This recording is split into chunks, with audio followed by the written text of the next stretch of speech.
You are now tuned into Then Radio. If you enjoy our videos, we ask that you consider joining our Patreon to support our channel. Don't forget to like and subscribe so that you never miss a new video.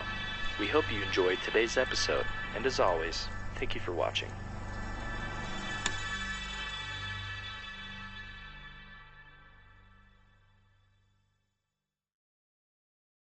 Petri Wine brings you Basil Rathbone and Nigel Bruce in the new adventures of Sherlock Holmes.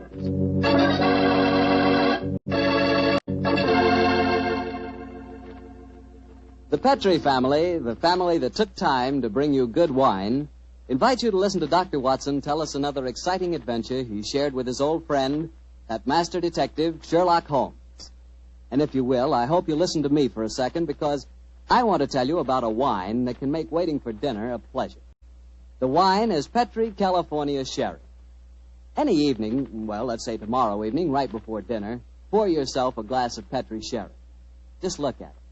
It's clear as crystal and a wonderful deep amber color. One sure sign of a good sherry. And if you need further proof of just how good Petri Sherry really is, taste it. What wine? That Petri Sherry has a flavor that you know comes right from the heart of the grape. And if you like your sherry dry rather than sweet, you'll really like Petri Pale Dry Sherry. There's no doubt about it. Petri Sherry is one of the most delicious before-dinner wines in this swell country of ours. Oh, and say, when you serve Petri Sherry, serve it proudly, because those letters P-E-T-R-I on the bottle spell the proudest name in the history of American wine.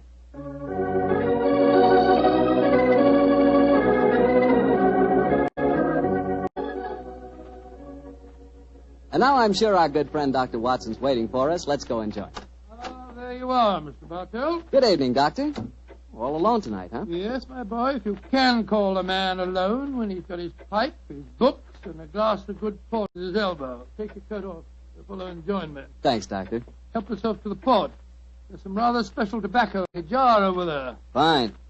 And now, Doctor, are you ready to tell us tonight's new Sherlock Holmes adventure? I am, Mr. Bartell, and I think you'll find it a most unusual story. It began on a winter's night in 1896. Holmes and I had gone to a theatre in the East End of London to see a performance of a famous old English melodrama called Sweeney Todd, the Demon Barber of Fleet Street. That's a good bloodthirsty title, Doctor. The Demon Barber. He sounds as though he specialized in close shaves. Good gracious me, Mr. Bartell, that's almost unforgivable. He was a murderer of voracious appetite who placed his victims in a specially constructed barber's chair, cut their throats, and then pressed the lever that would swing the chair over and decamp the unfortunate victim into a horrible cellar beneath his shop. This is only a stage play you're talking about, Doctor. As my story begins, we were seated in a private box watching one of the closing scenes. Holmes was leaning forward in his chair, following the action on the stage with an obvious delight, while I sat beside him equally engrossed. An actor by the name of Mark Humphreys was playing the part of Sweeney Todd, and no one could deny that he was playing it up to the hilt. Where are you going, Tobias? To the nearest magistrate, Sweeney Todd, to denounce you as these cruel, cold-blooded murderer. You have pronounced your doom. Into the chair with you, and over and down into the depths below. Ha, ha, ha, there. Say, whence comes this apparition? 'Tis the ghost of another customer of mine. The yawning grave yields up his ghastly inmates to prove me guilt. Blood will have blood. See, he is there. He comes to accuse me of his murder. Oh, save me. 'Twas not I that slew you. Let me leave, or it will kill me. Let me leave. Ha, ha,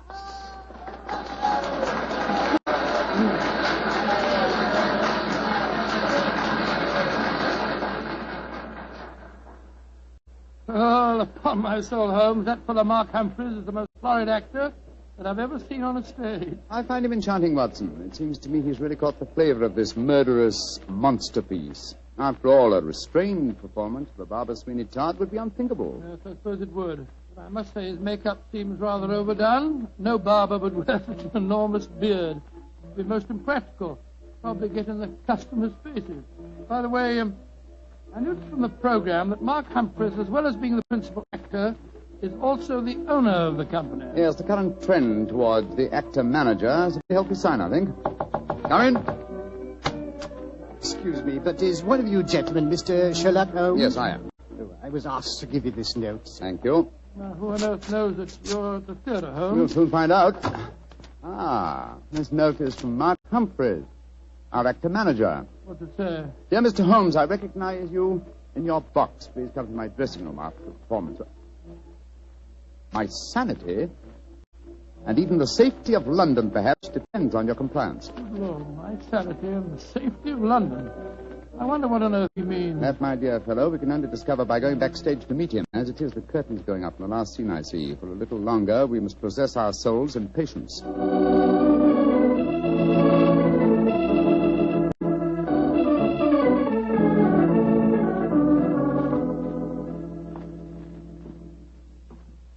Mr. Sherlock Holmes? Yes, sir? Oh, my name is Lindsay. Derek Lindsay. I'm the business manager. Mr. Humphreys asked me to meet you at the stage door and take you to his dressing room. Thank you very much. This is my colleague, Dr. Watson. How do you do? Oh, how are you, Doctor? Will you follow me, please? Excuse me asking, Mr. Lindsay, but surely you must be related to that distinguished actor of some years back, Lytton Lindsay. He was my father, Mr. Holmes. Indeed. The resemblance is extraordinary. With such a heritage, Mr. Lindsay, you must love the theatre. It'll probably sound like heresy, but I hate it. However, it's the only thing I was trained for, and there's good money to be made in it, sometimes, and money's a thing I both like and want. Oh, Mr. Holmes, I do hope you'll be able to help Mark Humphreys. He certainly needs it. Oh, really? What seems to be his trouble? Well, he'll have to tell you that for himself. But his wife and I think... There's Mrs. Humphreys now. Maria! Yes, sir.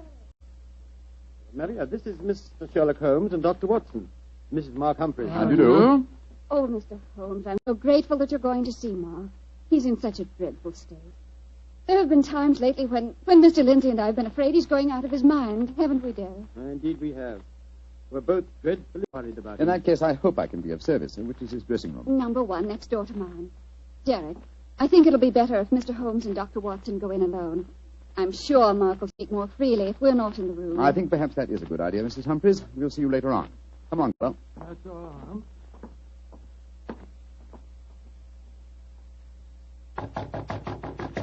Come in. Holmes, thank heaven you're here. Close the door. Mr. Humphreys, this is Dr. Watson. Watson, eh? Yes, I know of you, too. How do you do, sir? Sit down, won't you, gentlemen? You're wondering why I asked you to come back and see me, of course. Naturally, sir. Well, I won't beat about the bush and waste your time. I come straight to the point. I'm going mad. Oh, come. I know. It come, sounds come. fantastic, but it's true. I've often heard of actors beginning to live their parts off the stage that they play on it. Well, it's happening to me. I'm turning into another Sweeney Todd. The character I'm portraying on the stage. Are you suggesting, sir, that you're a potential murderer? Yes, I am. What reason do you have for holding that belief? Reason? Listen to this. 3 times in the past week, I've wakened in the morning to find my boots covered with mud and my razor stained with blood. God. You've had no recollection of any untoward events during the night? None. Have you ever been addicted to the unfortunate habit of sleepwalking, sir? Not to my knowledge, Doctor. And if I had been, surely my wife would have told me about Your it. wife? Where do you live, Mr. Humphreys? We have a flat here above the theatre. Above the theatre, eh? And Mr. Humphreys, you say that on 3 separate occasions on wakening in the morning, you have found a blood-stained razor and mud-covered boots. Can you show us this proof? No, I can't. I was always so frightened that my wife would see that I cleaned them before she had the opportunity of finding them. Pity, sir. They would have been very valuable clues in a case like this. I couldn't risk my wife seeing evidence like that, Doctor. She'd know the truth. But at night times, while she's asleep, some devilish, unconscious urge has overcome me. An urge that causes me to prowl the streets of London, razor in hand, looking for a victim. Mr. Holmes, you've got to help me. I'm certain that without knowing it, I've been committing murder, and if you don't help me, I'll go on and on. Mr. Humphreys, please. I'll undertake the case. It's a very unique assignment. In effect, I'm being engaged by a possible murderer to prove him guilty.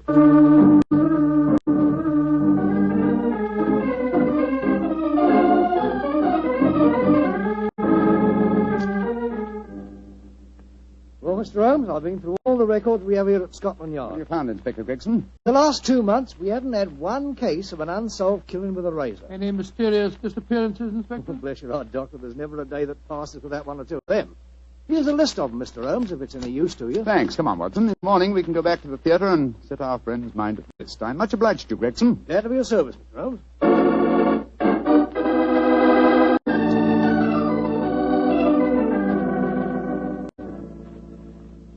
We examined the homicide records at Scotland Yard after leaving you last night, Mr. Humphreys. There have been no unsolved razor murders in London during the past fortnight. And therefore I think you may rest easy on that score, sir. But it proves nothing.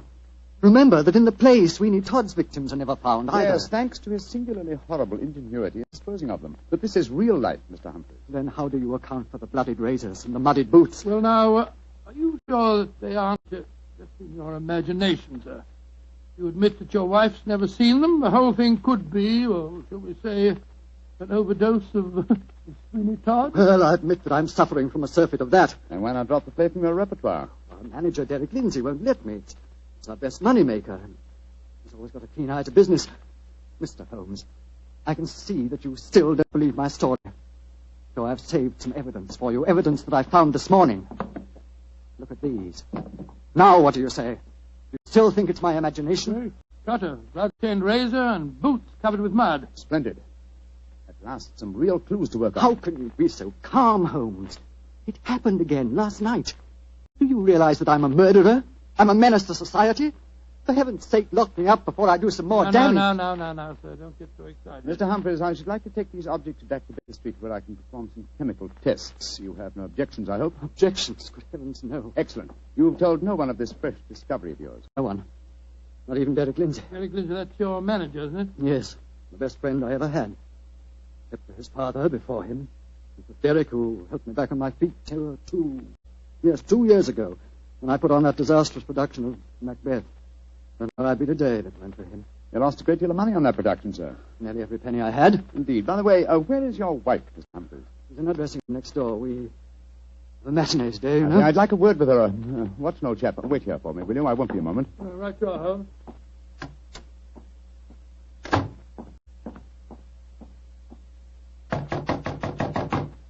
Who is it? Sherlock Holmes.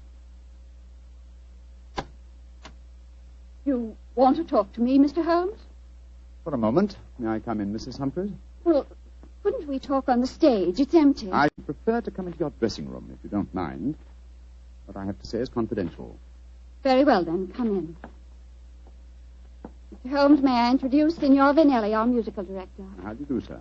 It is a great honor to meet the so great Senior Holmes. I have so admired you. Oh, often I have envied you.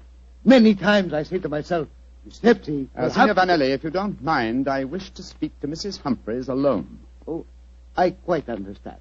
Excuse me, Signor. Adios, Cara Maria. Mr. Holmes, I'm really awfully glad of this opportunity to talk to you. Tell me truthfully, please, what's your opinion of my husband? I haven't formed a definite opinion yet, except that it's possible that he's the victim of a fraud. I just wanted to ask you a couple of questions, if you don't mind. Of course not, Mr. Holmes. Has your husband ever shown evidence of being a sleepwalker? A sleepwalker? Oh, no, never. I see. Are you a light sleeper? Yes, I am. Exceptionally so. Why? Oh, just curious. You're being very mysterious, Mr. Holmes. Can't you tell even me what's going on? I promised your husband the answer to that question before tonight's performance. I'm afraid I can't tell you any more until then. Oh. And now may I ask a question? Oh, certainly. No, I won't promise to answer it. You said just now that my husband might be the victim of a fraud. What did you mean? Again, I'm afraid that you must wait for the specific answer to that question. However, there's another fraud being practiced on him that I can speak of now. What fraud? The fraud that you are indulging in, Mrs. Humphreys. What do you mean? Of course, this particular fraud is none of my business, but when I almost force my way into your dressing room and find your musical director, a quantity of rice powder on one shoulder and suggestions of rouge on his cheek, it doesn't take a great deal of intelligence to deduce that your husband is being deceived. Get out of here at once. That's exactly what I propose doing. Good day to you, madam. No doubt I shall see you later on.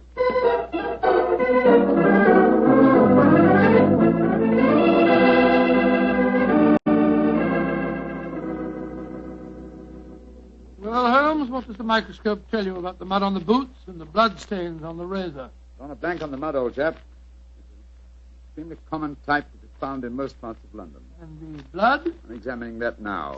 This is as strange a case as ever I remember, Holmes. Here you are trying to prove a man innocent when he insists that he's guilty. By George, Watson! Here's the answer. What? This blood is definitely not human blood. It's probably canine. Now, a Sweeney Todd madness would hardly drive its victim to kill dogs. Therefore, it's obvious that Mark Humphreys is the victim of a devilish plot. And he's not a murderer. No, come on, old fellow. Let's go to the theater at once and give him the good news.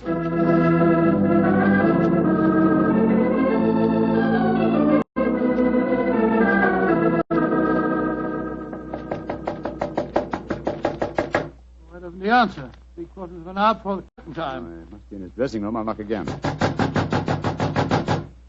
Come on, Watson, let's go in. Holmes, look. Look, he's slumped over his dressing table. I hope we're not too late. Here, give me a hand with him. We are too late. His throat's been cut. Poor devil. I promised him a solution to his troubles before the night was over. Little did I think that the solution would be death.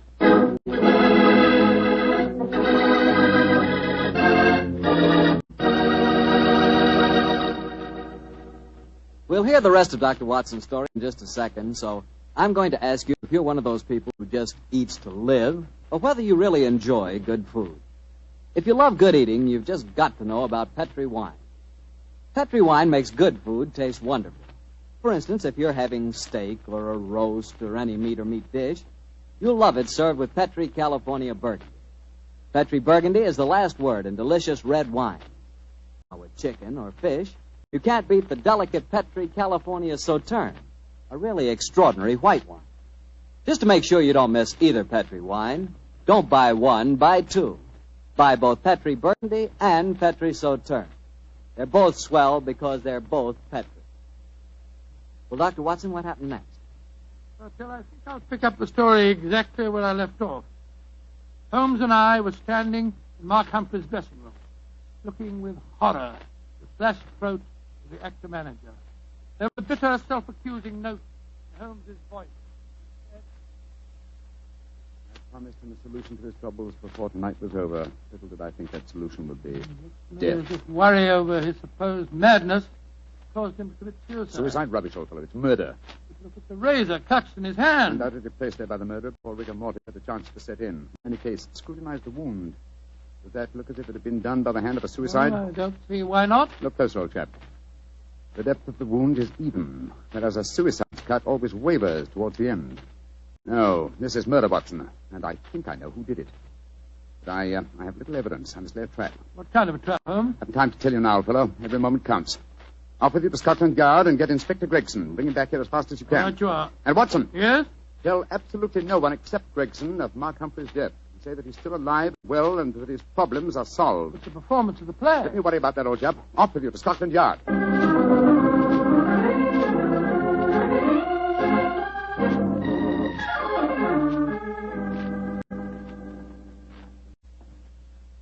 I'm sorry it took so long to find me, Dr. Watson. I was out on another case, you see. No, that's all right, Inspector. But the performance, if there is one, must be nearly over by now. Here's the stage door, sir. Yes, here we are. Here, you can't go on the stage. Who says I can't? I'm Inspector Gregson of Scotland Yard. Oh, sorry. Performance is going on. I wonder who the devil's playing Sweeney Todd. Come along, let's stand here in the wind. Quietly. It is only the wind whistling through this cellar. But this isn't possible. There's Mark Humphreys on the stage. I saw him with his throat cut. I don't believe in ghosts, Doctor. Great heavens, it's Holmes. Something like that. Who's this? It's you, Mrs. Barber. Somebody seems to cut your throat. For a pity. No more real pies. Those Sweeney Todd who cut your throat, dearie, and you'll cut their throats, too. He'll revenge you while you burn down there in hell, dearie. He'll revenge you.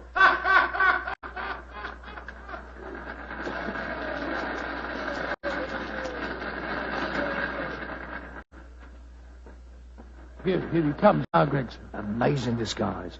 I'd never have recognized him.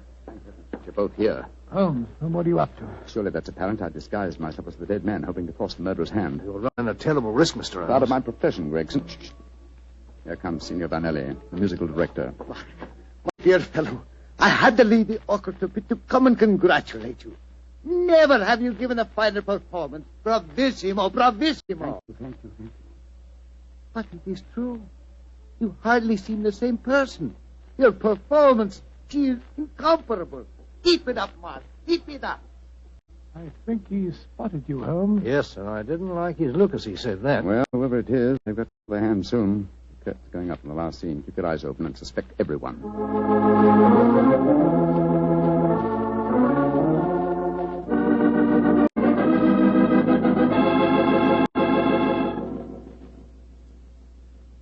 Look, my lord, Judge. He's by your side. Do not disagree. Your ermine robe is stained with blood. Sweeney Todd, what dark deed presses on your conscience? Was a dark, foul deed, but heed not what you hear, Lord Judge, nor what you see. Still the figure sits there. I hear it come to this. It is useless to deny my guilt. The very dead rise from their settlements to prove Sweeney Todd a murderer.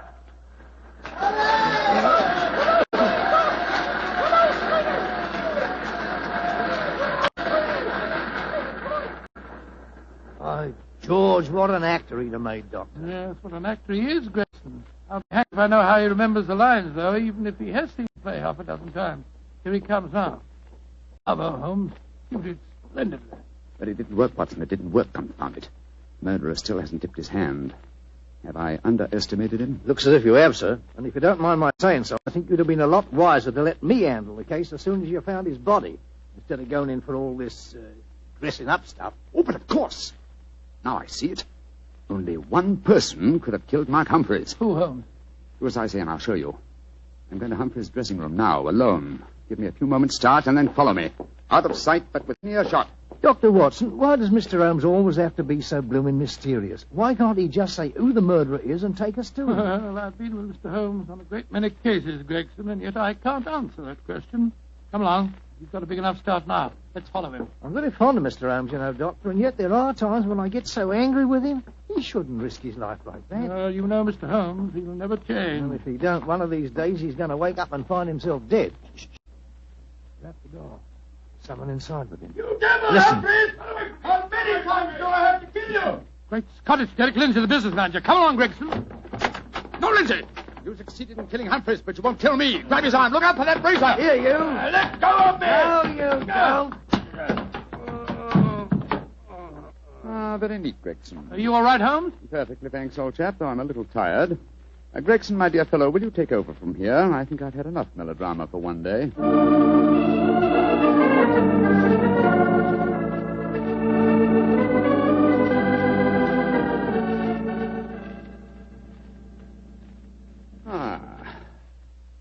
How pleasant, Watson, to be back at Baker Street again, a crackling fire, my dressing gown, and your company combined to make a soothing ending to a somewhat violent day. It's been a most unusual case, Holmes. I still don't entirely understand it. The original plot, of course, was to try and drive Mark Humphreys mad by making him think that he was a murderer.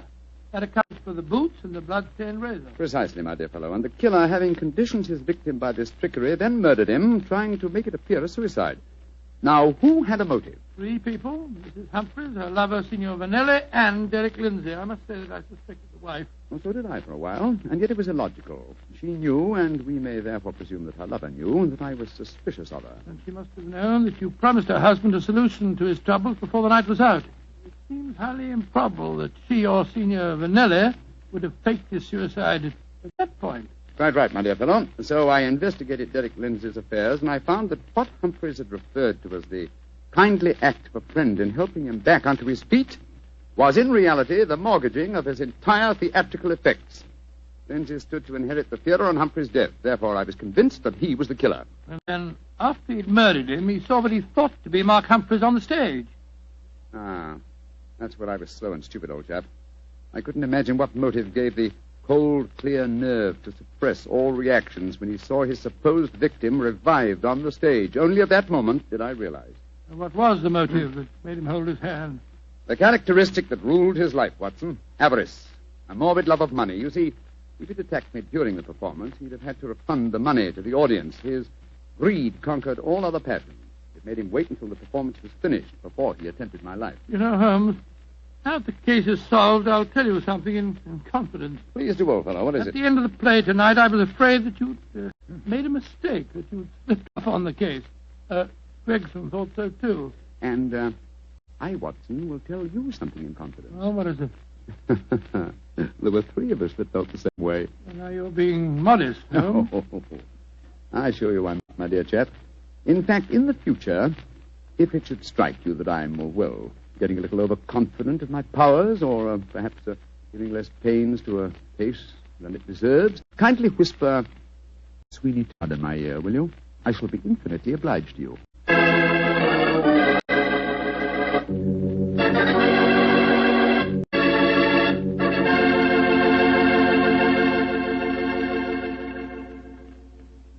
Doctor, that was a swell story. And a pretty narrow escape for Holmes. Yeah. He said he almost solved the case too late. Fortunately, it ended well. Mm-hmm. The thing that sticks in my mind is the fact that this was one of the very rare occasions when Holmes almost made a serious mistake. Well, we all make mistakes at times, don't we? Bartell, I said we all make mistakes at times. I suppose so. You mean to stand there and tell me that you never make a mistake? Well, not when it comes to choosing a wine, I don't, because I always choose Petri. Bartell, you trap me again. Could be. But honestly, Doctor, when you choose a Petri wine, you know it's a good wine. Because good wine is the only kind of wine the Petri family makes. And it's easy to understand why when you realize that ever since they started the Petri business way back in the 1800s, the Petri family has handed on down from father to son, the highly developed fine art of winemaking. Yes, the Petri family's been making wine for generations. That's why, no matter what type of wine you prefer, for any occasion, you can't go wrong with a Petri wine because Petri took time to bring you good wine. Well, Dr. Watson, do you care to give us a clue about next week's Sherlock Holmes adventure? Let me see. Next week, Mr. Bartell, next week now. Yes, I'm going to tell you a colorful story that took place in the Parisian circus in 1890. It concerns a very important personage, the Lady Bareback Rider, and a strange death. But that warning. Oh, boy, I can't miss that one, Doctor. Good. Well, now, before you go, I want to say something to all our friends. I want you just to think for a minute. Think of how terrible it is to see helpless little children stricken by infantile paralysis. And then realize that infantile paralysis can be beaten. It can be beaten in very many cases. And your money, your dimes, can do it. Join the March of Dimes. Send your dimes to your local March of Dimes headquarters. Let's help little children walk. Let's help them live.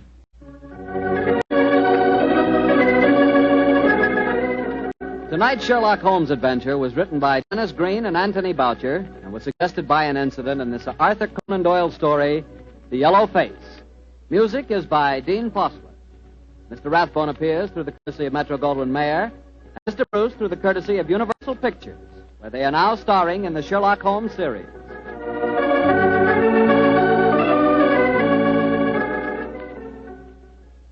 The Petri Wine Company of San Francisco, California, invites you to tune in again next week, same time, same station. Sherlock Holmes comes to you from our Hollywood studio.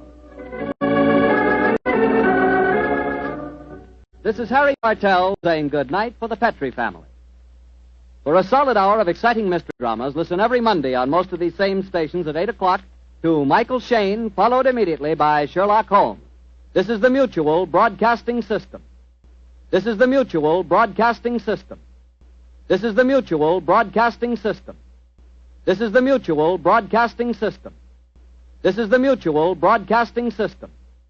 This is the Mutual Broadcasting System. Petri Wine brings you Basil Rathbone and Nigel Bruce in the new adventures of Sherlock Holmes.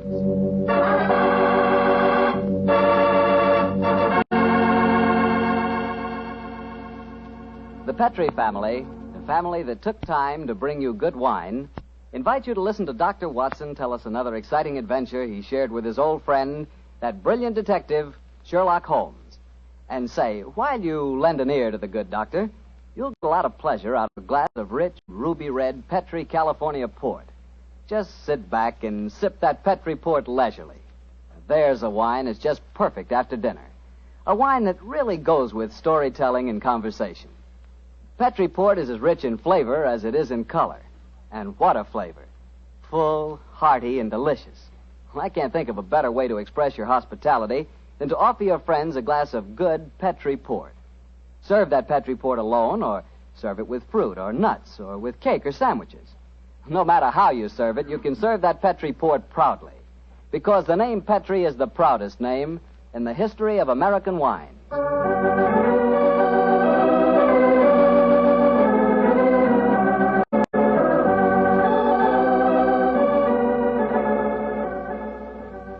Well, here we are once again, keeping our weekly date with Dr. Watson. Good evening, Doctor. Good evening, Mr. Bartell. Come in and join me. As you see, the puppies have been keeping your chair warm for you. Here, shove them off. No, Doctor, I don't want to disturb them. They look much too comfortable. I'll sit over here, thanks. There's tobacco in the jar beside you, cigarettes in the box, and some excellent port on the sideboard, so make yourself at home. Thanks, Doctor. Are you all ready with tonight's new Sherlock Holmes adventure? Yes, Mr. Bartell, though I'm afraid after all these years it's going to be a little hard for me to recapture for you the spirit of the story. Last week you told us that a band of gypsies played a prominent part in the adventure. Yes, they did indeed. And it was amid that colourful atmosphere that my story begins. It was in the autumn of 1890. My old friend Sherlock Holmes had persuaded me to leave the comforts of my domestic fireside for a few days and to accompany him to the tiny village of Bragston-on-the-Marsh, in the heart of the Norfolk Fen district. What took Sherlock Holmes up there, Doctor? I'm afraid that at the time we left London, Mr. Bartell, he concealed his true purpose from me, saying only that he wanted friendly companionship and a strong right arm. Not until later did I learn that he was then on the track of one of the last clues that led to the confining of the Moriarty gang. But to get on with my story. We arrived at Bragston-on-the-Marsh and settled ourselves in the village inn. And after an early dinner, we strolled across the fields to the gypsy fair that was encamped nearby. It was a colourful sight, Mr. Bartell. Naphtha flares lighted a group of tents and caravans dotted round the edge of the marsh. And as gold-earring gypsy girls told fortunes and danced, swarthy gypsy men played on their violins the haunting melodies of their ancestors. We watched the side shows for a few moments and then strolled towards the centre of the gypsy encampment. It seems only like yesterday, Mr. Bartell, as Holmes turned to me and said... Far cry from Baker Street, isn't it, Watson? Yes, indeed. Just the same, Holmes, I'm convinced that you're not here purely for holiday. You're on the trail of some criminal. No, old chap, I'm on the trail of a clue. A clue, if I find it, may lead to the confounding of the Moriarty gang. Holmes, can't you be a little more explicit? After all, I left my wife and my practice without asking any questions. Surely now we're up here, you can let me know what's afoot. Very well, old fellow. I'm searching for a young gypsy by the name of Pyramus Hearn. He disappeared recently from London, and it's vital that I find him. I know that he can give me some essential information on our old enemy, Professor Moriarty. And you're expecting to find the gypsy here? I hope to get news of him, at least. His father, Jasper Hearn, is head of this particular encampment. Well, why don't you ask if you can see him? Just what I'm about to do, my dear fellow. Well, here comes the gypsy. Now, I'll ask him. All right. Oh, excuse me. You speak to me, Gorgio? Can you tell me where I may find Mr. Jasper Hearn? What you want with Jasper Hearn? I have a message for his son, Pyramus. That is different. Jasper Hearn stands in the booth yonder. He is the Timberlangro. Timberlangro? Yes, sir. He's a gentleman engaged in an interesting exhibition of skill involving 3 thimbles and a pea. What our American cousins refer to, I understand, as the old shell game. Let's stroll over there, shall we, old fellow? If you would wish to talk to Jasper, it would be better to wait until he is finished. A Timberlangro needs all his wits about him. By Joe, look at that stunning girl in the tent over there. Who's she? Her that is penning the rice tuckering. That is Lydia Pentalangro. Excuse me, I shall tell Jasper to expect you later. I can't understand a word they say, Holmes. Penning the what? At last, my dear fellow, you can appreciate how I have felt at times. But at least their words are clear, even if the sense is not, to someone who is unfamiliar with the Romany language. I don't know why you keep hinting that I'm hard to understand. No one else ever complains of it. In any case, what does penning the thingamabob mean? Well, if I remember rightly, penning duckerin is telling fortunes. And from the sound of things, Lydia Pentalangro is not greatly pleased with the duckerin she pens. No more. Lydia can tell no more fortune. Come on, Watson. Let's see what the trouble is. What do you mean? You must finish it. But, Olive, my dear, if the young lady doesn't want to tell my fortune... Rubbish. You crossed her palm with silver. She's taking money under false pretenses. Here, I give you your silver back. Lydia has never taken money under false pretenses, nor has she told the future when she does not wish to. Goodbye to you. The insolence of these gypsies is intolerable. If I had my way, they'd be run out of the county. Now, my dear, don't get so excited. The poor girl's probably... Good evening. Major Treadgold, isn't it? Huh? I don't think I have the pleasure of your... Oh, dear me. It's Mr. Sherlock Holmes. Yes, sir. Well, bless my soul. Haven't seen you since that last meeting of the Geographical Society. Oh, I'd like you to meet my wife. How do you do, Mrs. Treadgold? How do you do? This is my friend, Dr. Watson. How do you do? What brings you up to this part of England, Holmes? Are you hot on the trail of some desperate criminal? Dear me, no. Dr. Watson and I are taking a little holiday, and you and your wife? We live here in the manor house. Well, you're very lucky. It's a beautiful part of the country, Mrs. Treadgold. I hate it. I was born and brought up in London. I'm never really happy outside a city. Yes, Oliver's not one for the peace of the countryside, I'm afraid. Well, perhaps we'll get back there. It's a little difficult these days, you know. We've got the boy to consider. Boy? Your son, sir? My dead brother's son, Doctor. We have no children. My little nephew's only 4 years old, you see, and I'm his guardian, as well as being executor of his estates up here. So you can understand it would be difficult for us to get back to London. It's only difficult because you put the child's happiness before mine, Arthur. Oh, now, Olive, you know I have to watch his interest up here. After all, when he comes of age, he'll be one of the richest young men in Norfolk. Yes, and with money that should have come to us. In any case, Arthur, if we do have to live up here, I'd find it more tolerable if you'd keep this gypsy scum off the estates. You seem to have taken a violent dislike to the gypsies, Mrs. Treadgold. May I ask why? Oh, they persecute us.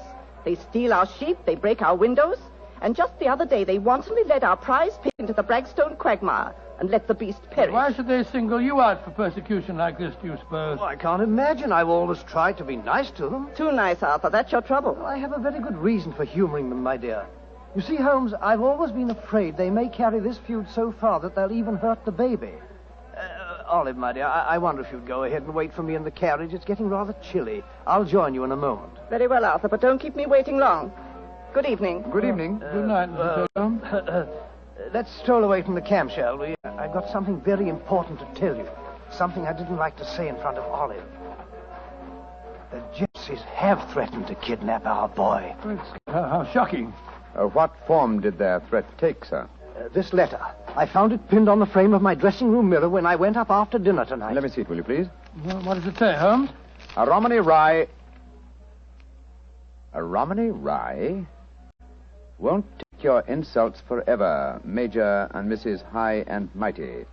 Watch out for the Treadgold heir. The Bragstone quagmire would make a nice finishing school for him. Romney Rye? What's that mean? Well, it's their own term, meaning gypsy. Mr. Holmes, what shall I do? Major Treadgold, Great heavens!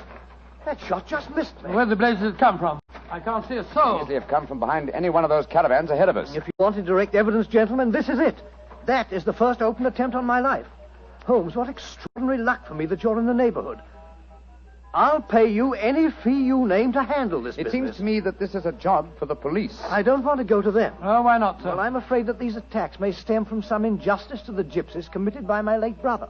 If that were so, I wouldn't wish to expose the fact. I want this kept private. What do you say, Mr. Holmes? Very well, sir. I'll accept the case. It shall be kept private, and I promise to do everything in my power to protect the safety of the Treadgold heir. We are staying at the Rose and Crown in the village. Please get in touch with me if there should be any further developments. The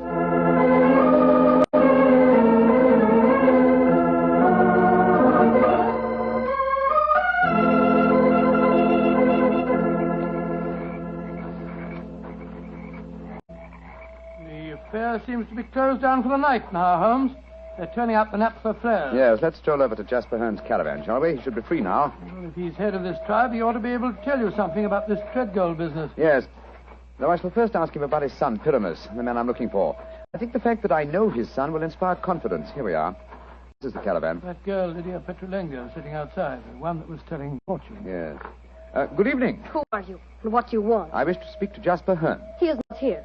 He's gone to the marshes. When will he be back? I do not know. You bring trouble to Jasper? No, my dear. This is a personal visit. We're not after him for being a thimble engro, or for penning duckerin. Oh, for a Gorgio, you speak a Romany well, brother. Oh, you are a true Lavengro, master of words. Where did you learn it?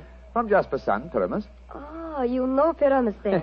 A fine boy. Oh, sit down on the grass, my friend. You may wait here for Jasper. He will be back soon. Thank you. Is that your violin lying on the steps, young lady? No, that is Jasper's Bochum. Jasper's Bochum, what on earth's that? That is the Romany word for violin. You play, sir? No, but my friend does. So? Oh, then take it, brother. The stars are bright. The night is warm. Music will be sweet. To a Romany chai, I'm afraid my violin playing will sound rather poor stuff.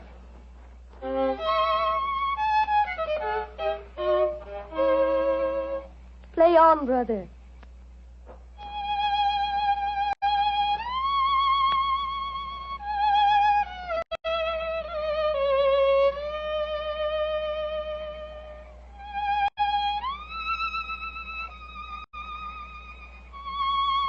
Stop, brother. You play well, but Sarasate Zigeunerweisen is not the true gypsy music.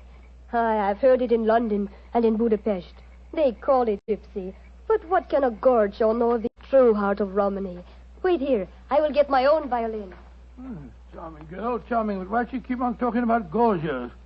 Is that more of their confounded gibberish? A gorgio, old chap, is the term they use for anyone who is not a true gypsy. Now I will play for you the real gypsy airs. Thank you. I should appreciate it very much. But before you begin, I wonder if I might ask you a question. A friend of Pyramus may ask me any question. What is it? I observed you telling fortunes earlier on tonight. You refused to take a certain gentleman's hand and gave money back. Did you know who the gentleman was? No, brother. Nor the noisy woman with him. I refused to pen the Dockerin because I saw blood and violent death in his hand. Violent death it is soon to come. Violent death? Good Lord. Watson, fellow, I want you to do me a favor. Yes, of course I will. What is it? I must remain here until Jasper Hearn comes back. I should like you to return to the inn. It's more than possible that we may have news from our client before the night is out. I'll be back later. Oh, well, it's nice of you to give me the best job. Good night, Miss Petronina. Good night. And now, please play for me a true Romany air. Very well, my friend. Listen.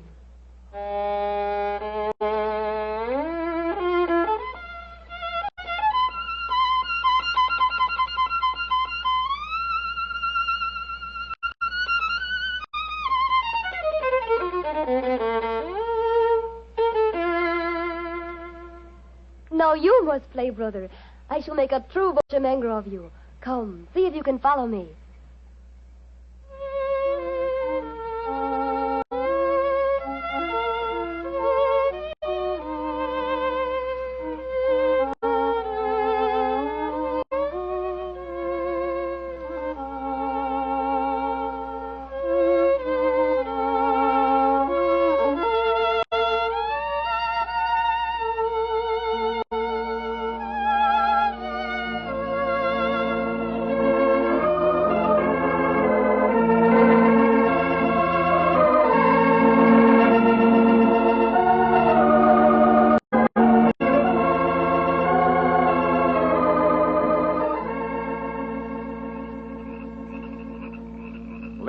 You have taught him well. You have made a true Bochemanger of him. He is an apt pupil, Jasper. Well, with such a teacher, it's hard to be otherwise, Mr. Hearn.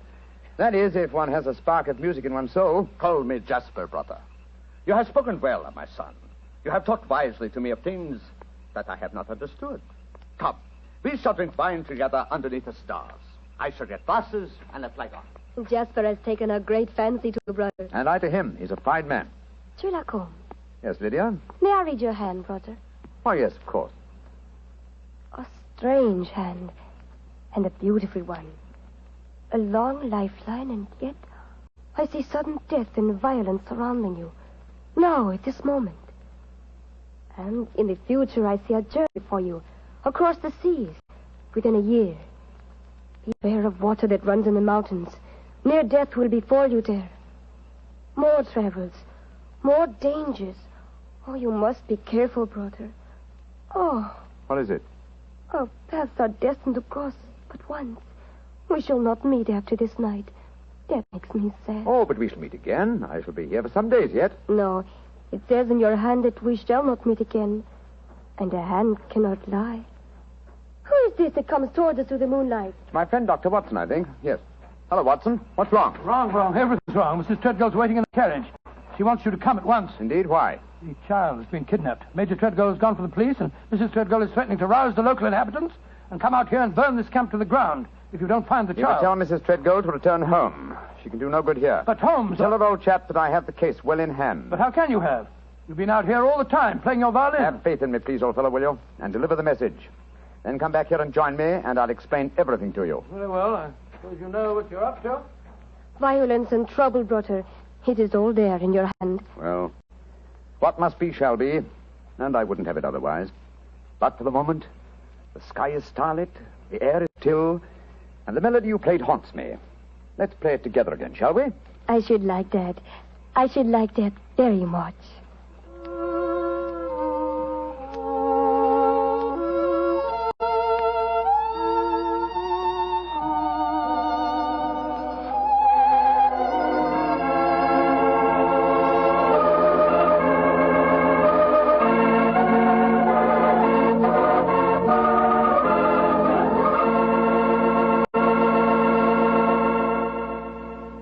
Dr. Watson will continue his story in just a few seconds, during which time I'd like to talk specifically to the ladies, if I may, and tell you about Petri California Muscatel.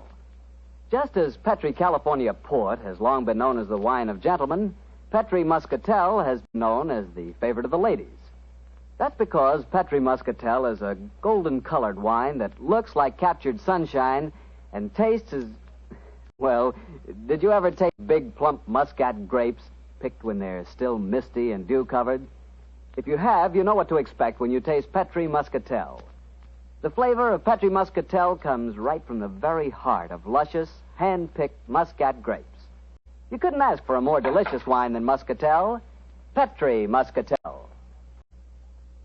Well, Dr. Watson, I must say this is a strange story you're telling us. You mean to say that the heir to the Treadgold estates had been kidnapped, and yet Sherlock Holmes paid no attention? Yes, that's what it seemed like, Mr. Bartell. I couldn't understand him. I've never known him to be so indifferent to a case. There he sat until the early hours of the morning as he and that girl scraped away at their violins and never said a word about the kidnapped baby. Finally, as we walked home across the fields a few hours before dawn, his mind seemed to return to the matter at hand. He spoke quietly, and yet there was a note of suppressed excitement in his voice. What's the matter, fellow? You're angry with me, aren't you? No, Holmes, I must say, but I'm a little confused. That girl seems to have bewitched you. Have you forgotten that you accepted the job of guarding the Treadgold heir, and that the child was kidnapped tonight? No, I'm fully aware of the fact. Holmes, heaven's sake, stop being so infernally matter-of-fact. What's come over you? Oh, possibly it's the mood of this mild autumn night. It is indeed a St. Martin's summer. So much so that I've left my coat and deerstalker cap behind me at the encampment. Let's go back, shall we? And incidentally, when we get there, I can set your mind at rest by showing you the kidnapped child. You mean you know where it is? Certainly. It's, in the camp. Then the gypsies did steal it. No, my dear fellow. I did. What? This is one of those occasions when you absolutely infuriate me, Holmes. If you must keep me up half the night while you have a fitting concert with a gypsy girl, least of all you can do is tell me what's going on. You see, you stole the child yourself. In heaven's name, why? Because the threatening note to Major Treadgold was so obviously a fraud. Oh, why do you say that? You will remember that the letter began, "A Romany Rye will not take your insults forever." Now, a Romany Rye, despite what Major Treadgold said, does not mean a gypsy, but a man who knows about gypsy law. It is a term no true gypsy would apply to himself. He would use the expression Romany child. So it was obvious from the beginning that no gypsy threatened the child. Now, who else had a motive for harming it? Well, Major Treadgold, because he stood to inherit the estate. Yes, or his wife. It's quite obvious she has no liking for our present life, and the child is an obstacle to a new one. With the child kidnapped and later made away with, obviously they both stood to gain a great many of the things they wanted. Yes, by Joe, you're right. And whoever the culprit is took the precaution of pinning the blame in advance on the unfortunate gypsies by writing the false kidnapping note. Wait a minute, but how about the shot that was fired at us tonight as we walked with Major Treadgold? Probably fired by an accomplice to the plot, in order to give authenticity to the supposed danger. And the child is now in the gypsy encampment. Yes, I promised that I would protect the Treadgold heir, and so I arranged with Jasper Hearn to have the boy kidnapped for his own safety. But if anyone should find the child, they'll say the gypsies deliberately stole him. Oh, I'm quite certain that before that occasion arises, old chap, the criminal will have shown his or her hand. Come on, old fellow. Put your best foot forward. It's a long way back to the camp yet, and it's nearly dawn.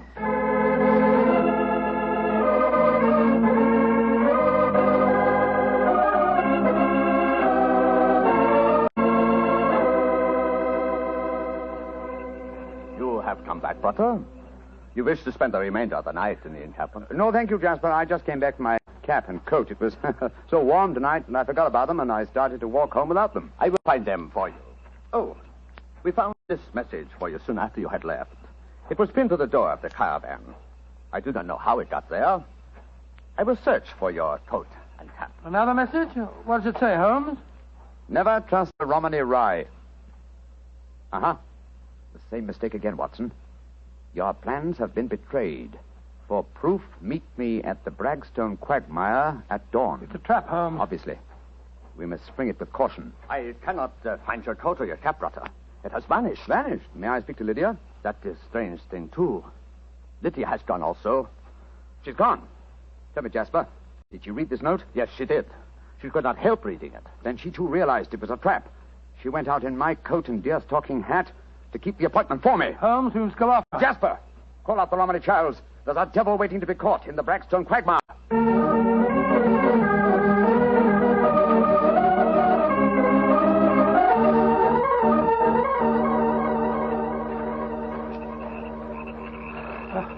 How much further to the quagmire, Jasper? 200 yards. No more. There's Lydia. There she is. And she's dressed in my deerstalking hat and coat, walking into the trap that was set for me. Lydia! Lydia! They got her. Look. She stumbled. She's fallen. I'll go to her, Watson. Jasper, get that devil who staged this fiendish plot. I've a score to settle with him. Do not worry, brother. The score will be settled. Follow me, doctor. Right you are. I'm right behind you. Lydia. Sherlock Holmes, I was wrong. We do meet again. Your hand lied to me. Oh, Lydia. You're wounded. What can I do for you? There is nothing you can do, brother. No one can help me now. There is little pain. There is little time. Please, hold my hand. There. Tell me, Lydia, did you see who fired the shot? Yes. It was the man whose fortune I told today. The man with the noisy wife. Major Treadgold. Jasper and the men will take care of him. There is one thing I wish to tell you, brother. Yes? Our short meeting has brought me happiness. I should like to think I can leave you something so that you will not forget me. I shall always remember you, Lydia. Always. You gave your life for mine. There is one thing of mine that I wish you to have. It will remind you of me. What is it? My violin. It brought us together. I should like you to have it, brother. Lydia. Do not be sad. It is good. My life for yours. You will give help to many people. It is in your hand. Goodbye. Oshimengro.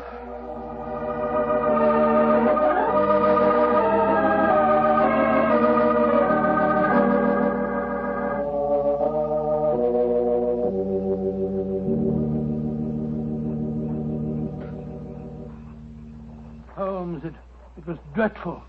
Dreadful. The gypsies surrounded Major Treadgold. They forced him back into the Bragstone quagmire. I tried to pull him out, but I couldn't do it single-handed. I'm not sorry, Watson.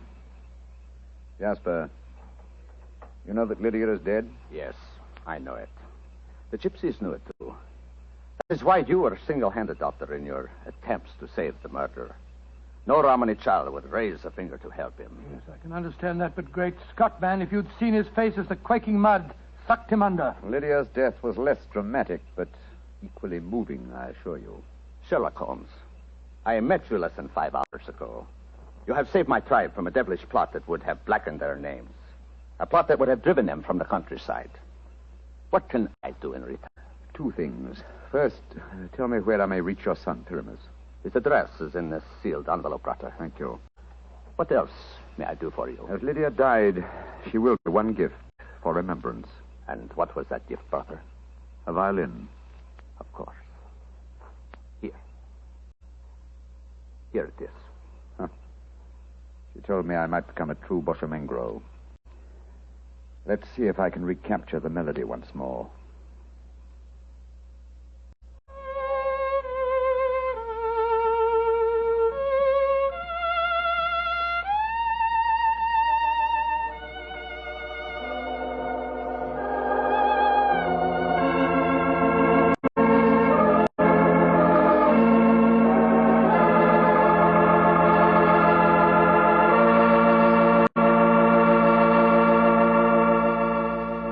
Doctor, that was a very strange story. A very fascinating one. But tell me, do you really believe that gypsies can tell your fortune by reading the palm of your hand? Oh, frankly, I don't know, Mr. Bartell. Perhaps they can. Perhaps it's coincidence. And then again, maybe some gypsy women have a heightened sense of intuition. You know, a woman's intuition can be an extraordinary thing. Yeah, so my wife keeps telling me. Of course, I have a kind of intuition myself. Oh, really? Mm-hmm. Every time I see a bottle of wine with the name Petri on the label, my intuition tells me I'm going to like it. And I always do, too. Mr. Bartell, if ever I saw a man with a one-track mind, you're that man. Thank you, Doctor. As long as my one track is Petri, I can't miss. Because nobody can miss with Petri wine. What other wine has such tradition, such a story behind it? Petri wine is made by a family, the Petri family. They've owned and operated their own business ever since its inception, back in the 1800s. The Petri family has been making good wine for generations, and they've been handing on down in the family, from father to son, the fine art of turning luscious, sun-ripened grapes into fragrant, delicious wine. And that sure adds up to a lot of experience. You can just bet your last dollar that no matter what kind of wine you want, when you ask for a Petri wine, you're asking for good wine. Because Petri took time to bring you good wine. Well, Dr. Watson, what story are you planning to tell us next week? Next week, Mr. Bartell, I'm going to tell you of a strange adventure that Sherlock Holmes and I had in the East End of London. It concerns 5 nephews, an eccentric will, and a dead man's watch that gave us the clue to murder.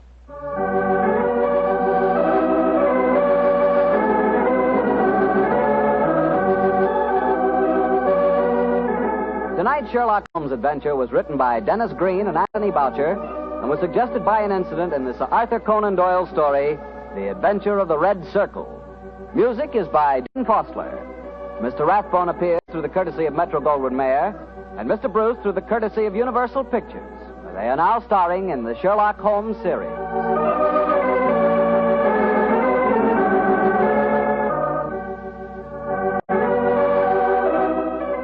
Petri Wine Company of San Francisco, California, invite you to tune in again next week, same time, same station. Sherlock Holmes comes to you from our Hollywood studio.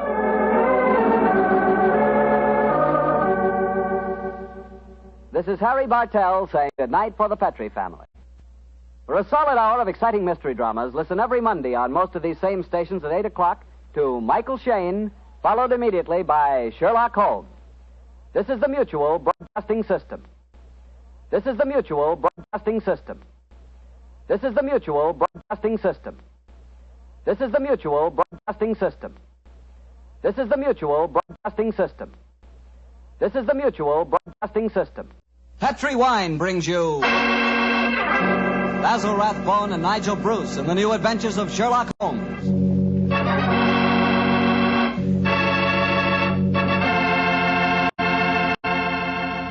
The Petri family, the family that took time to bring you good wine, invite you to listen to Dr. Watson tell us another exciting adventure he shared with his good friend, that master detective, Sherlock Holmes.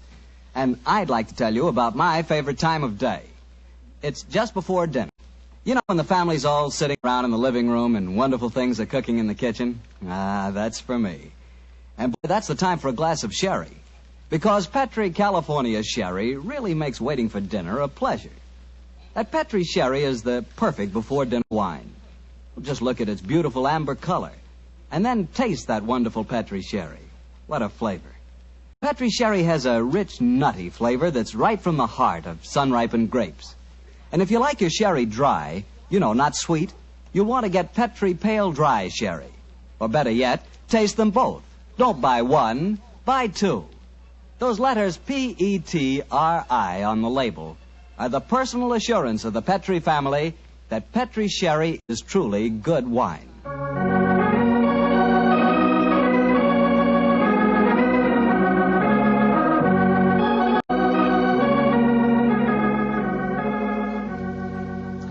And now it's time to keep the weekly appointment with our good friend, Dr. Watson. How are you this evening, Doctor? I never felt better, thank you, Mr. Bartell. Draw up your usual chair and make yourself comfortable. Thanks. That's it. Oh, I see you've had the old tin dispatch box out again. I suppose you've been going through your notes on tonight's new Sherlock Holmes adventure? Yes, Mr. Bartell. I think you'll find it as pretty a little problem as we ever encountered. The story began in 1887. A very busy year for us, my boy. It was the same year that Holmes solved the case of the Amateur Mendicant Society, who held their meetings in a luxuriously furnished vault below a furniture warehouse. Oh, I remember that story, Doctor. And wasn't 87 the year you both escaped from death in the Paradol chamber? It was indeed. You've got a very good memory, Mr. Bartell. The story I'm going to tell you tonight topped off this unusually exciting year. It was late in October, and the equinoctial gales had set in with exceptional violence. All day the wind had howled, and the rain had beaten against the windows of our Baker Street lodgings. Finally, it was nearly midnight, as far as I remember. The storm grew higher and louder, and the wind in the chimney sobbed like a child. Suddenly, much to our surprise, the doorbell jangled, and a few moments later, our midnight visitor stood before us. He was a man of about 45, and as he looked about him anxiously in the glare of the lamp, I could see that his face was pale and that his eyes heavy, like those of a man who was weighed down with some great anxiety. And yet when he spoke, his tone was businesslike and almost aggressive. I've come to you for advice, Mr. Holmes. That's easily obtained. And help. That is not always so easy. Help the gentleman off with his coat, will you, Watson? Yes, indeed. Here you are, sir. Let me hang it up for you. Thank you, sir. I heard of you, Mr. Holmes, from Major Prendergast. Oh, yes. He said that you could solve anything. Oh, I'm afraid he said too much. But you've never been beaten. I've been beaten 4 times, sir. 3 times by men and once by a woman. But supposing you sit down and introduce yourself. My friend's name is Watson, Dr. Watson. How do you do, sir? How do you do, Doctor? My name is Lovelace, Edmund Lovelace. And what brings you to me at this hour of the night, Mr. Lovelace? I'm in terrible trouble, Mr. Holmes. You don't know anything about me, but if you'll accept my case, you can save 4 lives. I wouldn't say that I know nothing about you, sir, though it's true that I know little beyond the somewhat obvious facts that, you're single, that you keep a dog, but not a manservant, and that you are much preoccupied with your business, which I take to be some form of insurance. Oh, come. Oh, steady. Now, what is this? Well, Black magic? I'll wager that my friend's right, though. Isn't he, Mr. Lovelace? Perfectly. But I'll be hanged if I can see how he knows it. It's a practical application of logic, sir. The briefcase that you carry might at first indicate a barrister or some other professional man, but your brusque, businesslike manner counteracts that suggestion. An insurance broker who must visit clients at odd hours is the likeliest man to combine that manner with a briefcase at midnight. But the wife and the manservant, and the fact that I'm preoccupied with my business. Your cufflinks don't match, sir. Each is from a different pair. That would suggest preoccupation, and it's a mistake that neither a wife nor a manservant would have allowed to pass. Yes, but how about the dog? Oh, surely that's obvious, Watson. Well, I can't see it. I shall let you ponder on that matter while Mr. Lovelace tells us his problem. Mr. Holmes, are you as interested in preventing a murder as in solving one? Well, naturally I am, Mr. Lovelace. Even more so. But please tell me your story. I live with 4 cousins of mine in an old house in Camberwell. My grandfather left the house and a sizable fortune to the 5 of us on condition that we lived together and maintained a family unity.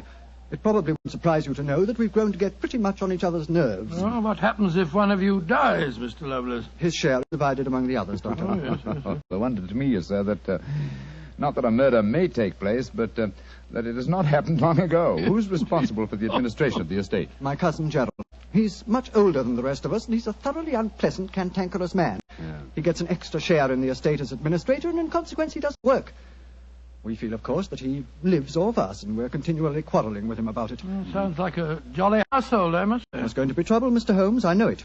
Gerald hates us, and he's jealous of our share in the estate. You spoke of preventing murder just now.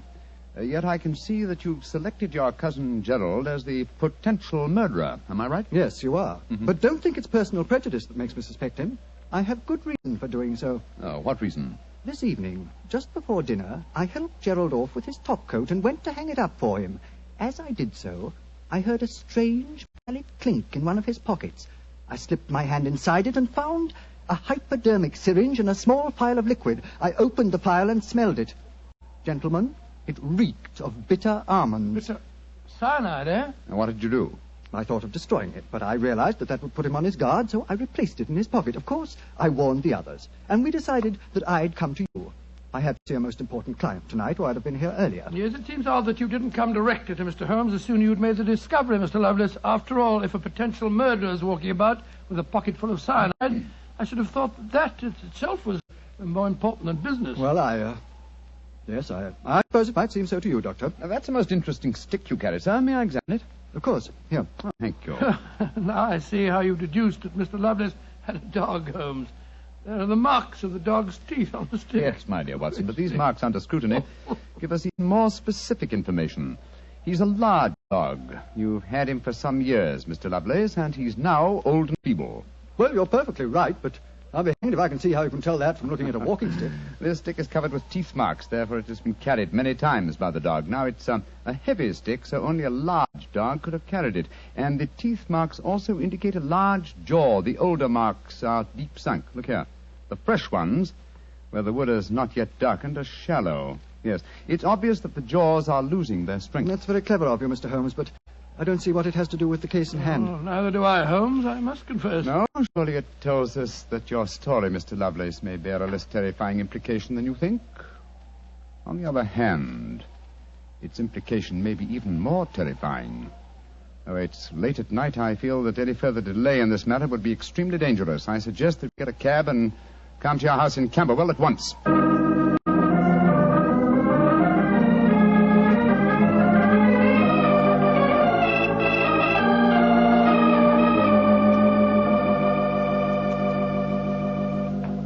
Alice, Randolph, I'm glad you're still up. I was able to persuade Mr. Sherlock Holmes and Dr. Watson to come back with me. Gentlemen, this is my cousin, Alice Harley. How do you do? How do you do, Miss Harley? How do you do? And my cousin, Randolph Lovelace. How do you do? How do you do, sir? How do you do, Mr. Lovelace? I've told him about the whole business, Randolph, so we can all speak perfectly freely. Let's begin by sitting down, shall we? Randolph and I had just finished a little cold supper. We've been to the theater tonight. Well, Mr. Holmes, I suppose Edmund told you about finding the hypodermic syringe and the cyanide in Gerald's coat pocket. Yes, indeed. May I ask where your cousin, Gerald Lovelace, is now? We left the house at 7, but I imagine Gerald went upstairs at 8, as usual. Didn't he, Edmund? On the stroke of 8, Alice. He's very fixed in his habits, Mr. Holmes. He goes up to his room every night at 8. There he reads or works on his accounts and eventually goes to bed any time between 10 and 1. Well, he might still be up. I should like to speak to him a little later. In the meanwhile, may I ask you two young people to tell me quite honestly your feelings about your cousin, Gerald? And you might as well be frank. I've kept nothing back. All right. Randolph and I hate him.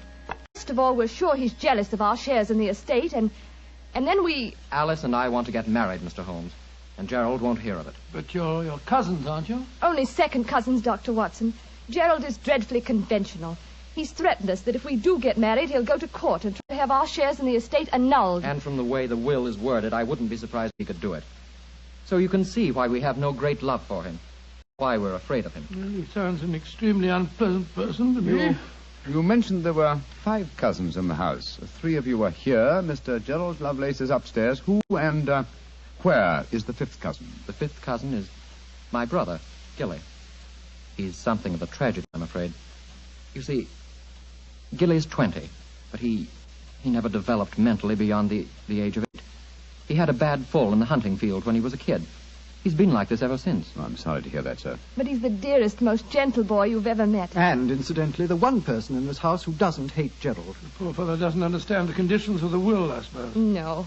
But if he did, I don't think it'd make any difference. I swear that Gilly loves every living thing, especially Gladstone. Gladstone is the name of his dog. His dog? Yes.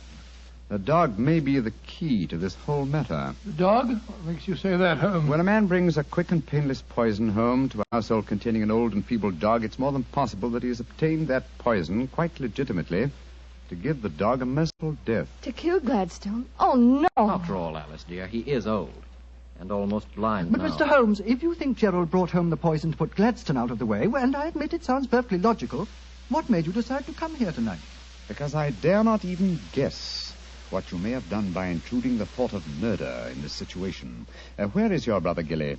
In his room upstairs, asleep. I wonder if we might go up to him. I'd like to talk to him, if you don't mind. And after that, I want a few words with your cousin, Gerald Lovelace.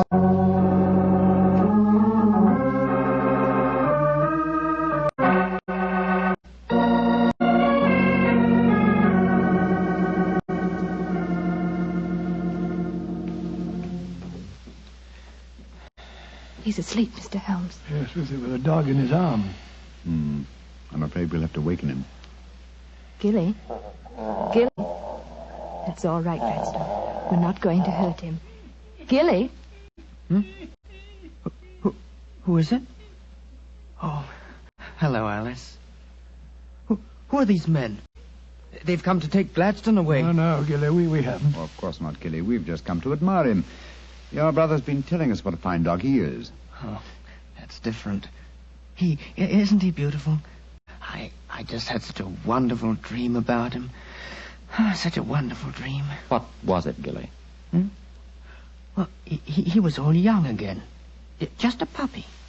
He was chasing a rabbit across a cliff top. And I was running with him. Oh, Gladstone looked so beautiful. Didn't you, old boy? Of course you did. And you know, the rabbit went down a hole, and Gladstone went down after him. And I went down after Gladstone. And we all had tea with the rabbits. Oh, so funny. They all had little green hats on. Hats with feathers. I wanted Gladstone to try one on, but he wouldn't. So sleepy. Come on, Gladstone. Let's go back to the tea party. Poor kid. His world may be a great deal more pleasant than ours, Watson. That's what I'd like to think, Mr. Holmes.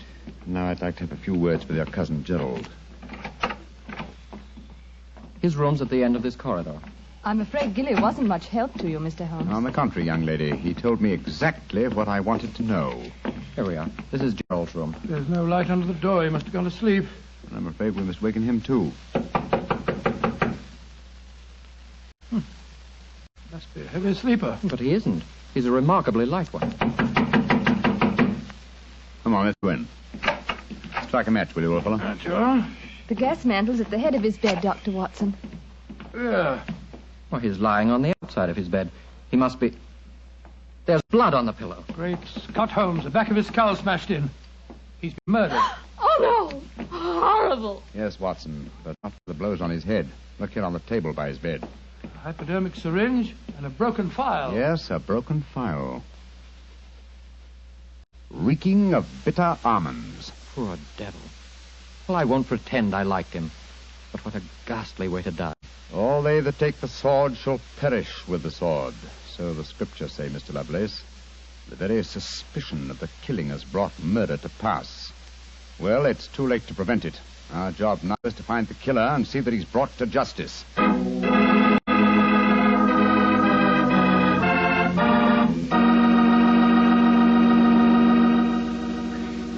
Dr. Watson will tell you the rest of his story in just a few seconds. Just time enough for me to tell you that if there's one wine that's perfect for any occasion, it's Petri California Sherry. With a bottle of that rich, amber-colored Petri Sherry on hand, you can make that time before dinner a main event. And Petri Sherry is the perfect answer to the question of what to serve when company comes. Serve Petri Sherry alone and let its full, wonderful flavor speak for itself, or serve Petri Sherry with hors d'oeuvres or party sandwiches. And remember, you can serve Petri Sherry proudly, because Petri is the proudest name in the history of American wine. Well, Dr. Watson, so you found Gerald Lovelace dead in one of the bedrooms of the house in Camberwell. What did you do? Send for the police? Not at once, Mr. Bartell. Sherlock Holmes persuaded the remainder of the household to give him the opportunity of examining the scene of the crime carefully before the police were sent for. And so, a few minutes before 1 o'clock that October night, Holmes and I stood alone in the room of death. Turn the gas a little higher, will you, old chap? Sure. You know, Holmes, I think you should have sent for the police right away. In a case like this, Watson, I prefer to be my own police. When I have spun the web, they may take the flies, but not before. What are the results of your medical examination, old chap? Well, it's exactly as you reconstructed it, Holmes. He was first beaten on the head with that poker lying on the floor. Then he had the full phial of cyanide injected into his left wrist. Can you estimate the time of death too accurately? No, this room's confoundedly hot. He might have died any time from 1 to 5 hours ago. Yes. It's now 1 o'clock, and we know that he was alive at 8. Mr. Edmund Lovelace saw him leave for his room at that hour. Yes, if he was telling the truth. One thing we do know for a fact is that this man was murdered at the exact moment he was going to bed. He's wearing his nightgown and nightcap, but his bed has not been slept in. Well, isn't it possible that the murderer might have killed him shortly after 8 and then dressed him in his night clothes to confuse us? No, my dear chap. You will notice that the hypodermic needle passed through the sleeve of his nightshirt. Here. Also, the nightcap is crushed and blood-stained from the blows of the poker. No, Gerald Lovelace had prepared for bed. Yes. Look at the glass of water on the night table and the prayer book and the watch. Yes. Signs of a prosperous and meticulous man. Mm-hmm. Very fine gold watch and in excellent condition. Aha. There's the answer, Watson. What do you mean, there's the answer, Watson? I just wound this watch one turn, and then it was fully wound. That provides us with a time schedule for our murder. Come on. We'll send a servant for the police, and while they're on the way, if you'll call everyone together, I should like to put a few more questions to this family.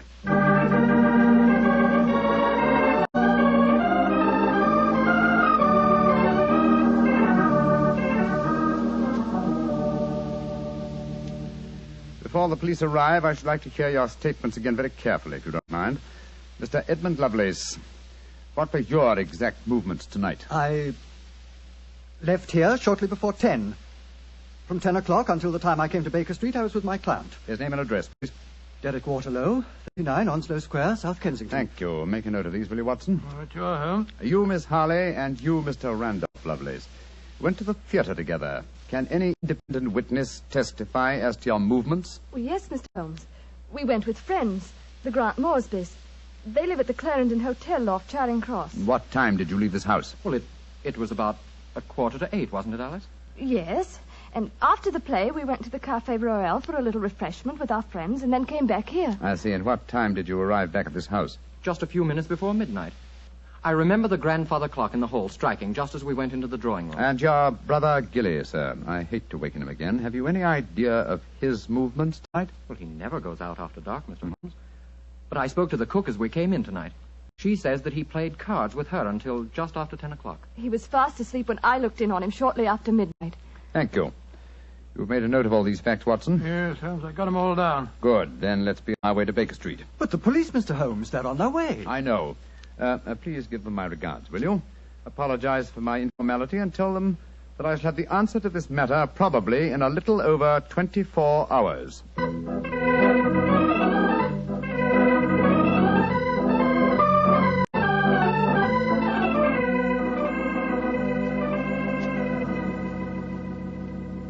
Holmes, here it is well after midnight.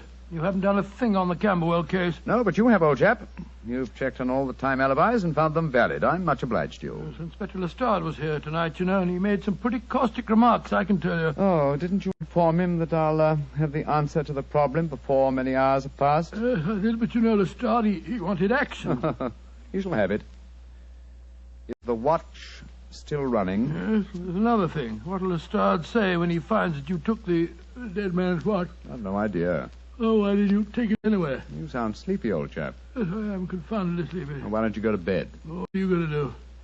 Continue my vigil with my pipe and the watch of a dead man.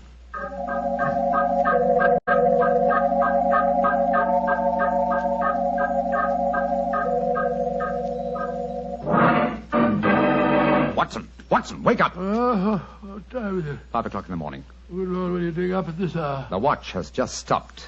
I'm about to rewind it. What are you rewinding it for, Holmes? You waited over 24 hours for it to unwind. When I know how many turns it takes to wind it fully, I shall have the answer to the whole business.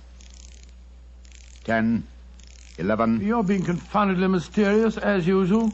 14 turns, and the watch is fully wound. Get your clothes on, old chap. Well, where are we going at this hour? To the house in Camberwell. Now I know who murdered Gerald Lovelace.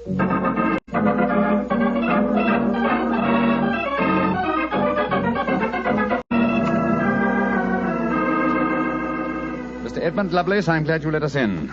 Please take us up to your young cousin's room at once. Really? What do you want with him? I'll explain in a moment. Please take us up to him. Oh, of course, but what brings you here at this hour of the morning? Mr. Holmes knows who murdered your cousin. Well, I'm glad to hear it. It's more than the police seem to know. They were here half the night cross-examining us.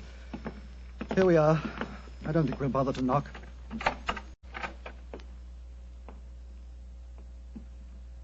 Gilly? Gilly?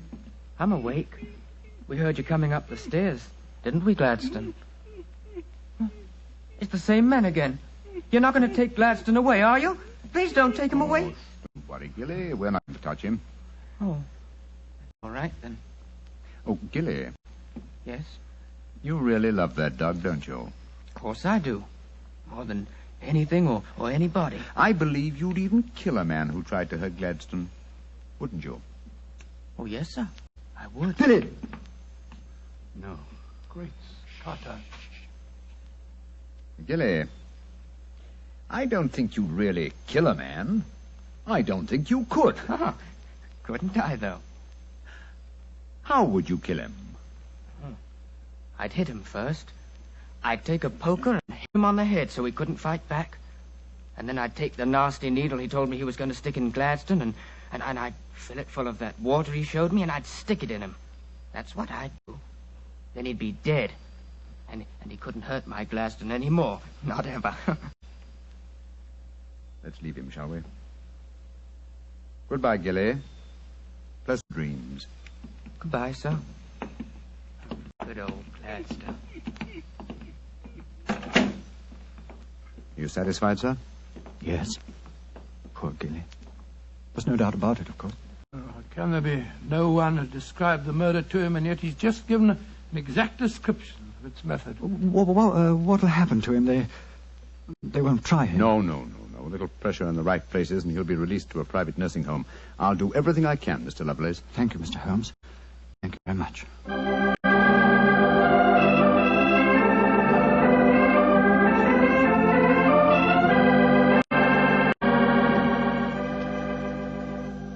Well, Holmes, now that we're back in Baker Street and the whole depressing case is finished with, perhaps you'll tell me how you knew that Billy had committed the murder. Well, consider the time schedules, old fellow. You checked the alibis of the other cousins and found them satisfactory. That meant that Alice Harley and Randolph Lovelace could have committed the crime only at midnight.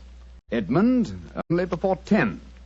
Gilly only around 11. You said that the time of death could have been at any of those hours. Yes, I did. So how did you pin it down to 11? The watch gave me the specific answer. When I picked it up, I unthinkingly wound it. Made one turn and was then fully wound. Now, when does a methodical, precise man like Gerald Lovelace wind his watch? Just as he's going to bed. Exactly, old fellow.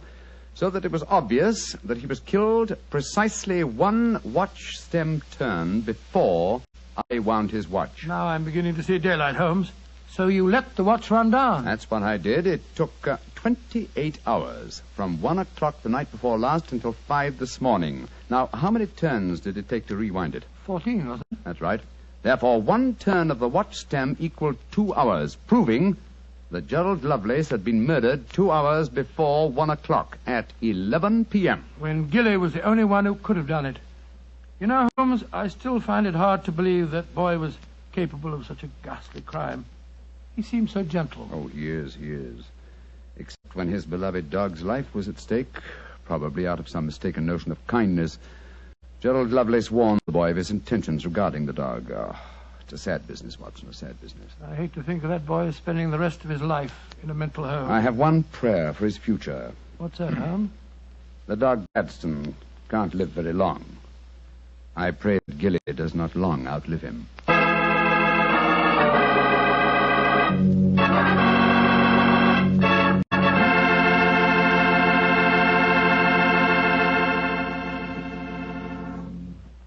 Doctor, that was a remarkable bit of deduction on the part of Mr. Holmes. Yes, extremely clever, wasn't it? Of course, if I may say so, I was of some small help myself. Small help? Why, Doctor, you practically solved the case by yourself. Oh, I wouldn't go as far as saying that. But, Doctor, you did check all the alibis, didn't you? Yes, I checked where each suspect was at various times. Yes, you checked time. And what's more important than time? Well, Why, Doctor, time is even vitally important when it comes to wine. I was wondering how you were going to bring that in. And one thing we do know, Petrie took time to bring you good wine. So nobody can miss with Petrie wine. It's just got to be good. You know, you can't be in the wine business as long as the Petrie family without really learning all about the fine art of making wine. And don't forget, the Petrie family has been making fine wine since way back in the 1800s. So, naturally, they've been able to hand on down, from father to son, the result of generations of experience at turning luscious, sun-ripened grapes into fragrant, delicious wine. No matter what type of wine you prefer, you'll like it more if it's a Petrie wine, because Petrie took time to bring you good wine. Well, Dr. Watson, what new Sherlock Holmes story do you plan to tell us next week? Well, now, next week, Mr. Bartell, I'm going to tell you a most unusual adventure that Holmes and I had when we were attending a performance at the Opera House in Rome.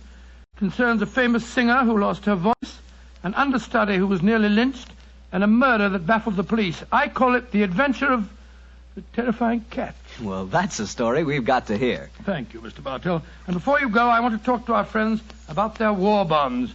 You know, during the war, the best investment we could find was a United States war bond. And for my money, they're still a great investment. They're called United States Savings Bonds now, and only the name is changed. Savings bonds are sold in the same denominations and give you all the same advantages. And you can buy savings bonds at the same places, at your bank or your post office or through the payroll savings plan. So invest all you can in United States Savings Bonds, because you cannot find a better or a safer investment.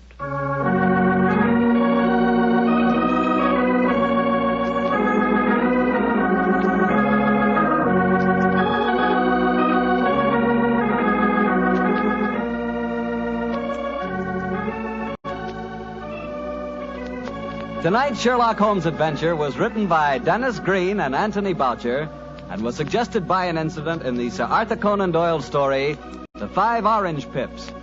Music is by Dean Fostler.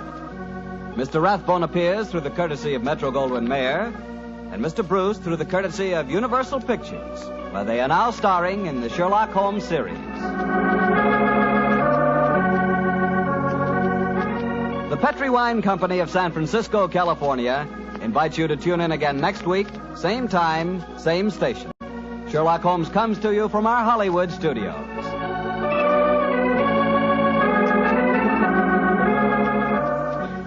This is Harry Bartell saying good night for the Petri family. Listen every Monday on most of these same stations at 8 o'clock to Michael Shayne, followed immediately by Sherlock Holmes. This is the Mutual Broadcasting System.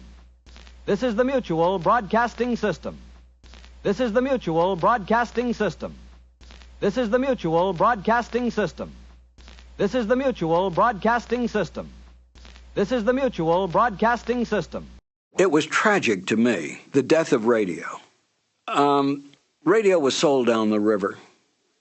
It needn't have disappeared. It didn't disappear in England. It didn't disappear in France. And it needn't have disappeared in the United States.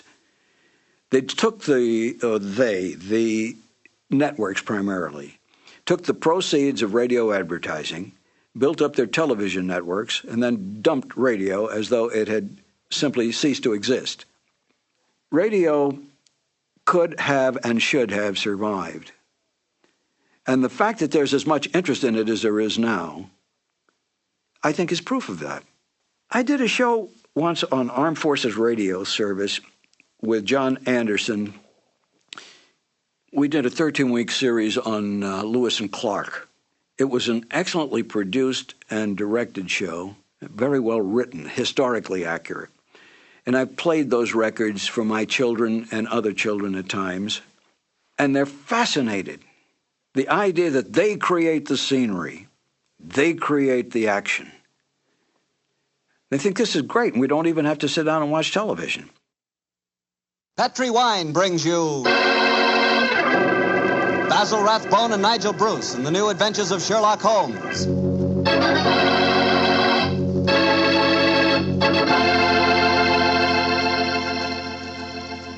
The Petri family, the family that took time to bring you good wine, invites you to listen to Dr. Watson tell us another exciting adventure he shared with his old friend, that master detective, Sherlock Holmes.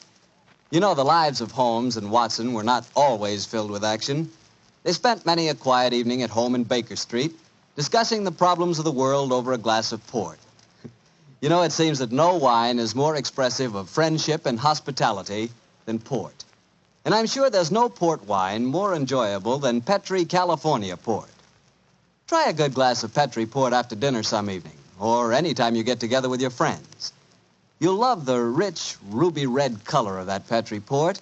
You'll love its smoothness and full body, its remarkable and wonderful flavor, a flavor that comes straight from the heart of luscious, hand-picked grapes. Serve that Petri port alone, or serve it together with cake or cookies or with fruit. Yes, and serve it proudly. You can, because the name Petri is the proudest name in the history of American wines.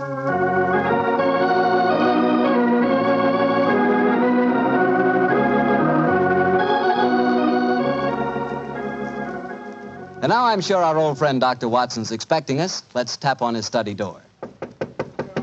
Come in. Good evening, Doctor. Good evening, Mr. Bartell. Come over here by the fire. I was just having a cup of coffee. Would you care to join me? Thanks, that'd be nice. It'll prevent you falling asleep during my story tonight. There's no chance of that, Doctor. From the hints you gave us last week, it sounded like quite a story. It began in a circus in Paris, you told us? Yes, my boy, the circus. A colorful world of sawdust and spangles.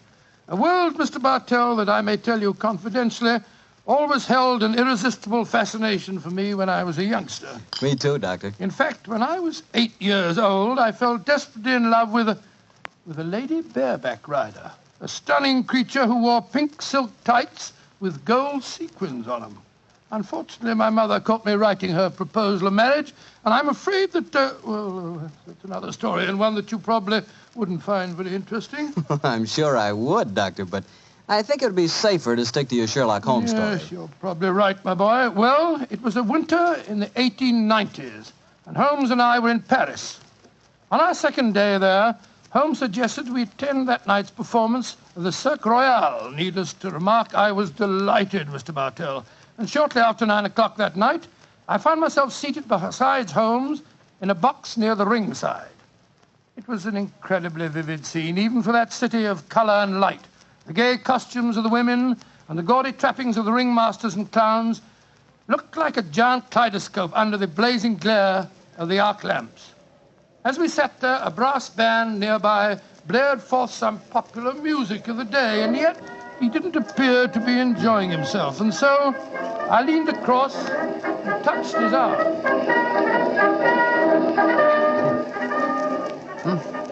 What is it, Watson? Well, you're very quiet, Holmes. Aren't you having a good time? A good time, I suppose, old chap. I was just wondering where Mr. Edwards is. Mr. Edwards? Who's he? An extremely distinguished client who was to meet us in this box at 9 o'clock. Client. So this little excursion was on business after all. Yes, I might have known it. Don't worry, old fellow. In your case, I think you'll be able to combine quite a little pleasure with the business. Well, can't you be a little more explicit, Holmes? Shh. Here comes the ringmaster. Mesdames et messieurs, j'ai l'honneur de vous présenter ce soir la grande vedette du cirque, Mademoiselle Gisèle Girondet, équestrienne incomparable.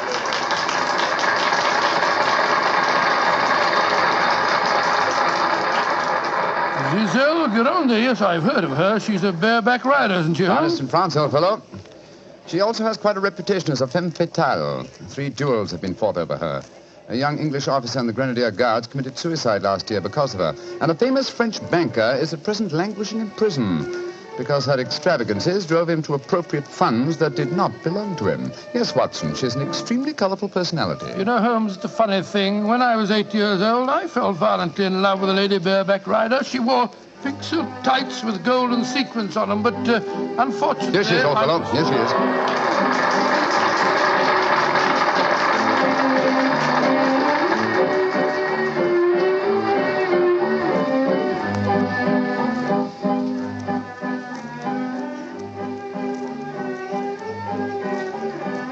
Holmes, she's exquisite. Look at the way she's jumping from the back of one horse to the other. Sheer poetry of motion. The lady appeals to you, Watson. By George, yes, indeed she does. In fact, Holmes, I don't mind telling you that if I weren't a married man and a poor man... you'd like to court the lady, eh? Yes, I should excellent, indeed. Old fellow, excellent. That's the very reason for our attendance at the circus. What in heaven's name are you talking about, Holmes? Ah, there you are. Good evening, Mr. Edwards. Holmes, my dear fellow, how are you?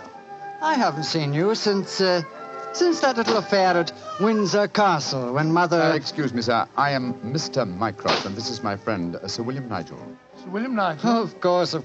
And I am Mr. Edwards. We must respect each other's incognitos, eh? How do you do, Sir William? Well, I'm extremely honored to meet you, Your Royal, Mr. Edwards. How'd you like Gazelle? Isn't she a stunning creature? Yes, indeed she is, sir. The four of us to have supper together after the performance tonight, I understand, Mr. Edwards. Well, unfortunately, I can't be there, Mycroft. There's some stupid affair at the embassy which I have to attend. We must postpone the dinner until tomorrow night. Oh, very well, sir. Come over to my hotel a little early and we can discuss the whole business. Personally, I think a lot of fuss is being made about nothing.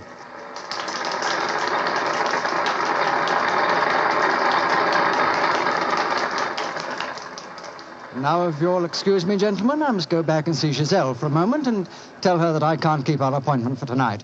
I'll see you tomorrow, Mycroft. Good night, Sir William. Good night. Good night, good night, sir. Et maintenant, pour votre plaisir, les frères Salini, les jongleurs internationaux.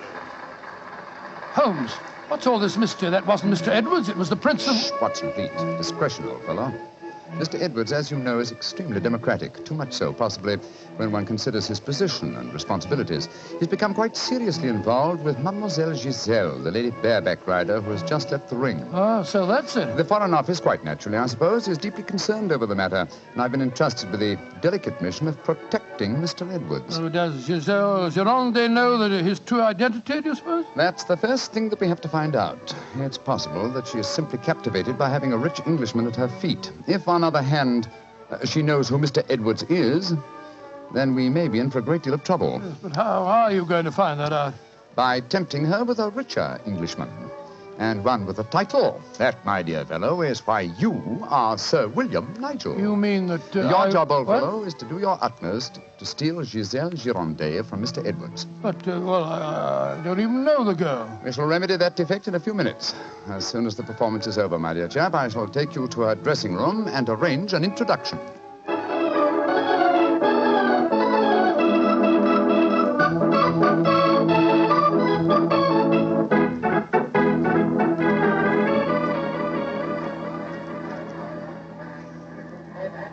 I must say, Holmes, the backstage life at a circus is even more colourful than in the ring. What makes you say that, old fellow? Well, I just saw a pinhead having tea with a bearded lady while a sword swallower was standing behind him practicing his act. Oh, hello.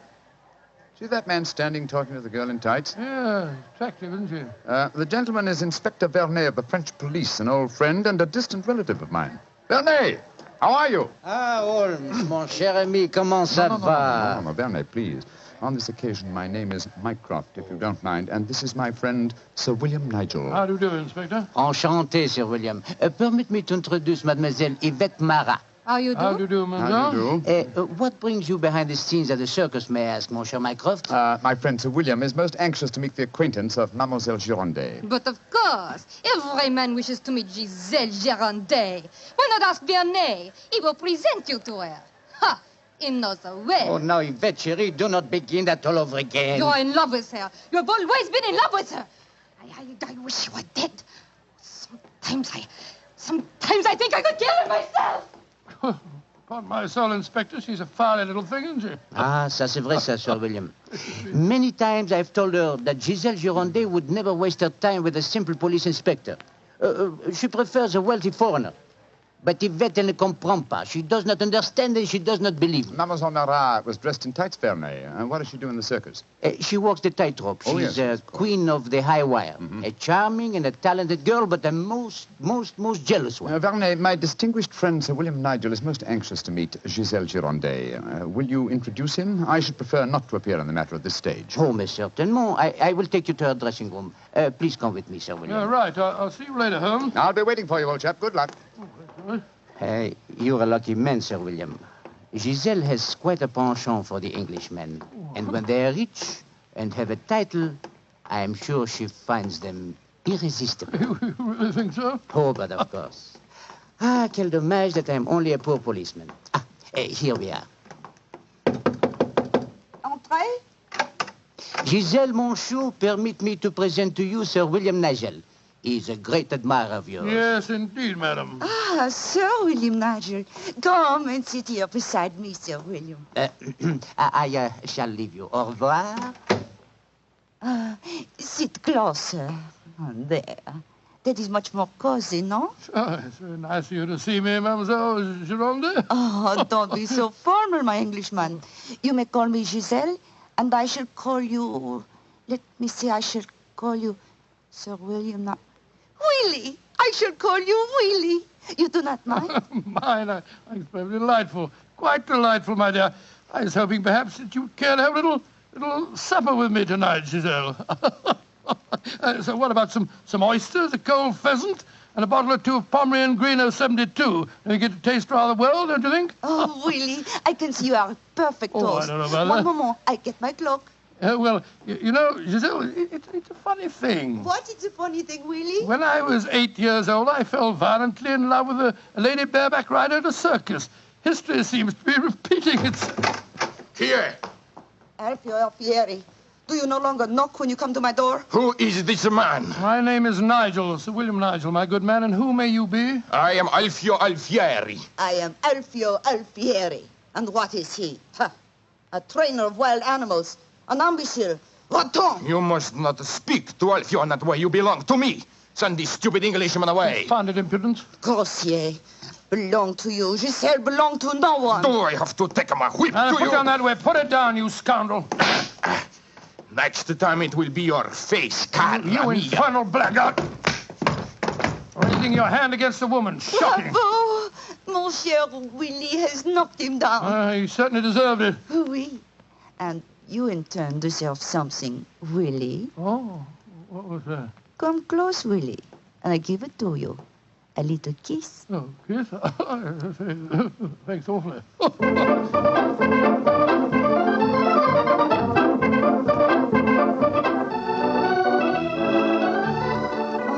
Willie, you are so strong, so resolute, so brave. Oh, it was nothing, my dear Giselle. Nothing at all. Here, more champagne, gosh.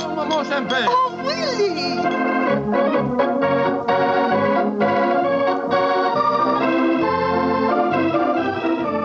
Giselle, Oui, Monsieur Edwards? have a box for the opera tomorrow night. I was hoping that Oh, perhaps... I'm sorry, Monsieur, but my time is occupied. I am showing the delights of moment to mon cher Willie.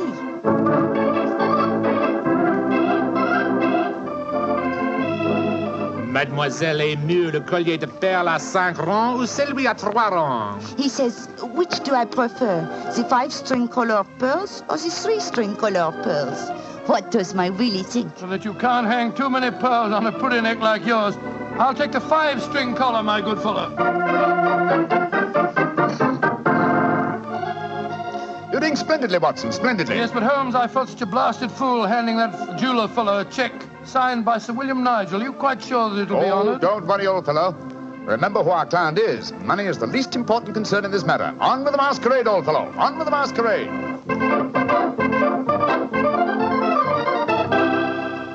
More champagne, garçon.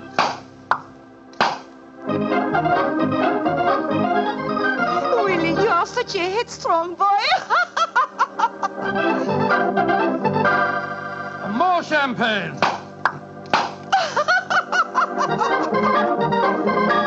Citadel, you dear little thing.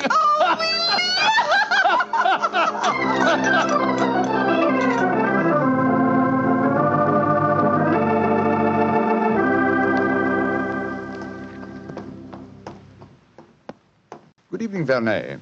Has Mademoiselle Girondet come in for the evening performance yet? Yes, Monsieur Holmes. I escorted her to her dressing room half an hour ago. Monsieur Edwards is in there with her now. At last, it seems, she has use for a poor policeman. Last night, she found a threatening letter on her makeup table. Since then, she has been most grateful for my company. A threatening letter, eh? Any idea who might have sent it? Oh, yes, of course. I'm afraid I have, Monsieur Holmes. I told her to pay no attention. By the perfume of the notepaper, I recognize the sender. A jealous tightrope walker called Yvette Marat. Oh. Poor Yvette. She would make a very inferior criminal, I'm afraid. Still, Giselle asked me to stay outside her dressing room till the performance starts. You wish to see her? Yes. Oh, good evening, Mr. Edwards. Evening, Mycroft. Evening, Inspector Barney. Comment ça va, Monsieur Edwards? Look here, Mycroft. I think this little game's gone far enough. Giselle has just refused another invitation of mine. Now, I know who Sir William Nigel is, and I swear I'll tell her. Don't you think, sir, that the lady is hardly worth bothering about? Surely this whole incident with Sir William proves that she's a scheming little adventuress. A fictitious title and an apparently bottomless purse have shown her up in her true colors. I could have told you the same thing without such an experiment, my friend. Well, I suppose you're right, Mycroft. I've been a fool. An idiot who lets a pretty ankle turn his head. A conceited dolt. Let us just say, monsieur, that you have been a man. Good evening, sir. Good evening. Good evening. Just going back to see Giselle for a moment, I brought us these flowers for her. I'll be back in a jiffy. Just a minute, Watson. I hate to dampen your ardor, old chap, but the masquerade is ended. Ended? What do you mean it's It is no ended? longer necessary for you to impersonate Sir William Nigel or to pay court to Gazelle. Oh, really? Really? Really? Well, that's a great relief, sir, great relief. I've hated the whole business. Oh, yes, I'm sure you have. We appreciate the sacrifices that you've made, don't we, Sir Edward? Yes, indeed. Well, I must go back and see her once more, though. We had a rendezvous for tonight, and I must cancel it. A gentlemanly thing to do, you know. I won't be a minute. Never have I seen a man more downcast. Obviously, with him, my dear Holmes, business was a pleasure. Alfieri, where are you going? That Englishman. I just saw him go into Giselle's room. To whom are you referring? That man that called himself Sir William Nigel. Oh, yes. 2 days ago, he struck me. I have to settle with him. No man may strike Alfieri. Do not cause any more trouble, Alfieri. From what I've been told, you thoroughly deserved what happened to you. Here he come now. You, English, you. Alfieri challenge you to a duel. Holmes! Watson, old chap, what is it? You're as white as a ghost. It's Giselle. What's wrong with her? She's dead. She's lying there in her dressing room. Strangled. Strangled? And only half an hour ago I spoke with her myself. Since then, I've been standing in this corridor, guarding her door at her own request. Only 2 men have entered Giselle's dressing room since then. You, Monsieur Edwards, and you, Sir William Nigel. What are you suggesting, Baconian? I am suggesting nothing. I am stating that these 2 gentlemen are under arrest for suspicion of murder.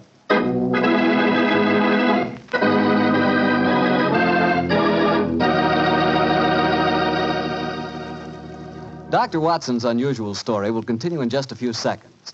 Time I'd like to take to remind you that one wine that seems to be the outstanding favorite among the ladies is Petri California Muscatel. That's probably because, like a beautiful woman, Petri Muscatel is subtle and intriguing. Petri Muscatel is the color of burnished gold, and its flavor, well, it's the flavor of big, plump Muscat grapes, picked by hand carefully and tenderly when they're just full of wonderful, delicious juice. If you want to show that you really know the wine that women prefer, serve Petri Muscatel. Serve it after dinner or later in the evening. It's wonderful. And why shouldn't it be? It's a Petri wine. Well, Dr. Watson, so you and the mysterious Mr. Edwards got yourselves arrested on suspicion of murder, huh? Yes, Mr. Bartell. Holmes did everything in his power to persuade Inspector Vernet to release us, but it was useless. And so, while Mr. Edwards and myself were languishing in detention cells at the local Sûreté, Holmes and the French inspector were examining the dressing room of the dead woman.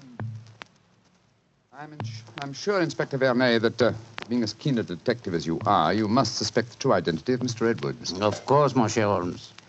But that is the danger of incognitos. If he chooses to assume the identity of plain Monsieur Edwards, then he must run the risks of plain Monsieur And Edwards. you're convinced that either he or my friend strangled Mademoiselle Girondet? It is obvious. Then I'll have to prove to you that they didn't. Let me examine the body again, will you? If she had been strangled by either of my friends, why would her body be lying here under the window? It's as far away from the door by which they left this room as possible. That proves nothing. No, but it's odd. Giselle was a strong girl. There might easily have been a struggle.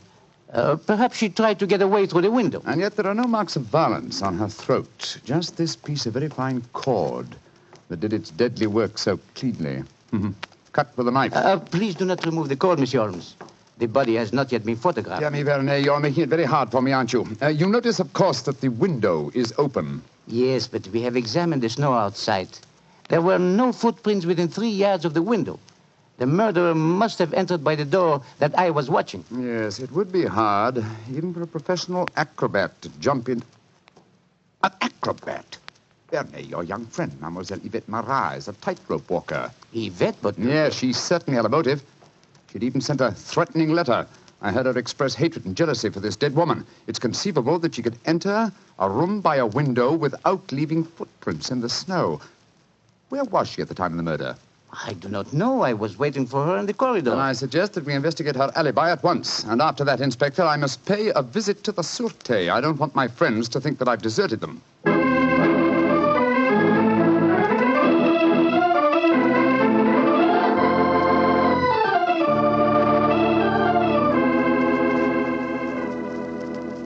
Excuse me, sir. Yes, Holmes. I'm afraid it looks rather black.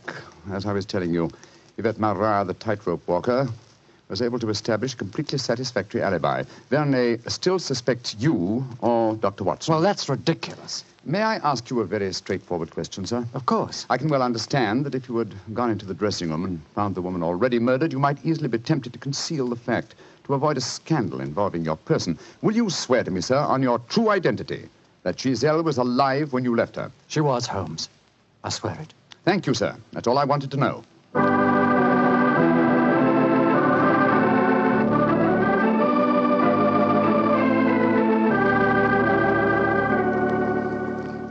Holmes, I'm glad to see you. You know, I've been thinking. All this depends on Verney's evidence. But supposing he was the murderer? He told us that Gazelle had turned him down, you know. I'd thought of that, but Mr. Edwards swears that Gazelle was alive when he left the room. And yet that means that Mr. Edwards... Oh, no, it's unthinkable. Holmes, you're not suggesting...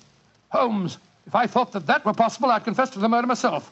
My life wouldn't matter if it'd save a scandal like that. Great Scott, it'd shatter the empire. Dear old Watson, you shall not sacrifice yourself. You're as valuable a British institution as the Lion himself. No, my dear fellow. We shall never sacrifice you, not while my mind is still capable of... My mind? That's it. Thank you, Watson. You've given me the answer. Holmes, what are you burbling Be about patient, now? old fellow. In half an hour, you'll be out of this cell, and the real murderer will be in it.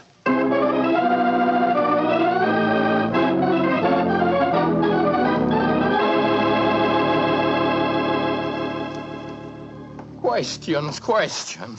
Why must Alfieri answer so many questions? Because he will not yet tell the truth. You murdered Giselle Girondet. How many times I have to tell you I did not kill her? Why should I want to harm her? Because you were jealous. Because she humiliated and tormented you. But I was not in her dressing room. I've already proved that fact. Am I a magician that I can kill somebody without entering a room? Alfieri, I know how you killed Giselle Girondet without its necessitating your entering this room. You're a smart man. Please to tell me. I don't need to tell you. With the aid of Verney, I'll show you. Open the window, Alfieri. What game is this? Very well, then. I'll open the window myself. Put your head out. Come on. So. Who do you see? Inspector Verney standing 3 yards away, where you stood, and he's got your long training whip. No! Don't move! Stand there. The inspector hasn't your skill with a whip, but he wants to try a little experiment. No, leave him alone! All right, Verney. I'm holding him.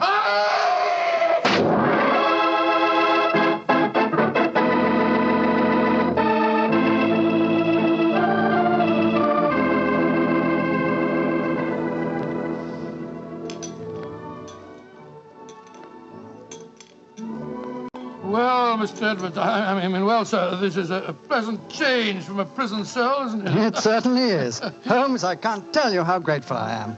I still don't quite understand how you did it. Watson, in rather a roundabout way, was responsible for giving me the clue. Oh, how was that, Holmes? Well, on more than one occasion, old chap, I've had cause to deplore your rather florid style of writing. Tonight, I was very thankful for it. When I began to speak of the capabilities of my mind... suddenly I remembered a phrase of yours in which you referred to its whip-like rapidity and accuracy. That, of course, made me think of Alfieri, the animal trainer. Exactly how did he kill the poor girl? Well, sir, he stood outside the window, far enough away to leave no incriminating footprints. Called to Giselle, probably persuaded her to lean out, then snapped the whip around her neck, pulling it tight and strangling her. And then I suppose he cut the cord and let the body fall back into the room. Precisely, old fellow. We found a whipstock among his tackle, a whipstock from which the lash had been cut. The stub of lash left matched the cord around the dead girl's throat. Amazing business.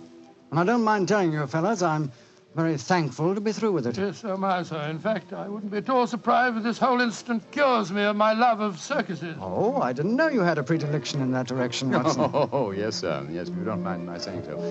When he was 8 years old, he fell in love with a lady bareback rider. Didn't you, Watson? Indeed. What happened? Well, sir, I don't remember her name, but she wore pink silk tights with golden sequins on them. And I wrote her a rather hot-headed letter. Unfortunately, my mother...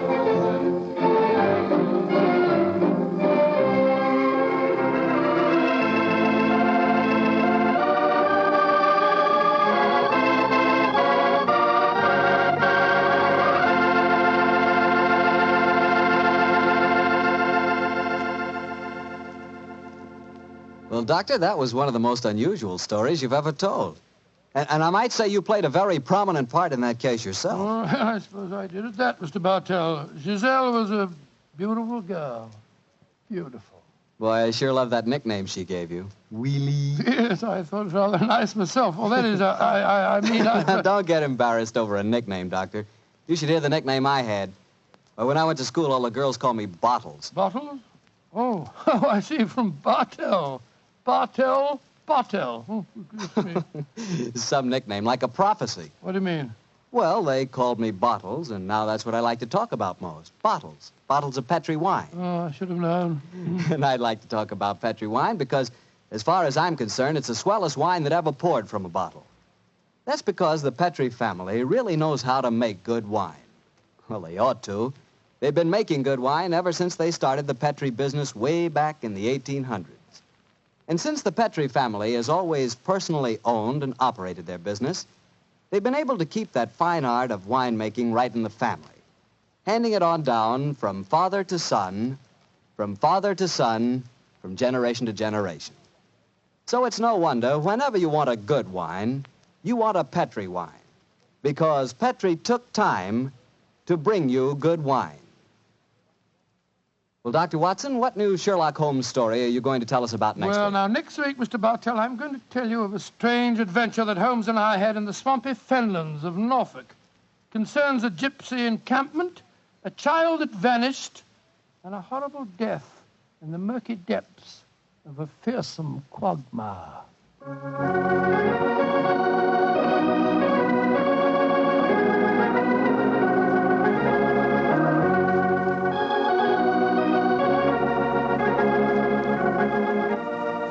Tonight's Sherlock Holmes adventure was written by Dennis Green and Anthony Boucher and was suggested by an incident in the Sir Arthur Conan Doyle story, The Adventure of the Three Students. Music is by Dean Fostler. Mr. Rathbone appears through the courtesy of Metro-Goldwyn-Mayer, and Mr. Bruce through the courtesy of Universal Pictures, where they are now starring in the Sherlock Holmes series.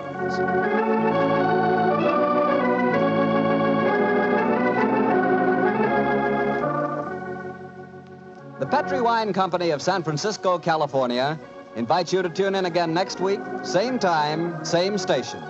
Sherlock Holmes comes to you from our Hollywood studios.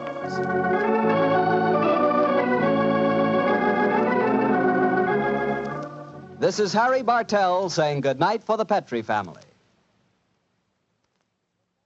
For a solid hour of exciting mystery dramas, listen every Monday on most of these same stations at 8 o'clock to Michael Shayne, followed immediately by Sherlock Holmes. This is the Mutual Broadcasting System.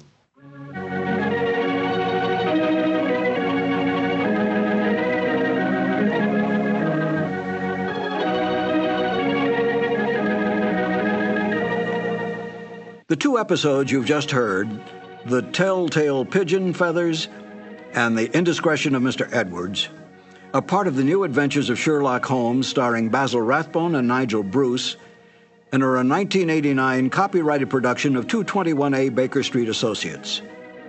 The Sherlock Holmes stories and the characters of Sherlock Holmes and Dr. John H. Watson were created by Sir Arthur Conan Doyle and are used with the kind permission of Dame Jean Conan Doyle. This is Harry Bartell. I want to thank you for letting me share those wonderful times on dramatic radio. I'll be back soon on another cassette where I'll present Sherlock Holmes and Dr. Watson in The Adventure of Thor Bridge and The Double Zero. Thank you for listening.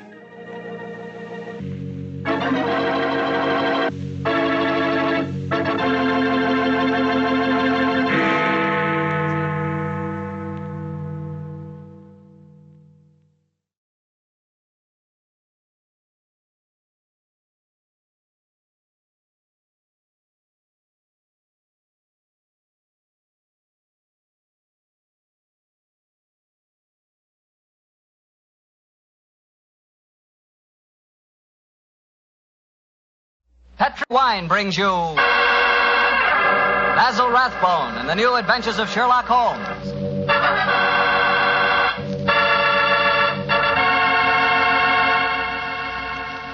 The Petri family, the family that took time to bring you good wine, invite you to listen to Dr. Watson tell us another exciting adventure he shared with his good friend, that master detective, Sherlock Holmes. And as for me, well, I'd like to ask you if you know that one of the favorite wines of American women is Petri California Muscatel. In fact, the whole family likes Petri Muscatel. And you'll certainly know why if you'll just pour yourself a glass. Why, that Petri Muscatel is wonderful just to look at. It's the color of sheer gold. And raise that glass of Petri Muscatel to your lips. Oh, boy, what a wine. Look, did you ever walk through a vineyard early in the morning? You know, when the dew is still clinging to the grapes? And did you taste one of those luscious, plump muscat grapes? Then you'll know what to expect the first time you taste Petri Muscatel. Petri Muscatel brings you that same wonderful muscat flavor, right from the heart of the grape. Try serving Petri Muscatel after dinner by itself or with fruit or nuts. It's the perfect after-dinner wine. And serve it proudly because 5 letters, P-E-T-R-I, spell the proudest name in the history of American wine.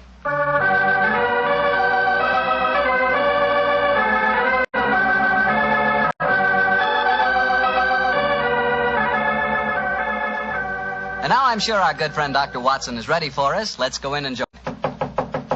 Come in. Oh, there you are, Mr. Bartell. Good evening, Doctor. Are you all ready with tonight's new Sherlock Holmes adventure? I'm ready if you are, my boy. How would you like to hear a story that took place in Italy? In Italy? Say, you and the great Sherlock Holmes certainly did get around. What took you there, Doctor? We'd gone to Rome to investigate the sudden death of Cardinal Tosca.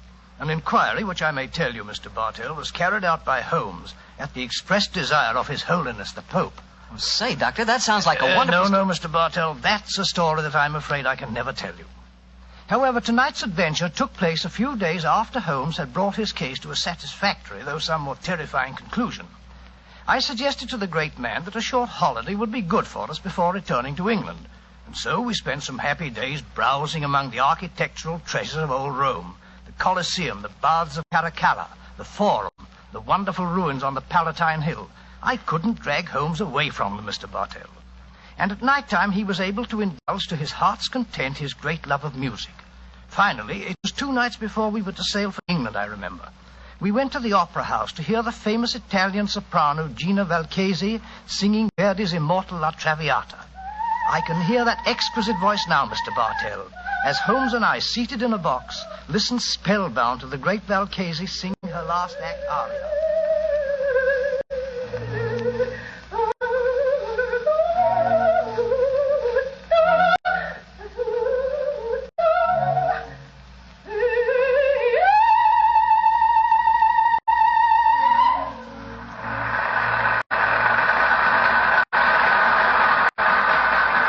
Watson. What a magnificent voice. Yes, it is, Holmes. A pity, though, that most opera stars who sing like Nightingale seem to have the figures of unusually well-fed pouter pigeons.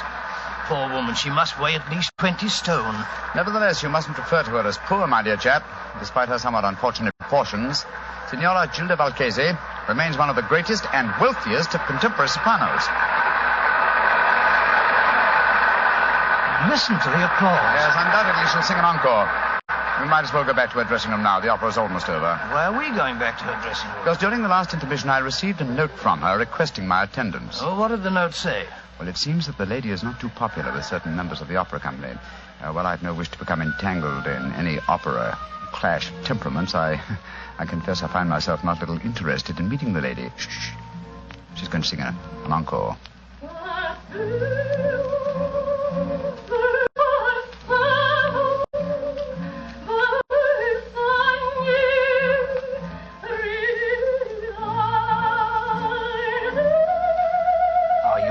Going back to her dressing room? Certainly, my dear fellow. A summons from Gina Valchesi is no more to be disobeyed than a royal command.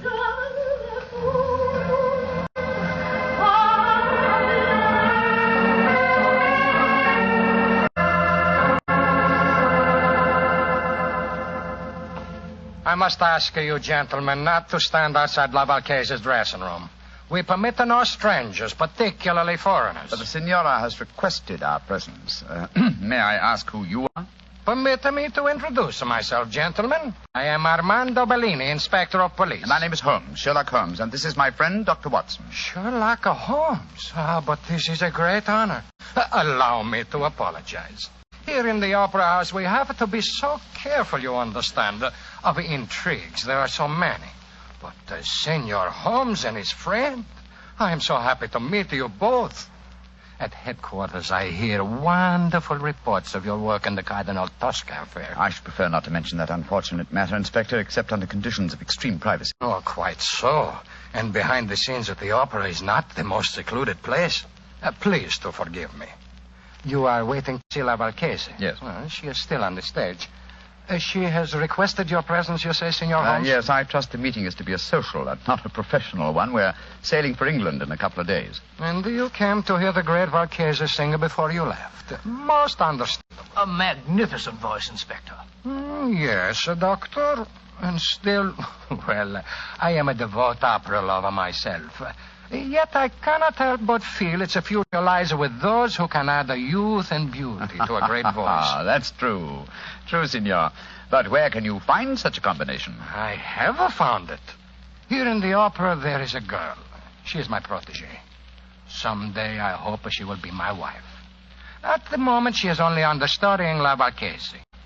If she should ever get the opportunity of singing in her place, then a new star will be born. Oh, really? What's her name? Lisa Bordoni. She has but recently come to Rome from Milano, where she was studied with the great Alfieri. Confidentially, I think that La Valchese is so jealous of her that... Oh, here is Lisa now. And that is her brother with her. Lisa, cara mia, please to join us. By George, what a beautiful girl. What is it, Armando? Permit me to present the famous English detective, Senor Sherlock Holmes, and his friend, Dr. Watson. How do you do? How do you do, young lady? Glad to meet you both. This is my brother, Wally. How do you do, sir? I certainly feel that I know a lot about you two gentlemen. No, I can't tell you how many times I've read your stories, Dr. Watson. Indeed, sir. I'm very flattered. Lisa, cara mia, we were just saying that in youth and beauty, combined with the voice, lies our future hope in the opera. Your day will come, Lisa mia. Your day will come soon. I hope you're right, Armando. But as long as I understudy Gina Valchese, I don't see when I'll get my chance. She's disgustingly healthy. If you'll pardon my saying so, young lady, though your name is Bordoni, you and your brother don't sound in the least Italian. Well, we're not, Mr. Holmes. We're American. But to succeed in Italian opera, my sister has found that an Italian name is essential. So the Borden family became the Bordonis. In any case, my real name is Lizzie Borden. Oh, really? I'm sure you, Mr. Holmes, as a famous detective, will see that I had to change my name. Yes, I can well understand. Who was Lizzie Borden? Well, my dear fellow, one of the greatest and most successful of murderesses, who wielded an axe with incredible dexterity. I've often regretted that I was in Tibet instead of America at the time of that particular case. Senor Holmes, I do not understand you Anglo-Saxons. To me, a murderess is a murderess. Now, when you speak of a greatness in women, I feel... Oh, but here comes Gina Valchese now. I will introduce you. How many times must I tell you allow no one to stand outside my dressing room? Send them away. La Valchese is tired. But you wish to see Senor Sherlock Holmes, the famous detective. He has come here in answer to your request. Please, permit me to present him, and also his friend, Dr. Watson. How do you do, Senor? I'm greatly honored to meet you, Senora Valchese. And now, perhaps, if we may come into your dressing room and confer privately. Perdio. What would La Valchese have to say to a detective? I mean, you're not the police. That's Biro. Go away, all of you. Well, what do you think of that? She slammed the door in my face.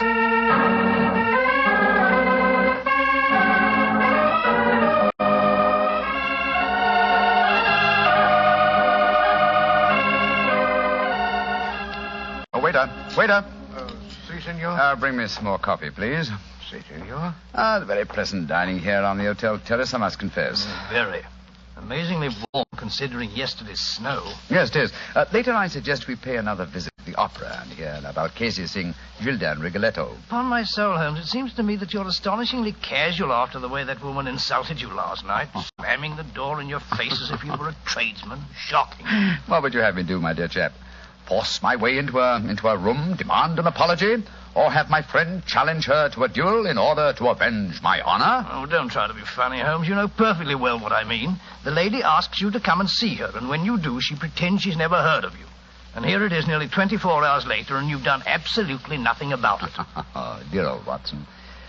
You're really quite upset over the affair, aren't you? Well, if it'll make you any happier, let me tell you, I have done something about it. I'm delighted to hear it. What?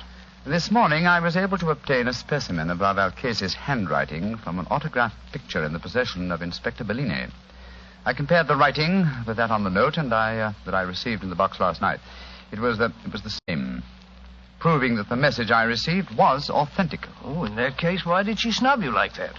Well, something was to frighten her, I suppose. Something or someone who was standing at the dressing room door with us. Well, who was there? Inspector Bellini, Lisa Bordoni, and her brother. Precisely, my dear fellow.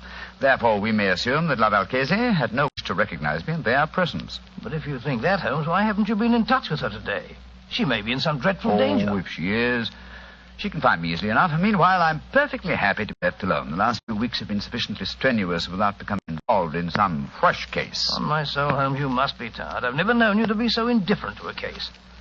Great Scott. Now, what is it, Watson? Look, walking towards us. It's Signora Valchese herself. Oh, and judging from the lady's expression, she seems to be in some distress. Good evening, Signora. Signor Holmes, I must speak Please to sit you. down, won't you? This is my colleague, Dr. Watson. How do you do? First, I must apologize for my behavior last night. It would have been dangerous if La Valchese had acknowledged that she had to communicate with you. That's just what my friend assumed, madam. Please speak quite freely now, Signora. No one can overhear us. Signor Holmes, I am being persecuted. My life is in danger. You must save me. You've been threatened. Si, Signor. And now today, tragedy has struck. My sister, my beloved Bella, lies near death from a murderous attack. An attack that was meant for me. Good Lord, what happened, madam? If you will please to keep quiet, and let La Valchese speak, will I learn what happened. Oh, I'm so sorry, madam. This morning, I always myself take my dog for a walk. But this morning, I feel the trace of a cold. I ask my sister to take the dog for a walk. Please do understand that my sister is very much like me in appearance. Yes, I understand, Signora. Please continue. She walk alone in the park. From nowhere, a horseman come gallop and ride her down. This much I learned from the traces in the snow when I hurry and go to find her. Was she able to tell you who the horseman was? No, she cannot speak, Signor. They say at the hospital that her skull is fractured, that she may not live. Signor Holmes, that attack, it was meant for me. You must protect me. Signora, I shall do everything in my power to... No! What's wrong, madam? Somewhere there is a cat. I know it. Make it go away. I cannot stand cats. They drive me mad. No! Oh, make it go away, please. I cannot sense them without even saying them. Shoot, run away, shoot. No. I can't see please, one. It must be your imagination. Signora, I am sorry to make such a scene, but I cannot bear to be near a cat. I cannot tell you what it do to me. It may sound a foolish weakness. No, not at all, Signora. Such a condition is quite common. In fact, I believe medical science has given it a name. It's known as ailurophobia. Oh, whatever it is called. It make me ill. I must go to my room. I cannot stand much more. My poor sister. I imagine with your sister at death's door, Signora, you will not sing tonight. Signor Holmes, I love her very much. But even a sister is only a sister. My art is my life. In an hour, Signor, I sing Gilda in a Rigoletto. You will attend the performance. And afterward, you will tell La Valchese how she may trap this devil who seek to destroy her.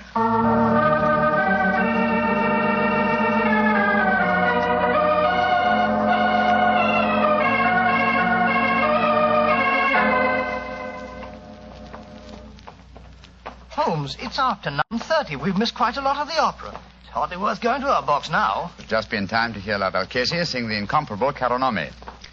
Come on, old fella.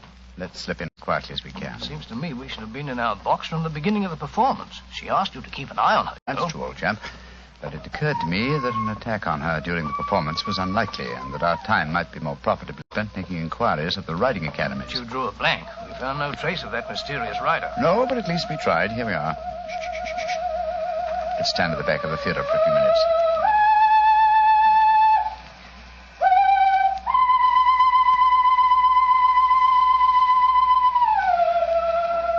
Great Scott! That isn't Valchese singing. It's the understudy, Bellini's protege, the American girl, Lisa Bordoni. What a beautiful voice. Like one, but with a beautiful, wonderful range. Look here, we've no time to listen to her now.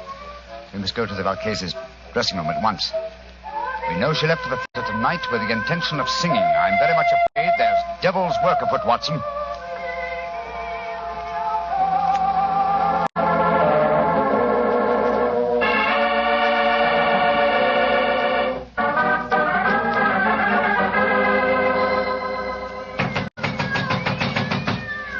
Doesn't she answer? Shh. Listen. There are cats inside our dressing room. Come on, Watson. Locked. Put your shoulder to it. Come on, help me. Watson, come on. Once more. Come on, again. Now, once here. Great Scott, she's unconscious, Watson. See what you can do for her. She must have fainted with fright. Yes, some fiend, knowing her deadly fear of cats, has locked her in here with half a dozen of them. Shoot! Shoot! Off with you! Shoot! Her eyes are opening, Holmes. She's coming to. Signora Valchese. Her lips are moving. She's trying to speak. Signora Valchese, tell me, who did this to you? Great heavens! Her voice is gone. I've known many vicious crimes in my lifetime, Watson. But to murder a voice that was one of the treasures of the world, is as vile a killing as I've ever encountered.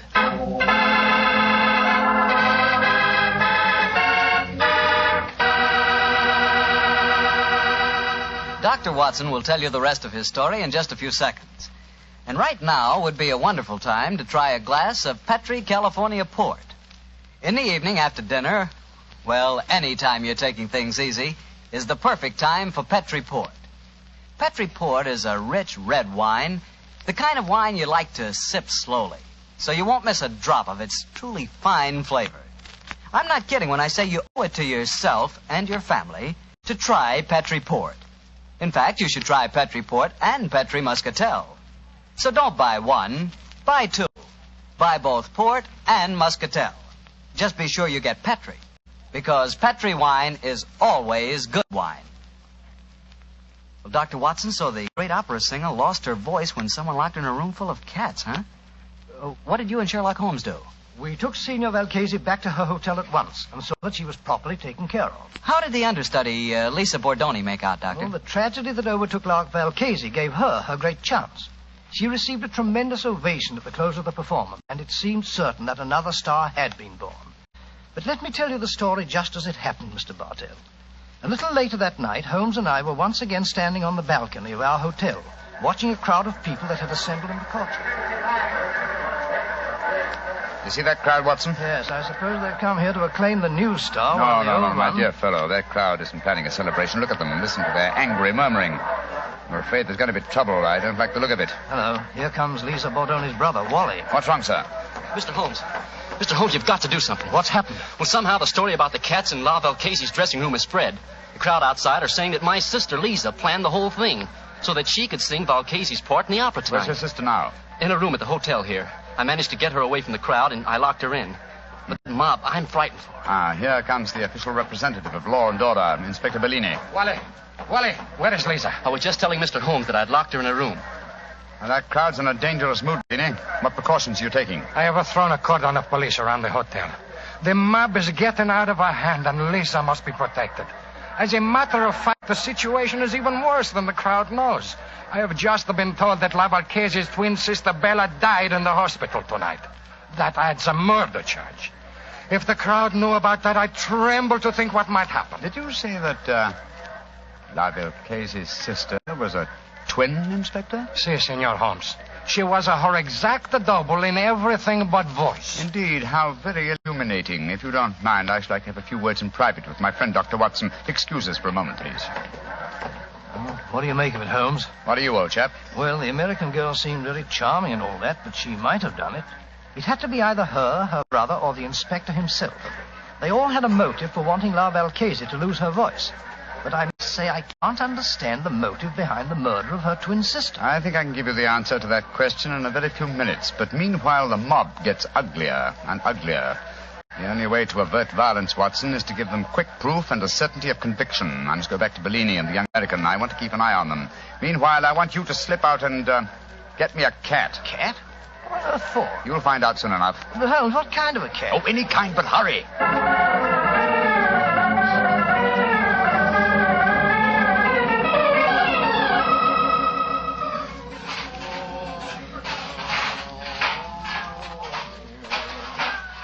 Kitty, come on, Kitty. There's a good kitty. Here. What you do in a hotel kitchen, senor? Oh, you want to play with my cat? Oh, is he your cat? Charming little fellow. I'd like to borrow him for a little while. Why you want to borrow my cat? Oh, I thought I'd take him up to my hotel room and have a little game with him. I've got some old socks he can play with. Deal. The English, they are a crazy race. My cat does not like to play with the old socks. Look here. Here's 50 lira for you. Wait. Oh, no. I tell you, my cat does not like to play with old socks. My cat will stay here, and you can keep your money. I'll give you 100 lira. So that you may stuff my cat full of old socks? No. Give me back my cat. Oh, the place is with you. You'll get it back later. Stop him. The crazy Englishman, he's stealing my cat. Stop.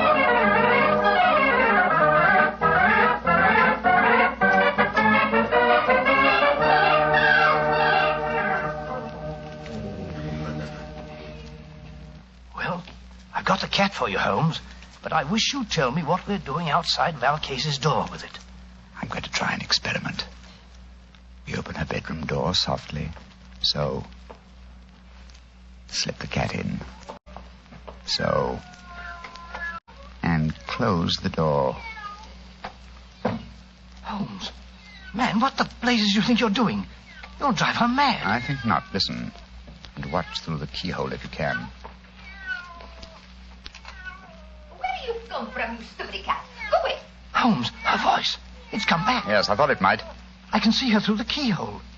She's picking the cat up by the scruff of its neck. She's walking toward the balcony. Yes, and towards the crowds down below. An excellent opportunity for a public confession. Come on. Stella? What do you want? I charge you with the murder of your sister, the great singer, Valcase.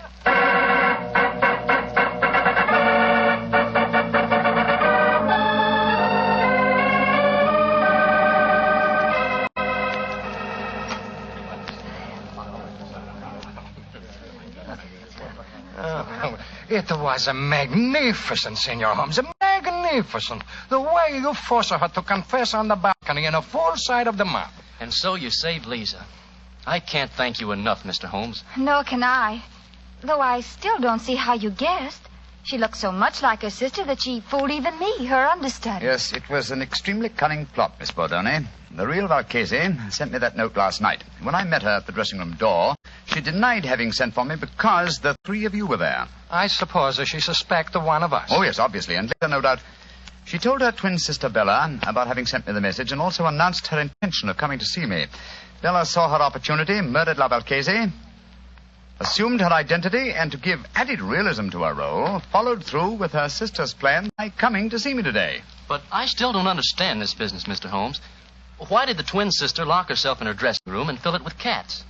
What did it accomplish? It gave me the chance to sing. Yes, that's true. Which is why Watson felt certain the criminal must be you, your brother, or Signor Bellini. But you see, the episode with the cats accomplished one other thing. It made it plausible that the great Valcase should never sing again. To whose advantage would that be? An impostor, of course. In the person of a twin sister who could not sing and who must surely envy her sister's great will. Exactly, my dear fellow. As soon as I knew they were twin sisters and everything but voice, it became more than a possibility. It became probability, but it had to be tested. And that's why I sent for the cat, Watson. When the sister, thinking herself unobserved, exhibited no terror for cats, well, it became a certainty. For my soul, Holmes, this is as fantastic a plot as ever we've met. A diabolical plan, Watson. And I'm only thankful, Miss Bordone, that we were able to expose it before the crowd reached you tonight. I don't know what I can ever do to repay you, Mr. Holmes. Oh, that won't be hard, my dear. A box of Covent Garden for your London debut would be, an ample repayment. And from what I hear of your reception in Rigoletto tonight, I shan't have to wait very long for that reward, eh? It's a promise, Mr. Holmes. Come in. Oh, excuse me, please. All over the hotel I'm looking for my cat. I say to myself, there he is. He's stealing my cat. Inspector Bellino, you arrest him. He tried to bribe me, and then he ran away with my cat and fill him full of old English socks. Oh, this is me.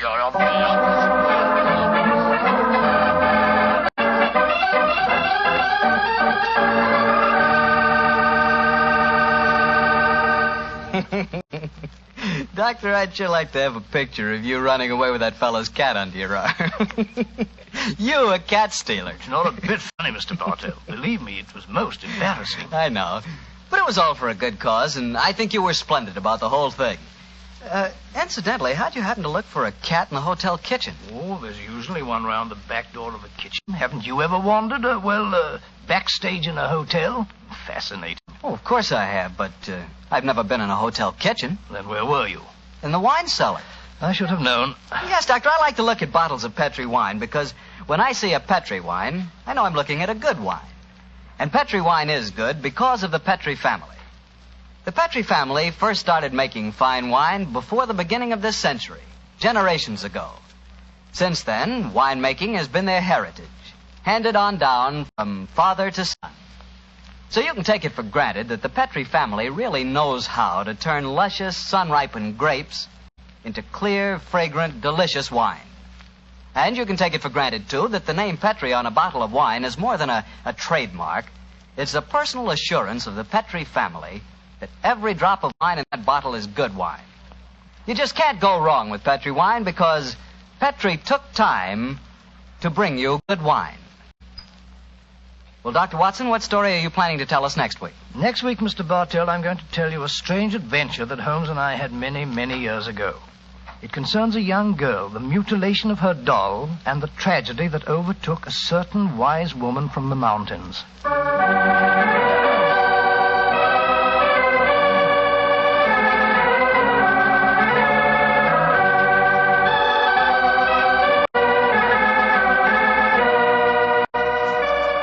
Tonight's Sherlock Holmes adventure was written by Dennis Green and Anthony Boucher and was suggested by an incident in the Sir Arthur Conan Doyle story, The Adventure of Black Peter. Music is by Dean Fossler. Mr. Rathbone appears through the courtesy of Metro-Goldwyn-Mayer, and tonight, Dr. Watson was played by Mr. Eric Snowden, who substituted for Mr. Nigel Bruce. Mr. Bruce is scheduled to return to the program next week.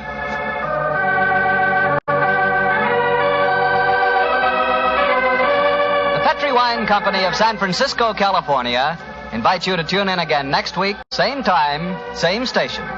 Sherlock Holmes comes to you from our Hollywood studios.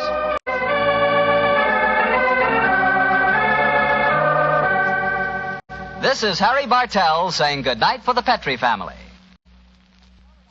For a solid hour of exciting mystery dramas, listen every Monday on most of these same stations at 8 o'clock to Michael Shayne, followed immediately by Sherlock Holmes. This is the Mutual Broadcasting System. Holmes. This is the Mutual Broadcasting System.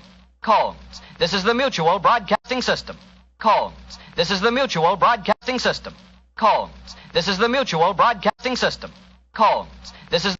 Petri Wine brings you Basil Rathbone and Nigel Bruce in the new adventures of Sherlock Holmes.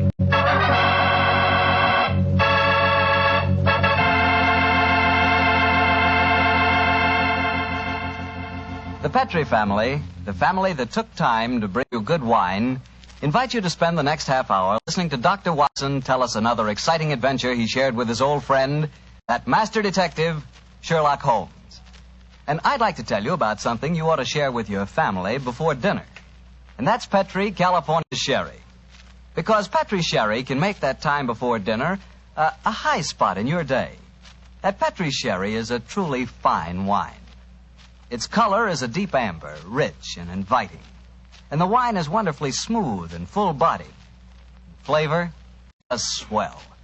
Honestly, I mean it when I say the best beginning a good meal ever had is a glass of Petri Sherry. Oh, and look, if some of your family like their sherry dry, not sweet, they'll really like Petri Pale Dry Sherry. So to be sure you please everyone, don't buy one, buy two. Buy the regular Petri Sherry and Petri Pale Dry Sherry. And be sure you look for those letters P-E-T-R-I, because they spell the proudest name in the history of American wines, Petri.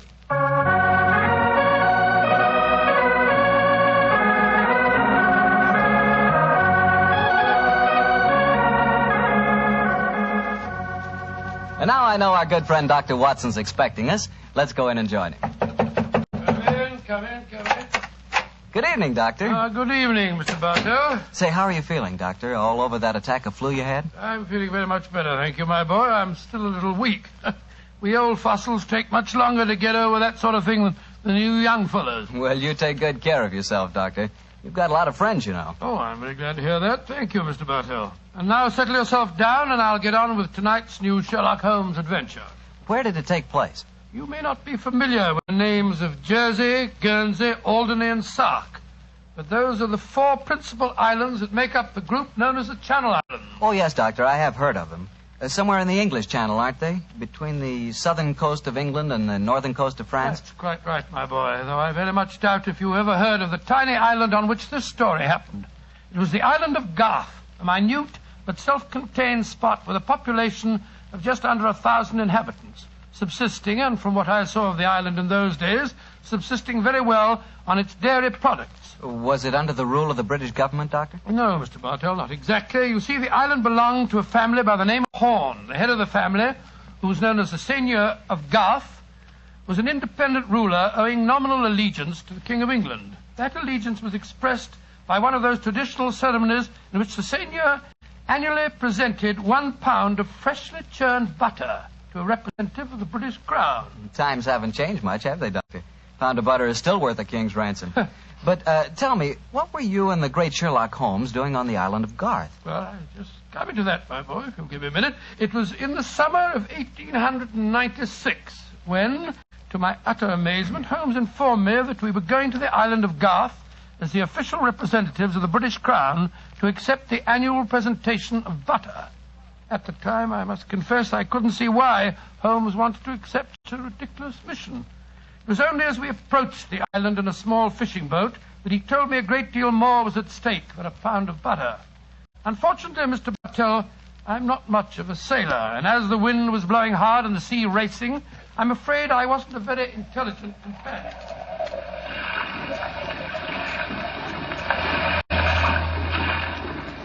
Cheer up, Watson. We'll soon be there. I hope so. I feel wretched, Holmes. I must say the whole trip seems utterly ridiculous to me. Plunging and bobbing about in a little boat in a raging torrent just because somebody wants to give somebody else a pound of butter. Dear old Watson, you don't really think our mission is so innocuous, do you? Then why are we going to the island of Garth? We're going to the island of Garth at the express wish of its present ruler, Martha Horn. Martha Horn? I never heard of her. She's an extremely spirited old lady. And the only woman who dared tell a certain resident of Windsor Castle that she looked devilishly dowdy for an empress. Great Scott, you mean that I mean, Watson, that Martha Horn's behests are not lightly disregarded.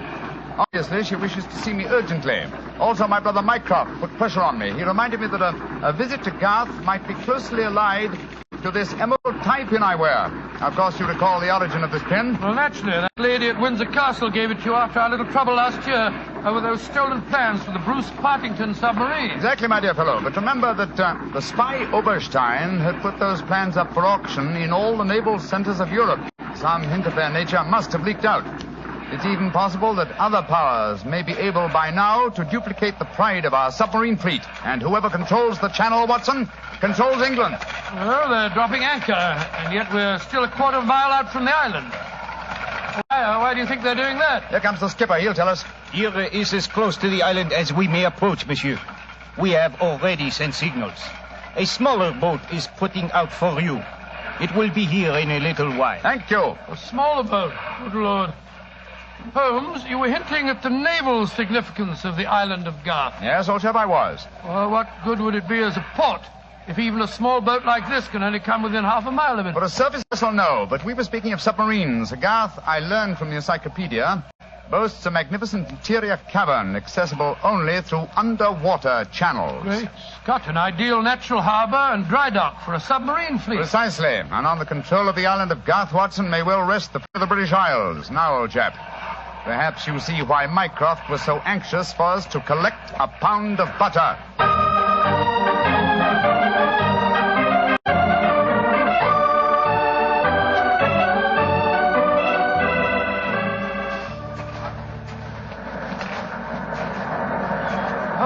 Doesn't it seem wonderful to be on land again? First the fishing smack, and then that wretched little rowing boat.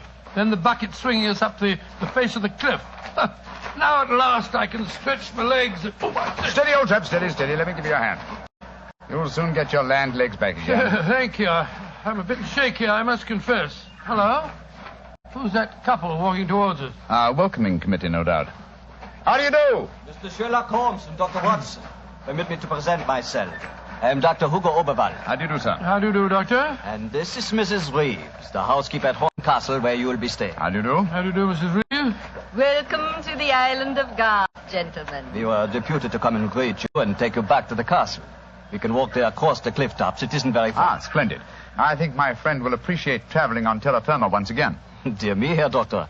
You are not a good sailor, perhaps? No, perhaps about it, sir. I had a miserable crossing. I am sorry to hear it. I trust your short stay at the castle will be some recompense for the journey. The formal presentation of the butter will take place tonight. There will be no reason why you gentlemen cannot return to the mainland tomorrow. Oh, thank you, Mrs. Reeves, but it's more than likely that we shall stay on for a few days. Oh, it will be quite unnecessary.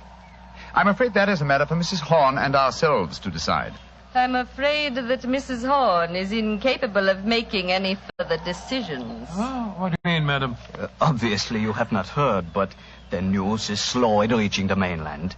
Mrs. Horn died yesterday. Died? Good Lord, a natural death, I suppose. But, of course... I attended her myself. Simple case of heart failure. The poor lady died in her sleep. Shall we begin our walk to the castle? By Jove, Holmes, this changes things. You suppose it was a natural death? I suppose nothing, old fellow. But in almost 20 years of practice, I can recall precisely 3 clients, actual or potential, who died natural deaths. Come on, let's follow them.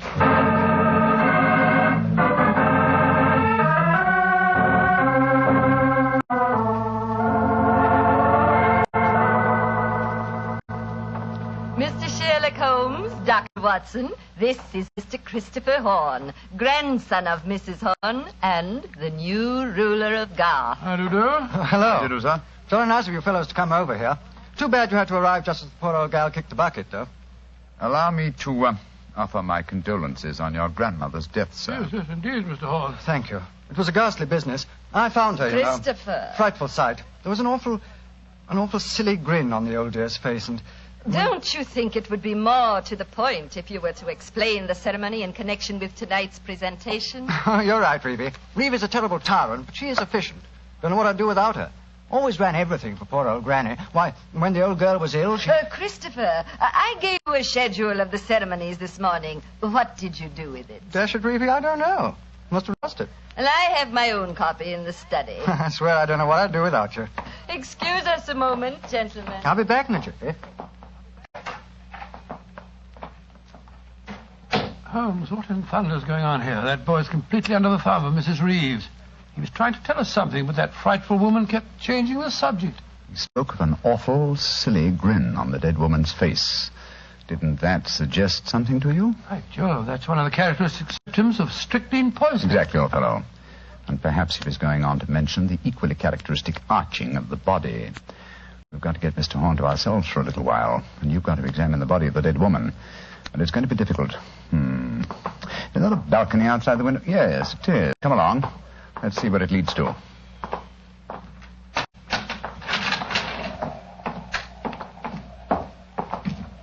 The balcony seems to lead right round this particular wing of the castle. Must have served as a lookout in the olden days. I wish the balcony were a little wider. Must be a sheer drop of a couple of 100 feet down to the rocks below. Yeah. Hello. These must be the windows of the room adjoining the one we just came out of. Let's go a little closer, shall we? We may be able to find out something. Can you see anything? Yes. They're in there. Mrs. Reeves and the boy. She's leaving the room. Now's our opportunity. I'll tap on the window.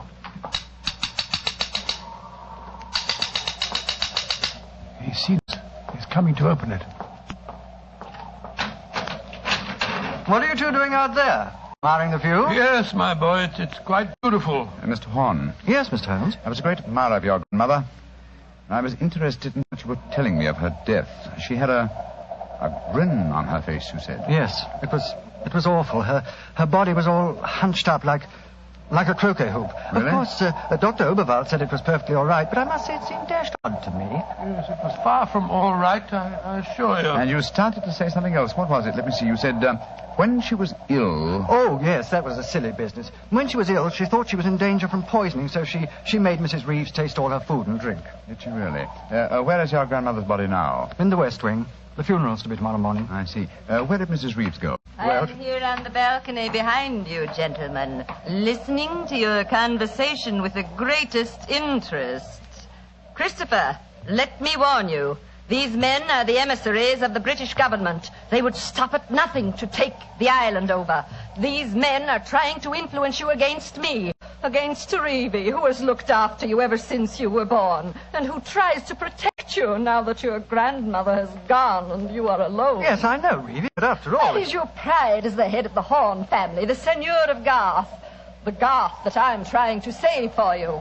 This man is completely unscrupulous. He was about to accuse me of murder.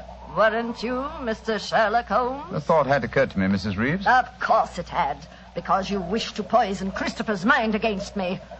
Well, Mr. Holmes, we have no police on the island of Garth. Our only law is the word of the Seigneur, and Christopher now holds that title. Seigneur, what do you say? Will you allow an Englishman to blind you by accusing me of being a murderess? Mr. Holmes, Dr. Watson, I shall meet you at the ceremony tonight. Beyond that, I don't care to speak to you again. Good day. A shame to spoil your plans, isn't it, Mr. Holmes? Well, upon my soul. Magnificent, Watson. Magnificent. A murderess who seeks to defeat me by accusing herself. Superb. It's a new game, my dear fellow, and one that must be played to a finish.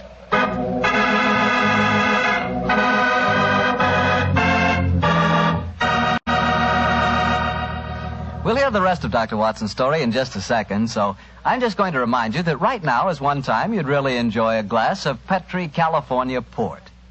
You couldn't ask for a more delicious wine. Petri Port, with its deep, rich red color and its heart-of-the-grape flavor, is one of America's all-time favorite wines. Petri Port is wonderful after dinner and perfect to serve when company comes. Try it. But just remember that when you want the kind of port I'm talking about, you've got to make sure it's Petri Port, because all Petri wines are good wines. Dr. Watson, this is certainly an unusual story you're telling us tonight. What happened after Mrs. Reeves left you and Sherlock Holmes standing on the balcony? We retired to our rooms and had a quiet and lonely lunch.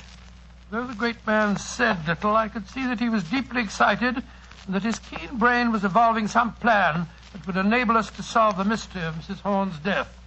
After lunch, we started to descend the stairs leading to the main hall of Garth Castle. As we did so, Holmes said... Watson, we're in no danger ourselves. Mrs. Reeves knows that we're here as emissaries of the British government. Yes, and if we didn't return with the butter within a few days, there'd be a British dreadnought here looking for us. However, I am in danger of one of my worst defeats. My professional pride is piqued. If only I could... Watson. Yes, Holmes? If at any time today I slip you a note, don't read it at once, but... Shh. Here comes Mrs. Reeves. Precisely, Watson. I entirely agree. If I do not make the test on Mrs. Horn's body within 24 hours of her death, it will be useless. I must make it by 3 o'clock this afternoon. Mr. Holmes. Oh, yes, Mrs. Reeves. I want to apologize for my behavior before lunch. I was intolerably rude. Oh, please, no. Whatever my quarrels may be with British politics, I at least owe to both of you the duties of hospitality. That's very gracious of you, Mrs. Reeves. I wonder, would your hospitality also include a personally conducted tour of the subterranean caverns for which this island has become internationally famous? Would they really interest you? Well, I'm afraid that my friend and I won't have the time. Oh, yes, not at all, Watson, not at all. We have plenty of time, as long as we're back here by 3 o'clock. I'm sure Dr. Oberwald would be delighted to join us. He has made quite a study of the unique rock formation. Oh, that's splendid. It should prove a most interesting excursion. But, Holmes, why do we want to go stomping around a lot of damp and smelly caves? Well, the exercise will do us good, old fellow. Will you lead the way, Mrs. Reeves? And please remember that it's most important that I return here... I remember, Mr. Holmes. You must be back here by 3 o'clock.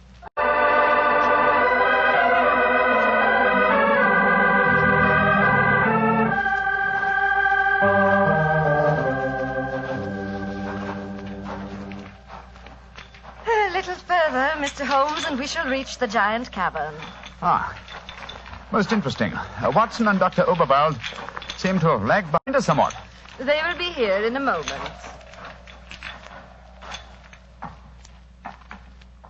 There. This is the giant cavern. Ah, magnificent. Truly a miracle of nature. It's a natural submarine dry dock hewn out of the rocks. Yes, Mr. Holmes. And in the olden days, only the smugglers who inhabited this island knew the entrance that leads to this cave. The first seigneur of Garth found a cache of untold wealth hidden here. Really? Silks, jewels. There are still the remains of some of the finest Calvados brandy stored among these rocks. Indeed. An incomparable drink. Would you care for some? It is our custom whenever visitors honor us with their presence to offer them a glass. I should be delighted. There is a natural shelf here in the rocks. Perfect hiding place. Here you are, Mr. Holmes. And here is a glass. Oh, this is a rare privilege. I imagine that very few people have been offered it. Only our most distinguished visitors, I assure you.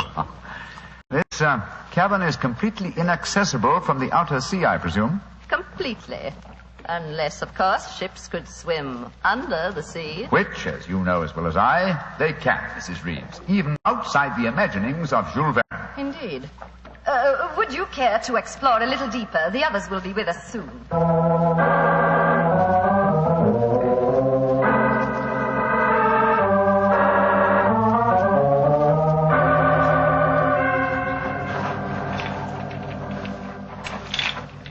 Dr. Oberwald, the others seem to be some way ahead of us. Yes, they do, don't they, Doctor? Holmes? Holmes, where are you? Dear me, I'm afraid we cannot follow them. Huh? What do you mean? The next cavern is already cut off by the rising tide. Great Scott, you mean that they're cut off? I am afraid so. But do not worry here, Doctor. In a few hours, the tide will recede. They are in no danger. Just, shall I say, temporarily marooned.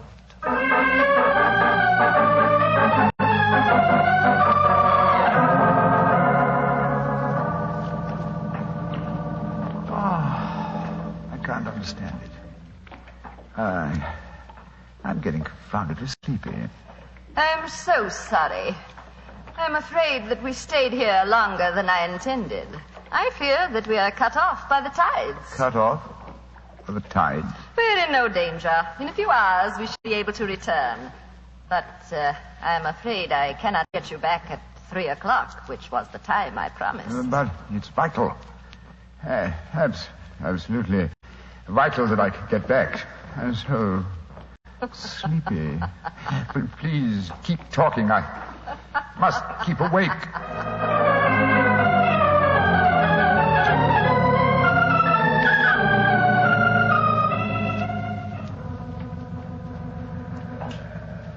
Dr. Oberwald, I must get to Sherlock Holmes at once. I am sorry, Herr Doctor, but we are not able to control the forces of nature. We cannot force the water to recede. Your friend is in no danger. No, but he's got a most important test that he must make by 3 o'clock. I am afraid that will be impossible. I've got to do something. I should have come to these blasted caves in the first place. I don't know what on earth I ought to do. By Jove, that note that Holmes gave me, he told me to open it if... where did I put it? Ah, here it is. A note from Mr. Sherlock Holmes, eh? Vital that you make medical test. Great Scott, Dr. Oberwald, it's absolutely necessary for me to return to the castle at once. Indeed. A note from Mr. Sherlock Holmes, and now it is most important that you return to the castle. No, my fine English friend. I am afraid I cannot allow you to. Oh, I don't know how you propose to stop me, sir. You see this revolver? And do you see this stick? I warn you, Herr Doctor. Oh, no, you don't. I'm sorry you can't hear me, Dr. Oberwald, but when Sherlock Holmes gives me orders, I carry him out.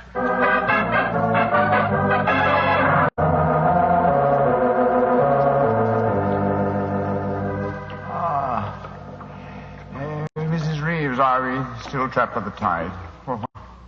What time is it? 5 o'clock. I'm afraid that you'll be a trifle late for your important appointment. What a pity. You deliberately trapped me here. You drugged the brandy and kept me a prisoner. Did I? Now, why should I do that, Mr. Holmes? Because you're greedy for power. That's obvious in your domination of that pleasant though weak young man who is now Senor of Garth. I'm sure your beliefs would find support in certain ideologies now arising in Germany. Your choice of a German doctor as an accomplice in your plans would support that theory. And what might my plans be? I should say that you're determined to give Garth as a submarine base to Germany. With this island in their power, they could control the channel. Very interesting. And I suppose, as well as being a spy, I'm responsible for Mrs. Horn's murder? You and Dr. Oberwald between you. She was too strong for you. You had to get her out of the way. You probably made subtle attempts on her life at first, the origin of which you did not realize, but which caused her eventually to send for me. My arrival forced your hand, and so you and Dr. Oberwald resorted to the quite unsubtle expedient of poisoning her. All pure supposition, Mr. Holmes. The only law on this island is Christopher Horn. Do you suppose he'll believe you? No, I suppose he won't.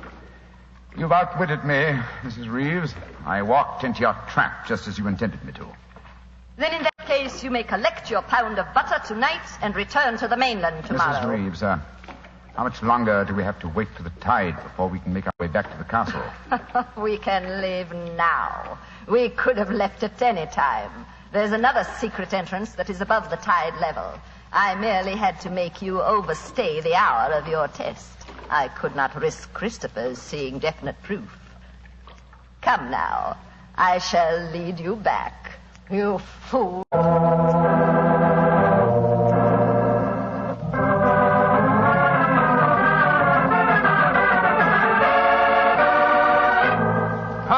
Holmes, where have you been all this time? Mind that, Watson. Did you open the note? Yes.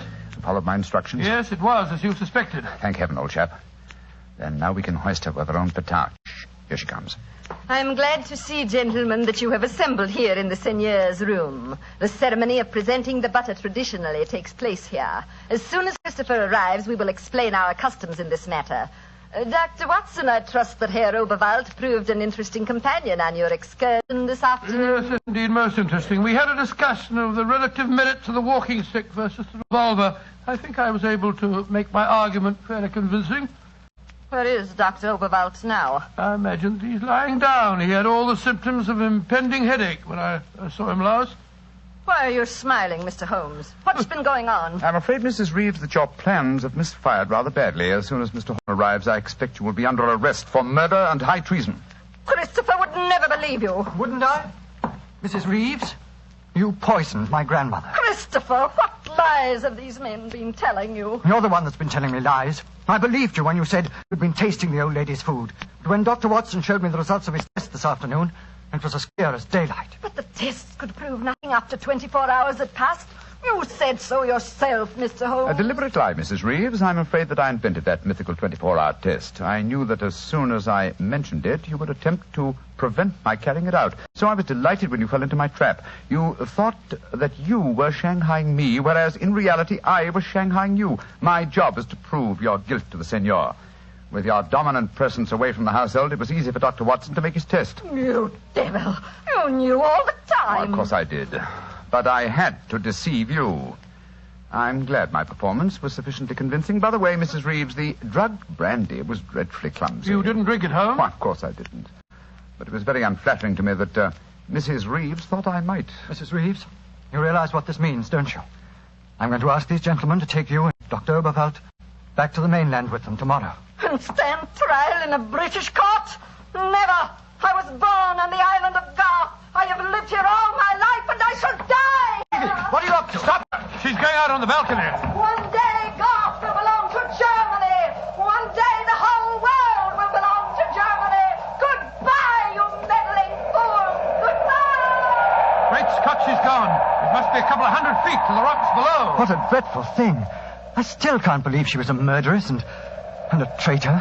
Now, it's shocking. A shabby finish to a shabby business. Mr. Horn, I suggest that we make sure Dr. Oberwald does not escape justice, and that we then perform the ritual presentation of the butter. Yes, Mr. Holmes. The island of Garth will still pay tribute to England, And I think it always will.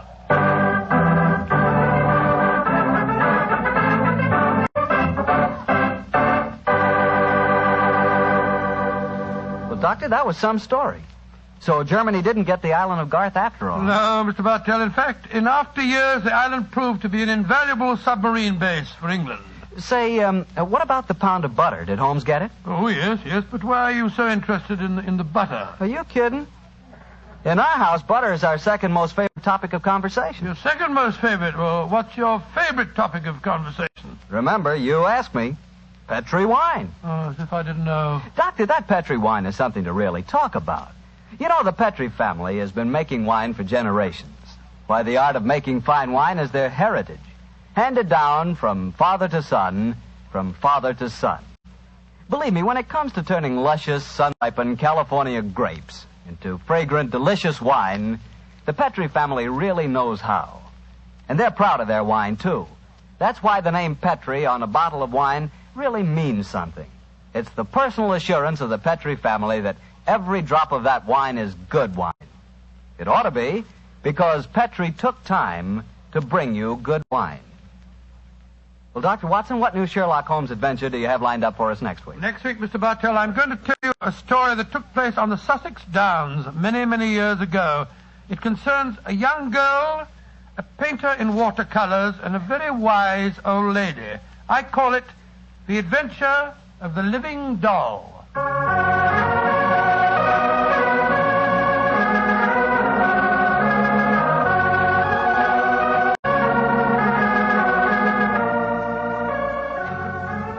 Tonight's Sherlock Holmes adventure was written by Dennis Green and Anthony Boucher and was suggested by an incident in the Sir Arthur Conan Doyle story, The Adventure of the Bruce Partington Plans. Music is by Dean Fosler.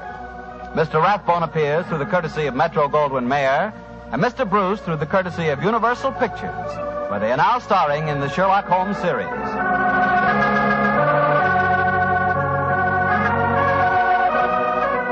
The Petri Wine Company of San Francisco, California, invite you to tune in again next week, same time, same station. Sherlock Holmes comes to you from our Hollywood studios.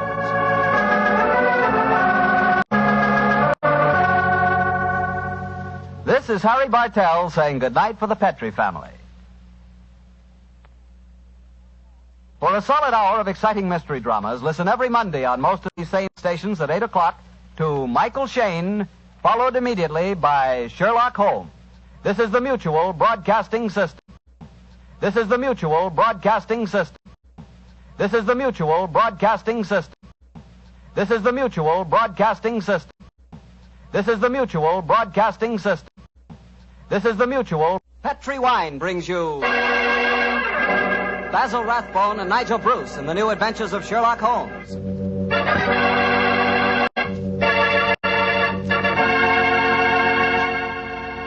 The Petri family, the family that took time to bring you good wine, invites you to listen to Dr. Watson tell us another exciting adventure he shared with his old friend, that master detective, Sherlock Holmes. Oh, and say, I'd like to tell you about something myself. I'd like to tell you about the wine that more Americans prefer than any other wine. That wine is port. And if you want to know why port is such a favorite, just pour yourself a glass of wonderful Petri California port. Look at that Petri port. Look at its glowing, deep red color. And sample that aroma. It'll remind you of a walk through a dew-covered vineyard. And now taste that Petri port. Boy, you've got something. Petri port is one of the most delicious wines ever poured from a bottle. Right then and there, Petri port will become your favorite wine. I'm confident of that. And I'm sure you'll want to serve Petri port to your friends, too. After dinner or any time they drop in for a visit. And remember, you can serve Petri port proudly. Because those letters, P-E-T-R-I, spell the proudest name in the history of American wines. Petri. Petri wine.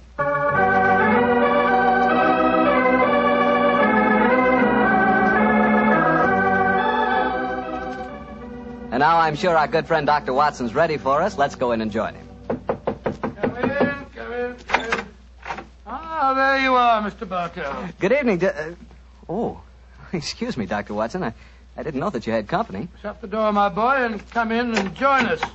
Let me introduce you, Mr. Bartell. This is my friend, Mrs. Campbell. How do you do, Mrs. Campbell? How do you do, Mr. Bartell? Mrs. Campbell is a very old friend of mine from England, and when she called on me today, I persuaded her to stay and have dinner, and then join us in this little session of storytelling. You see, Mr. Bartell, she's really what you might call the star of the Sherlock Holmes adventure that I'm going to tell you tonight. Oh, come now, Dr. Watson. I actually played a very small part in the story. In any case, I was much too young at the time to know what was really going on. Say, this is a great idea, Doctor. One of the characters out of your fabulous past here in California in 1946 and helps tell her own story. Oh, no, Mr. Bartell. I'm no storyteller. That's the doctor's department. I'll just listen. No, my dear. I'll set the scene, but you must ring up the curtain, as it were. In any case, my memory isn't too clear on some of the early points in connection with the case. You will have to help me out. Oh, but you're talking to millions of listeners on the radio. I'd be terrified to speak over the air. We're on the air now, Mrs. Campbell. Oh, we're not, are we? Oh, dear. No. Don't worry, Cynthia. If they're kind enough to listen to me week after week, I'm sure they'll be delighted to hear you. And now, to get on with the story. The title, The Adventure of the Living Doll. The setting, the Sussex Downs, near the bee farm to which Sherlock Holmes retired. The period, 1910. And now, Cynthia, my dear, the curtain's going up, and the first scene belongs to you. Supposing you set it for us. Well, I'll try. We were living on the Sussex Downs also, Mr. Bartell, at that time. My name was then Cynthia Browning. My father, Arthur Browning, had been dead for some years, but my mother kept up the estate with a manager, a Hugh Tanner. I was away at school most of the year, of course, but the happiest times of my childhood were spent during those long summer months in Sussex. I lived in a small world, knowing only a few people and loving all of them, or almost all. First of all, there was Mother herself. She was the most beautiful woman in the world, and the sweetest. I remember she gave me a puppy on my 12th birthday. His name was Dusty, and he was so sweet. I talked to Mother about him one day. I must have sounded terribly young. Mommy, darling, I do love Dusty. Very, very much. He's a lovely puppy, and you gave him to me. You love him, Cynthia. I know that. But I've been feeding him. That's your job, darling. It's good for grown-up people to have responsibility. Oh, Mommy, I'll feed him. Of course I will. I'll feed him so full, he'll burst. Then there was the estate manager, Hugh Tanner, such a pleasant man, and so willing to tell a 12-year-old all the things that a 12-year-old has to know or die. But, Mr. Tanner, why did you have to shoot the horse? He'd only broken his leg. Cynthia, horses aren't like human beings. Their legs won't mend. Now think of a horse that couldn't frisk and run and gallop across the downs. We're actually being kind to him. Honest we are, Cynthia. And then there was Frank King, the painter who lived on the downs. He taught me to open my eyes and really see things. No, Cynthia. That sunset isn't red. It's gold and rust. And the water, child, look at it. It's almost rose in this light. Rose flecked with cobwebs of eggshell blue. Cynthia, darling, a sunset's never just one color. Do try and remember that, won't you? And then there was Mr. Pound from the city. I gathered that he was terribly rich, and he wanted to marry Mother. But he certainly didn't understand little girls. Cynthia, I'm going to give you £50 for being a very good little girl. Now, tell me, what will you do with it? I'll buy something for Mommy. Oh, no, my dear. This is your own money. You put it in the savings account at the post office, and it'll make more money for you. Always remember, my dear, take care of the pennies, and the pounds will take care of themselves. Then there was the wonderful wise woman who knew all the things that aren't in books. Always remember, my bunny, that it's good luck to touch the hump of a hunchback. But the curse of Beelzebub himself will be upon ye if he look at a sliver of silver moon through the glass. And then the strangest and most wonderful of all was the lean, middle-aged man with a sharp face and the bee-net whom I met one day on the downs. Good afternoon, young lady. Good afternoon. I'm Cynthia Browning. My name is Holmes. Sherlock Holmes. Why are you carrying that net? You looking for butterflies? Oh, no, Cynthia. I'm a bee farmer. Bee farmer? Oh, that sounds funny.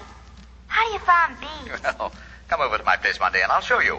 I say, that's a beautiful doll you're carrying. It isn't a doll. It's my mascot. It was given to me by Frank King, the painter. He made it for me. He made it to look as much like me as possible. I call her me.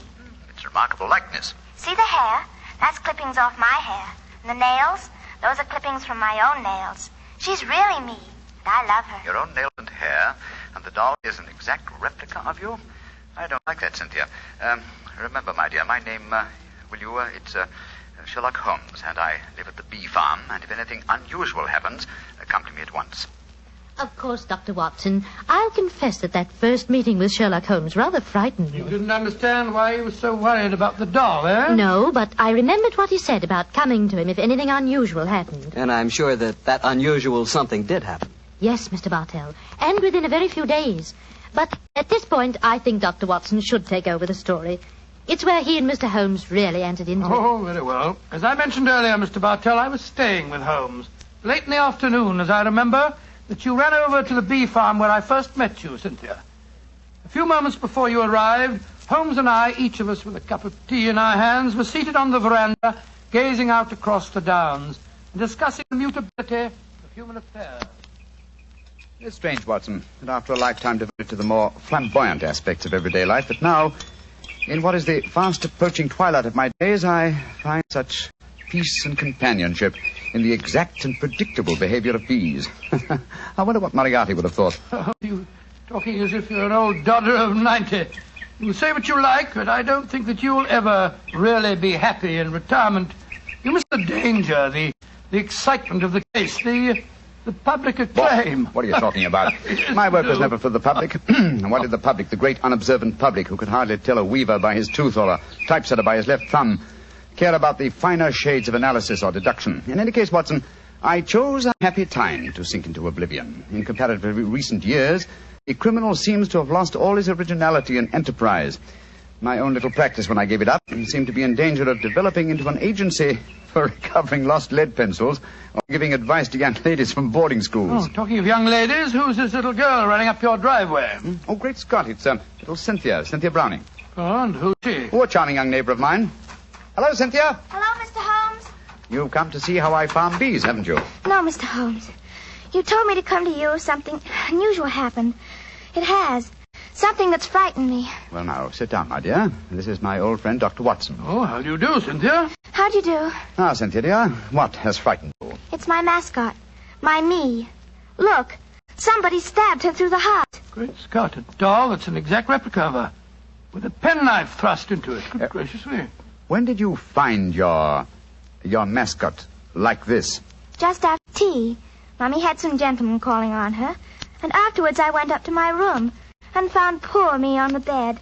I remembered what you told me about anything unusual, and so I came over here as fast as I could. Yes, I'm glad that you did, Cynthia. But did you tell your mother where you'd gone with her? No, I didn't.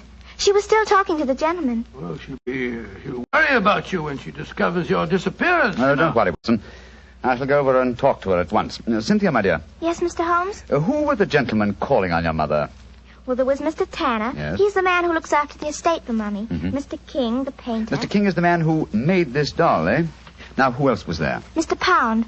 He's a businessman from London that's staying with Mummy. And they were all present in your house when you found the mascot lying on the bed. Yes, Mr. Holmes. What's no, chap? Yes, sir? I'm going over to see Cynthia's mother at once. I want Cynthia to stay here with you. Guard her, old chap, as you would your life.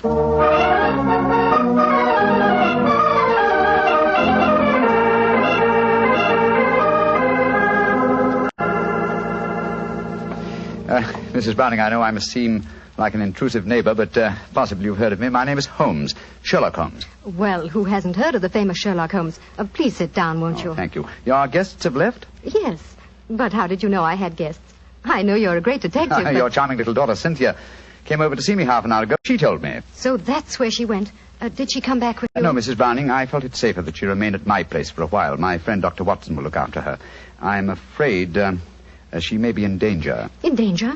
Mr. Holmes, what makes you say that? You know your daughter's doll, the one fashioned in her own likeness and with her own hair and nails? Of course. Frank King made it for her. While you were at tea this afternoon, your daughter found the doll lying on her bed with a penknife stuck through its heart. That's very peculiar.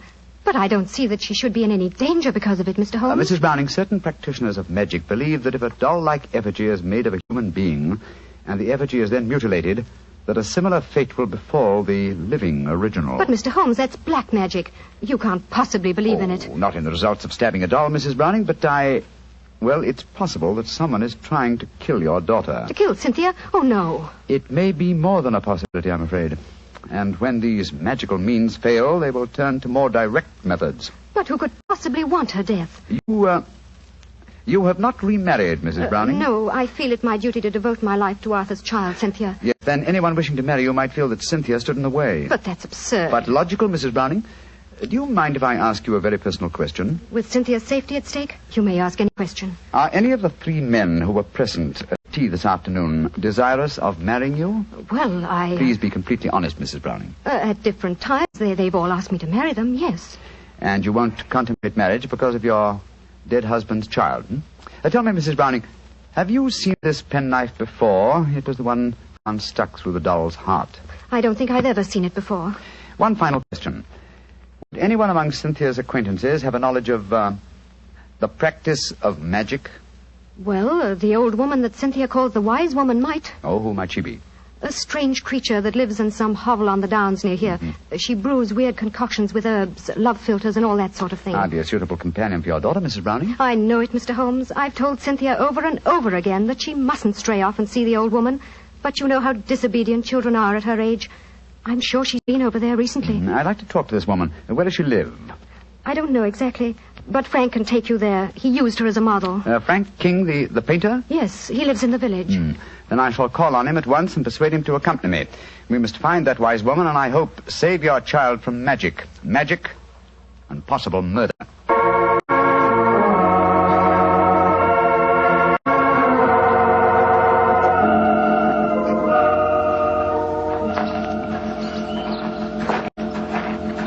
Much further, Mr. King? Only a few more yards, Mr. Holmes. A little cottage is just behind the trees there. It's a pretty broken-down place. Poor old girl has only a few pennies to her name, I imagine. Mrs. Browning was telling me that you used this old woman as a model. Yes, she was a fascinating subject. I painted her as she was mixing up some devil's concoction of herbs and spices. I had her standing over a smoking cauldron with the firelight playing on her. It was quite effective. Yes, it must have been. The subject of witchcraft appeals to you, Mr. King? Well, I don't know anything about it. It was just that she was such a wonderful subject for a painter. Here we are. I'll knock on the door.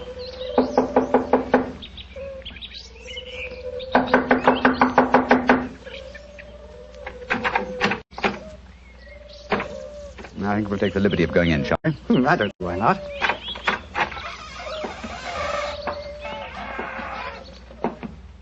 Shh. What is it? Listen. It came from that room. Someone is here. Come on. Look at her. Look at her head. Poor devil. Yes, she's still alive. She isn't long for this world. Can you hear me? Here, let me lift you up a little. Can you understand what I'm saying? Tell me, who was it that did this to you? She's too far gone to speak. Got a piece of paper and a pencil? Yes. Wait a minute. Here you are. Thanks. Now, can you write the name of the man who did this to you? She's pushing the pencil away. I don't suppose she knows how to write. She's trying to show you something, Mr. Holmes. She's trying to crawl over to the wall. Yes. Here, let me help you. This will be a hiding place of some kind. Look. She's taking a brick out of the wall. What is it? Great Scott! Money. A veritable jackdaw's nest of pennies. And small silver. And at least a dozen golden sovereigns. That must be the money. Look! She's picking out one of the silver coins. She's trying to give it to you. A sixpence, but what? Oh, poor woman, she's dead. And just as she was trying to tell me something. I can't understand it. Golden sovereigns in this hovel, and she was showing you a silver sixpence as she died. Mr. Holmes, what are you going to do? First, check on the young girl's safety. Meanwhile, I should like you to go back to her mother's. Assemble the other 2 men who were present at tea time this afternoon and keep them there until I arrive. I shan't be long. But the police... I shall summon them, Mr. King, when I have the murderer to offer them. And I'm convinced that will be before the sun sets tonight.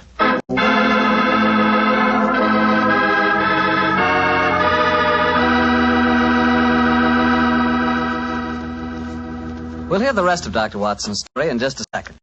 Time enough for me to mention another wonderful Petri wine. Petri California Muscatel. If you like that subtle muscat flavor, who doesn't, you really like Petri Muscatel. Petri Muscatel is a clear golden wine. It is just as much a hit with the ladies as Petri Port is with the men. But I don't mean by that only the ladies like Petri Muscatel.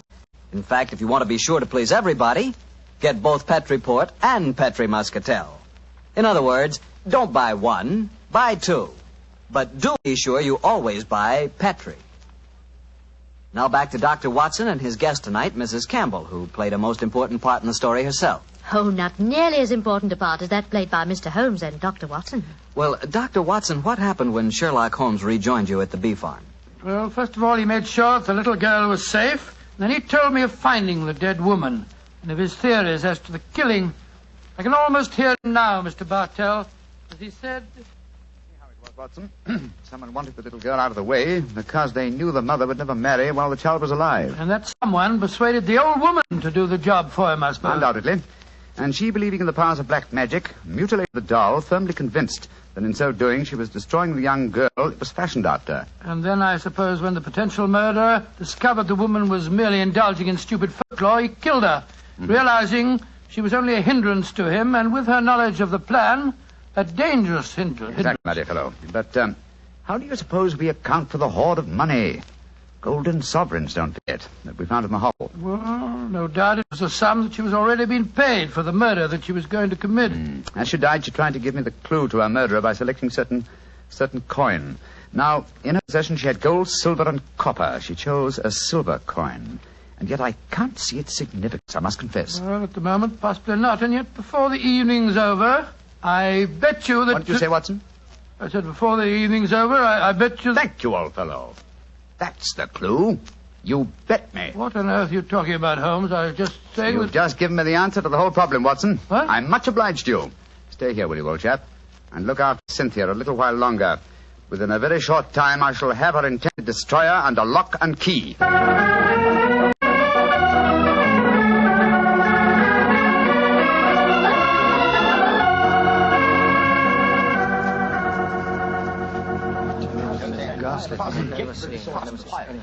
Mr. Holmes, I'm glad you've come. I've had the greatest difficulty in persuading these three gentlemen that their presence was necessary. Within a few minutes, Mrs. Browning, two of them will be entirely free to leave if they want to. Mr. Holmes, I think it'd be a good idea to tell everyone what happened. Yes, Mr. Pound, Holmes, I think it'd be a good idea to tell everyone what happened. Yeah, how do you do, Mr. Pound? How do you do, Mr. Holmes? Look here. If there's some scandal down here... Oh, there is, Mr. Pound. Then I want my name kept out of it. You hear? I have a seat on the London Stock Exchange. Oh, very comfortable for you. Yes. And the other gentleman, by the process of elimination, must be Mr. Hugh Tanner, the manager of your estate, Mrs. Brown. Yes, I'm Hugh Tanner. And now, Mr. Holmes, supposing you tell us what this is all about.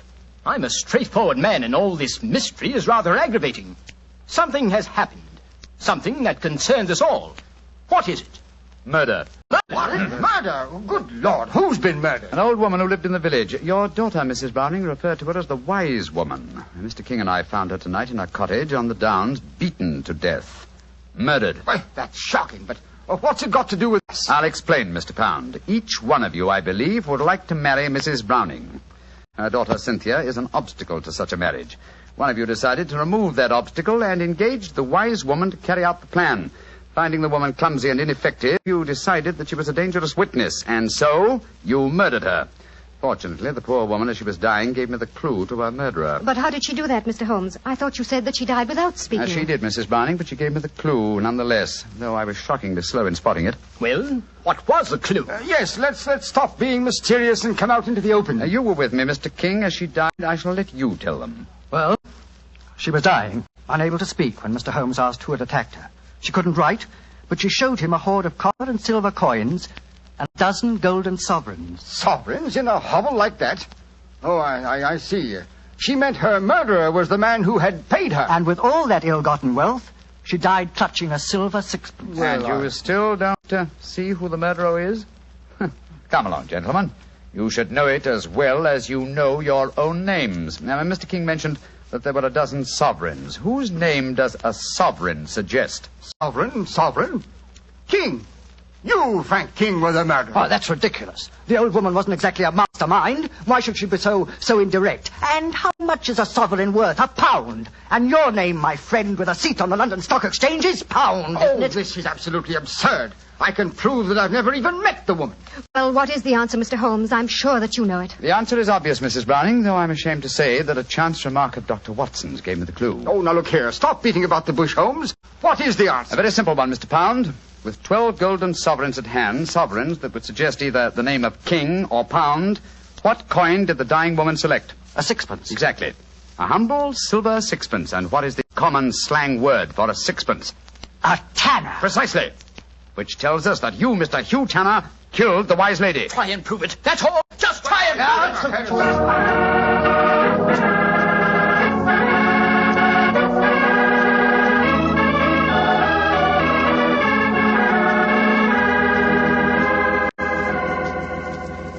Holmes, what happened? I found the murderer, old chap, thanks to you. What do you mean, thanks to me? Well, I was thinking of a sixpence, the coin the dead woman clutched in her hand, as a sixpence.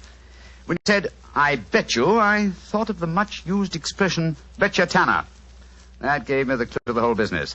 The dying woman was obviously trying to indicate that Hugh Tanner was her murderer. He confessed, you say, before the police arrived. Yes, after Frank King, the artist, had started to give him something of the thrashing he deserved. Oh, I take no particular pride in the case, Watson. Without your chance remark, I might easily have overlooked this obvious clue that the dying woman gave me. As I've said before, old chap, I should not attempt to emerge from my retirement. Yes. It's obvious that my reflexes are shockingly slow. Rubbish. The police would never have solved it. Oh, my dear Watson, when you compare me with the police, I realize that my retirement should be permanent. By the way, where is Cynthia? Well, I arranged with your housekeeper for her to have an early supper. Some kippers, a poached egg or two, a piece of that treacle tart we had last night, and a pot of tea. Oh, for a 12-year-old girl, my dear Watson, this is an occasion when I might accuse you of being a potential murderer. Oh, come now, Holmes, you know perfectly well. What? Here she comes now. Hello, Cynthia. Did you enjoy your supper? It was lovely. Thank you, Mr. Holmes. Is everything all right? Can I go home now? Yes, Cynthia. Everything's all right. Tell me, my dear, did you ask Mr. King to make that mascot for you? Yes, Mr. Holmes. The wise woman told me it would bring me luck. Oh, yes, I thought so. Mr. Holmes, will everything be just like before? No, not quite, Cynthia. Mr. Tanner and the wise woman have gone away. You won't see them again. Oh, dear. But you have new friends here, haven't you? Yes, and nice ones. Remember that, Cynthia. We'll always be your friends. I will, Dr. Watson. I like you both so much. Ah, I'm glad. And tell me, Cynthia, do you like Mr. King, the artist? Oh, yes. Almost as much as I used to like my daddy. Uh-huh. He's like my daddy, a little. Oh, I'm glad to hear you say that, Cynthia. Tell your mother the same thing, will you? I think it might change a peculiarly foolish notion of hers.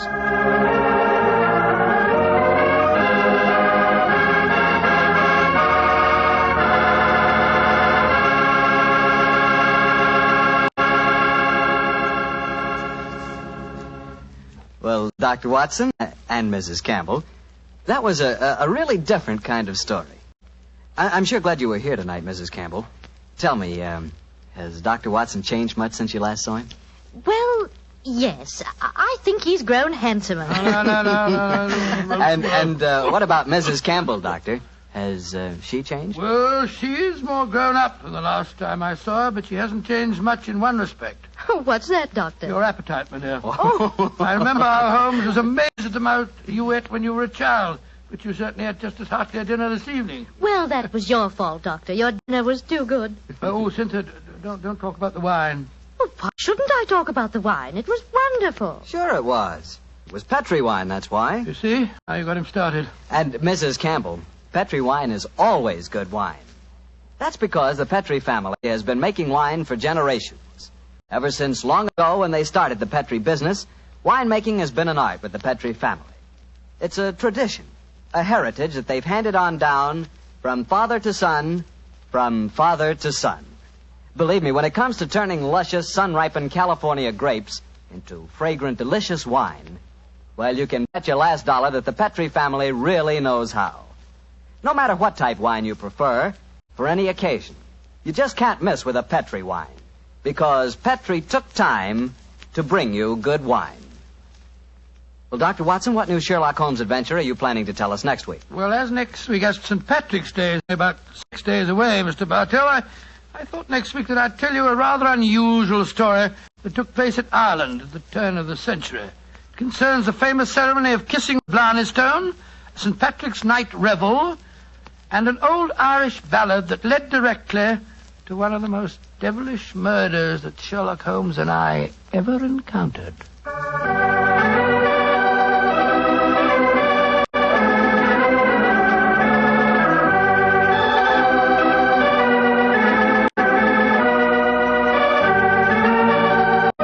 Tonight's Sherlock Holmes adventure was written by Dennis Green and Anthony Boucher and was suggested by an incident in the Sir Arthur Conan Doyle story, The Adventure of the Copper Beeches.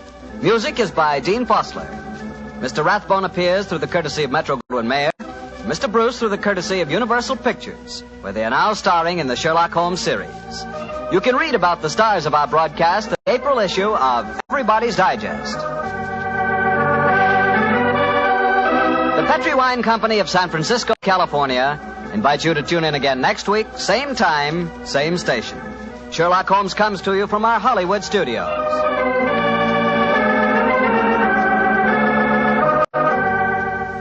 This is Harry Bartell saying goodnight for the Petri family. For a solid hour of exciting mystery dramas, listen every Monday on most of these same stations at 8 o'clock to Michael Shayne, followed immediately by Sherlock Holmes. This is the Mutual Broadcasting System.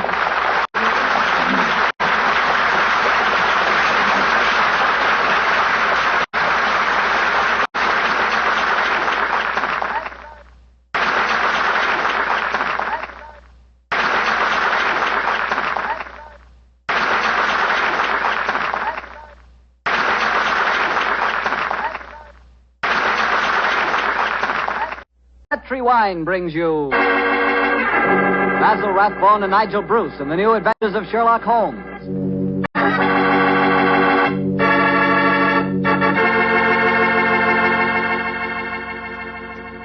The Petri family, the family that took time to bring you good wine, invite you to listen to Dr. Watson tell us another story about his old friend, that master detective, Sherlock Holmes. And incidentally, I'd like to tell you about a swell American custom.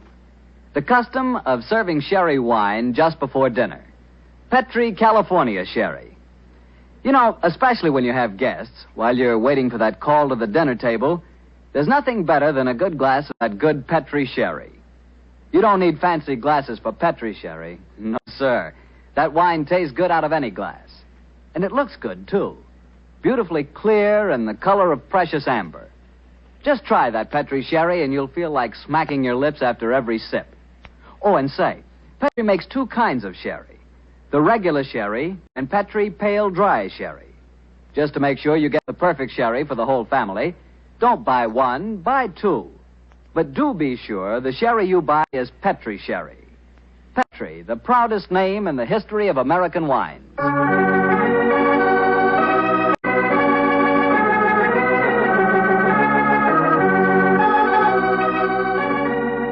Now I'm sure our good friend Dr. Watson's ready for us. Let's go in and join him.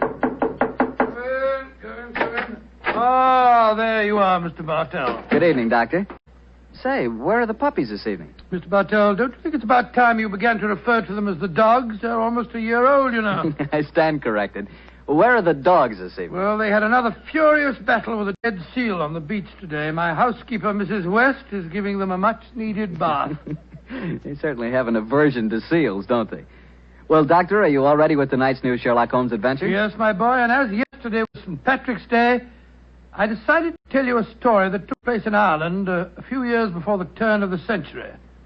I imagine that you've heard of kissing the Blarney Stone, haven't you? Oh, yes, Doctor, though I've never understood exactly what it meant. Well, let me explain it to you, because the ceremony plays a very important part in the story tonight. Blarney Castle is an imposing 15th century ruin a few miles outside the town of Cork. The castle is many stories high, and in the foremost tower, the famous Blarney Stone is situated. What's supposed to be the point in kissing it, Doctor? The stone is considered a powerful talisman, and the legend runs that whoever kisses it is endowed with eloquence for life. Say, Doctor, if I ever get over to Ireland, I'll certainly kiss that stone. But you're such a storyteller yourself, Doctor. I bet you've kissed it, huh? No, Mr. Bartell. I'm afraid I never had quite enough courage. Courage? Ooh, why does it need courage, Doctor? Well, because the Blarney stone is set in a most inaccessible position on the outside wall. To kiss it, it is customary to lower the candidate for eloquence over the rampart, head foremost, with a friend hanging on to his heels. From the top of a castle? It does sound dangerous, Doctor. Oh, it was, my boy, so much so that in recent years a great row of iron spikes was put round the parapet to prevent an accident. Though, of course, at the time tonight's story took place, there was no such guard. And I have a feeling that an accident did take place, Doctor? No, Mr. Bartell, let me tell you the story from the beginning. Sherlock Holmes and I were staying in the city of Cork, where the great man had just solved the singular affair which the local press had referred to as the Leprechaun murders. A few days before our departure for England, we paid a visit to Blarney Castle. I must confess that I had a certain desire to test the miraculous powers attributed to the Blarney stone. I very soon changed my mind, however, as Holmes and I stood there, high on the turrets of Blarney Castle, and watched a terrified initiate being hauled up by his ankles and yelling at the top of his voice. Pull me up! Pull me up quickly! I think I'm going to faint! Great Scott, I had no idea that kissing the Blarney stone was such a hazardous proceeding, huh? Yes. It would seem that eloquence could be more easily obtained than by hanging suspended by one's ankles from a battlement with 100-foot drop below and kissing a piece of stone. Oh, I'll never do that again. Oh, I'll never. I must say, I don't blame the fuller.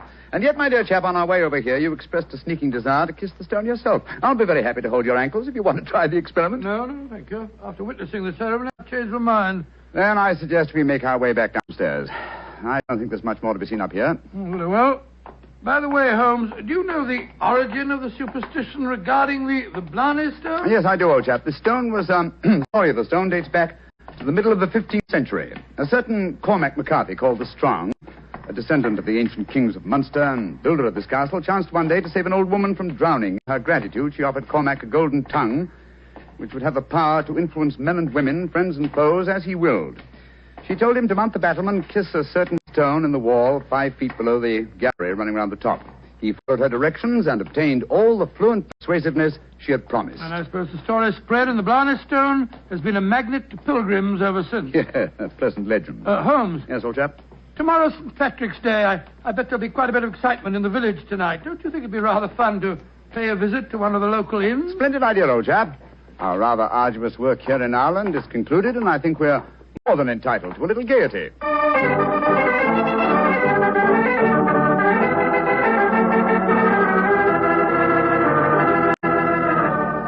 In Dublin's fair city, the girl so pretty was there that I first met sweet Molly Malone. She wheeled her wheelbarrow. Charming, quite charming. A waiter and singing at his work. Singing very well, too. Just the same, I wish someone would come and take our order. Oh, there's a barmaid. I'll see if I can catch her eye. Hi, Miss. Would you gentlemen be after wanting something? Yes, my dear. My friend and I would like a little refreshment, and what would you suggest? What would I suggest, Your Honor? Oh, begorra. There's but one drink a gentleman like yourself should be after pouring down you, and that's the cream of Connemara. Whiskey that'll soften your heart and make you glow with a good feeling, so that the little people will be after visiting you. It sounds delightful. Bring 2 glasses, will you? Yes, Your Honor. Yes, Your Honor. I must say I never heard an English barmaid go into such rhapsodies over a nip of whiskey. No, the Irish are distinctly more colourful in their speech. It's an interesting fact, though, Watson, that the Irish are curiously unrewarding in the criminal world. England, Scotland, America, Australia have all produced classics of crime, but the Irish murders, almost without exception, have been purely physical, affairs of hot blood. You say that rather regretfully, Holmes. No, my dear chap. No. Watson, look at this rather florid-looking gentleman coming towards our table. Looks to me as if he's a little under the weather. You fellas have got to have a drink with me. Oh, thank you, sir, thank you, but we've just ordered one. Well, you've got to have it with me. I went to the races at Cork today and made a killing. I'm going to buy all the drinks here tonight. I'm afraid that... Nothing to be afraid of. I'll sit down with you for a moment. There. My name's Hankin, Geoffrey Hankin. What's yours? Mine is Holmes, and this is my friend, Dr. Watson. How do you do, sir? How do you do? Your Honors, that'll be 1 and 6. Here, I'm paying for these. Here, £1 and you can keep the change. Oh, blessings on you, Your Honor. Oh, well, if you insist on paying for our drinks, Mr. Hankin, here's your very good health. Yes, indeed. You're both English, aren't you? Yes, sir. So am I, and it's certainly a relief to hear an English voice again. Oh, you don't like the Irish lilt, sir? Can't bear it. Personally, I find it rather charming. Yes, indeed, so do I. Well, you wouldn't if you had to live with it all the time. Sometimes I think that if I hear one more Irish tenor singing Molly Malone, or one more reference to the little people, I shall go raving mad. You live in Ireland, sir? Yeah, I have to. I own a half interest in the Tweed mill here, you see. In any case, my wife's Irish, and she thinks there's no other country in the world, so I suppose I'm stuck here. See that couple sitting at the table over there? You mean the fellow with a very beautiful girl? Yes. Man's Michael Corcoran, my partner. Oh, the girl's absolutely ravishing. You'd like to meet her? I'd like to, by George, yes. What do you say, Holmes? Oh, very well, Watson. The combination of my natural curiosity and your taste for a pretty face would seem to suit the occasion admirably. I might as well warn you, Doctor, that the pretty face belongs to my wife. Your wife? Oh, good gracious me. I didn't mean to... Oh, well, you better bring your glasses with you. Molly, my dear, I want you to meet two English friends of mine, Mr. Holmes and Dr. Watson. How do you do? How do you do, Mr. Holmes, Dr. Watson? Won't you sit down and join us? And this is my partner, Michael Corcoran. How do you do, Mr. Corcoran? How do you do, sir? I'm glad to meet you. Please be seated, gentlemen. Are you visiting here in Cork, Mr. Yes, Holmes? Mrs. Hankin, but we're returning to England in a few days. You've been to Blarney Castle, I hope. Oh, yes, we were there this afternoon. And did either of you have the courage to kiss the Blarney stone? No, we didn't. I'm afraid it's an athletic feat that's beyond me. It's a lot of rubbish, that's what it is. Kissing a slab of stone. Have you the courage to do it, Geoffrey? Well, of course I have, but I don't want to make a fool of myself. Where's the barmaid? Kathleen. I'll make a wager, Geoffrey, that you haven't the courage to kiss the stone. How much will you bet, Michael? I'll wager a £10 note on it. It's a bet, and you fellas witnessed it. I'll kiss the Blarney stone at noon tomorrow, and you'll be £10 the poorer, Michael. And I suggest that Mr. Holmes and Dr. Watson be present as well. They can act as referees. Geoffrey, dear, don't get so excited. Well, I don't like it when Michael suggests I don't have courage. You want some more drink, Mr. Henkin? Yes, all of us want some. No more for me, thank you, Mr. No more for and me, I thank think you. you've had enough, Geoffrey. Don't tell me when I've had enough, Molly. In Dublin's fair city, the girls Oh, no, are so not that pretty. filthy song. Firstly, Mr. Hankin, I find the traditional Irish melodies quite beautiful. And I find them revolting. Shut up! Geoffrey, quiet. Would Your Honor be wanting me to sing another song? My honor would like you to shut up that filthy caterwaul. Really, sir, really, I call Geoffrey. that most Sean, please go on with your singing. In Dublin's fair city... You heard me, you great bog-trotting gaffoon. I said shut up, and I meant shut up! Geoffrey, I'm leaving here at once. Michael, please to take me home. It'll be my pleasure, Molly. You're an ugly man, Mr. Henkin. Knocking down poor Sean when he was singing just like a bird. Oh, the devil with him, and all of you. No Irishman will be after forgiving you for this night's work. No, not the little people of old Ireland either. You've made more enemies, Mr. Henkin, than you'll ever see. But you'll be knowing they're there. Fiddlesticks, you can't frighten me with your stupid Irish superstition.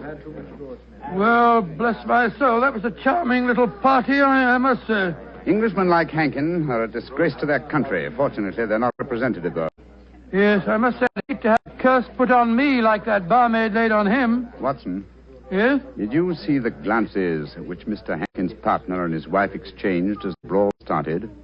There was more menace to him in those glances than in all the threats of all the little people in Ireland. Yeah.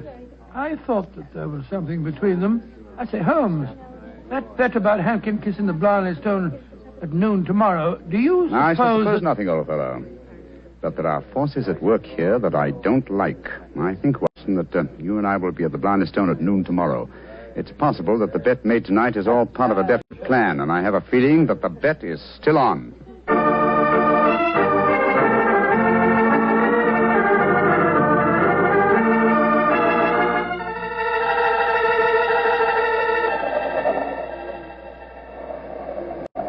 It's quite windy up here today, old fellow, at the top of the tower, isn't it? Yes, it's just past noon. I wonder if that man Hankin is going to keep to the terms of his bet. We shall soon learn. In the meanwhile, are you sure that you wouldn't like to change your mind and kiss the Blarney stone yourself? I'm quite sure, thank you. Ah, here they come now. Yes. Hankin and his partner, Mr. Corcoran. The bet is on, Watson. Good day to you, gentlemen. Oh, hello.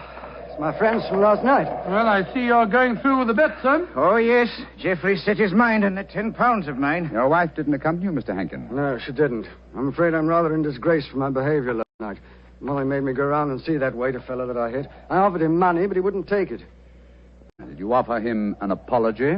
Apologize? To a waiter? I should say not. Well, come on, let's get this stupid farce over with. Are you sure your nerves can stand it, Geoffrey? There's a drop of 100 feet or more below you. Oh, don't worry about me, Michael. Just hold on to my ankles tightly and don't let go. I'll climb onto the parapet. There we are. Now hold on to my feet, Michael, and lower me gently. I'm holding you, Geoffrey. Then lower away. Right you are, Geoffrey. Great Scott, I wouldn't do that for £100. Sliding head first down a vertical wall. That's enough, Michael. I can reach the stone. Oh, his boot. They're slipping through my fingers. I can't hold it. Let me help you. I'm slipping. Pull me. Hold on to him. Hold on to him. Oh, he's gone. I just couldn't hold him. Great heavens. No man could survive that drop. Mr. Corcoran, you deliberately let your partner slip to his death. This is murder. Yeah, but I don't understand. I'm a strong man, but he just vanished out of my hands like a greased pig. Let me see your hands, Mr. Corcoran. This is dreadful. Dreadful. There's grease on your hands. Grease. And with a faint trace of boot blacking. Good Lord, Holmes, It means, Watson, that someone, knowing that Hankin was going to kiss the Blarney stone, smeared his boots with grease, so that he would slip out of the grasp of whoever was holding him. As clever a method of indirect long-distance murder as ever I've encountered.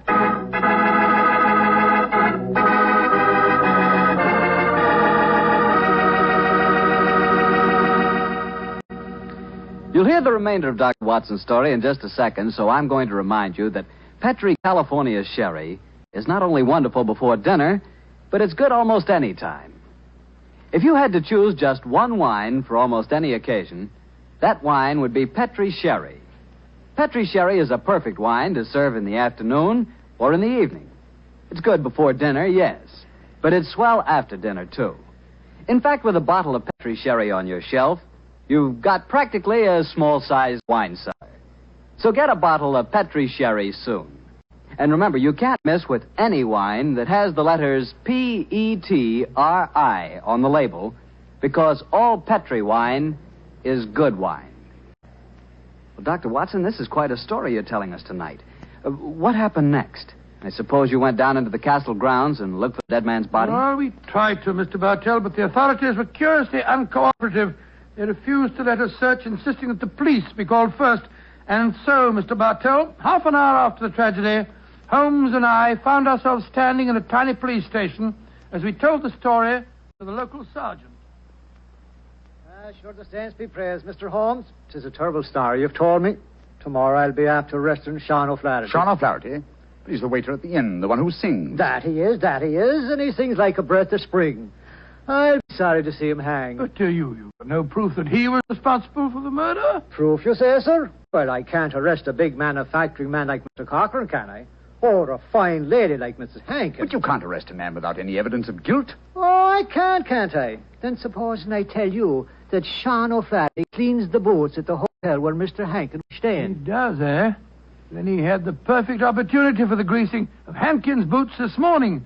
And we know he had a motive for harming him. You're right, sir. And from what I have heard of the dead man's behavior last night, half a dozen people could have heard him make the bet that he'd kiss the Blarney stone today. Sean O'Flaherty's our man. I'll have to arrest him tomorrow. Tomorrow? But good heavens, man, aren't you going to do something today? A murderer's at large. Today is blessed St. Patrick's Day. Oh, should let the poor fellow have the day in peace. Oh, he won't run away. But my dear son... will you come back with me to the castle and search for the body? They refuse to let me do it alone. On St. Patrick's Day? That I will not. We would need a crew of helpers, and where will I be after getting them on blessed St. Patrick's Day? No, we'll do that tomorrow, too. No, today's a day for celebrating. Oh, your methods astound me, Sergeant. Do they now, sir?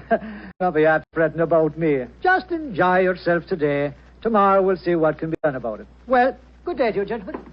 Oh, bless my soul. I've never seen such a happy-go-lucky policeman in my life. It's infuriating. If only I were allowed to examine Hankin's body, I could get to the bottom of this. Well, what are you going to do now, Holmes? The police won't help us. Then we must take the law into our own hands. I think we'll start off by going to the hotel and seeing what we can find out from Sean O'Flaherty.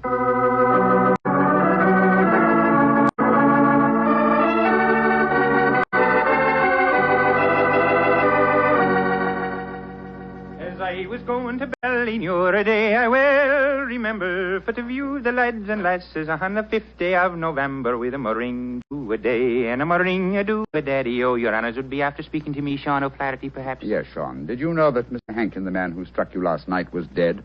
Dead? Well, if ever a man deserved to be beneath the sod, 'twas Geoffrey Hankin himself.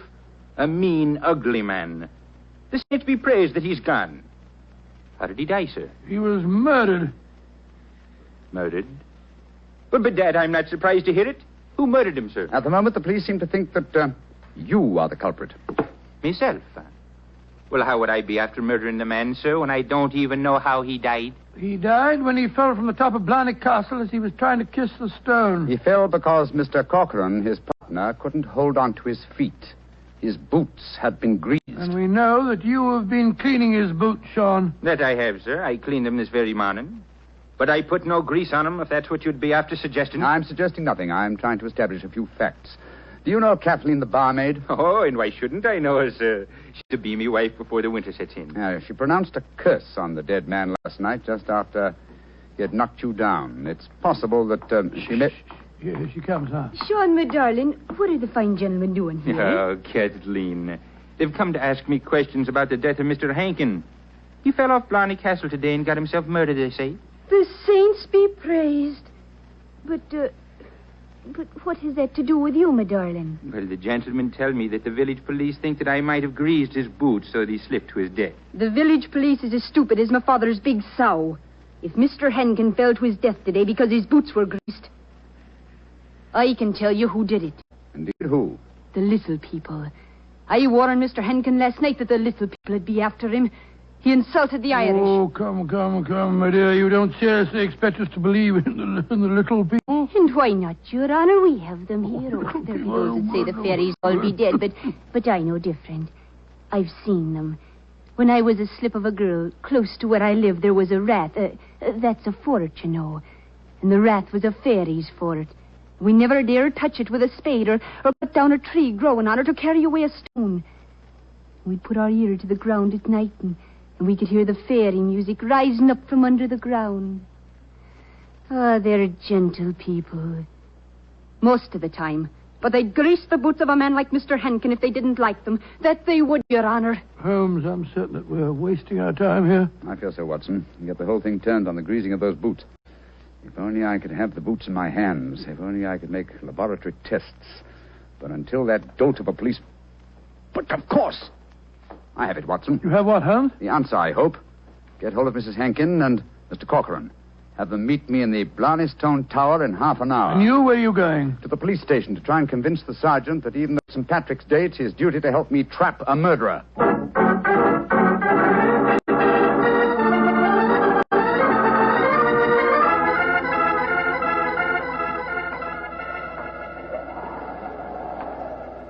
Do you know, Mr. Holmes, you're an obstinate man. It's blessed St. Patrick's Day, and yet you insist that we meet here on the top of Blarney Castle. What do you think you can prove? Who murdered Geoffrey Hankin? Yes, but why do Molly and I have to be here? Yes, Mr. Holmes. And poor Geoffrey's body still lying somewhere below us. Mrs. Hankin and Mr. Corcoran, I asked Dr. Watson to bring you here for a good reason, I assure you. You ready, Watson? Quite ready, Holmes. Good. Sergeant. Yes, sir. You asked me why I've assembled the three of you here. I'm going to reconstruct the crime. I shall play the part of the victim. My friend Dr. Watson will represent you, Mr. Corcoran. Now, I straddle the parapet. So. Watson, hold on to my feet, will you? I've got him, Holmes. Lower me down the face of the wall. Right, you are. Holmes, hold tight to the wall. Try and push yourself back.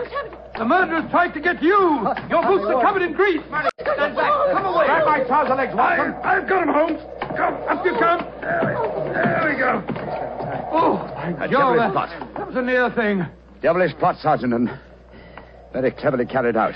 My boots were ungreased when I entered the castle, and yet someone has been able to apply grease to them, without my knowledge, within the last few minutes. Sure, and how is that possible, sir? I don't know, Sergeant, I must confess. Holmes, you stumbled as you came up the darkened staircase. Do you remember that? That's true, old chap, I'd forgotten. And you, Mrs. Hankin, and you, Mr. Corcoran, were kind enough to assist me to my feet. An excellent opportunity to apply the grease. Now we know that one of you two is the murderer. I must have a jar of grease somewhere. Now, Sergeant, will you search the lady while I search Mr. Corcoran? But this is ridiculous. Of course it is. How could we be guilty? Well, if you're not guilty, you've got no objection to being searched, ma'am. Well, upon my word, here in your purse, Mrs. Hank, there's a jar of grease. What? Now, what have you to say for yourself? What can't you say, Sergeant? Except that she engineered her husband's murder and tried to engineer mine. Oh, no, I knew nothing about Geoffrey's murder. Oh, Michael, darling, I swear to you. Don't worry, my darling. I'll not let them hurt you. I'm telling you, you're wrong, Mr. Holmes. I was the murderer. Oh, no, Michael. You mustn't sacrifice yourself for me. I think this little play acting has gone far enough. Mr. Corcoran, you have just offered us what you think we will accept as a false confession. But I've established the one thing I wish to know, that you love your late partner's wife and she you. I'm proud to admit that, Mr. Holmes. And now that she's a widow, I can say it in the open. But what are you implying? That you murdered your partner. But the grease on your own boot, sir. I just found a jar of it in Mrs. Hankins' handbag. Oh, that, my dear Sergeant, was all part of my little plan. As to the grease on my boots, I confess I placed it there myself, just as I planted the jar of grease in your bag, Mrs. But why, Hankins. Holmes? A fraud accomplished two ends. It forced you, Mr. Corcoran, into a betrayal of your love. But what was more important, it proved from what Dr. Watson's natural reactions were that a man holding the greased boots could not fail to realize that fact at once. You brazenly committed murder before our very eyes, Mr. Corcoran, hoping to appear as an innocent victim of another's plot. Your theory is an ingenious one, Mr. Holmes, but how can you prove it? I can claim that my hands are unusually insensitive, not the delicate fingers of a doctor like your friend. Yes, he's right, sir. How can you prove it? When, with your kind cooperation, Sergeant, we find the body of Mr. Hankin and examine it, I shall study his boots. If the grease was applied at the hotel, as it would have been if Sean O'Flaherty had done it, the boots will reveal dust from the walk here. If there is no dust, the grease must have been applied as you grasped your partner's boots with grease-smeared hands, Mr. Corcoran. You should know best what my test will reveal. Grab him, Sergeant. Grab him. He's Come back heading here. for that Come back parapet. Oh, Michael, don't! Please don't! Goodbye, Molly, me darling. No! Great Scotty. He jumped off the parapet. Now, Mr. Holmes, you can see that I was right, sir. Wasn't I? What do you mean, Sergeant? In waiting until tomorrow to get the search party. Now we can be after finding both bodies at the one time.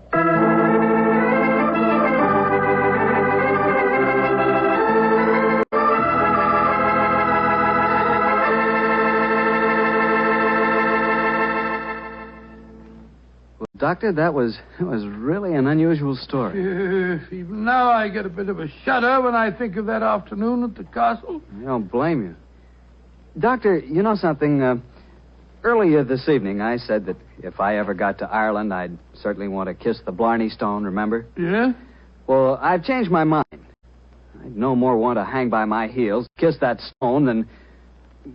Well, just let's forget it. But, my boy, don't forget if you kiss that stone, you get the gift of eloquence.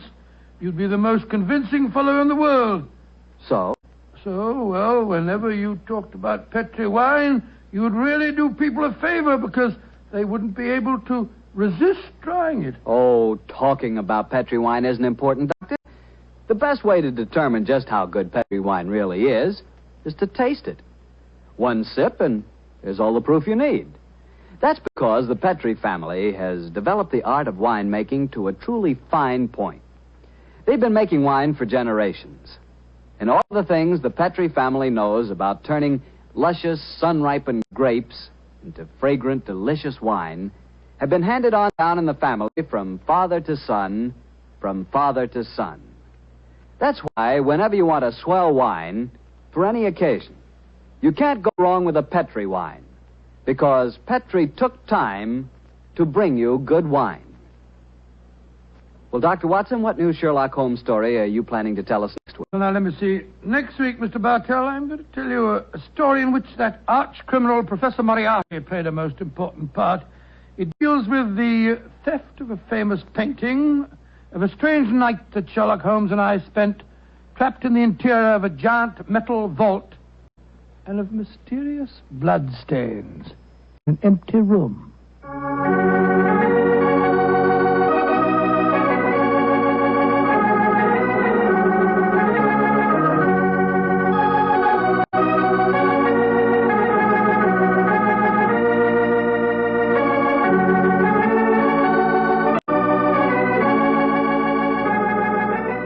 Tonight's Sherlock Holmes adventure was written by Dennis Green and Anthony Boucher and was suggested by an incident in the Sir Arthur Conan Doyle story, A Case of Identity. Music is by Dean Fossler. Mr. Rathbone appears through the courtesy of Metro-Goldwyn-Mayer, and Mr. Bruce through the courtesy of Universal Pictures, where they are now starring in the Sherlock Holmes series.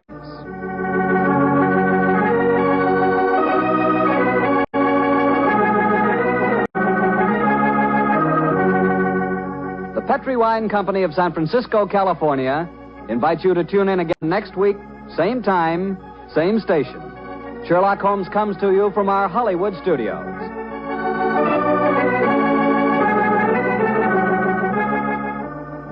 This is Harry Bartell saying goodnight for the Petri family. For a solid hour of exciting mystery dramas, listen every Monday on most of these same stations at 8 o'clock to Bulldog Drummond, followed immediately by Sherlock Holmes. This is the Mutual Broadcasting System. This is the Mutual Broadcasting System. This is the Mutual Broadcasting System. This is the Mutual Broadcasting System. This is the Mutual Broadcasting System. This is the Mutual Broadcasting System. Petri Wine brings you Basil Rathbone and Nigel Bruce in the new adventures of Sherlock Holmes.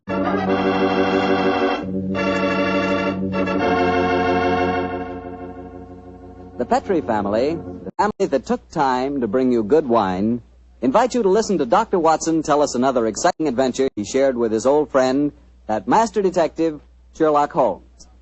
And as for me, well, I'd like to talk about those few minutes you have while you're waiting for dinner every evening. That's the perfect time for a glass of Petri California Sherry. Petri Sherry is the best beginning a good meal ever had. You really feel like you're enjoying the good things of life when you take time for a glass of Petri Sherry. Hold that glass of sherry to the light. Look at it. It's a beautiful dark amber. Yes, and Petri Sherry is clear and fragrant, the way a good wine should be. Now taste it. You've got something. That Petri Sherry has a real heart-of-the-grape flavor. Oh, and look, if you like sherry dry, not sweet, Petri makes a fine dry sherry. It's called Petri Pale Dry. And if you don't know yet which you prefer, the regular sherry or the dry, why not try both? Don't buy one, buy two. But just be sure you always buy Petri.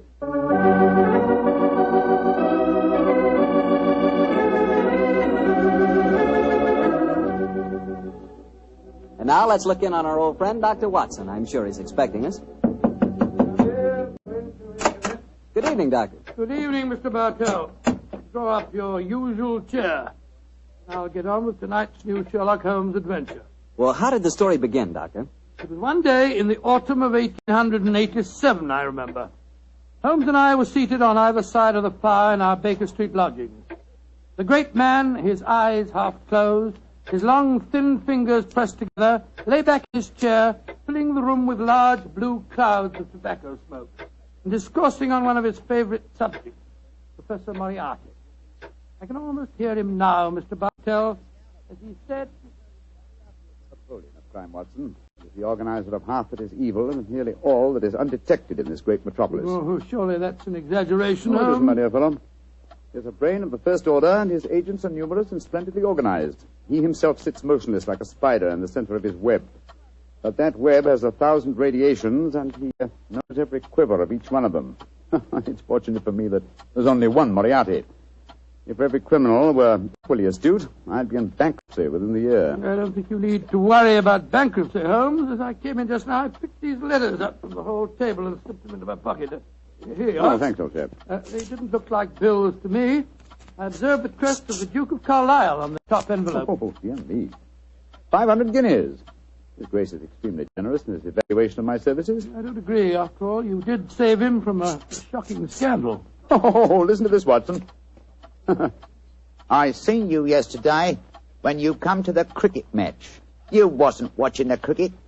If you value your life, keep your filthy long nose to yourself. And it's signed Joe the Butcher. Long nose. Who on earth Joe the Butcher? A minor criminal that I was instrumental in sending to prison for a short term.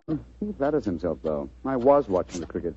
No idea that Joe was back in practice again. I must keep an eye on him. Hello. Letter on Carlton Hotel stationery. Now, I say, this is interesting. Very interesting. Oh, what's it say, Holmes? Dear Mr. Holmes, I've been informed that you are a man of ability and discretion. My life is in grave danger, and I need your help. Upon receipt of this letter, come to my hotel at once. I shall be expecting you. And it's signed, Francois Dulac. Oh, it's rather peremptory, isn't it? No, please, just come to my hotel at once. Who is this Dulac, anyway? Watson, old fellow. Yeah? We were talking of Moriarty just now. I have a feeling that this letter may lead us to him. Well, what makes you say that? Francois Dulac, the writer of this letter, is recognized in France as the one indisputable authority on the paintings of Jean-Baptiste Greuze. Well, I still don't see the connection with Moriarty. If there is one thing Moriarty loves, more than the dazzling abstractions of mathematics and even more dazzling achievements of crime, it is the paintings of Greuze. The suggested combination of impending danger and a Greuze expert spells Moriarty to me. Get your hat and coat, old fellow. We're off to the Carlton Hotel to see Monsieur Dulac at once. This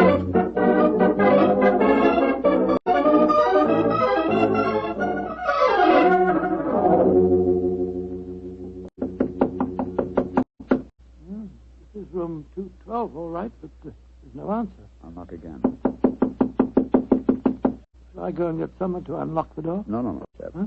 I don't want to attract attention to our prospective client. Hotel lock shouldn't be very hard to pick. Here. I think the skeleton key should do the trick quite easily. Well, the man at the desk downstairs said that Monsieur Dulac was in his room. You know, Watson, he said he thought he was in his room. Uh-huh. Easier than I anticipated. Come on, let's go in. Doesn't look as if anyone's occupying this room. No signs of any personal belongings. No clothes hanging in the wardrobe, no luggage. Yeah, yet he is still registered here. Hello. What's this stain on the carpet by the bed here? Great Scott, is it... It's a blood stain, Watson. Blood stain? And the stain is still damp. I'm afraid we're too late. Come on. We can do no more good here. You're not giving up, Holmes? No, of course not, my dear fellow. Let's see what we can find out from the hotel manager. I refuse to believe that in the 19th century a distinguished foreigner can vanish into thin air.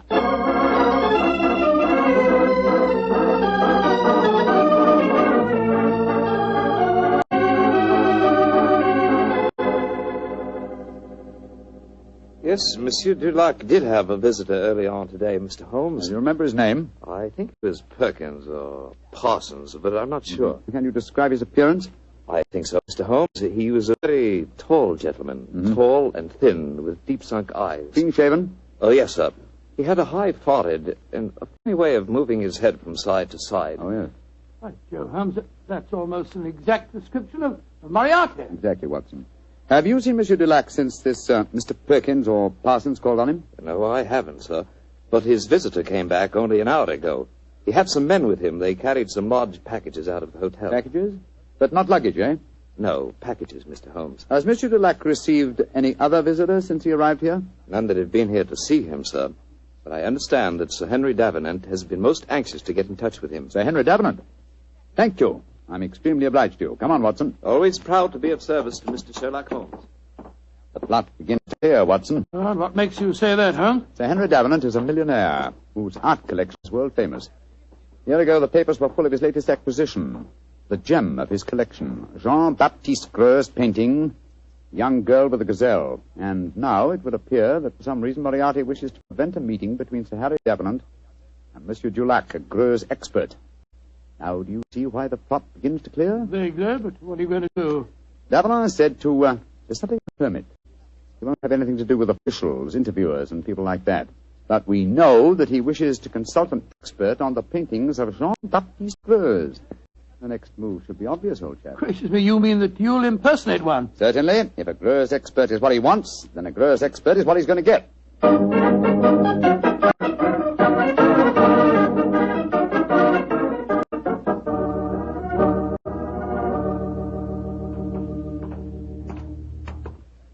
Holmes, I must say your disguise is amazingly effective. Monsieur, you do me the great honor. If I appear convincing to the astute Dr. Watson, how can I fail to convince Sir Henry Davenant? Oh, my dear fellow, it's marvelous. Appallingly good. Yes. Here we are, sir. Sir Henry's house. Let's hope for the best, old fellow. I don't know exactly what a French art expert looks like, but I could certainly believe that you were one. I only hope that I can be equally convincing in the role of a patron of the arts. You certainly look your part, old chap. Good afternoon. Can I help you? My name is Vernet. Andre Vernet. I am most anxious to make the acquaintance of Sir Henry Derrand. I'm afraid that Sir Henry is extremely difficult to see, sir. I can tell him you're here, but he very rarely gives interviews. That is a great disappointment to me. Perhaps you would just go and tell him I am a pupil and a disciple of the great Francois Dulac. I will do what I can, sir. Come in, won't you, gentlemen? If you'll wait here for a moment, I'll take your message. What was the name again, Vernet, sir? Andre Vernet, and this gentleman is Mr. Watson. Very good, sir. Well, we got into the house. Now let's hope that you can impress the master of it. Not as easy a task, I fear, Aurora. I've had to match opinions on the paintings of Greuze with an expert.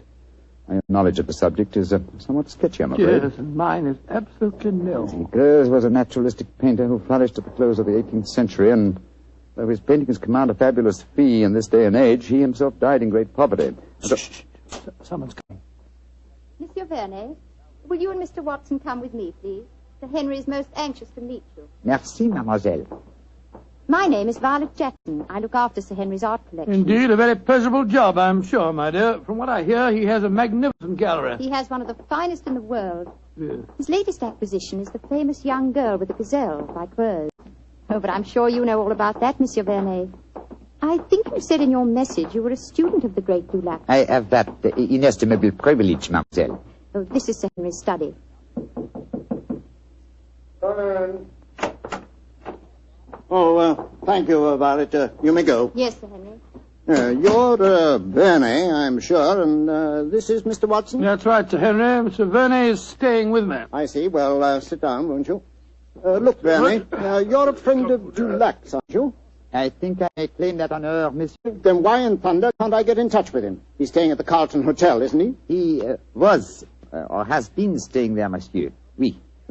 I've left half a dozen messages for him, asking him to come and see me, and he hasn't answered one of them. I can't understand it. It's most important that I see him. Monsieur is in some trouble, perhaps? Perhaps. Now, you fellows are familiar with the painting by Greuze, the young lady with the Gazelle, aren't you? Oh, yes, Sir Henry. Yes, indeed. Oh, you are, eh? What do you think of it? Well, one of the greatest works, in my humble opinion, monsieur. Of course, I have only seen a reproduction, but it seemed to me to have a freshness of vigor of the flesh tints, a great firmness and brilliance of line. You are indeed fortunate to own it, monsieur. Don't know how fortunate. It cost me £40,000. I still say you are most fortunate, monsieur. Would you grant me the honor of to examine the original? Well, I don't know whether I ought to. I've had to guard it very carefully ever since this... well, but perhaps in your case I can make an exception. You received threats regarding the painting, Sir Henry? Yes, I have, Mr. Watson. And they've worried me so much that I've even thought of engaging the services of a private detective. Oh, indeed, monsieur. Very interesting. The Duke of Carlisle strongly recommended a fellow by the name of Sherlock Holmes. I was seriously thinking of going to him. Instead of which? He has come to you, Sir Henry. In fact, it will save us all a lot of time, I'm sure. Well, what kind of horseplay is this, sir? Who the devil are you? My name is Sherlock Holmes. Then why do you come here masquerading as a French art expert? Because I'd heard of your aversion to giving interviews, and I wanted to see you urgently. I felt that in the character of a supposed Greuze expert, I was most likely to gain immediate admission. Well, then, your friend here? Dr. Watson, my colleague. Well, it's all turned out for the best, Sir Henry. You wanted to consult Mr. Holmes, and he was most anxious to see you. Yes. Well, I'm glad you fellows are here. You see, I'm devilish worried about that Greuze of mine. Oh, why, Sir Henry? Well, I bought it at an auction. But there was another man bidding against me all the time, and when it was finally knocked down in my name, he became most insulting. He seemed unable to bear not owning the picture himself. He told me bluntly that I wouldn't enjoy it long. Well, I didn't think much about it at the time, but lately I've been receiving postcards repeating the threat. I don't like it, that's a fact. Well, you've kept those postcards, I hope, Sir Henry? No, threw them in the fire where they belong. Oh, that's a pity, sir. Can you recall the name of this bidder at the auction who threatened you? No, didn't know his name. Can you describe his appearance? Well, let me see. He was tall, clean-shaven. Mm-hmm. A curious habit of moving his head from side to side. Moriarty again. Yes, old chap, my supposition was correct. Now tell me, Sir Henry, is the painting safely guarded? Well, I'd say that it was impregnable, Holmes. It's not in my regular galleries. I had a special strong room built for it when I started to receive these threats. It has a lock to which only I know the combination, and a special clockwork device that so controls the room that even I can only enter it during certain daytime hours. And yet, Sir Henry, with such thorough precautions, you appear to be frightened. Why? Well, I hardly dare trust my own shadow, Holmes. But as you possibly know, one of Greuze's pupils, a certain Madame Ledoux, imitated his paintings most successfully. Several of the experts were fooled. I confess that I've been frightened lately, since I received the threat, that a clever man might try and substitute a fake painting for the original, if indeed he hasn't already done so. That's why I was so anxious to get in touch with Dulac. He'd know a fraud at once. A substitution would be impossible if you're the only one that knows the combination to the lock of the strong room. Well, that's what my logic tells me too, Doctor. And yet I'm very uneasy, I must confess. It's still daylight, Sir Henry. Would it be possible for us to examine the painting now? Well, certainly. By the way, what happened to Francois Dulac? Did he leave the Cotton Hotel? He did, sir. The circumstances of his departure made us distinctly uneasy. In what way? His room was empty. There were no signs of luggage, and yet... Come in. Miss Violet, what is it? This note was just left for you, Sir Henry. I was asked to deliver it at once. Who left it, Violet? Well, he didn't give his name, Sir Henry. But he was a tall, thin man with deep sunk eyes. Oh. What does the note say? Wait. It's the same fellow again. Listen to this. I told you you wouldn't enjoy the painting for long. You didn't, did you? Great Scott, it's Moriarty. Holmes, I don't see anything funny about this. What makes you laugh? It's obvious that my painting has been stolen. I find nothing funny about it either, Sir Henry. But I must admit a certain pleasure. Once again, I'm crossing swords with an adversary who was more than worthy of my steel.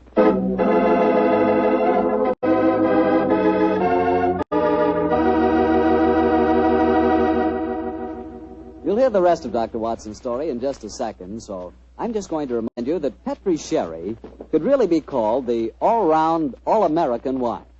That's right, Petri California Sherry. Now, the reason I say that is because Petri Sherry is not only a swell before dinner wine, but it's a perfect wine for almost any occasion. When company drops in, serve Petri Sherry. After dinner, when you're just sitting around chatting, Petri Sherry again is just right. Believe me, you couldn't ask for a better all-round wine than Sherry. You couldn't ask for a better tasting Sherry than Petri. Petri Sherry. Well, Dr. Watson, you've kept me on the edge of my chair so far with your story. What happened next? Did Sir Henry Davenant take you to see his famous painting? He did, Mr. Bartell. Together with Miss Violet Jackson, we descended countless flights of stairs. Doors opened where no one expected a door to exist. Finally, after walking down a narrow stone staircase that turned and twisted, we came up against a blank wall. It seemed that we could go no further. But a time clock, a combination of numbers, and a hidden door slid back. We stood in the interior of a small room. A room with no windows and hardly any light. An oil painting stood on an easel before us. It was the incomparable Greuze painting of a young girl with a gazelle. We stood looking at it for a brief moment, and then Sir Henry Davenant said, Heaven, the painting is still safe. Yes, Sir Henry. If it still is the same painting... It looks the same, Mr. Holmes. Yes, it does to me. The fact remains that only Francois Dulac could tell us if it is the same or a brilliant copy. Yes, and Monsieur Dulac has been silenced. So it would seem. Of course, we asked the experts at the British Museum to pass judgment. Yeah, but how could it have been stolen? It'd be impossible to smuggle it out of here and replace it with a copy. There's only one way of being absolutely certain. With your permission, Sir Henry, I should like to make a test. You're going to take a sample of the paint, Mr. Holmes? Yes, that should give us certain proof. Well, very well. Yeah, you'd better do it, Violet. But be careful. Remember, the painting cost me £40,000. A minute fragment of paint will be sufficient for the test, won't it, Mr. Holmes? Indeed. With my fingernails, Sir Henry, I'll scratch off a tiny sample. Firstly, I think it's a dash fine bit of work, whoever painted it. There you are, Mr. Holmes. Is that enough paint Splendid, for Miss you? Jackson, splendid. Thank you. Please put it on this envelope for me, will you? That's it. And now, Sir Henry, I shall return to Baker Street and analyze this paint. Within an hour, I shall be able to tell you whether the painting is worth £40,000 or a plugged farthing.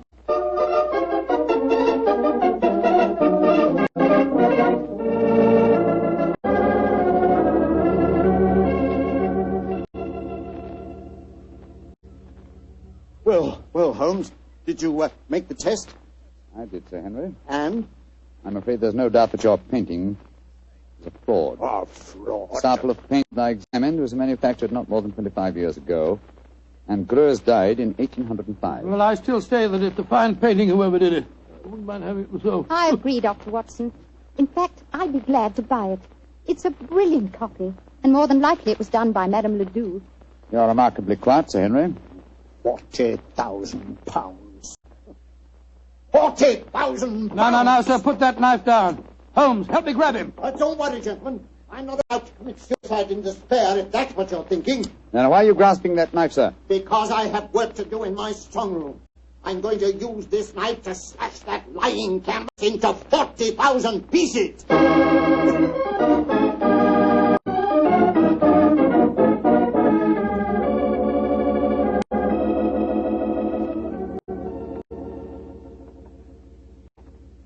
Yes, well, I suppose you're right, Violet. It is childish to mutilate this daub. It's a brilliant fraud, Sir Henry. I'd like to have it. I'll buy it from you gladly. Buy it from me? You can have it. Go and make arrangements to have the wretched thing taken away at once. I don't want any frauds in my collection. Yes, Sir Henry, and thank you. Now, Mr. Sherlock Holmes, I'll pay you any fee you name if you can tell me how the original painting was stolen. Well, Sir Henry, the how must here precede the who. And the how, I must confess, seems impossible. Yes, I agree. This is the sealed metal room. The only entrance is through the door. That has a combination that only you know, Sir Henry. Perfectly true. It's impossible for anyone to enter this room without my being present. Or I would have sworn it was. Let's examine these walls, Watson. Might be a secret panel. Ventilator. No method of entrance here. Well, you'll find no flaws, I'm sure. This room is built like a giant safe. And the time lock on the door is equally solid. Is the time lock working now? Yes. It started 5 minutes ago when we opened the door. But don't worry. It's perfectly safe with the door open. But when the door's closed, it couldn't be reopened again, I take it, Sir Henry. Not until the morning, Doctor, no. I had the lock specially designed. Very ingenious. This presents as pretty a problem as ever I've tackled, Sir Henry. A large painting stolen and a fake one substituted in a sealed room to which only you have access. I must confess the how seems utterly impossible. Remember what you always say, Holmes. Throw out the impossible, and whatever remains, no matter how improbable, must be the possible. Let's consider the who for a moment. Is your butler absolutely reliable? Absolutely. How about Miss Jackson? Oh, completely trustworthy. Brought letters of recommendation from most of the leading art galleries in London. Intelligent, too. And serious-minded. She's made a deep study of mathematics as well as her knowledge of painting. Mathematics? How do you know that, Sir Henry? Well, she had a book with her the other day. I was surprised at the title. Could have been a novel, but no. It was called The Dynamics of an Asteroid. And was inscribed to her by the author. Dynamics of an Asteroid, and inscribed to her by the author. Thank heavens for your memories, Henry. That book was written by Professor Moriarty. Violet Jackson must be an accomplice of his. Violet? The door! Someone slammed it shut. Yes, and it's not very hard to guess who that someone is. Oh, but I can't believe that Violet is a criminal. Look, there's a note being pushed under the door. Strike a match, will you, old fellow? Right, you are. What's it say, Holmes? Forgive my unladylike eavesdropping, but with Mr. Sherlock Holmes as near the truth as he is, I'm afraid it would be unwise for me to remain here any longer. On the other hand, you are in no danger of smothering in the strong room, but your imprisonment should delay my pursuit till morning. Violet Jackson. She's escaped us, Holmes. Don't worry, Watson. Miss Jackson's failure to procure the painting for Moriarty will land her in a far worse dilemma than anything we could subject her to. Moriarty has never tolerated failure on the part of his minions. A brilliant plot, old fellow, a brilliant plot. Moriarty is at the zenith of his powers. How fortunate that we were able to foil him. What do you mean, foil him? My painting's been stolen. Your painting, Sir Henry? Oh, no. It's here in this room. What on earth are you talking about, Holmes? You reminded me of my own dictum, Watson. I discarded the impossible. It was impossible that the picture had been stolen, therefore it had not been stolen. You mean that this painting is the original, Greuze? Yes, of course, sir. Surely the whole plot is crystal clear now. Just about as clear as porridge to me. Well, then let me explain. The whole episode of Francois Dulac, the note to me, the empty hotel room, and the significant bloodstains and the apparent disappearance of Dulac were all part of Moriarty's plot. The real Dulac never left France. Moriarty created him in England to lure me into the case. Why in thunder should he want to do that, Holmes? Yes, I should think you're the last person he'd want on the scene. Oh, on the contrary, sir. He knew that I'd grab at his bait, the apparent murder of a Greuze expert who would make it seem likely that your painting had a substitute, Sir Henry. He wanted me to test the painting, which I did. I fell into his trap very neatly. The paint, Holmes. You said that it was no more than 20 years old. Yes, my dear fellow, the answer should be obvious. I see it. Violet was his accomplice, had prepared the painting beforehand, and carefully scraped off a piece of modern paint. Exactly, Sir Henry. And Moriarty had assumed, quite correctly as it turned out, that as soon as you thought your painting was a fraud, you'd want to get rid of it. And that girl was going to take it out of this house with your full approval. And, of course, turn it over to Moriarty. What a fantastic scheme. A devilishly clever one, old chap. If it hadn't been for your chance remark about the book on mathematics, Sir Henry, I'm very much afraid the young lady with the Gazelle might even now be on her way out of your house. Holmes, I can't tell you how grateful I am.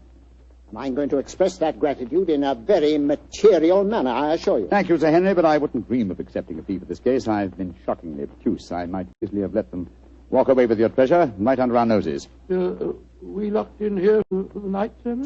I'm very much afraid so, Dr. Watson. Oh, I shouldn't be surprised if the butler notices our disappearance and comes looking for us. But he won't be able to open the door. It'll need a professional locksmith to get us out of here. Well, really, it looks as if we'll spend a very cheerful evening. Don't be gloomy, my dear fellow. Oh, gloomy is not a word. You're locked in with one of the loveliest girls in history, and she's genuine at that. Strike another match, old chap, shall we? What? Let's look at her once again.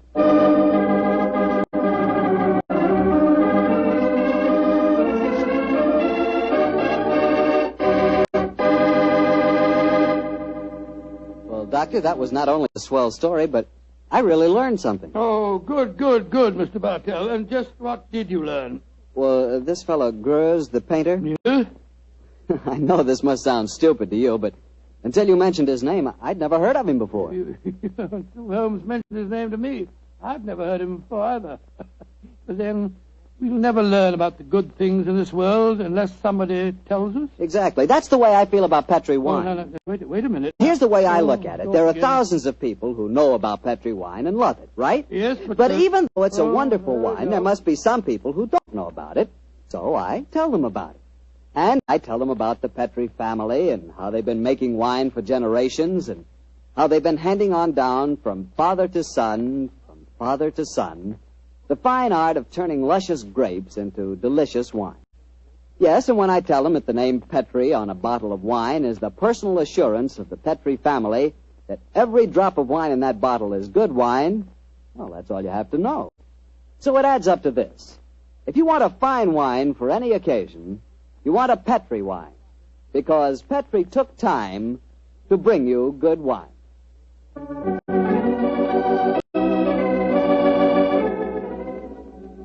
Tonight's Sherlock Holmes adventure was written by Dennis Green and Anthony Boucher and was suggested by an incident in Arthur Conan Doyle's story, The Final Problem. Music is by Dean Fossler. Mr. Rathbone appears through the courtesy of Metro-Goldwyn-Mayer and Mr. Bruce through the courtesy of Universal Pictures, where they are now starring in the Sherlock Holmes series. The Petri Wine Company of San Francisco, California, invite you to tune in again next week, same time, same station. Sherlock Holmes comes to you from our Hollywood studios.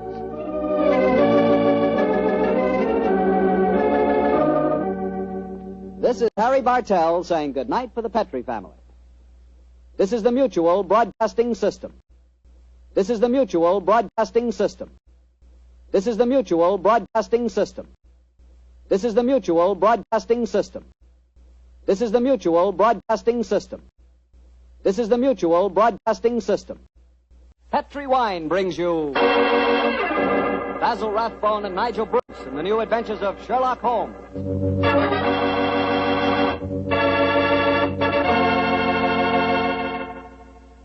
The Petri family, the family that took time to bring you good wine, invite you to listen to Dr. Watson tell us another exciting adventure he shared with his old friend, that master detective, Sherlock Holmes.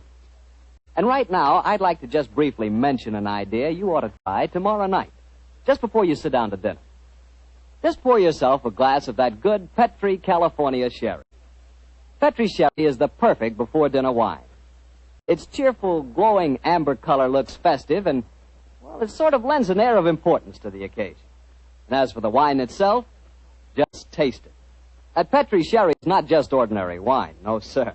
One sip and you know that wonderful sun-ripened grapes went into its making. Yes, and you know that Petri sherry was carefully watched over every step of the way. Incidentally, Petri makes two kinds of sherry, regular sherry and Petri Pale Dry. If you're not sure just which kind you and your friends will like best, try them both. Don't buy one, buy two. But when it comes to sherry, or any other wine for that matter, be sure you always buy Petri.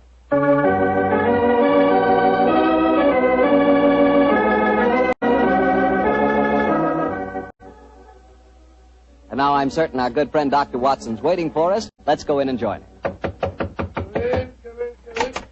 Ah, there you are, Mr. Bartell. Punctual to the minute, as always. Well, this is one doctor's appointment I'm eager to keep. Nice of you to say so, my boy. Draw up your usual chair and make yourself comfortable. Thanks. Well, Doctor, today's April the 1st. Did anyone try and play any jokes on you? Yes, you did, Mr. Bartell, but I'm happy to say that nobody caught me. Not as in the story that I'm going to tell you tonight, but an April Fool's Day prank certainly scored a bullseye. I see you have the dispatch box out again, Doctor. Been refreshing your memory? Yes, I have, Mr. Bartell. And when I tell you the adventure took place in 1881, I think you'll agree that after such a lapse of time, a man can hardly rely on memory alone. 1881? Say, Doctor, tonight's adventure must have been one of the really early ones. Yes, it was indeed. In fact, to be exact, it took place only a little while after Sherlock Holmes and I had first met and had taken up lodgings together. How was the great detective in those early days? Profound mystery to me, Mr. Bartell. To give you an example, my boy, I'd shared the Baker Street lodgings with him for over a month before I was even certain of his profession, the knowledge of which I learnt to my awe and astonishment when our first adventure together took place. Oh, that was the one you called a study in scarlet, wasn't it, Doctor? That's right, Mr. Bartell. What a memory you got, study in scarlet. But even after that adventure, I found myself wondering at times what I had let myself in for, sharing lodgings with such a strange companion. It was in one of those moods of doubt and confusion that my story begins. Late one March evening, I found myself in the neighborhood of Piccadilly Circus. It was cold, and a steady drizzle of rain had dampened my spirits. I thought that a glass of wine and the sound of music would put me in a better mood. And so, Mr. Bartell, I entered the Criterion restaurant. As I sat with a glass of rare vintage port at my elbow, the orchestra playing a dreamy Strauss waltz in the background, I couldn't help thinking of the last time that I'd been there. It was the night I met a young medical student by the name of Stamford. He was the man who first introduced me to Sherlock Holmes. Suddenly, I felt a tap on my shoulder. I turned, and to my amazement, once again, young Stamford was standing before me. Watson, or should I say Dr. Watson. How are you, my dear chap? Hello, Stamford. Come and sit down. Thanks. I'm glad to see that you're not holding any grudge against me. Why on earth should I do that? For introducing you to Sherlock Holmes. I've reproached myself ever since. I think he's as mad as a hatter. Not at all. He may be eccentric. In fact, I'll admit that he is eccentric, but he's an extraordinarily interesting fellow. He'll make a great name for himself as a private detective one of these days. You'll see if I'm not right, Stamford. I saw something about him in the paper the other day. Yes, I expect that was the Lauriston Gardens affair, wasn't it? Yes, it was. He's a brilliant man, Stamford. Quite brilliant. Though I must admit he's difficult at times. He works like a fiend as a rule, but occasionally a reaction sets in for days at a time. He'll lie on our sofa, hardly uttering a word or moving a muscle from morning to night. It's depressing, I must say. I think he takes himself too seriously. Yes, perhaps you're right. How would you like to join in a little plot? Plot, against Holmes? Yes, just a rag, you know. We thought it'd be rather fun. We? Murphy and I, we were just talking about it. I'll call him over. Murphy? Oh, is that Murphy? I've seen him before somewhere, haven't I? I'm sure you must have done. He's been round at the hospital, and any time you go into the British Museum, you'll find him there. Nice fella, but dull. Definitely dull.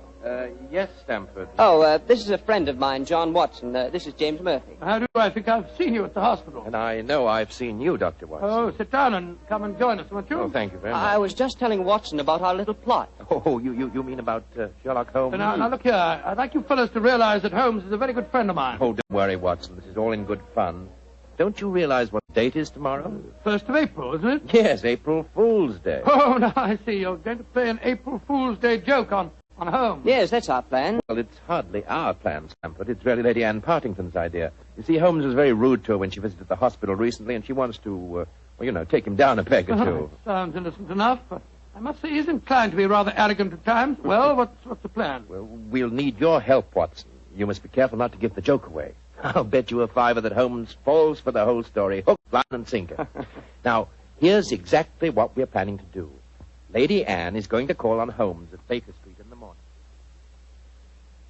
Lady Anne, I'm very flattered that you called to see me in my professional capacity. Surely, my dear man, you didn't think this was a social call. You were much too rude to me at the hospital the other day for that. That was the point I was trying to make. Please sit down, won't you? Please take this chair, won't you, Lady Anne? It's by far the most comfortable chair in the room. Thank you, Dr. Watson. And now, what can I do to help you? You've heard of the Elphinstone Emerald. Oh, yes, indeed. A magnificent stone of very considerable value. An heirloom in your family, I believe. Yes, Mr. Holmes. I keep it in a wall safe in my bedroom. This morning, when I had occasion to go to the safe, I discovered that the emerald had been stolen. Stolen? Good Scott. Shocking business. Of course, you want Mr. Holmes to recover it for you. A remarkable deduction, my dear doctor. Lady Anne, when you opened the safe, did you observe any signs of it having been tampered with? Oh, I think it's rather stupid to sit and answer questions here in Baker Street. Why don't you come over to my house in Cavendish Square and examine the safe for yourself? You are a detective, aren't you? Lady Anne, just now you accused me of rudeness. I assure you that mine, at least, was unintentional. Oh, come, Holmes. Don't be so touchy. I can promise you a substantial fee, Mr. Holmes. I'm a struggling practitioner and a new profession, eh? My poverty, but not my will, consents. I pay thy poverty, and not thy will. You see, I can quote my Shakespeare, too, Mr. Holmes. My carriage is waiting, gentlemen. Let's drive over to Cavendish Square at once, shall we?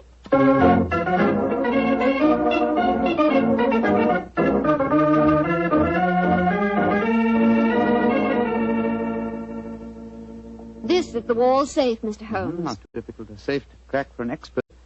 You placed the emerald in it last night, you say? Yes, when I went to bed.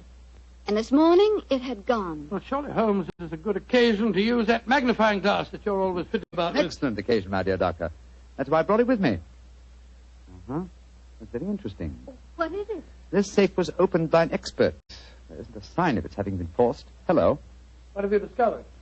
There's a peculiar tarnish on the steel knob. It was obviously handled by someone whose fingers are habitually stained with chemicals. Amazing, Holmes. Elementary, my dear doctor. Where does that door lead to? My boudoir. I should like to examine it, if I may. Oh, but of course. Thank you, Lady Anne. Dr. Watson, this is the most beautiful April Fool's Day fraud I've ever I played. must say, Murphy was right. He has fallen for it. Hook, line, and sinker. Just the same, I'm beginning to feel guilty. I can't help feeling a bit disloyal. Oh, nonsense. It's all in fun. Are Stamford and Mr. Murphy listening? Yes, they're next door in my drawing room. I'm sure their ears are positively glued to the keyhole. Well, I do hope Holmes won't be angry with me. Here he comes. Nothing of any interest in there. The windows haven't been tampered with. We may presume, therefore, that the thief did not enter by an upstairs window. Lady Anne. Yes, Mr. Holmes. This room has not been touched since you discovered your loss? Oh, no. I told the servants to leave it exactly as it was while I came to fetch you. Splendid. Deep pile carpet, eh? Couldn't be better. The thief was a tall man with a long stride. Oh, come, Holmes. I know your methods, but there aren't any footprints on this carpet that you can identify, even with your magnifying glass. My dear doctor, I've studied many crimes, and I've never seen one yet that was committed by a flying creature. As long as a criminal remains on his two legs, there must be some trifling displacement can be detected by a keen observer. I assure you that the marks on this carpet indicate that the thief was a tall man with a long stride. Traces of tobacco ash. Pipe tobacco. Shag tobacco that sells at 4p an ounce. Oh, now, really, Mr. Holmes, how can you possibly identify an individual tobacco? Oh, it's a hobby of mine. In fact, I've even written a monograph on the subject. Now, one more look at the safe itself. Hello.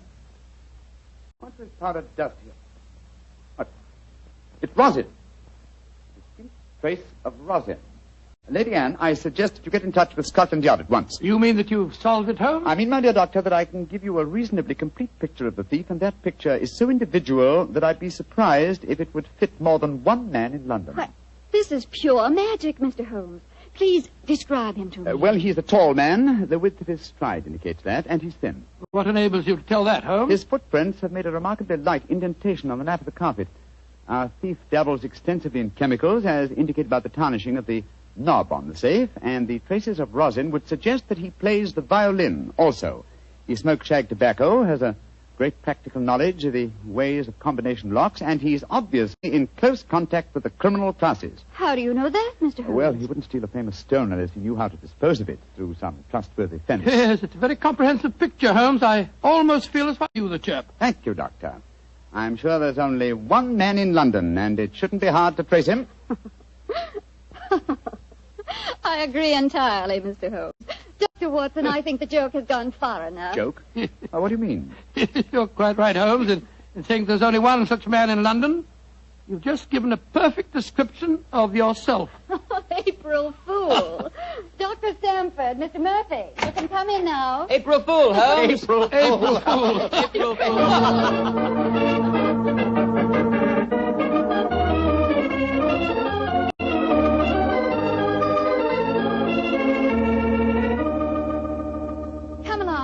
Into the drawing room, everyone. Let us drink a glass of wine to Mr. Holmes, who has so graciously forgiven us for the little trick we played on him. And also to Dr. Stamford, who thought of the whole idea. No hard feelings, Holmes. Oh, no, Doctor. No, it was a rather embarrassing experience. Yes, when Murphy told me about the plan, I just couldn't resist joining him. Ah, here you are, Holmes. Here's a drink. Thank you, Stamford. You know Murphy, don't you? No, I don't think we've met. How do you do, sir? How'd you do, Holmes? How did you like the little game we played on you? It was rather a salutary experience. I suppose you gave them all the details to build up the picture of me, eh, Doctor? Yes, I did, Holmes, and knowing some of your methods, we tried to plant every clue that you'd pick up. Very neat job, too, and incidentally, a perfect example of the dangers of deductions based on purely circumstantial evidence. I shall profit from this little lesson. I must say it was worth a fortune in emeralds to see your face, Holmes, when you realized what you'd done. Well, the joke's over now. By the way, where is Lady Anne? I believe she said she was going to fetch the Elphinstone emerald. She thought you might be interested in seeing it. She probably feels the sight of it will salve my wounded vanity. Oh, here she comes now. Mr. Holmes! Mr. Holmes! It's got... What's wrong? What's happened, Lady Anne? The emerald. It's not where I hid it. This time it's really stolen.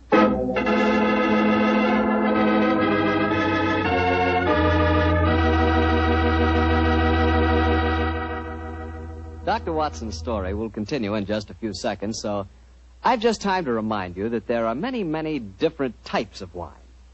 But if you want one wine that's fine for almost any occasion, then you want Petri California Sherry. Petri Sherry is fine before dinner, of course. But Petri Sherry is good after dinner, too. And it's the perfect wine for cocktail time or any time friends drop in. Everybody will love the real heart-of-the-grape flavor you get in every sip of Petri Sherry. And you can serve Petri Sherry proudly, because those letters P-E-T-R-I spell the proudest name in the history of American wine. Petri wine. Well, Dr. Watson, your April Fool Day plot kind of backfired on you, didn't it? Yes, Mr. Bartell, it was a perfect example of the bite bit. Well, what happened next? I suppose Sherlock Holmes went into action once again. That's fair, Mr. Bartell, and it gladdened my heart to see the change in the fella. I confess I'd felt rather ashamed of my part in the prank, for I could see that Holmes's pride had been hurt. But now, with a definite crime before him, the difference was amazing. He suddenly became a dynamo, galvanized into action as he stood there, firing questions at the other members. Lady Anne, who besides yourself knew of this fresh hiding place? Both Murphy and I did. Yes. After we'd left our deliberate clues on the safe, we went with Lady Anne and saw her secrete the emerald in the top drawer of her dressing table. We thought it would be all right there. After all, as soon as the joke was over, I was going to put it back in the safe. Now, I think our wisest plan before we question the servants would be for each one of you who were in this April Fool's Day prank to submit to being searched. Holmes, surely you don't suggest that any one of us took the emerald? No, Stamford, I don't. But if any one of you four are not guilty, this will be a splendid way of proving your innocence. I say, steady, Holmes. You're not suggesting that Lady Anne stole her own emeralds, are you? Are you, Mr. Holmes? I'm suggesting nothing, but I may point out that the recent vogue for the insurance companies has provided another interesting motive for these so-called thefts. I resent your insinuation. It's outrageous. Lady Anne, if I'm to recover your emerald, I must at least consider every possibility. The search is the most immediate practical action. And perhaps you'll retire into the next room while I persuade these gentlemen to submit to being searched. Very well, but I think you're in danger of making a fool of yourself once again. No, wait, don't go, Lady Anne. A search won't be necessary. What do you mean, Murphy? I must throw myself on your mercy, Lady Anne. I confess that I stole the emerald. Murphy! After you put it in the drawer, Lady Anne, I slipped back into the room and took it out. Murphy, that's a criminal action. I know it, but I'm poor. I need money desperately for my mathematical research. I knew the emerald was priceless, and I couldn't resist the temptation to take advantage of a joke. Here, Lady Anne, here's the stone, and please don't prosecute me. Please don't. It'd be my ruin. May I examine the emerald, Lady Anne? Thank you. Well, Mr. Murphy, I won't pretend that I'm not deeply shocked. I must ask you to leave my house. But you won't prosecute me, will you? It was a moment's temptation. No, I won't prosecute you. Holmes, what are you doing with the emerald? Well, knowing something of the deceptive ways of thieves, I came on this case fully prepared to test the emerald when I found it. Now, a drop of this acid from this vial, so... Mr. Holmes, what are you doing? You'll injure the stone. No, not if it's a true emerald. Uh-huh, look at that. Good Lord, the acid's eating to the stone as if it was sugar. Then that means... It means, Lady Anne, that Mr. Murphy has just imperiled his honor and his freedom to steal a singularly beautiful fake.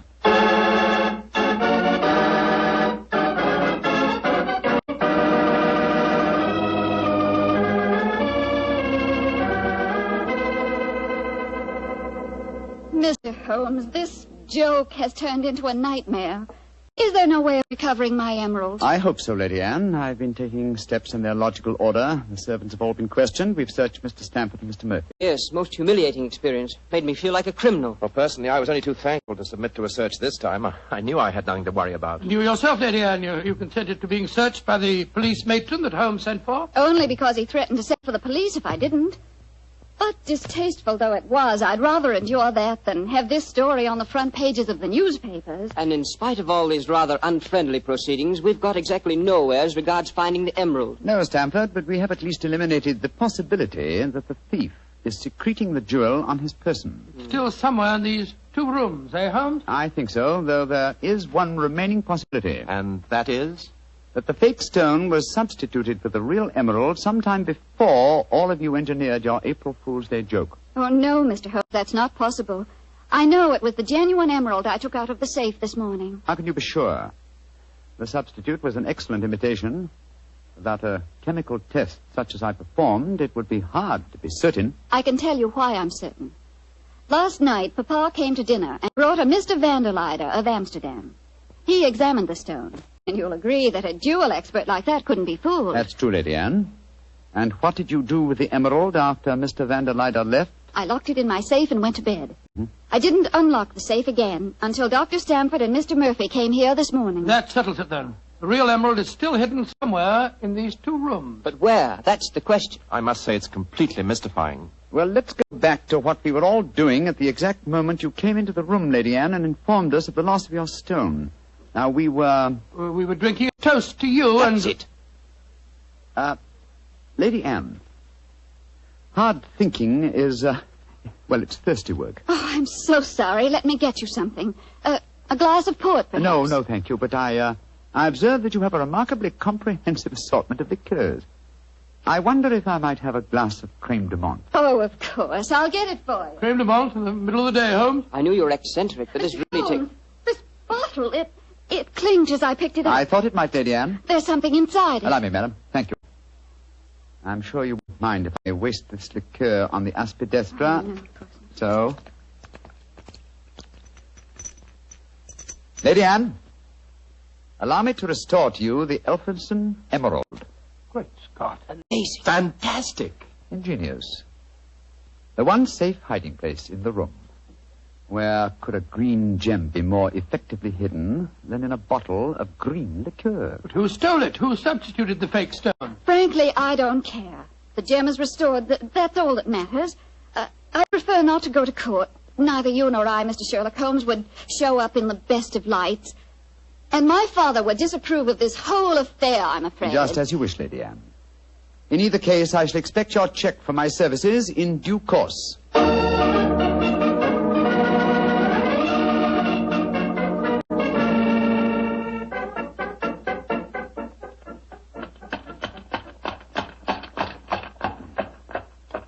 here we are at the Criterion again, Stamford. Won't you come in and join us for lunch? Thanks, Watson, but I'll keep the cab and go on. I actually have a patient this afternoon. A rare and delightful experience for a young doctor, as you probably know. As rare and delightful as a client is for a young detective, Stanford. I quite understand, and I'm correspondingly grateful to you for your profitable hopes. I'm glad it was profitable for you. Personally, I feel pretty stupid about the whole thing. Well, goodbye. Goodbye, old fella. Goodbye. 39 Onslow Square, cabby. You're remarkably quiet, Murphy. Well, I'm afraid my conscience won't let me do much talking, Doctor. I'm heartily ashamed of myself. Well, thanks for the lift. I'll leave you chaps Oh, there. nonsense. You'll join us for lunch, Murphy. But, No buts about it. I insist. Come on. Well, it's awfully nice of you. Oh, come, Murphy. Any one of us can make a foolish mistake. It's just lucky that you didn't have to pay for yours.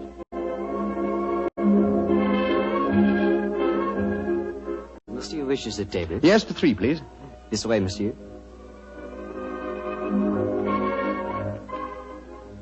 Does this table please you? Excellent, thank you. Right, George, I'm as hungry as a hunter. How about you, Murphy? No, I'm afraid I have very little appetite. This whole case has upset me dreadfully. You mustn't take it so much to heart, Murphy. By the way, Doctor, I'd like to have your opinion on the case. Who do you think staged the theft of the emerald today? Perfectly obvious to me. Lady Anne Partington did it herself to collect insurance money. If she hadn't, she'd have insisted on your finding the thief. But you needn't worry, old chap. You'll get your fee all right, I'm sure of that. Oh, I'm not worrying about the fee. But I assure you, Lady Anne did not engineer that fraud today. You mean that it was Stafford? Tell him who was responsible, my dear Murphy. But how should I know? Oh, come now, Murphy. Let's not fence any longer. You did an excellent job, a superlative job. I was almost sorry to spoil it for you. I don't think I understand you, Holmes. Oh, yes, you do, Murphy. You're a splendid actor, too. I was so deeply touched when you had apparently stolen a fake jewel, and all the time you knew that the real one was safely hidden in the bottle of creme de menthe, to be abstracted at your leisure. You scoundrel. Holmes, do you mind telling me what's going on here? I'm completely and absolutely in the dark. Surely it's obvious, my dear doctor. The imitation emerald was a brilliant copy. What makes you so sure of that, my dear Holmes? Because this April Fool's Day hoax was only conceived yesterday, or that is what you wish the other to believe. Such a superb paste gem could not have been made at such short notice. Therefore, it must have been prepared by someone who knew about the hoax before it was arranged. Now, my dear doctor, when Stamford told you about the plan last night, whose idea did he say it was? He told me that it was Lady Anne Partington's plan. Precisely. And yet Lady Anne referred to today as Stamford's idea. Obviously, you, my dear Murphy, presented the plan to each as the notion of the other, and so only you could have arranged the real theft behind the hoax. I repeat, a splendid job. Thank you, Mr. Holmes. May I also compliment you on your cleverness in frustrating my plot? Look here, what is all this? One of you is a criminal, the other's a detective. Yet you're throwing each other compliments as if you were in the same profession. The dividing line between the criminal and the criminal investigator is thinner than you might imagine, my dear doctor. How very true, my dear Holmes. Would you consider coming over to my side of the line? Together we'd make an unbeatable team. Oh, you flatter me.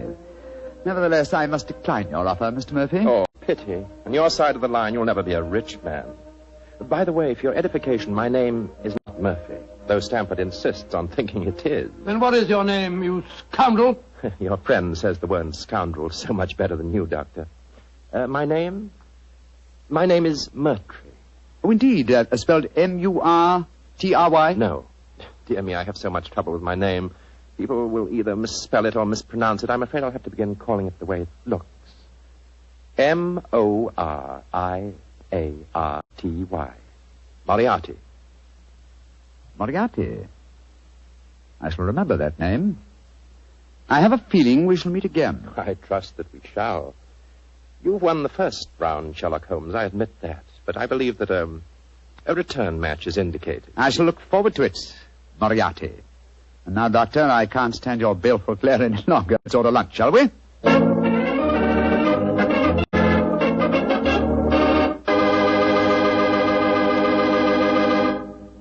Doctor, that was a pretty hectic April Fool's Day. Yes, well, I never want to see another one exactly like it. I don't blame you.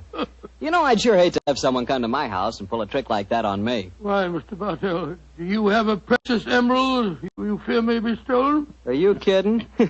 I wouldn't know the difference between a precious emerald and a piece of green glass. But when it comes to rubies, now that's something else. Oh, you would know a ruby when you saw it? Sure. Because a ruby has exactly the same color as a glass of Petri California port held up to the light. Mr. Bartell, you can find more excuses for talking about Petri wine than any man in the entire world. Believe me. Excuses, Doctor? I don't need an excuse to talk about Petri wine. Why, there's a wine that actually speaks for itself. If I may borrow a phrase from Shakespeare or somebody. There's no other wine quite like Petri wine because only Petri wine is made by the Petri family. And the Petri family has been making wine for generations. They've been handing down from father to son, years and years of knowledge and experience of the fine art of turning luscious grapes into clear, fragrant, delicious wine. Yes, and because the making of Petri wine is a family affair, those letters P-E-T-R-I on a bottle of wine are the personal assurance of the Petri family that every drop of wine in that bottle is good wine. You never miss with a Petri wine because Petri took time to bring you good wine. Well, Dr. Watson, what's the prescription for next week's story? Well, next week, Mr. Bartell, I'm going to tell you a rather unusual story. It concerns a series of strange disappearances and a murder without apparent reason, and yet it was a case that Sherlock Holmes solved without ever meeting any of the suspects. I call it the singular affair of the disappearing scientist. Well, I'm sure we'll all want to hear that one, Doctor. Oh, I'm sure. Well, we got that. Oh, well, before you go, Mr. Bartell, I want to urge our friends to do all they can to save on the use of all wheat and rice products, and also fats and oils. There are millions of families literally starving to death in Europe and Asia. We're not being asked to give them our food. We're just being asked to take it easy on certain foods so that there will be some left for them to buy. I know there isn't one person listening to me tonight who would knowingly let anyone starve. And remember, unless you do help, thousands of little children will starve. So please, let's share a meal and save a life. Tonight's Sherlock Holmes adventure was written by Dennis Green and Anthony Boucher and was suggested by an incident in Sir Arthur Conan Doyle's story, A Study in Scarlet. Music is by Dean Fossler. Mr. Rathbone appears through the courtesy of Metro-Goldwyn-Mayer, and Mr. Bruce through the courtesy of Universal Pictures, where they are now starring in the Sherlock Holmes series. The Petri Wine Company of San Francisco, California, invites you to tune in again next week, same time, same station. Sherlock Holmes comes to you from our Hollywood studios.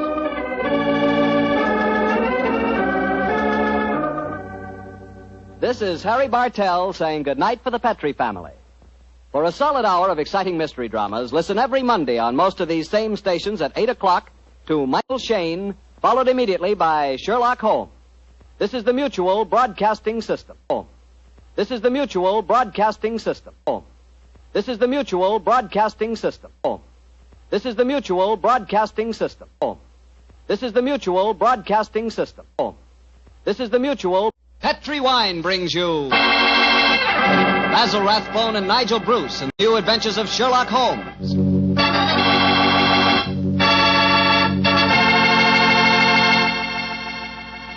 The Petri family, the family that took time to bring you good wine, invites you to listen to Dr. Watson tell us another exciting adventure he shared with his old friend, that master detective, Sherlock Holmes. And I'd like to ask you a short, simple question. Have you ever tried a glass of sherry before dinner? If you haven't, you'll never know what you're missing till you do. And make that sherry Petri California sherry. Because Petri sherry is the best beginning a good meal ever had. Just hold a glass of Petri sherry to the light. Look at its wonderful, clear amber color. Now just get a whiff of that aroma. Bouquet, the experts call it. I'm telling you, you can just smell those big, luscious grapes. Now, best of all, taste your Petri sherry. Sip it. Sip it slowly so you don't miss one single drop of this truly delicious wine. Yes, without a doubt, Petri sherry is good wine. Oh, and incidentally, Petri makes two kinds of sherry. Regular sherry and Petri pale dry. Both are fine. And if you're not sure which you might like best, do what I do. Don't buy one, buy two. Try them both. And serve them proudly because the name Petri is the proudest name in the history of American wines.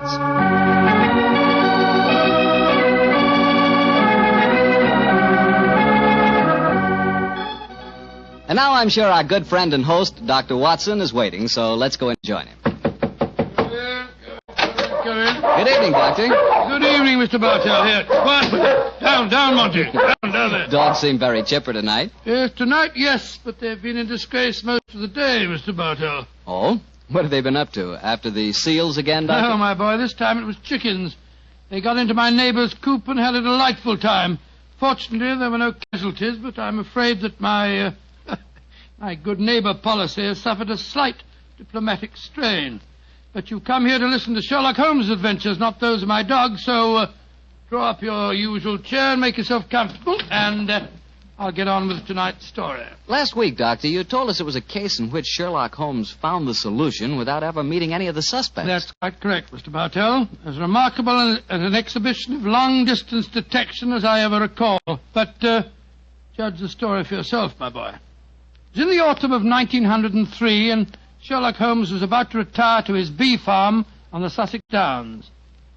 I must confess, Mr. Bartell, that my heart was heavy during those last few weeks we spent at Baker Street.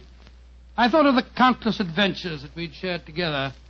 I remembered those many evenings of quiet comradeship and companionship. A fire blazing away in the hearth as Holmes lay back in the shadows playing his beloved violin. And then, Mr. Bartell, as so often happened, there'd be a violent jangle on our doorbell, and some wretched soul in misery would be standing before us and pouring out his troubles. Suddenly the violin would be discarded, and Holmes the dreamer would become Holmes the man of action. Come, Watson, the game's afoot, he'd say. And in a few moments later, we'd be rattling off in a cab through the foggy, gaslit London streets. Yes, Doctor, I can imagine it was pretty hard for you to leave Baker Street. It was, Mr. Bartell. However, as it transpired, there was one more adventure awaiting us before we left. A few days before the actual move, I persuaded Holmes to take an afternoon off from his packing and accompany me on a visit to the laboratory of an old friend of mine, a Professor Jean Boulin. He was an eminent French scientist engaged in very important work at the London University. Well, by the way, this was at a period, Mr. Bartell, when radium was something extremely new and extremely rare. The university had just acquired a minute but invaluable portion of the element, and Professor Boulin was in charge of the research connected with it. I can remember the picture so well as Holmes stood in the laboratory talking with keen interest to the distinguished scientist. Amazing, Professor Boulin. Quite amazing. Think that this tiny leaden vessel contains one of the most precious substances in the world. Yes, Mr. Holmes. We have a great deal to thank Madame Curie for. This new element may force us entirely to revise our concepts of all physical structure. Your research is a great responsibility, Boulin. It is, Watson. Though I must confess that I wish the authorities here would give me a freer hand. I foresee such infinite possibilities in the use, particularly the medical use of radium. But my conservative superiors seem to regard it only as a toy, a scientific curiosity. Limit your experiments accordingly, I suppose. Exactly. I'm given no opportunity to do anything that's in the least radical. Must be very disheartening. How can research ever get anywhere along those lines? It is a great misfortune, Holmes, that you've determined to retire to your bee farm. This project we could use such an analytical mind as yours. You flatter me, Professor. How many assistants do you have working with you, Boulin? 3, but none of them are very inspired, I'm afraid. What? My best assistant is a man named Barber. He's a little on the conservative side, too.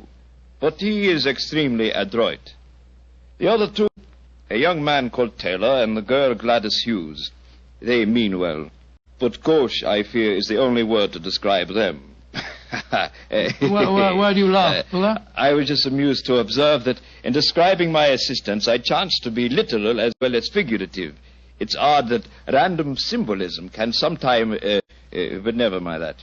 You would like to see the rest of the laboratory? Yes, indeed we would. Yes, thank you very much. I have some extraordinarily interesting photographic plates that record the emanations of radium. They're over here. I think you will find them most fascinating.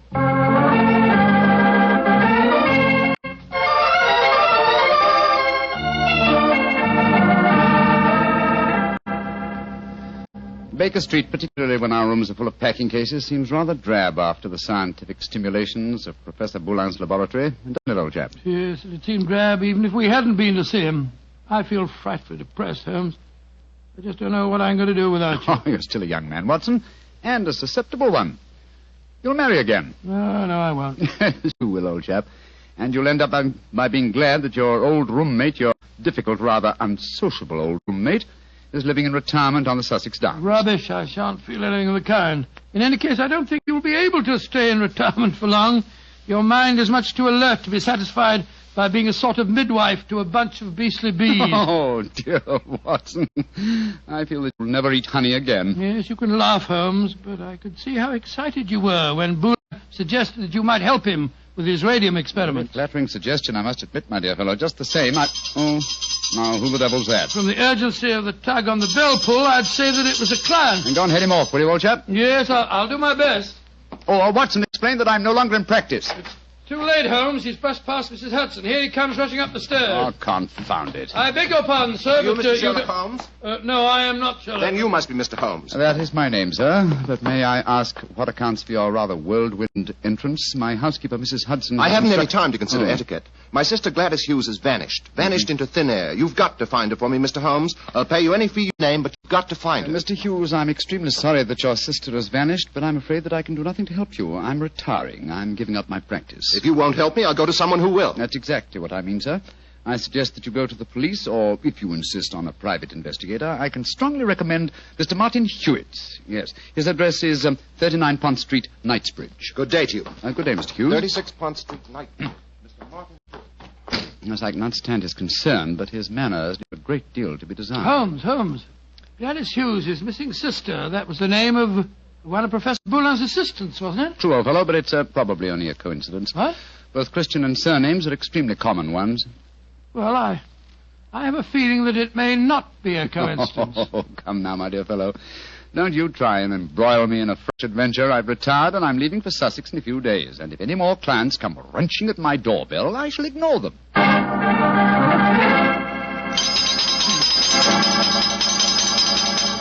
But, Mr. Holmes, you've got to help me. My son, Geoffrey Barker, has disappeared. I'm sorry, Mrs. Barker, but I'm afraid I'm... Holmes, Geoffrey Barker was the name of Professor Boulin's chief assistant. Watson, please believe me when I say that I'm not to be inveigled into any further...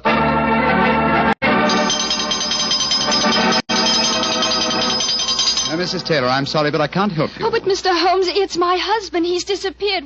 We've only been married 3 months, and now... Oh, it's terrible. I've been so worried ever since he started to work on that strange new radium with Professor Jean Ballon. Holmes, you can't pretend it's coincidence any longer. Gladys Hughes, Geoffrey Barker, and now Taylor. The 3 assistants of Professor Boulin. I know it, Watson. Mrs. Taylor, the moving van will be here tomorrow to take my things to Sussex.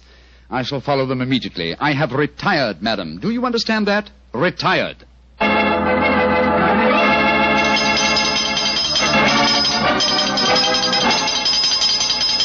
Yes, another telegram for you, Holmes. That'll be the 4th today. Why won't Scotland Yard leave me alone? Well, it's a pretty strange business. 3 people engaged in research of this new element radium have all disappeared within 48 hours.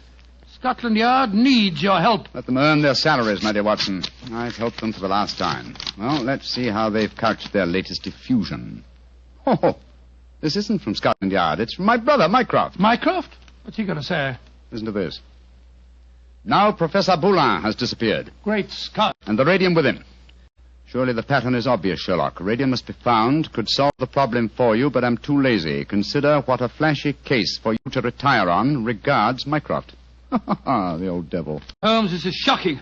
My old friend Boulin has disappeared. Yes, Watson, and now my brother asks me to investigate. The pressure becomes irresistible. Very well. I bow to fate and postpone my retirement for a few hours. Good man, Holmes. You know you'll never really retire. Now, let me see. As Mycroft says, there's an obvious pattern in this case. Our first step, of course, will be to interview all the doctors who treat patients without charge. Why? Well, surely that's obvious. Well, it isn't at all obvious to me. I don't know why you always leave me in the dark. Well, what makes you laugh? Being left in the dark. It's just like the old times, isn't it, Holmes? Come on, old fellow, let's go.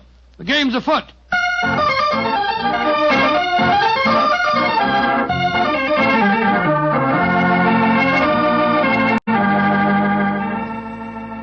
Dr. MacDonald, this is Mr. Sherlock Holmes. Mr. Sherlock Holmes. I'm very glad to meet you. And are you, Dr. MacDonald? I swear that I've never been in as many doctors' offices as I have today.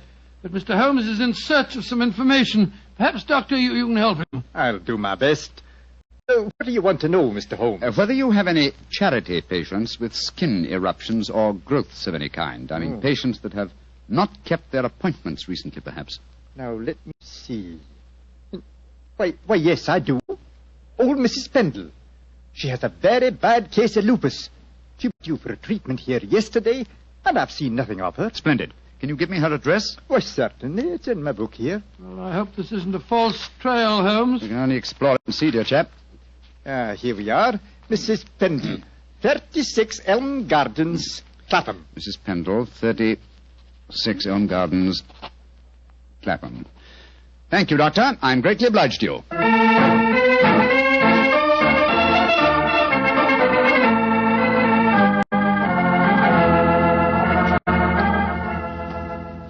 Getting restless, Watson? Yes, I am a little. We've been waiting outside Mrs. Pendle's house for over an hour.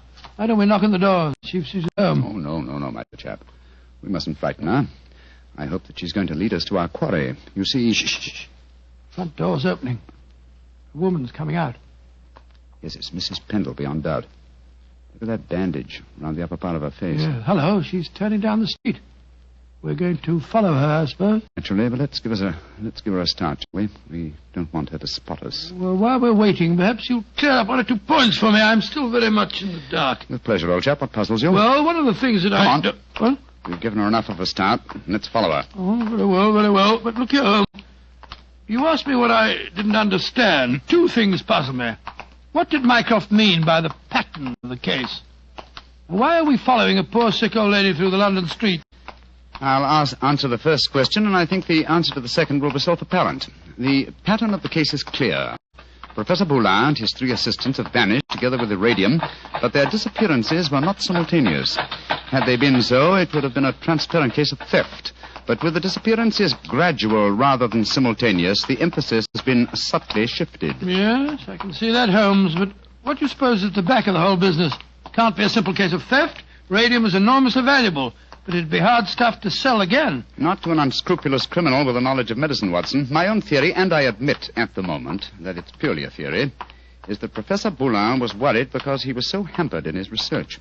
You'll remember that he stressed his great faith in the medical values of the new element, radium. Yes, he did. It's more than possible that he places the rights of science above the rights of property, that he's determined that he and his group will carry on their invaluable research unhampered by the conservative restraints of the university. I see what you mean, Holmes, but how does Mrs. Pendle, the poor woman that we're following, enter the picture? Because one of the chief lines of radium research on the continent so far has been with her sort of trouble.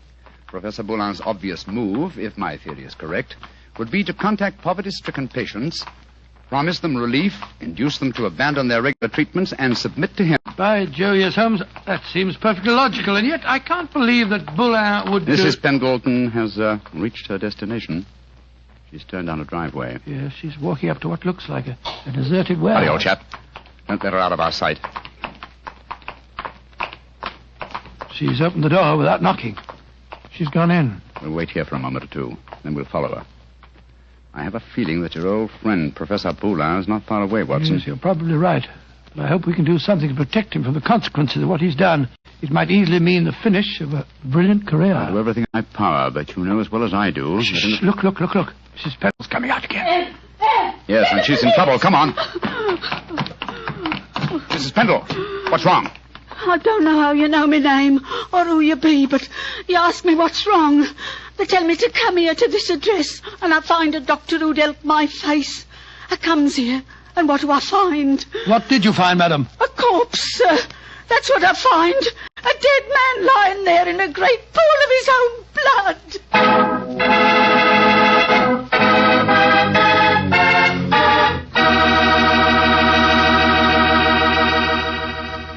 You'll hear the rest of Dr. Watson's story in just a second. So I'm just going to remind you that there's one wine which everyone likes and which is good on any occasion. Petri California Sherry. You want a swell wine to serve before dinner? The perfect answer is Petri Sherry. If you want a wine that's delicious after dinner, or later in the evening when you're just talking things over with your friends, again you want Petri Sherry. And if you want a wonderful wine to serve at cocktail time, naturally you want Petri Sherry. Sherry is a wine that's good at any time. And Petri, Well, Petri is the wine that's good all the time. Well, Dr. Watson, so following the tracks of old Mrs. Pendle led you to a corpse, huh? Yes, Mr. Bartell. Of course, Sherlock Holmes and I went at once into the broken-down warehouse to examine the scene of the tragedy. Slumped over a desk in a darkened, shabby room, a flickering candle giving a macabre lighting to the scene, was the body of a man. I think I knew its identity even before Holmes turned to me and said... It's Professor Boulin. All right, Watson. Poor devil. Murdered, of course. Yes, but examine him for yourself, will you? Yes. Yes, there's no doubt about it. This wound couldn't have been self-inflicted. The right auricle of the heart has been pierced. How long ago would you estimate death took place? Not more than a couple of hours ago, I should say. Not hard to reconstruct the killing. The murderer came up from behind Boulin as he sat here, crooked an arm around his throat. Yes. See the finger marks on the right-hand side of the neck? Here. Then stabbed him in the chest. And then withdrew the weapon and disappeared. Leaving no traces, confound it. A dusty room is an ideal place for recording footprints, but there are half a dozen different prints here, including Mrs. Pendle's. Hello. Here's the print of a smaller woman's shoe. Well, must be that of Guileless Hughes, his assistant. Undoubtedly, but that really proves nothing except that she was here with him. A fact that we were convinced of anyway. Question is... Come on. Let's go outside and talk to Mrs. Pendle again. Poor old Boulin. What a shocking way to die. And what a great loss to science. I suppose the murderer must have stolen the radium. We found no trace of it in there. Undoubtedly, the possession of the radium was the motive for the murder. Mrs. Pendle. The poor man is dead, ain't he, sir? I'm afraid so, madam. I knew it. I never should have come here.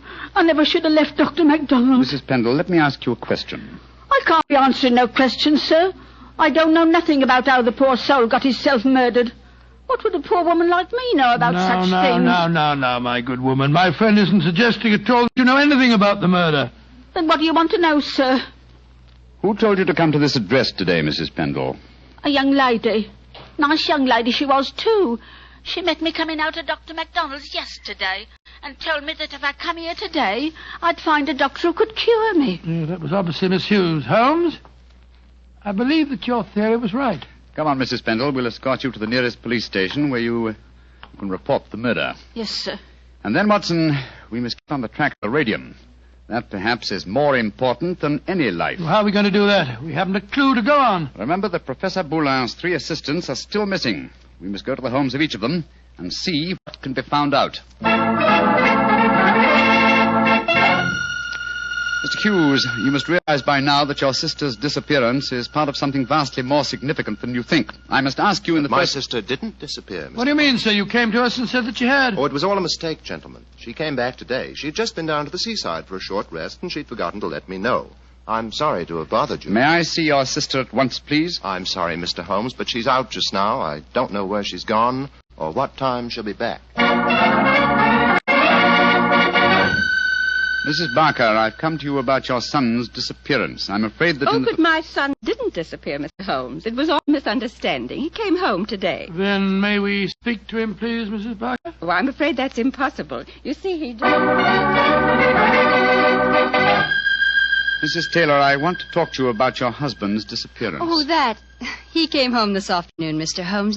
At first I was so suspicious, but when he explained, well, I'm sure you know how it is in the first few months of marriage, those little tips.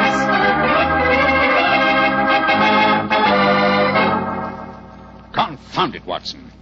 We are no nearer the solution. And meanwhile, here we are back in Baker Street to find that the moving van has taken all your things off to Sussex. Perhaps you should give up the case, Holmes, and follow them. Close my career on a note of failure? No, my dear fellow. I shall not leave London until this problem is solved. Oh, in that case, I'll sit down. Looks to me as if it may prove a lengthy wait. I've rarely felt more frustrated, Watson. All 3 vanished technicians home safely with plausible stories, or at least plausible alibis. And poor Boulin murdered, the radium stolen. Well, I must say it makes no sense to me. But it must make sense. The pattern was well enough to find in the beginning. It's just a question of finding the right key. In a way, it's clear enough what's happened. One of the 3 assistants placing the financial value of radium above its value to science, murdered Boulin to obtain the prize. The other two, fearing that their complicity in the original plot would involve them as accomplices in murder, ran home and established an alibi. And the murderer did the same thing, for it's obvious one of the three must be the killer and the thief. Yes, the question is, which one of the three is the culprit? If only poor Boulin were alive, he could help us. My dear chap, if Boulin were alive, there would be no murderer. Oh, of course it wouldn't. Now, let's see. Boulin gave us a few bare facts about his three assistants. I wonder... But of course, Watson! I have the answer. The case is solved. What do you mean, Holmes? How can it be solved? You haven't done enough investigation. If it comes to that, you haven't even seen any of your three suspects. That isn't necessary. Oh, you know who did it? Yes, Watson, and so should you. But we know nothing to set them apart from each other, except that one of them's a girl. We know more than that, my dear fellow. Think hard. Well, Boulin told us that Geoffrey Barker was an excellent technician, while the other two were somewhat clumsy. We know even more than that. Well, I'm just if I know what, Holmes. I shan't even need to stay in London and follow the case through to its logical conclusion. A telegraph to Mycroft and another to Scotland Yard to take care of it, yes. And I can be in Sussex before the moving van, after all. Oh, you mean you're going now, before the case is solved? But it is solved, my dear fellow. All that remains to be done is some purely routine work. What's the time?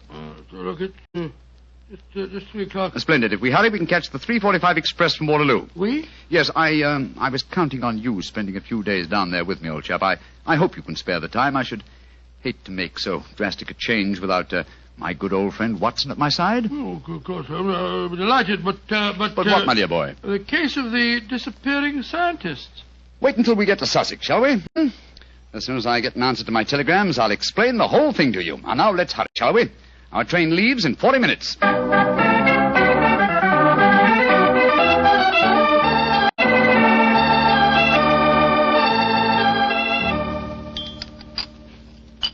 More tea, Watson? Thanks, old boy. Peaceful down here, isn't it? Extremely. At the moment, I must confess I find it rather nerve-wracking. Oh, why? Well, you know why, Holmes. I want you to open that telegram and tell me if your solution to the Boulin case was the correct one. Very well, my dear chap. Let's see. What is it? It's Mycroft. Listen.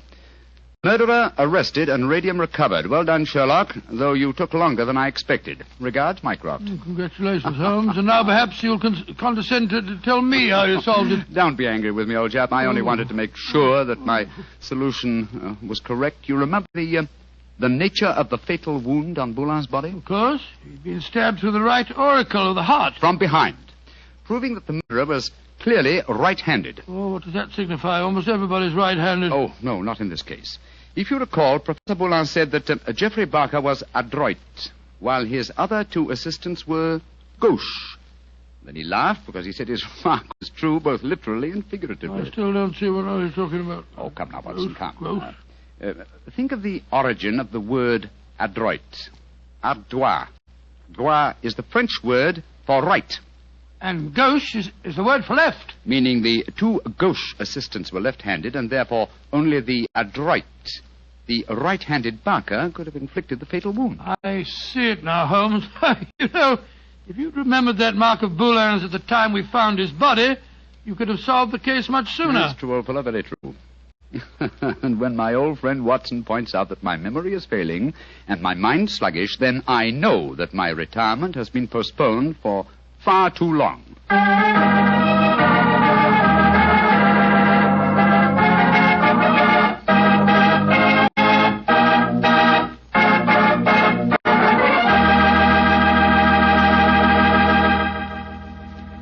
Well, so Holmes really went through with his idea of becoming a bee farmer. Yes, of course. It became one of his favorite hobbies. Do you know anything about the raising of bees? Oh, nothing at all. The only connection I've ever had with bees was very remote. Once I had the hives. Once you had the... Oh, no, Mr. Barker. Oh, yes, Dr. Watson. But seriously, I do know one thing about bees. Even when you know all about them, you're apt to get stung. That's true enough. So I'll make my hobby Petri wine. You know, you can't miss when you buy Petri wine, because Petri wine is always good wine. The Petri family has been making fine wine for generations. In fact, they started way back in the 1800s. And they've handed on down from father to son, from from father to son, the knowledge and experience absolutely essential to the making of truly fine wine.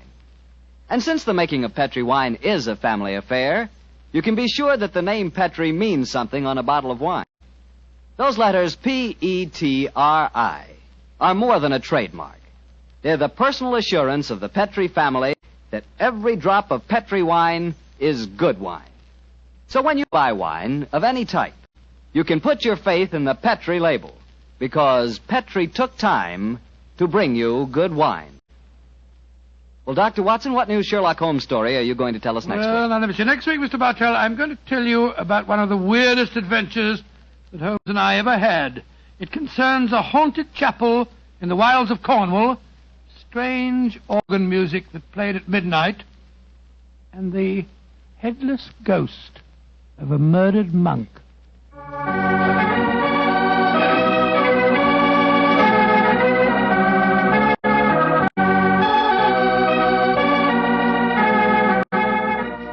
Tonight's Sherlock Holmes adventure was written by Dennis Green and Anthony Boucher and was suggested by an incident in Sir Arthur Conan Doyle's story, The Reigate Puzzle. Music is by Dean Fossler. Mr. Rathbone appears through the courtesy of Metro-Goldwyn-Mayer, and Mr. Bruce through the courtesy of Universal Pictures, where they are now starring in the Sherlock Holmes series. The Petri Wine Company of San Francisco, California, invites you to tune in again next week, same time, same station. Sherlock Holmes comes to you from our Hollywood studios.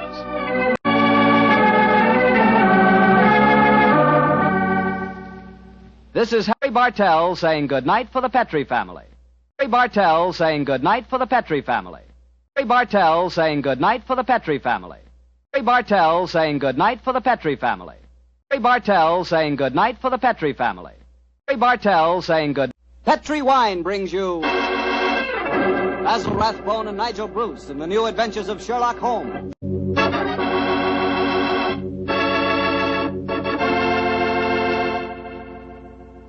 The Petri family, the family that took time to bring you good wine, invites you to listen to Dr. Watson tell us another exciting adventure he shared with his old friend, that master detective, Sherlock Holmes. And as for me, well, I'd like to tell you the easiest way I know to get the reputation of being the perfect host. Next time friends come over for dinner, before you sit down to the table, serve glasses of Petri California sherry. Petri sherry is the best beginning a good meal ever had. I say Petri sherry because Petri sherry is extraordinary sherry. You can tell by looking at it. Hold it to the light. Notice how clear it is. Notice its beautiful deep amber color. And you can tell Petri sherry is unusual from just a whiff of its fragrance. And, of course, in the last analysis, you can tell just how fine a wine Petri sherry is by tasting it. That's the best test of all. And that's where you'll get the most pleasant surprise, because Petri sherry really tastes wonderful. A flavor right from the heart of the grape. So serve Petri sherry to your family and your friends, and serve it proudly, because the name Petri is the proudest name in the history of American wines.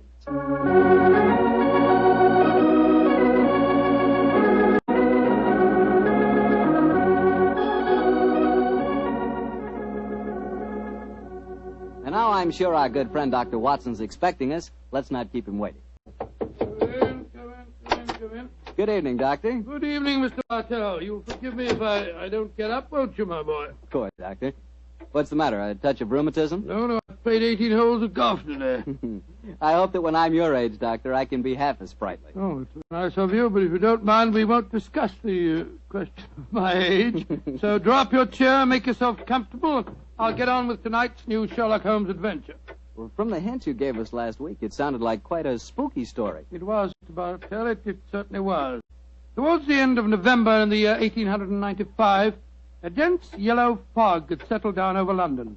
For 4 or 5 days, it was impossible from our rooms in Baker Street to see the outline of the houses opposite. A real London pea souper, huh, Doctor? Yes, my boy, and it became most depressing. The first day, Holmes had spent in cross-indexing his huge book of criminal references. The second and third had been patiently occupied with a subject which he had recently made his hobby, the music of the Middle Ages.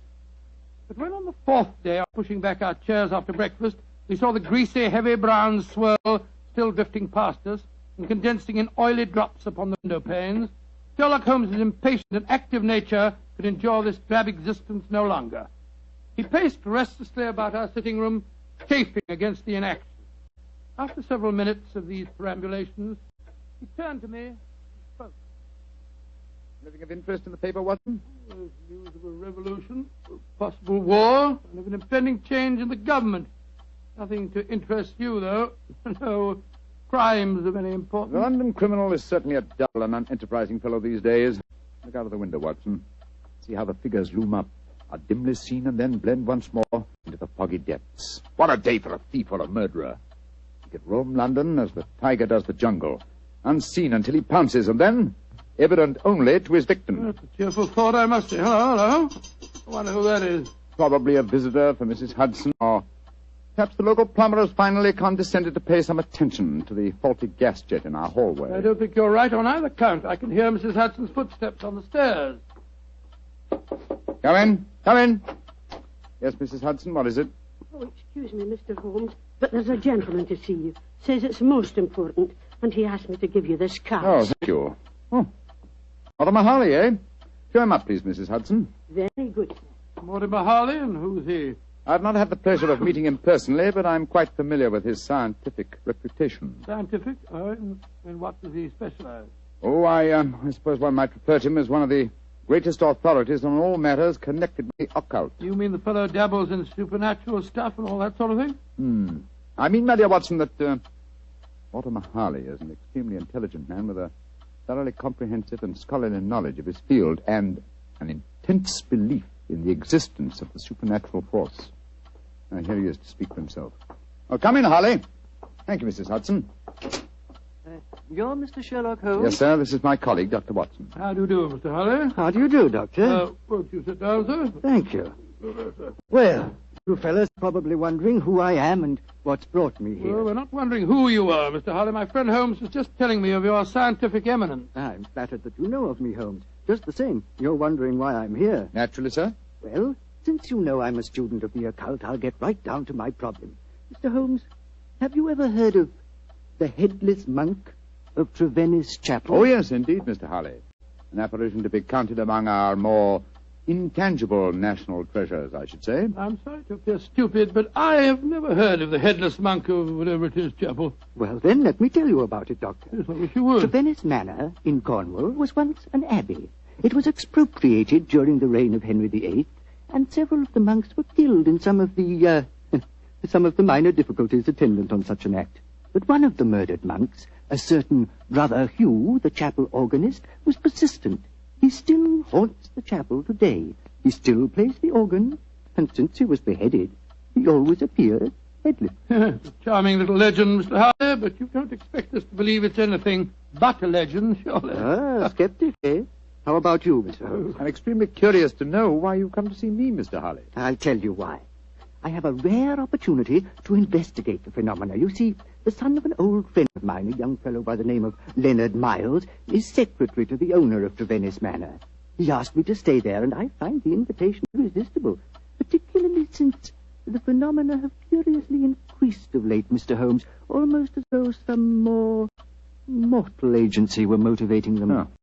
Now I see why you've come to me, Mr. Harley. I knew you would, Holmes. You see, I'm like my good friend and fellow investigator, Carnacki. I believe in being prepared to meet phenomena on either the natural or the supernatural plane.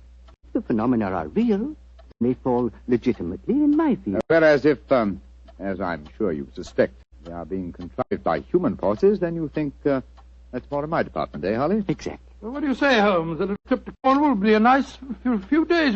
We'd probably escape the fog down there. Oh, the place is with the weather, Watson. What? I'm much more concerned with the fog that surrounds the appearances of the Headless Monk of Trevennis Chapel. And Mr. Harley, I accept your invitation with pleasure. There's still time to catch the Cornish Express.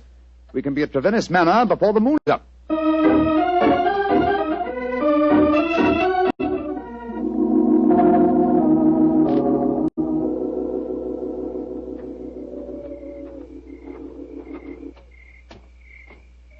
Hello? Who's this funny-looking fellow coming down the steps towards us. If I didn't hear the sound of his footsteps, I'd believe it was a psychic manifestation. Certainly looks as if he came from beyond the grave. Who be ye, gentlemen, and where be ye going? Well, supposing you tell us who you are first, my good man. Who be I? I be David Pendragon, sir. That's who I be. Stable hand here at the manor. And I ask you, gentlemen, again, where you be going? We're staying at the manor, and we're just going to take a look at the chapel. Oh, don't he do that, sir. People that go in there don't often come out the way they go in, sir. Don't he do it, gentlemen? What are you talking about, my good fellow? I be talking about the ghoulies and the ghosties and the organ music that comes out of the nowhere. You've heard it? Of course I heard it, sir. Just like I seen the poor monk walking around without his head on. Take us into the chapel, will you? And show us where you saw the figure. Aye, that I will not, sir. Not for all the gold in Porthcawl will I go back and chance seeing the poor lost soul wandering about without his head on. If you gentlemen know what's good for ye, you'll not go in there either. Mark my words. Don't he go in that chapel. Extraordinary chap. Seems really frightened of the place. Yes, but it's more than blind superstition that accounts for his reluctance. Let's go in, shall we? Well, I suppose it's all right.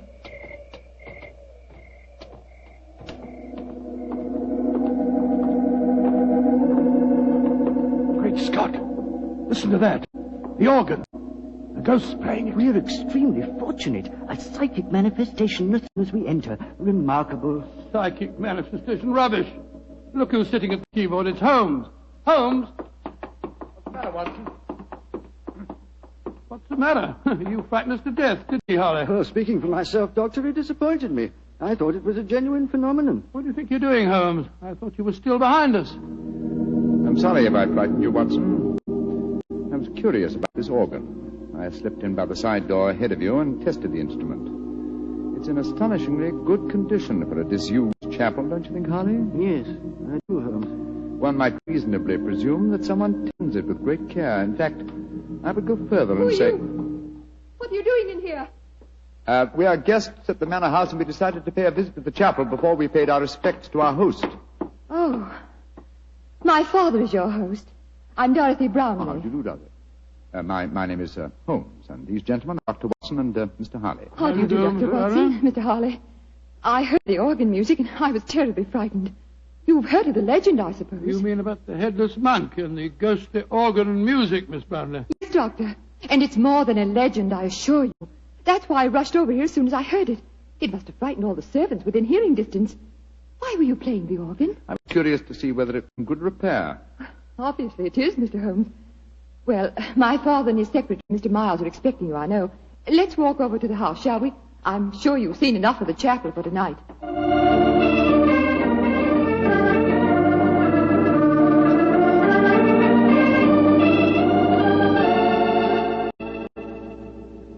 Father, this is Mr. Sherlock Holmes and Dr. Watson. How do you do? How do you do, sir? How do you do? This is my secretary, Leonard Miles. How do you do, Mr. Miles? How do you, Mr. Holmes? Dr. Watson? I'm afraid Mr. Brown is rather angry with me. I hadn't told him that you were an expert on psychic phenomena, Mr. Harley. I fail to see why the knowledge of that fact should make you angry, Mr. Brownlee. I don't want you ferreting about into this so-called ghost business. There's been enough trouble in the neighborhood already. It's almost impossible to keep servants, and these Cornish people are incredibly superstitious. You haven't seen the ghost yourself, Mr. Brownlee? Oh, of course not. There isn't any ghost, I tell you. You heard the mysterious organ playing? No, I haven't. And I don't want to talk about it anymore. Yes, what is it? David Pendragon's at the door. He's very anxious to see you, sir. Pendragon? Oh, very well. Tell him to come in. Yes. David? What does he want, I wonder? Pendragon, that's the fellow we met outside the chapel, isn't it? Yes. Quite a colourful character. Oh, he's a superstitious old fool, if you ask me. But he is a good groom. Yes, Pendragon, what is it? Begging your pardon, sir, but there be trouble at the chapel again tonight. I says to myself, David, 'tis your duty to go to the master, I says. Never mind. What's the trouble? As the moon was hanging low tonight, sir, I hears the organ a-playing. But that was Mr. Holmes, my good man. Aye, that's what he thinks, maybe. But what I says to myself is, what made him play the organ? And then this very night, I saw the Headless Monk. With my own eyes, I saw that poor soul with his head off, wandering in the moonlight. I saw that, sir, with my own eyes, I did. Oh, get out of here, you blithering old fool. And I'm warning you. If I hear any more nonsense about this ghost, you'll lose your job, you understand? Now come along, be off with you. Aye, sir, begging your pardon, sir. Come on, I'll give you chaps a drink. Mr. Brownlee seems absolutely rabid on the subject of the ghost, eh? Yes. Suspiciously so. What about he's trying to hide? Whatever it is, I don't think he'll be successful. In your profession, Holmes, you know that murder will out. It's true in my profession also. Try to suppress them as you may, gentlemen. Ghosts will out.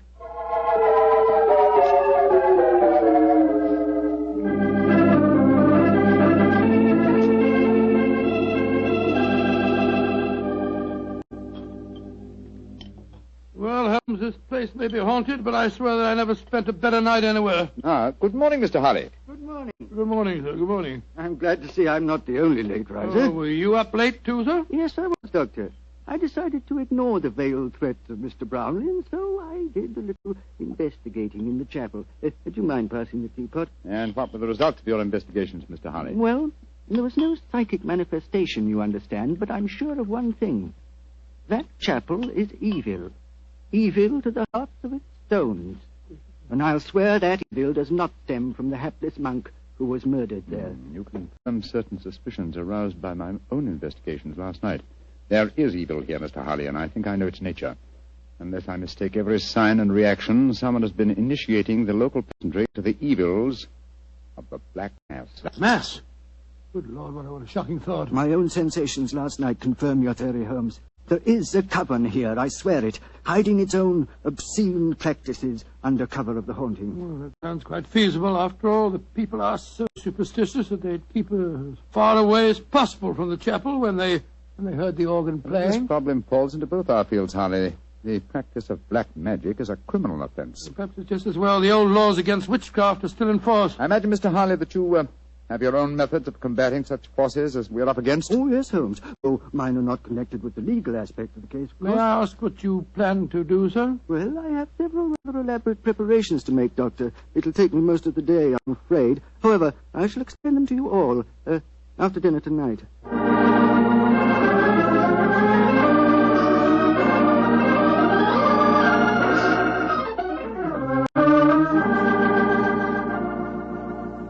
It's very pleasant to sit here after a good dinner with a superb brandy at one's elbow and listen to the piano being so charmingly played. You're very kind, Doctor. Won't you play something more, Miss Brownlee? I'd love to. Are you enjoying your stay down here, Oh, Mr. very Holmes? much, thank you. Both Mr. Holly and I have found the local folklore extremely interesting. I say, you fellows haven't been investigating the haunted chapel business again, have you? Now, look here. If you have, I shall be very angry. It's abusing my hospitality. I told you distinctly I didn't want any more talk of ghosts. We are not talking of ghosts, my dear Mr. Brownlee. I have something even more important that I must fight now. It's possibly a little hard to imagine me as a crusader. Me, the stooped little man, beside the four of you, as toweringly tall a quartet of men as I have ever faced. And yet, I am your St. George. What on earth are you talking about, sir? I'll tell you in secrecy. This mustn't reach the ears of the peasantry. I refer to myself as St. George because I go to wipe out an evil that lives in your midst, a living, modern dragon. Please, Mr. Holly, that sounds dreadfully frightening. And to rid you all of this fiend, I must cleanse the chapel, purify it, exorcise it, remove its residue of psychic evil. That, gentlemen, is my mission tonight. Dorothy! She's fainted. Get some smelling salts, quickly. I'm afraid you were a little too graphic, Mr. Holly. I'm sorry if I frightened the young lady, but I'm sure that after tonight she will have no further grounds for fear in Trevennis Manor.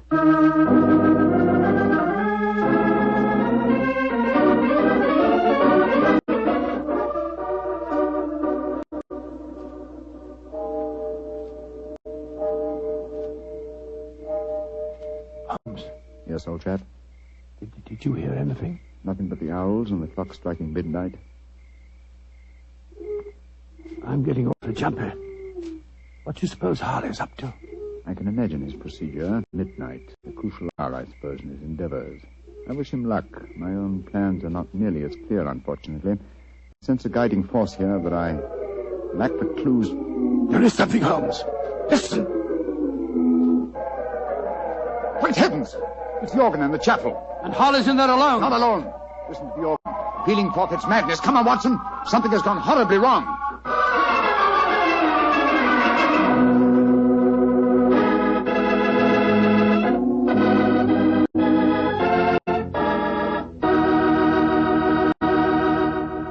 You'll hear the rest of Dr. Watson's story in just a second.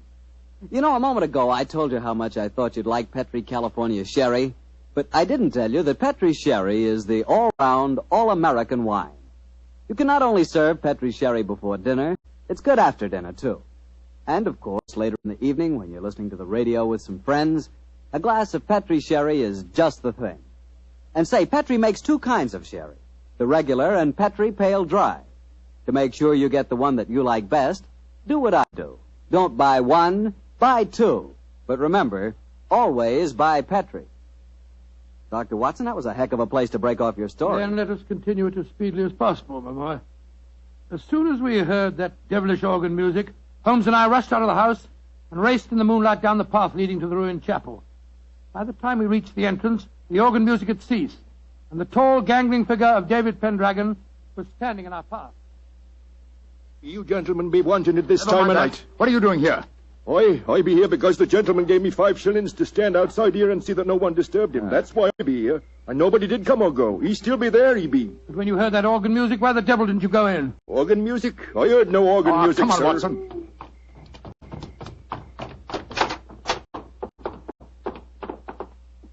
Great heavens. Look at him. We're too late. Poor devil. A knife through his heart. It's obvious who did it. That fellow Pendragon. I'll go and grab him before he gets away. Watson, he's not our man. This murder was planned with devilish cunning. The curious thing, there's no sign of a struggle at all. Looks he just stood here and allowed himself to be stabbed. Are these chalk marks with which the body is surrounded? They're known as a pentagram, I believe. He thought it would protect him completely from the supernatural forces. Poor chap. For once his researches went too far. Yes, because they touched not on the supernatural, but upon natural evil. And remember, Watson, that only 3 people besides ourselves and David Pendragon knew of this vigil. Yes, Brownlee, his daughter, and young Miles, the secretary. Exactly. Go back to the house, will you? And bring them here. Perhaps we can lay a ghost by trapping a murderer.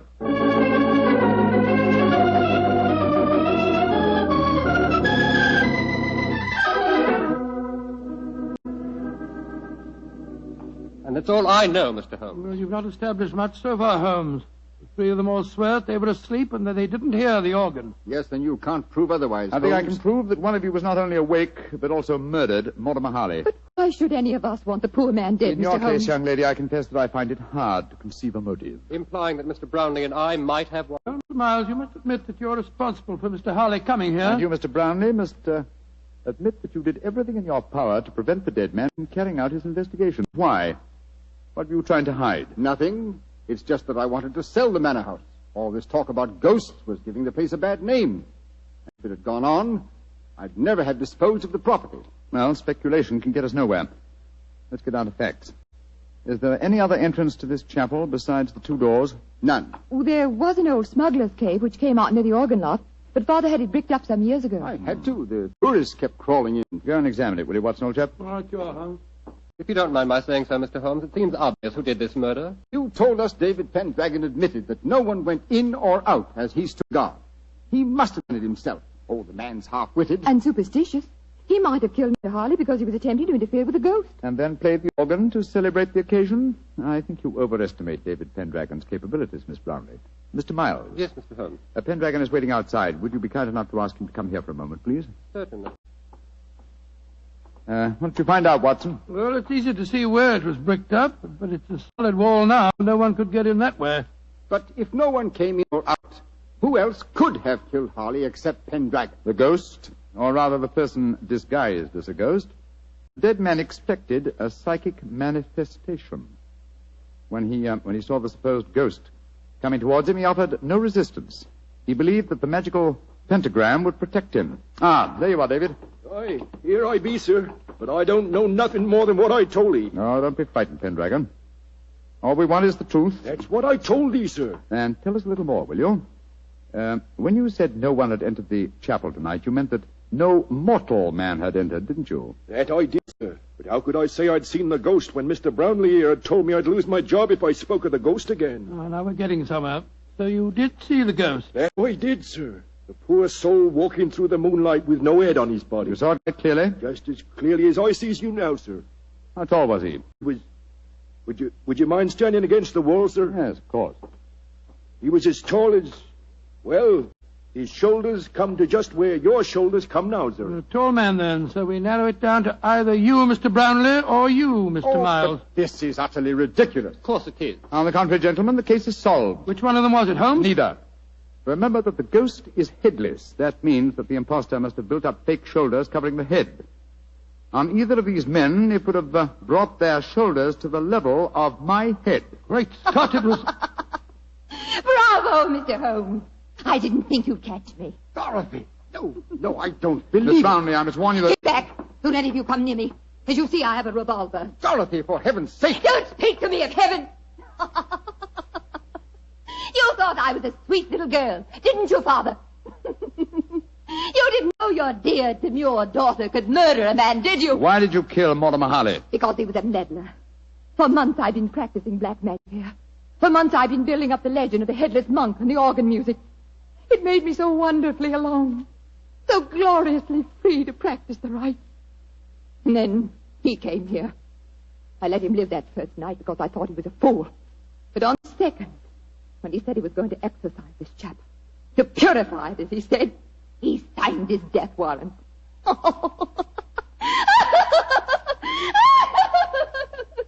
you could have seen his face, if you could only have seen his stupid, startled face, as I plunged the knife into him. Dorothy! He bled so beautifully. Holmes, she's mad as a hatter. What are we going to do? Barney, give me that revolver. And let you take me to prison or an asylum? No, you'll never catch me. She's backing up the stairs leading to the organ loft. Dorothy, come back! Don't try and follow me. Look out! The railing's behind you. And turn my head. Oh, no, Mr. Holmes,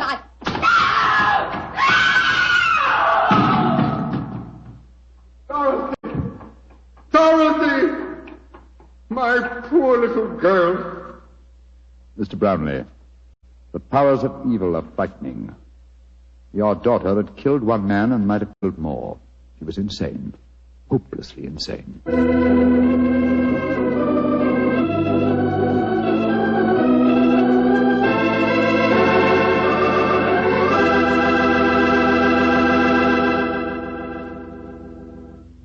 Well, Doctor, that was quite an exciting story.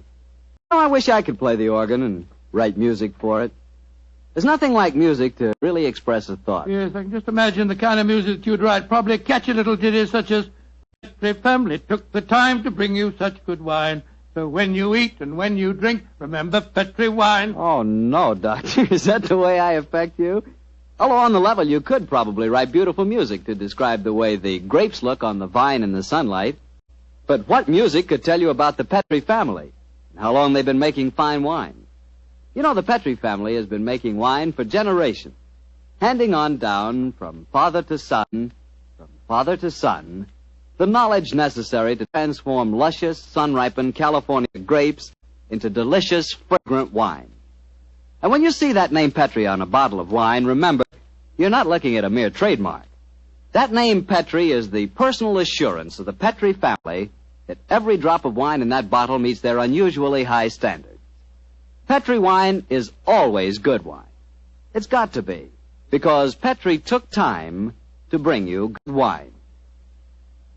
Well, Dr. Watson, what new Sherlock Holmes adventure do you have lined up for us next week? Well, now let me think.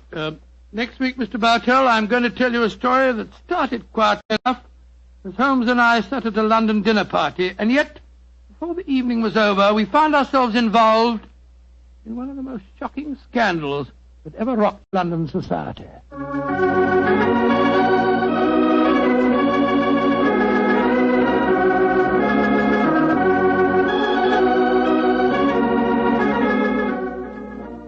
Tonight's Sherlock Holmes adventure was written by Dennis Green and Anthony Boucher and was suggested by an incident in Sir Arthur Conan Doyle's story, The Adventure of the Devil's Foot. Music is by Dean Fossler. Mr. Rathbone appears through the courtesy of Metro-Goldwyn-Mayer, Mr. Bruce through the courtesy of Universal Pictures, where they are now starring in the Sherlock Holmes series.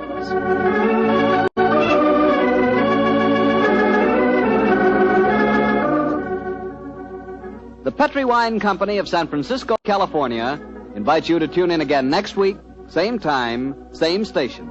Sherlock Holmes comes to you from our Hollywood studios.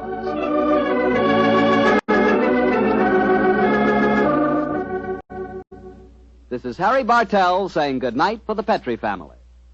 This is the Mutual Broadcasting System. This is the Mutual Broadcasting System. This is the Mutual Broadcasting System. This is the Mutual Broadcasting System. This is the Mutual Broadcasting System. This is the Mutual Broadcasting System. Petrie Wine brings you Basil Rathbone and Nigel Bruce in the new adventures of Sherlock Holmes.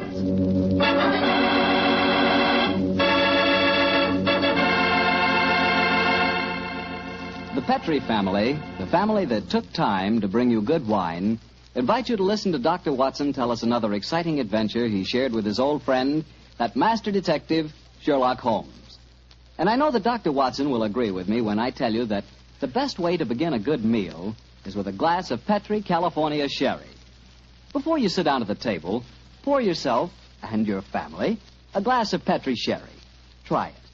There are many ways to tell a good wine, by its color, its aroma, and its flavor. On every count, Petrie sherry is outstanding. The color of Petrie sherry is a clear, deep amber. Perfect. The aroma? Well, Petrie sherry is as fragrant as a bunch of dew-covered grapes picked in the early morning. But most important to you, and to me, is the flavor of Petrie sherry. We want a wine that tastes good. And believe me, you couldn't ask for a more delicious wine than Petrie sherry.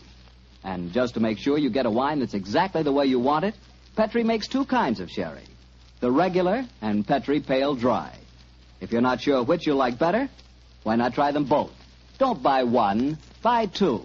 Just be sure you always buy Petrie Sherry.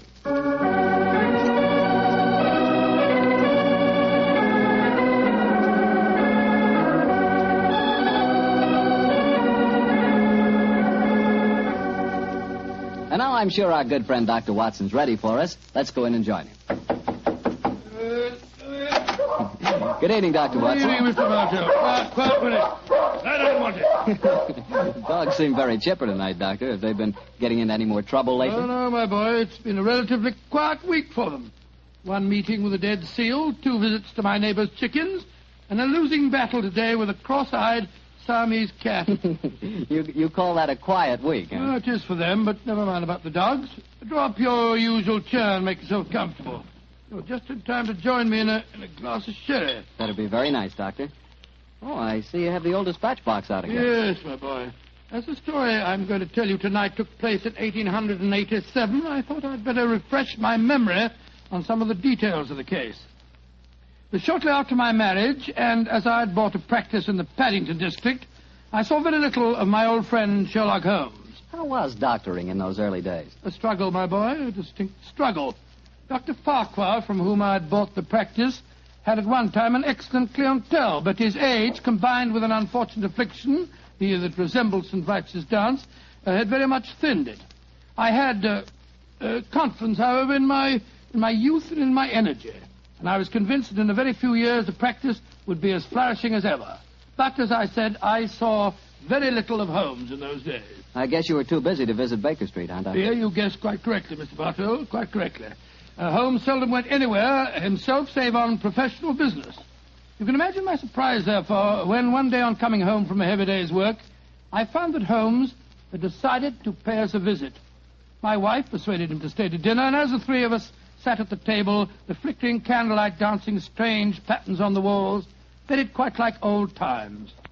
Holmes was in an unusually gay mood, and I can remember the twinkle in his eye as he turned to my wife and said, "You're a brave woman, Mrs. Watson, to feed an unexpected guest on the maiden night out. I'm extremely grateful. Mrs. Hudson's cooking, though excellent of its kind, lacks variety. Your dinner has been quite a treat." That's a very gracious little speech, Mr. Holmes. Yes, I've never known you to be so observant about food, Holmes.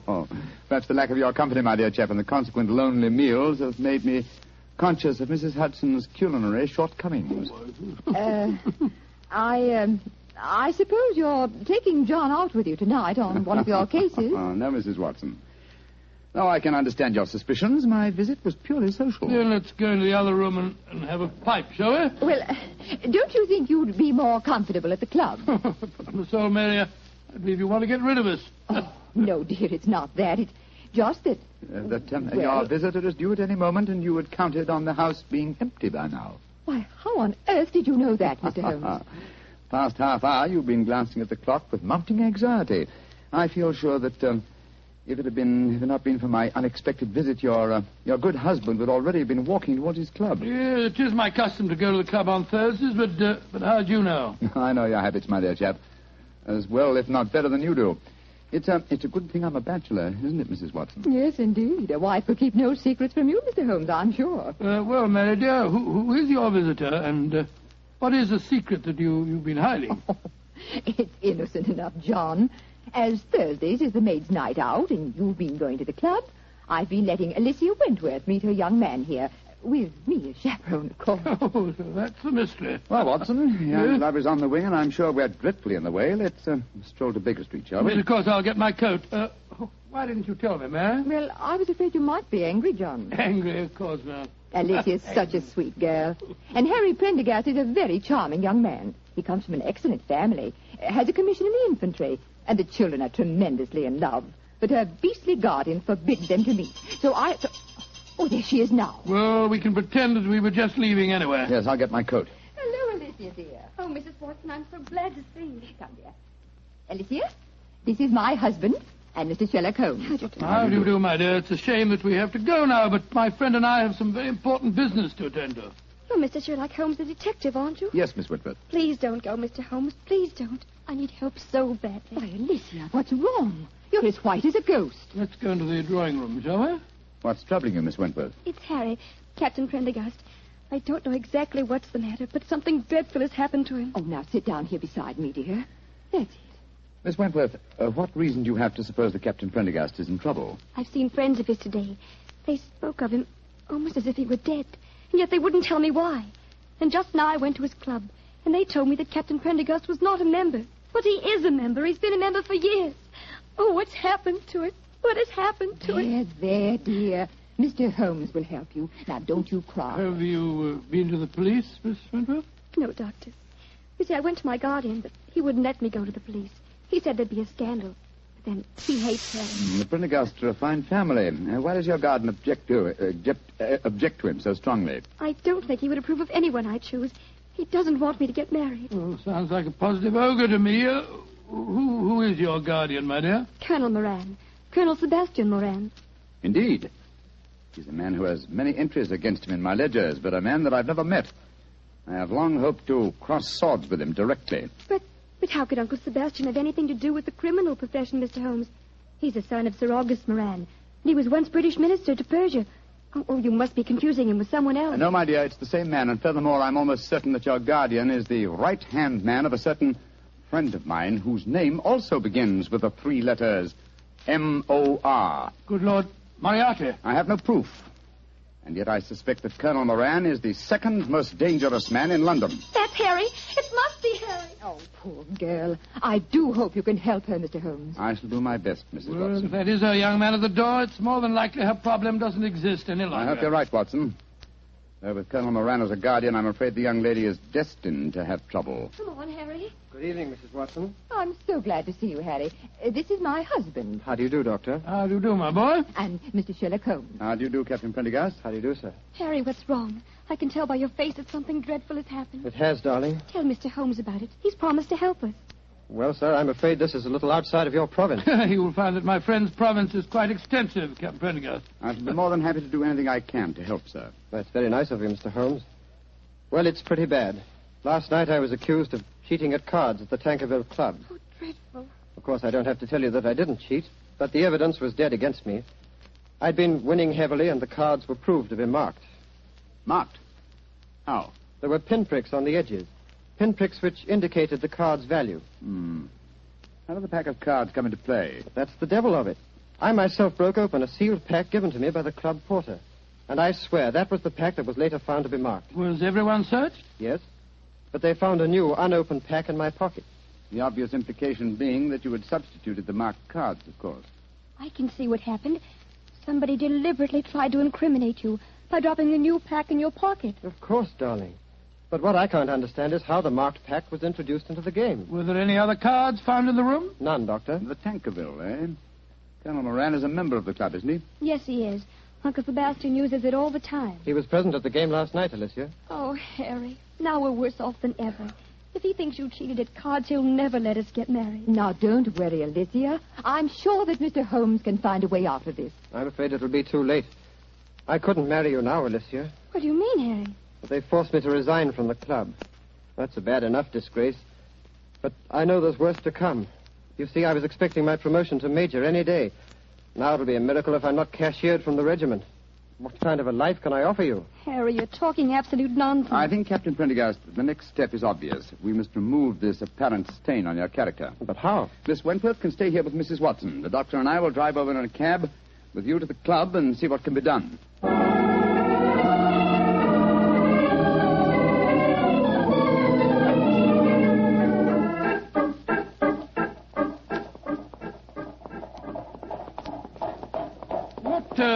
What kind of a card game were you playing last night, Prendergast?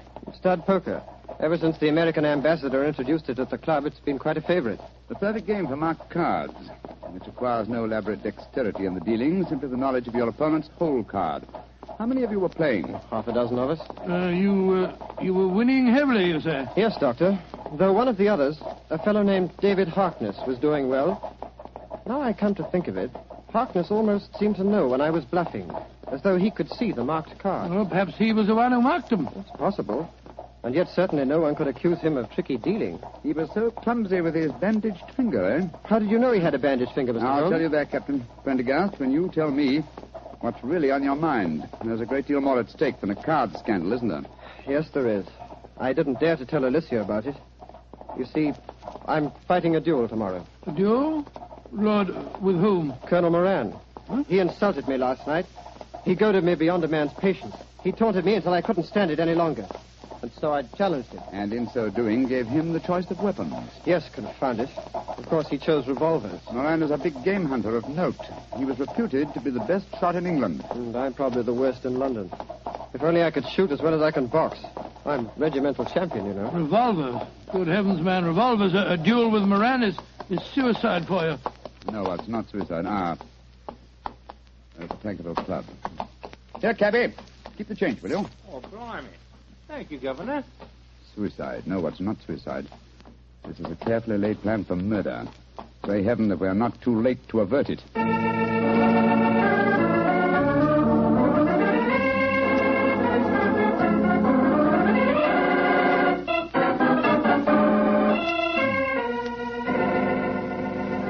Mr. Harkness that you're wanting, sir? Yes, he went to his room half an hour ago.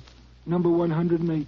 Up the main stairs and down the corridor, sir. Thank you. I want you to follow us in precisely 1 minute and bring a sealed pack of the club's playing cards to Mr. Harkness's room. Do you understand? Oh, yes, sir. And thank you.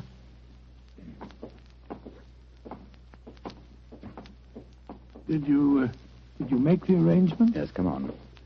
Let's go up to Harkness's room. The 3 members have cut me dead since I came in here. It's the most humiliating experience. A little patience, Captain Prendergast, and I'm sure your honor will be entirely vindicated. I wish I knew what you were up to, Holmes. I'm going to try and restage the drama that was presented in this club last night. The only difference being that my production will have a cast that's a little different. Now, here we are. Now, let me do the talking. Yes? Did you want something? Prendergast, I don't want you in my rooms. I don't know why they allowed you inside the club. Let us in, Mr. Harkness, please. No, I won't. Take your foot out of the door, confound it. Mr. Harkness, there are 3 of us. I think you'd better let us in. You're going to let us in, Harkness. Oh, all right. Come in. Thank you for your hospitality, sir. Now perhaps you fellows will tell me what the devil you think you're up to. With pleasure. As you very well know, Mr. Harkness, this is probably Captain Prendergast's last day on Earth. He has one request to make of you, that you join him in a farewell game of poker with us, to show you bear no grudges. Oh, it's fantastic. You're all insane. Oh, by the way, Mr. Harkness, I'm delighted to notice that your sore finger seems to have healed with great rapidity. By an odd coincidence, you'll observe that I seem to have injured mine. Mr. Holmes, when did you do that? Oh, in the carriage just now, a mere scratch. Fortunately, I had some first aid materials in my greatcoat. Come in. Yes, Taylor, what is it? Begging your pardon, Mr. Harkness, but The gentleman asked me to bring this sealed pack of cards here. Put them on the table, Taylor. Very good, sir. Well, what's the game? Stud poker, Mr. Harkness. A game with which you're quite familiar, I understand. And the stakes? A man's honor. Possibly another man's freedom. Open the pack, Mr. Harkness, and deal us all a hand. I should think this might be a very unusual game.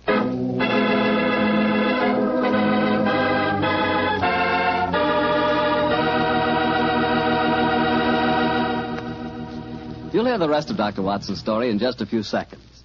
Time for me to explain that Petri California Sherry is not only an ideal wine to serve before dinner, but it's also the perfect wine for almost any occasion. Petri Sherry is fine after dinner, when you're listening to the radio or just sitting around talking. And, of course, you couldn't ask for a finer party wine than Petri Sherry, especially if your party is at cocktail time. If you don't know what wine to buy, you can't go wrong with Petri Sherry. But be sure it's Petri. Look for the letters P-E-T-R-I. They spell the proudest name in the history of American wine. Well, Dr. Watson, that was quite a game of poker you were settling down to. I have a feeling that Sherlock Holmes had an ace or two up his sleeve, didn't he? Well, figuratively, he did, Mr. Bartell, though at the time I must confess that, as usual, I was pretty much in the dark. David Harkness opened the new sealed pack of cards, and the four of us played a hand of poker. It was easy to see that our unwilling host was far from happy.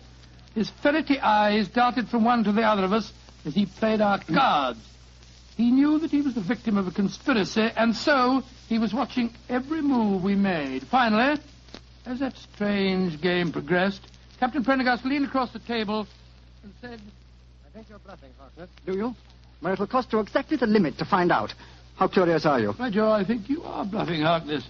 I'll see you. You'd be a fool to, Watson, when he has a straight flush. What do you mean, Holmes? My dear Harkness, the markings are quite apparent, I assure you, to someone who knows what he's looking for. Scott, you mean that these cards are marked too? Examine them for yourself, old chap. They are marked. They're pinpricked, just like they were last night. Well, that's impossible. Harkness broke the seals on your pack just now. We all saw him do it. He couldn't have switched the pack. And why would I do that, even if I could? I wouldn't try and cheat Mr. Sherlock Holmes, would I? No, Mr. Harkness. I just wanted you to know that I understood the trick. What trick, Mr. Holmes? The same one that was played on you last night, Captain Prendergast.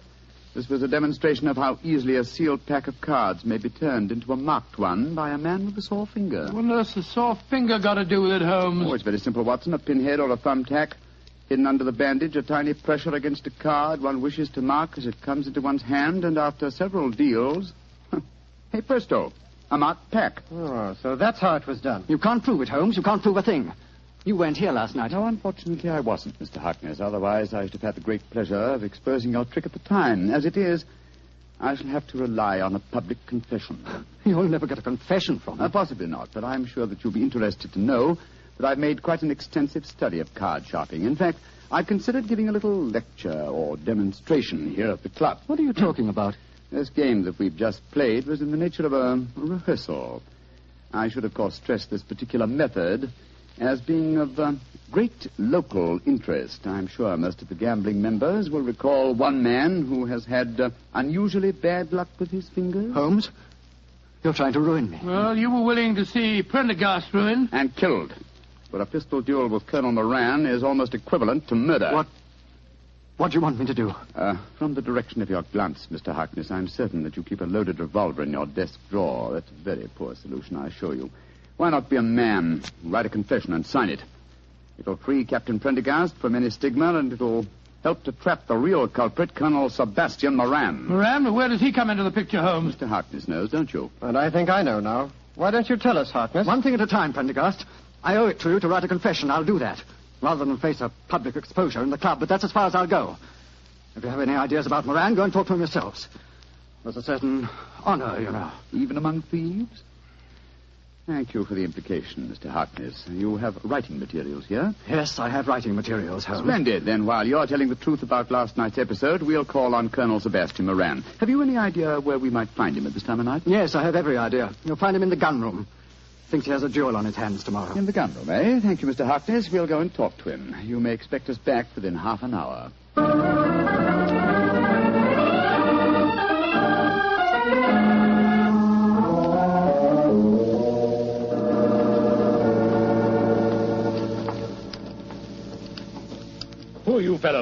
turn the gas up, can't you? Colonel Moran, this is Mr. Sherlock Holmes and Dr. Watson. How do you do? Colonel Moran, I've been wanting to meet you for a very long time. Sherlock Holmes, I've heard a lot about you. And I of you, Colonel. Harry, what are you doing inside the club? Mr. Holmes brought me back. We've just left David Harkness's room. He's writing a confession that he engineered the swindle last night, that he deliberately tried to involve me. So, in that case, I suppose I need oil this revolver no longer. Harkness is a cheat. Dear me, how shocking. Aren't you glad that my name will be cleared in this business? Of course I am. I'm delighted. And you'll apologize for the things that you said last night? Yes, Harry, I'll apologize. But you must realize that this revelation makes no difference to my feelings about your marriage to Alicia. On my soul, Colonel Moran, it seems to me that one Dr. Watson, I think the name is. Watson, yes, my name's Watson. Dr. Watson, I would suggest that the happiness of my ward is a matter that cannot possibly concern you. Now, look here, sir, I don't want to go... Will you, old chap? Oh, sorry. Colonel Moran, I think I may be able to change your mind on the question of your ward's marriage. How very interesting. And what makes you labor under that delusion? Would you care to have it known at the club that you had deliberately planned Captain Prendergast's murder? What in thunder are you talking about? You know, sir, that a revolver duel with you is no duel. It's a cold-blooded killing. Rubbish. I was challenged. Therefore, I had the choice of weapons. Naturally, I chose the weapon with which I was most familiar. And you had the choice for a very good reason, Colonel Moran. You forced Prendergast into a duel because it was the only way you could be certain that he'd never marry your ward. Alicia? What do you know about her? More than you think, sir. She's at my wife's house this very minute. She suspects you of jealousy. I think it's far more likely that the financial aspect of guardianship is involved here. A financial accounting is due upon her marriage, isn't it? That's none of your business. An accounting is due, Mr. Holmes. Alicia told me that herself. Exactly, and the accounts were in no state to undergo scrutiny. The answer is obvious. David Harkness, a card sharp, was in need of money. You induced him to practice his cheating last night in order that you could trap Captain Prendergast into a duel. Harkness, what the devil do you want? Put that revolver down, you fool. I don't care about my own disgrace, but you're going to pay for your share in it, Moran. Drop that revolver, Harkness. Don't you see that you're... Moran, you shot him. You saw that it was in self-defense, gentlemen. He was waving a loaded revolver at me. It's most unfortunate, but it was in self-defense. Yes, self-defense that removed the one dangerous witness who could have testified against you. He's dead, Watson, isn't he? Yes. Shot right through the heart. Moran, you're a cold-blooded, murdering devil. I demand satisfaction for that insult. These gentlemen are my witnesses. I apologize for the misunderstanding last night, but this is a different matter. You've insulted me, Harry. The duel will take place, Colonel Moran, and Dr. Watson and myself will act as seconds for Captain Prendergast. Let's make the necessary arrangements, shall we?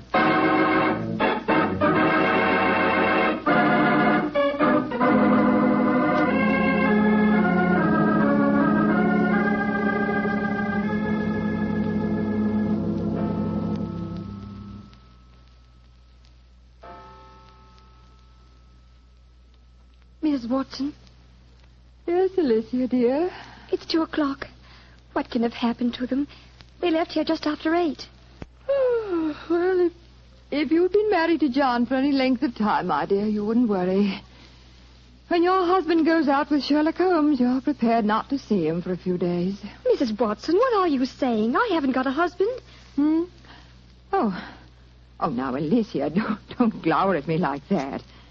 What did you say the time was? It's just after 2, and they left here at 8. What can have happened? Well, I don't know. But Mr. Holmes was with them. So don't worry, my dear. He's frightfully clever. I wouldn't be surprised. There's the front door now. They're back. Oh, dear me. Now I'll have to make cocoa. Harry, darling, what's happened? Oh, lots of things, darling. I'm a member of the Tankerville Club again. I'll probably become a major, and you'll certainly become Mrs. Prendergast before very long. Oh, it all sounds wonderful. What have you two been up to, John? Oh, it's the old story, Mary, dear. Holmes solved the case, and it all ended happily. Happily? My dear Watson, that's hardly the word to use. Harkness is dead, and Colonel Moran is probably in hospital. Please, tell me what happened. Well, your guardian challenged Captain Prendergast to a duel. He overlooked the fact that since he was the challenger, the choice of weapons belonged to his opponent. And perhaps you can guess what that choice was. Boxing gloves. We've just come from the gymnasium at the club, Alicia. I'm afraid I really gave him a thrashing. And a well-deserved one, too. I'm only sorry that I couldn't put him where he belongs, behind prison bars. Oh, Harry. He'll be the laughing stock of London. I'm glad of it. But But that means that he'll never consent to our being married. I disagree, Miss Wentworth. If we keep his secret, and we've hinted that we might, I'm quite certain that he'll withdraw his objections to the marriage, and somehow he'll make up his deficiencies in his guardianship account. Probably by borrowing money from Professor Moriarty. Oh, I think it's all wonderful. But it's well after 2 o'clock in the morning. Let's go into the kitchen, shall we? I'll make some cocoa. Cocoa? Spot of whiskey. Harry, you and Alicia stay here. You probably have some plans to make. Oh, cocoa's not a very exciting drink. Oh, shush, John. Oh, sorry. As soon as the cocoa's ready, we'll call you.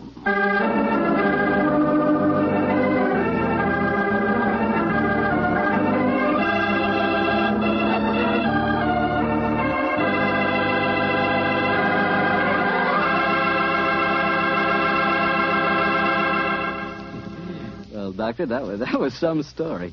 You know, I'm glad the age of dueling is over. I'd hate to have someone challenge me to a duel. What's the matter, Mr. Bartell? Are you afraid of being hurt? Afraid of being hurt? Of course not. If someone challenges me to a duel, I have the right to choose the weapons, don't I? Yes, and what weapons would you choose? Cream puffs at 30 paces. Nobody's going to hurt me. See that. Although, come to think of it, instead of cream puffs, I'd rather have a piece of cake. Oh, why a piece of cake? Because it tastes so good with a glass of Petri sherry. Any questions? No questions. For a while there, I'll bet you thought I'd forgotten all about Petri wine. Forgotten about it. Not you, Mr. Bartell. No, not anybody who's ever tasted it. Petri wine is the kind of wine you'll always remember. That's because the Petri family really knows how to make good wine. They've been making wine for generations. Winemaking is their heritage. It's an art that's been handed on down in the Petri family from father to son, from father to son. Every drop of Petri wine is clear, fragrant, and delicious. As delicious as the luscious sun-ripened California grapes from which it's made. Remember, the name Petri on a bottle of wine is more than a trademark. It's the personal assurance of the Petri family that their wine is the kind of wine you like, for any occasion. You can't miss with Petri wine because Petri took time to bring you good wine. Well, Dr. Watson, what new Sherlock Holmes story are you planning to tell us next week? Well, now, let me see. Next week? Next week, Mr. Bartell, I'm going to tell you an adventure that took place in the gay Vienna of the 90s. Concerns a strange tragedy that occurred on a ballroom floor and a weird series of murders that were punctuated by the sound of music. I call the story The Waltz of Death.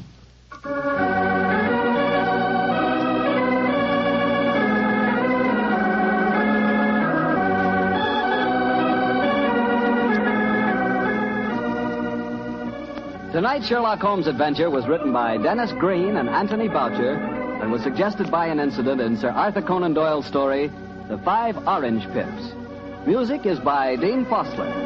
Mr. Rathbone appears through the courtesy of Metro-Goldwyn-Mayer, and Mr. Bruce through the courtesy of Universal Pictures, where they are now starring in the Sherlock Holmes series.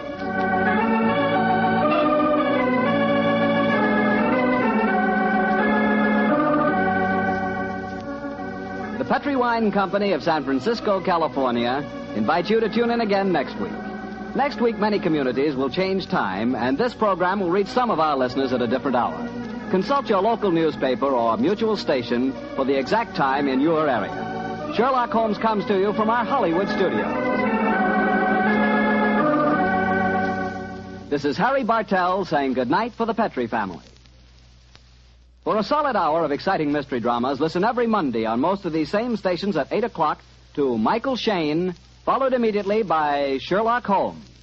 This is the Mutual Broadcasting System. Mutual Broadcasting System. Mutual Broadcasting System. Mutual Broadcasting System. Mutual Broadcasting System. Mutual Broadcasting System. Mutual Broadcast. Sherlock Holmes considered himself as the only unofficial consulting detective, and rightly so. In point of fact, Holmes worked outside the law. If he'd been a policeman working for Scotland Yard, he would certainly not have had the freedom that allowed him to use his unorthodox methods. This both pleased the police and frustrated them. Pleased them because he almost invariably let such men as Inspector Lestrade and Inspector Gregson take the public recognition for a case that he had solved. frustrated them because he could literally work on a case using his own specialized abilities while they had to stay within prescribed limits. Yet Holmes did respect the law, for he was in fact an amateur and felt it best to have a healthy relationship with the professional police. This encouraged such men as Lestrade and Gregson to bring various unsolved crimes to him for his solution. His freedom outside the restraints of the law allowed him to assume many roles in disguise and to work with Watson as his accomplice. Excellent examples of this kind of work can be found in such original stories as A Scandal in Bohemia, The Man with the Twisted Lip, and The Illustrious Client, to name but a few. He often broke open safes to get information, set fires to force some action out of an individual, such as Irene Adler, or broke into homes in order to gain access to information that would lead to the solving of the crime. Any admonitions by the police were soon dropped when Holmes produced the criminal or solved the crime. Most of this work was done by Holmes and Watson in London or various other parts of England. In The Waltz of Death, Holmes and Watson find themselves in Vienna on a case. Now here, on foreign territory, and completely outside the orthodox methods of the English police, Holmes had even more free rein. He still used his brilliant sense of deductive logic, but now he did not have to worry about reprimands from Scotland Yard. And besides, there was new excitement for Holmes when he could deal with murder from other than the English criminal. Join me now as we present Sherlock Holmes and Dr. Watson in The Waltz of Death. Petri Wine brings you Basil Rathbone and Nigel Bruce in the new adventures of Sherlock Holmes.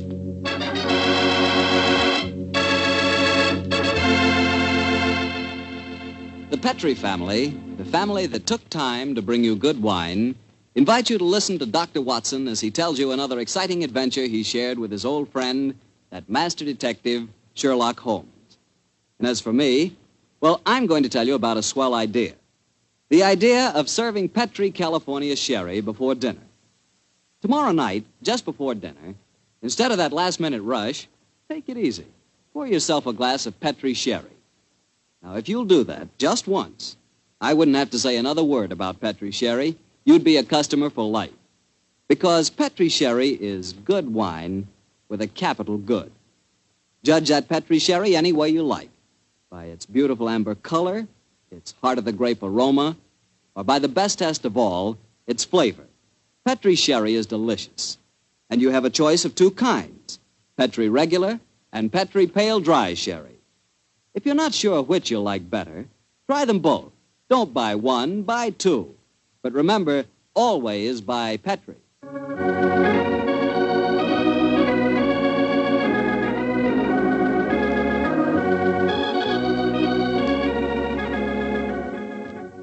And now I'm sure our good friend Dr. Watson's expecting us. Let's go in and join. Good evening, Dr. Watson. Good evening, Mr. Bartell. All set for tonight's story? Yes, my boy, I'm all set. Put it. It began in Vienna in 1889. The old Vienna of bright lights, lovely ladies, and lilting music. What were you and the great Sherlock Holmes doing there, Doctor? Mr. Bartell, what were we doing there? Yes, sir. Were you just taking a trip? Oh, in those early days of our association, we didn't have either the time or the money for trips. No, we were in Vienna at the express command of the Emperor Franz Joseph. It was in October, I remember, that we arrived in the city, and for several days we were forced to cool our heels awaiting the imperial pleasure. On one of those idle evenings, that the good services of our friend, the Chief of Police, Count Rufrano, secured us an invitation to a resplendent ball that was being held at the palace of Princess Stephanie von Kram. It was an incredibly colorful spectacle, Mr. Bartell. A string orchestra high in the gallery of the palace ballroom played a haunting Strauss waltz, while on the floor below, the cream of Viennese aristocracy swayed and glided gaily to the lilting music. I can remember the picture so well, Mr. Bartell, as Holmes and I stood there talking to the Chief of Police, Count Rufrano. It colorful scene, is it not, gentlemen? Right, George, yes, Camberwell. It must be a real holiday for you and Mr. Holmes. What makes you say that, Watson? Well, it's hard to think of the criminal world when one looks at such a gathering. And yet Count Profano knows as well as I do that the criminal is not confined to class or environment. Indeed, no, Mr. Holmes. I can assure you that every guest here tonight has been scrutinized as he entered. Yes, I imagine that many plainclothes men are present in this room now, aren't they, Count Profano? Oh, yes. We take no chances. I suppose you can't afford to. There's enough jewelry being worn here tonight for a king's ransom, I should say.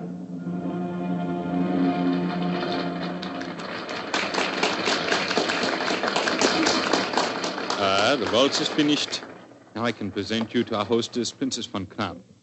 Stephanie, my pigeon. My pigeon must know the princess pretty well. Yes, I'm glad to see that in Vienna the profession of criminal detection carries no social stigma. Allow me to present you Mr. Sherlock Holmes, Dr. Watson, the Princess Stephanie von Kram. I'm very honored to meet you, Your Highness. I'm most happy to meet you, gentlemen. Permit me to introduce my protege, Janos Horvat, the Hungarian composer. This ball tonight, Mr. Holmes, will mark a rare occasion. A signal honor is to be conferred on Herr Horvath and myself before tonight is through. The next waltz is a new composition of his. Tonight will be its debut. Indeed, how very interesting. It is a great honor the princess has conferred on me. A new composition could not possibly be presented under more auspicious circumstances. Count Profano, you spoke of an honor in connection with yourself. May I tell them our secret, Stephanie? No, I will tell them myself, Anatole. After your waltz has been played, Janusz, and Anatole and I shall be the first to have the privilege of dancing to it, my father is to make a public announcement. He is to announce my engagement to Count Anatole Rafano. Oh, indeed, my congratulations to you both. Very lucky fellow. Am I not the luckiest of men? Is she not exquisite? I, the gay man of Vienna, the cavalier who swore that no one woman would ever capture him. I confess it, gentlemen, I'm in love. Oh, but I pity you. Even the great waltzes of old Vienna could hardly be worthy of this moment. Oh, Anatole, you are a born flatterer. Oh, come, the waltz is about to begin. I shall see you gentlemen later. Auf Wiedersehen. Auf Wiedersehen. The orchestra is tuning up, Herr Horvath. I imagine this is a great moment for you. A very frightening one, I assure you, my friend. In a few minutes, I shall know whether my new work is to be crowned with success or failure. Count Profano is leading the princess to the center of the floor. The conductor is raising his bottle. This is your moment, Herr Horvath. Good luck. Pray for me, gentlemen. Pray for me. There they go, the princess and Count Profano. They're starting the waltz. Ah, they make a striking pair, don't they? Here come the other couples out on the floor. Charming. Quite charming. It reminds me of... Great Scott, that was a revolver shot. It's the princess. She's been shot. Come on, Watson. Out of the way, please. Out of the way. Count Profano. What happens? Stephanie, Dr. Watson, see what you can do for her. Count Profano, there's nothing I can do, I'm afraid. She was shot through the brain. She died instantly. Stephanie is dead. Stop that devilish music. Lock all the doors. There's a murderer to be found.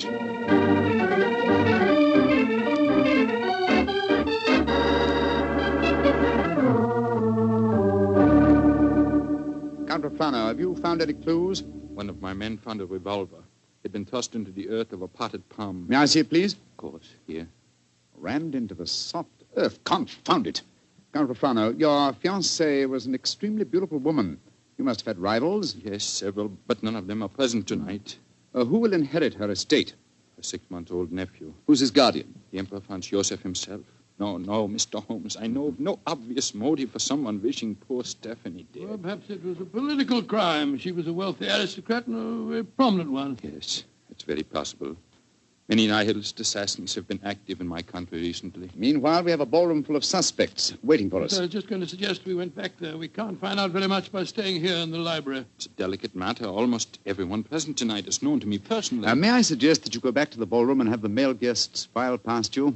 Detain for questioning anyone whose evening clothes do not fit perfectly. Clothes don't fit? What's the cut of a man's clothes got to do with this?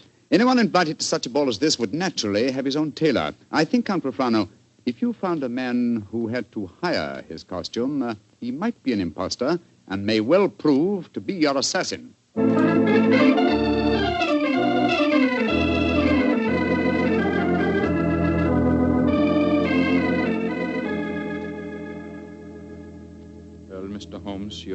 plan has not been effective so far. We find one Englishman who is unusually badly dressed, and what do we discover? He's an English milord whose luggage was lost on the train. Yes, and the second suspect proved to be a perfectly respectable Viennese doctor whose nasty little child had taken a last-minute snip at his tailcoat with a pair of scissors. And the third was poor Horvath, the composer, who cannot yet afford a good dress suit, eh? Well, Count Profano, why not have the next suspect shown in? Yes, of course. Schober, bring in the next man. Ja, Herr Count. Kommen Sie herein, bitte. Bitte, what a frightful-looking fellow. Your name, please. My name is Gruning. What do you wish with me? Gruning? Your name was not on the list of invitations. One moment, please. Let me see your right hand, Herr Gruning. You have no right to touch me. Where did you get these fresh earth stains? Your right thumb is pitted and the nail is full of dirt. What does that prove, policeman? Not a short while ago, you tried to hide your revolver by ramming it into an earth-filled flower pot. Give me that revolver, please, Count Profano. It will be easy to compare the samples of earth. It will not be necessary. Well, you admit that you murdered the princess tonight, then? Certainly, I admit it. Why did you kill her? She was an aristocrat. She was an oppressor of the poor. I'm glad I killed her. One day, I and my party will kill all of you filthy aristocrats. Count Profano, put down that revolver. Shoot him like the dark he is. No, Count Profano. Even you can't take the law into your own hands. Why do you not shoot me? I'm not afraid to die. Have him taken away, Schober. Nehmt den Hund ins Gefängnis. Thank you for stopping my hand just now, Doctor. But when he spoke of Stephanie that way, I could have killed him just as he killed her. A very understandable impulse, sir, but one that would have ruined your life. My life? Now that she is dead, my life is empty. What right do love and beauty have to exist in a world that no longer holds Stephanie? She was all light and life, loveliness. And now... But I am hardly displaying my Viennese blood, am I? The murder is caught, thanks to you, Mr. Holmes, and my life, such as it is, must go on. Somehow.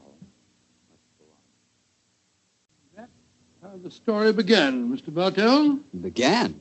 It sounds like the end of a story to me, Doctor. Far from it, my boy. The next day, Holmes and I had our interview with His Imperial Majesty and learned the nature of the services expected of us. Services that required our leaving the city. And that's why, my boy, we were gone from Vienna for some weeks. We didn't know that during our absence, Herr Hovarth's waltz, which had had such a tragic debut, was beginning to make a sort of morbid history. Yes, Herr Baron, the Horvath waltz. We have had many requests for it. Gladly, we will play it, Herr Baron.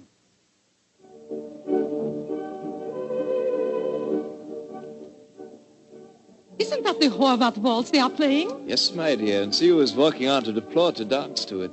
Leah Mollenstein, the actress. A beautiful creature. Are you trying to make me jealous, Hans? Gott in Himmel, it's Leah Mollenstein! She's been shot!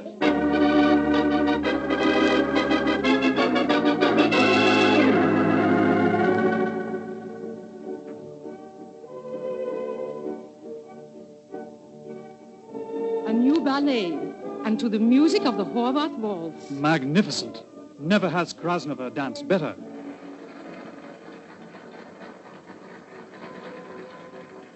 Have you ever seen such exquisite pirouettes?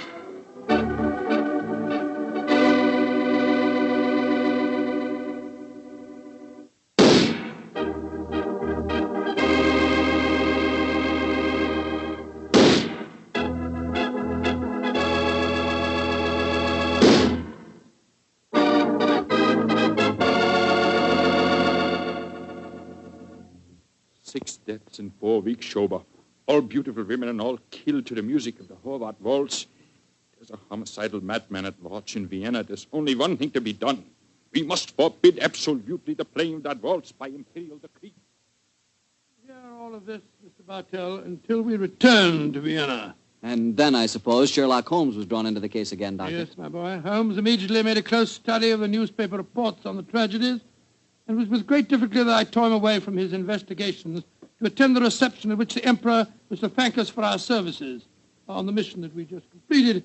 As we arrived at the Imperial Palace, almost the first person we ran into was the Hungarian composer, János Horváth.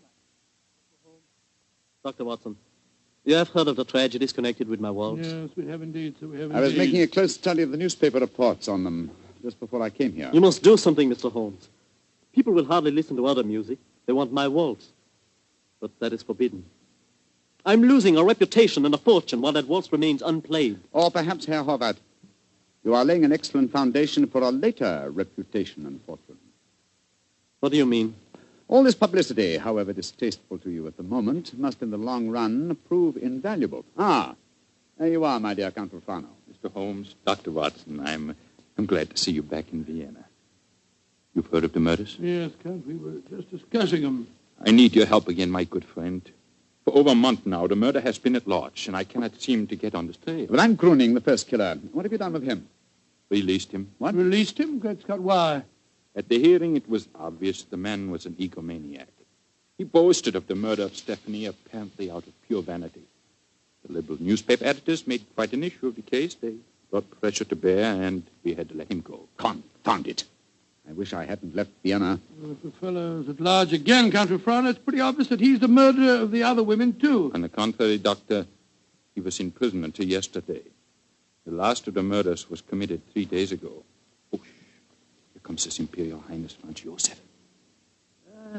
Good evening, gentlemen. Your Highness, good evening. Your Highness. Well, I see we have very distinguished company tonight.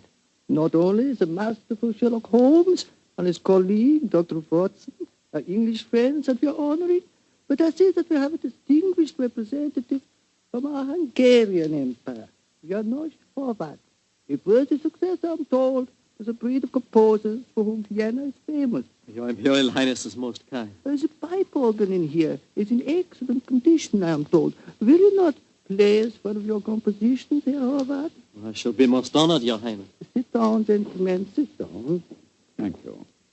What shall I play, Your Imperial Highness? Anything you wish, young man. Anything you wish. Thank you, Your Highness. With your permission, I choose to play... Great heavens! He's playing the death waltz. On your guard, Watson. Even in the Imperial Palace itself, this twirling tune may invoke murder.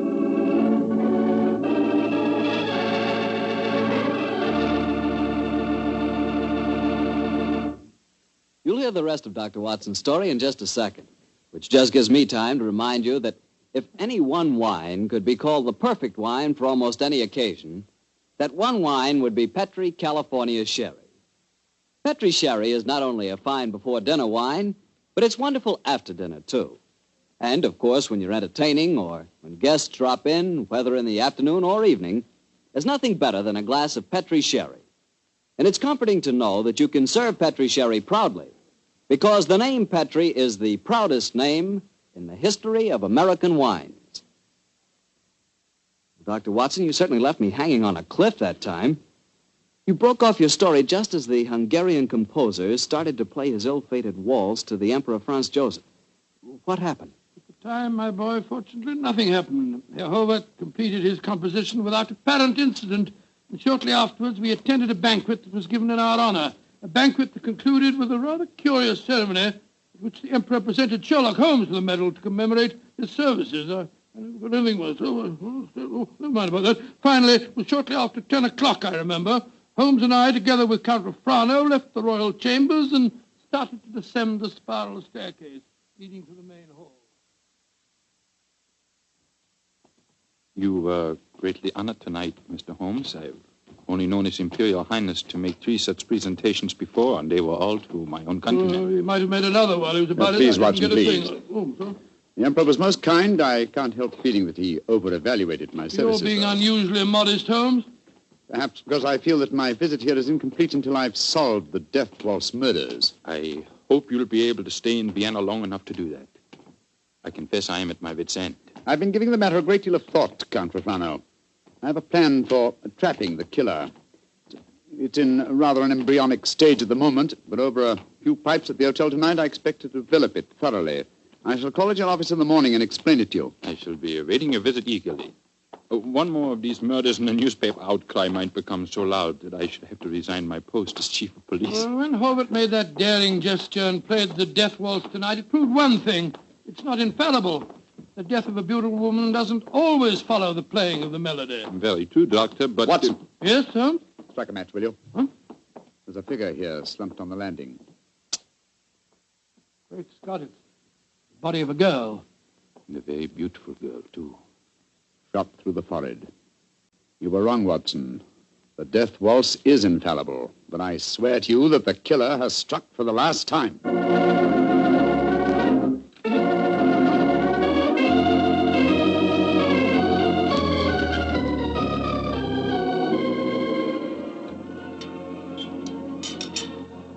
Ah, there you are, my dear Count Profano. Yes, I followed the instructions you gave me this morning, Mr. Holmes. Schenbaum's is at the moment the smartest restaurant in Vienna. I've reserved the best table for you, and I've invited the guests that you named. A strangely assorted couple, I must say. Janos Horvath, the composer, and that grinning fellow, the one that admitted shooting your fiancée, Count Profano. It's as much as I could do to keep my hands off him when he arrived here, Doctor. But Mr. Holmes insisted that I ask him. Just the same, I wish you would tell me his plan. I'm completely in the dark. Completely in the dark. I can sympathize with you, Count Profano. Holmes never tells me a thing either. Let's join our guest, shall we? In a very few minutes, I'm sure that my plan will be perfectly apparent. Good evening, Herr Horvath. Oh, good evening, Mr. Holmes. Dr. Watson. How do you do, Herr Horvath? And how are you tonight, Herr Gröning? Angry at having to come here against my will. My party does not approve of these aristocratic, padded pigsties.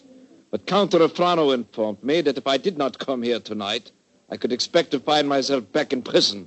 How could I resist such a persuasive invitation? Ah, here comes the third guest for our table. I met her at the hotel a few hours ago. Miss Banks, I'm so glad that you were able to come. Hello, Mr. Holmes. I didn't know this was going to be a party, but I couldn't be happier. Allow me to present you, Count Profano, Dr. Watson, Herr Horvath, Herr Gröning, Miss Barbara Banks from the United States of America. How do you do, Holmes? I wish I knew what you're up to. And how can a young American girl afford to come to Vienna, may I ask? Of course you can ask. My father made a lot of money, and he wanted me to have the advantages he never had. Your father made money because he ground the faces of the poor. Oh, my father never ground a poor face in his life. He was a capitalist. I spit on him. Oh, that's rather unfriendly. And also, geographically speaking, something of a problem. You see, he's living in Wyoming. You make fun of me. Only because you made fun of me. Mr. Holmes, I did as you asked me. I'm very grateful, Miss Banks. The orchestra leader didn't want to play it. He seemed scared. But I waved a lot of money in front of him, and I promised to pay the fine as well. Splendid. Great Scott, I see it all now. So do I. You persuaded Miss Banks to bribe the orchestra leader to play. My waltz. My forbidden waltz? Yes, Herr Horvath. I felt that if the request came from a young American, it might seem quite reasonable. Particularly if the requests were accompanied by American dollars ground out of the faces of the poor. You are being unpleasant to me, aren't you? They're playing it, your waltz, Herr Horvath. The death waltz. Mr. Holmes, this is against the law. The Horvath waltz is forbidden by imperial decree. True, nonetheless, my dear Count, I implore you not to arrest the orchestra leader until after the waltz is completed. In which case, since I requested it and it's still playing, I'd like a partner. Will you dance with me, Count Refrano? I'm sorry, Miss Banks, but to this melody I shall never dance again. Oh. Well, how about you, Dr. Watson? Oh, I like you very much, my dear, but I'm afraid I'm not as light on my feet as I used to be. In any case, I was never much of a hand at the waltz. The polka's more in my line. Dear me, I'm getting an inferiority complex. Oh, please do not, Miss Banks. You'll observe that the general public seems singularly unwilling to dance, too. Not one couple has ventured onto the floor. How can you blame them? The waltz with Horvath may mean death. How can you blame them? I'm not afraid. After all, Herr Horvath, it's your own music. I'll dance with you. You're most kind, Miss Banks, and courageous. But to be a partner of the only woman on the floor would mean ruin. An admission of failure. My third refusal. I'm a wallflower. No, my dear Miss Banks, the aristocrats, they're afraid. But I, plain, simple Gröning, I will dance with you, Miss Millions. Oh, bless you, Herr Gröning. And I assure you my father does not grind the faces of the poor. He does grind the faces of the poor, this I know. Stop her, it's suicide. I think not, Herr Horvath. I think so. And I'll not stay here to watch it. Where the devil's he off to? Do not worry, Doctor. I shall keep an eye on him. Yes, and we'll keep an eye on both of them. Come on, Watson. Horvath is leaving the room. Whereas Count Refrano has deserted his trail and has slipped behind one of those pillars. Good Lord, he's drawing a revolver. Exactly, Watson. He's our man. Put down that revolver, Count Refrano. Put it down, I say. He's turning it on himself. Count Refrano!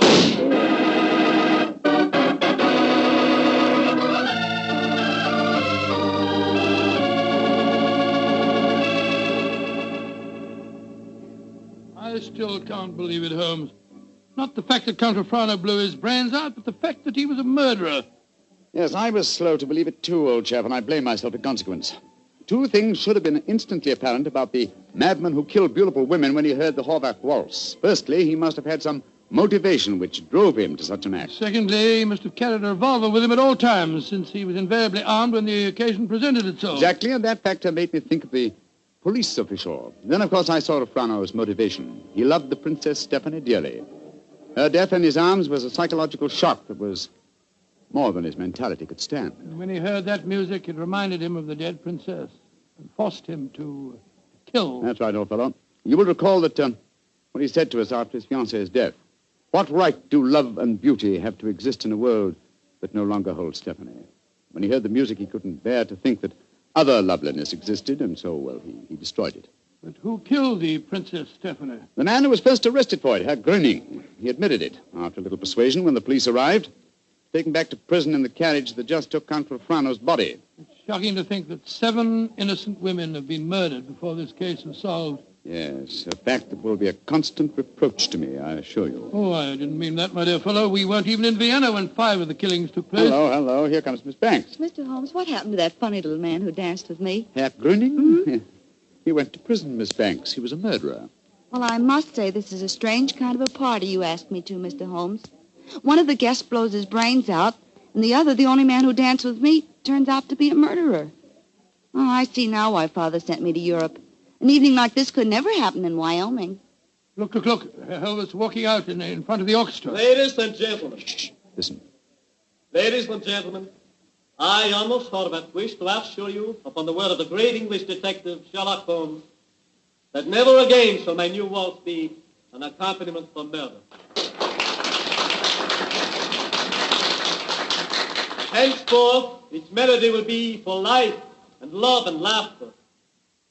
I have ordered a bottle of the finest Tokay sent to each of your tables. Raise your glasses and pledge me as I now conduct my waltz. Free at last from the kiss of death.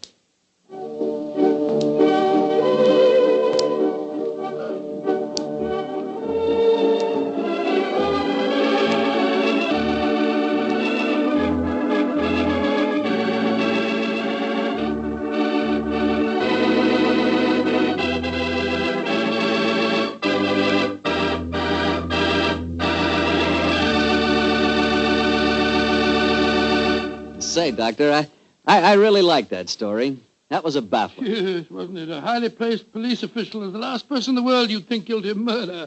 I must confess I wasn't of so much help to Holmes in solving that case. Oh, don't let that worry you, Doctor.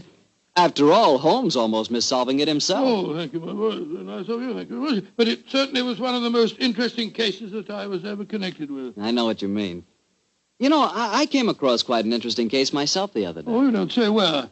Right in my own house. Oh, that's interesting. What kind of case? Sherry. Oh, good gracious me, sherry. That's right, a case of Petri, California sherry. You see, I buy it by the case, Doctor, because that Petri wine is really extraordinary. But all Petri wine is unusual wine, unusually good, because the Petri family has been making wine for generations. Because this is so, and because the Petri business has been owned and operated by the Petri family ever since its beginning, and is today the largest independent family-owned wine company in America, naturally the name Petri on a bottle of wine is more than a trademark. It's the personal assurance of the Petri family that every drop of wine in that bottle is good wine. Naturally good wine because Petri took time to bring you good wine.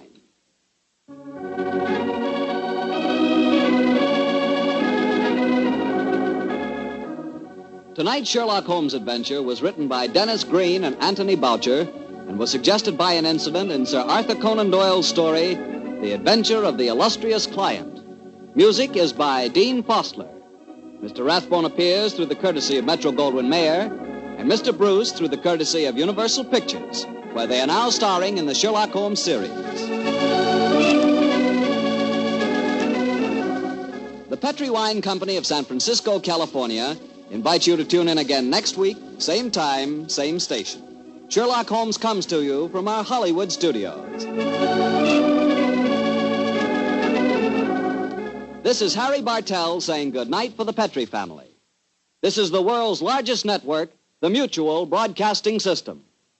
At first, when Herr Gruning confessed to the killing of the Princess von Kran, I didn't believe it.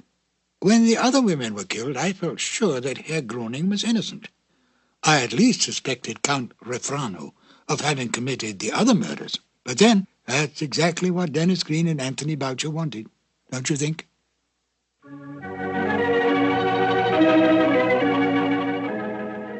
The two episodes you have just heard, The Out-of-Date Murder and The Waltz of Death, are part of the new adventures of Sherlock Holmes, starring Basil Rathbone and Nigel Bruce, and are a 1988 copyrighted production of 221A Baker Street Associates.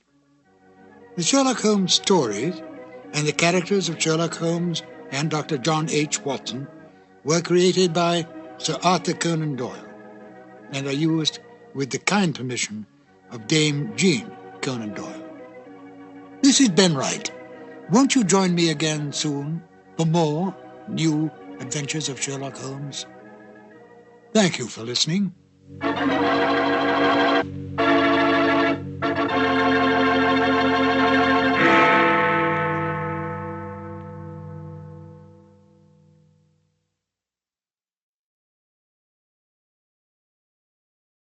Petrie Wine brings you Basil Rathbone and Nigel Bruce in the new adventures of Sherlock Holmes.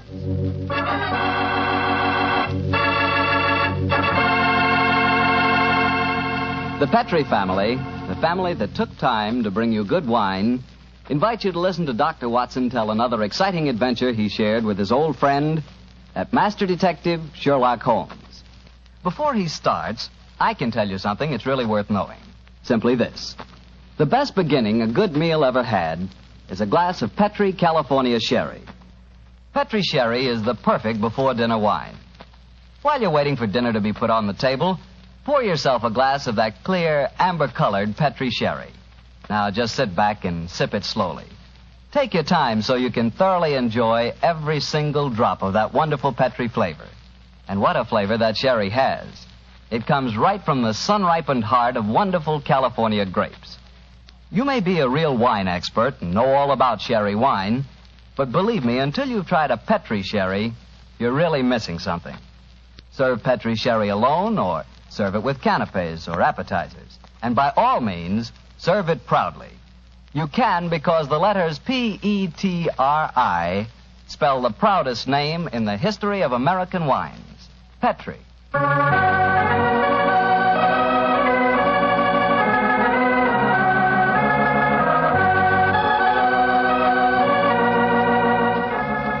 And now let's visit our good friend and host, Dr. Watson. Good evening, Doctor. Good evening, Mr. Bartell. Draw up your usual chair and make yourself at home. How about a glass of sherry? That'd be very nice. All ready for tonight's story, Doctor? Yes, my boy. Here's your sherry. Thank you, sir. My story begins on a June night in 1889. My wife and I had spent a quiet evening at home, I remember. It was just about the hour that a man gives his first yawn and glances at the clock, when the tranquility of the scene was broken by the discordant jangling of our front doorbell. An emergency call for you, I suppose, Doctor. Not exactly, Mr. Bartell. It turned out to be a certain Mrs. Isa Whitney, an old friend of my wife's who'd come to us in trouble. Her husband, she told us, had been missing for 48 hours, and, knowing him to be the victim of the shocking habit of taking opium, she was convinced that he was lying drugged and stupefied in some foul den amid the London waterfronts. And I suppose you went out to try to find him? Yes, Mr. Bartell, I did. She told me that her husband had mentioned frequenting a place called the Bar of Gold in Upper Swandam Lane, so naturally that's where I began my search. I quickly located it, and after ordering my cab to wait, I entered the place. A strange sight met my eyes. Through the smoke-ridden gloom, I could catch a glimpse of bodies lying in strange, fantastic poses as they smoked the pipes of death. Most of the unhappy creatures lay silently, but some muttered to themselves and others talked together in strange, low, monotonous voices, their conversation coming in gushes and then trailing off into silence, each mumbling his own thoughts and paying little attention or heed to the words of his neighbor. As I entered, An attendant hurried up to me with an opium pipe and a supply of the drug and beckoned me to an empty berth. Master may lie here. I haven't come to stay here, my good man. I'm looking for a friend, Mr. Isa Whitney. No one by that name here, master. Well, I'm going to search this place just the same. Please not to make trouble, master. Watson. Is that you, Watson? Whitney, thank heavens I've found you, man. What time is it? It's nearly 11. Of what day? What day? Friday, June the 19th. Oh, good Lord, I thought it was Wednesday. It is Wednesday. You're trying to confuse me. I tell you it's Friday. Your wife has been waiting 2 days for you. You're mixed up in your dates, Watson. I've only been here a few hours. 3 pipes, 4 pipes, I forget how many. I'll go home with you. Here, I'll give you a hand. That's it. I have a cab waiting. I must owe some money. Will you settle up for me, Watson? Yes, of course. Here, wait here for me. Stop pulling at my sleeve, my good fellow. Who are you and what do you want? A word in your ear, please, sir. Oh, very well. What is it? Get rid of your friend and join me outside. Holmes, what on earth are you doing here in this den? Are you a cab waiting? Yes. Then please use it to send your befuddled friend home in. And if you feel up to it, I should also recommend that you send a note to the cabman telling your wife that you have thrown in your lot with me. I'd be exceedingly glad to have a little talk with you. Yes, of course, Holmes. Splendid. Then conclude your business here, old chap. I'll meet you outside in about 10 minutes. Where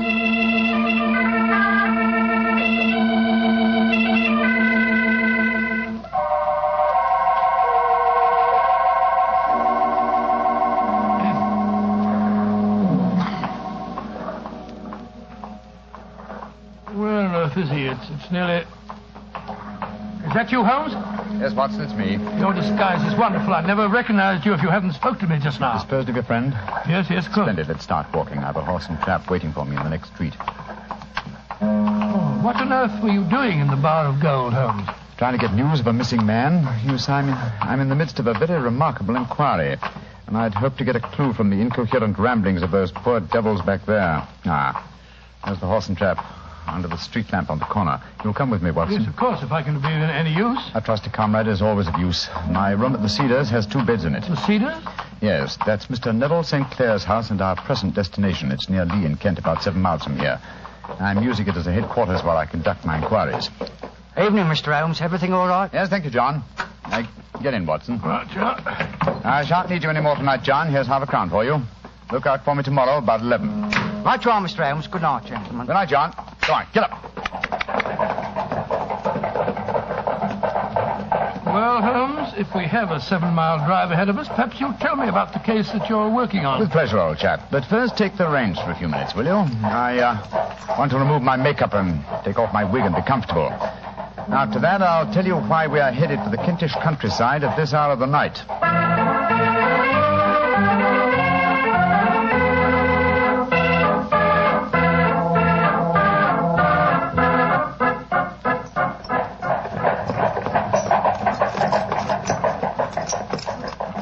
Watson, you have a grand gift of silence. It makes you invaluable as a companion. We've driven 4 miles and you haven't uttered a word. It wasn't easy, Holmes.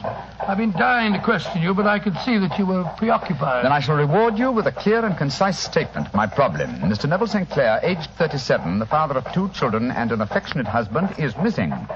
He left his house, the Cedars, near Lee, our present destination, last Monday. 4 days ago, eh? Yes. Now, why should an affectionate husband and a happy father disappear? Any money trouble? No, I think not. His entire debts, at the moment, amount to £88, while he has £220 standing to his credit at the Capital and Counties Bank. Who was the last person to see him on Monday? His wife. But let me tell you the story. He left his house for London rather earlier than usual. He was a businessman, then? Yes, he has an interest in several companies in London, but his wife doesn't know exactly what he does. But to continue, he left for London saying that he would bring his little boy home a box of toy bricks. Now, by the merest chance, his wife received a telegram shortly after his departure saying that a parcel of considerable value was waiting for her at the offices of the Aberdeen Shipping Company. Aberdeen Shipping? Why, their offices are in Fresno Street. I drove by them tonight. Exactly. In Fresno Street branches out of Upper Swandam Lane, where the Bar of Gold is situated. Ah, now I'm beginning to understand. Go on, Holmes, go on. Mrs. St. Clair took a train for London, and at exactly 4:35 on Monday last, found herself walking past the Bar of Gold. Suddenly, she heard a cry, and looking up was horrified to see her husband beckoning to her from a second-story window. Great Scott, was he a prisoner, or was he there of his own free will, do you suppose? Undoubtedly, he was a prisoner. The window was open, and she distinctly saw his face, which he described as being terribly agitated. Really? He waved his hand to her frantically and then vanished from the window so suddenly that it seemed to her that he had been dragged back by some irresistible force from behind. Gracious me. One singular point which struck her quick feminine eye was that although he wore the coat he had left for London in, he wore neither collar nor tie. Oh, what did she do? Rushed down the steps into the Bar of Gold and attempted to go up the staircase leading to the second floor. I suppose that Oriental fellow that I talked to tonight stopped her. Exactly. In fact, he pushed her out of the door and slammed it after her. She rushed down the lane and a few moments later was lucky enough to meet a sergeant and 2 constables. She took them back with her to the Bar of Gold, of course. Yes. They went with her to the room in which Neville St. Clair had last been seen. Of course, there was no sign of him. In fact, on the whole floor, there was no one to be found except a hideous, deformed beggar who seemed to live there. From what Mrs. St. Clair told me, it appears that the sergeant conducted the examination quite intelligently. You saw your husband at this window, Mrs. Sinclair? I'm positive, Sergeant. And Alaska swears no one's been upstairs this afternoon. Well, he's probably lying. But let's see what this cripple fellow has to say for himself. Here, you. What do you want with me? I ain't done nothing. Now, you heard what this lady said. Did you see her husband go in this room a few minutes ago? I didn't see nobody, and I've been here all the afternoon. You live here? Yes. And you swear on oath that no one's been in this room for the last few hours? Yes, I do. Mrs. Sinclair, I know that you think you saw your husband, but don't you suppose... Look on the table. Just a wooden box, ma'am. But I know what's inside it. There, see? Oh, it's a lot of wooden bricks like kids play with. My husband came to London today especially to buy them for our son. You can't disbelieve me now, Sergeant. Don't think I can, ma'am. I'll take another look round. Where does this door lead to? My bedroom. Yeah, you won't find nothing in there. Oh, we'll look just the same. Hello. There's bloodstains on this window ledge. Fresh bloodstains. How do you account for that? Well, I don't know nothing about it. And the window overlooks the river, just where the water's good and deep, too. Nice place to tip a body out. Here, come here, you. Yeah, I ain't done nothing. You've got bloodstains on your right sleeve. What do you got to say about that? Well, I cut my finger, see? And then I went and opened the window later. That's how the blood got there. Do you think I was born yesterday? Let's have a look in this chest of drawers. Hello. Hello, whose clothes are these?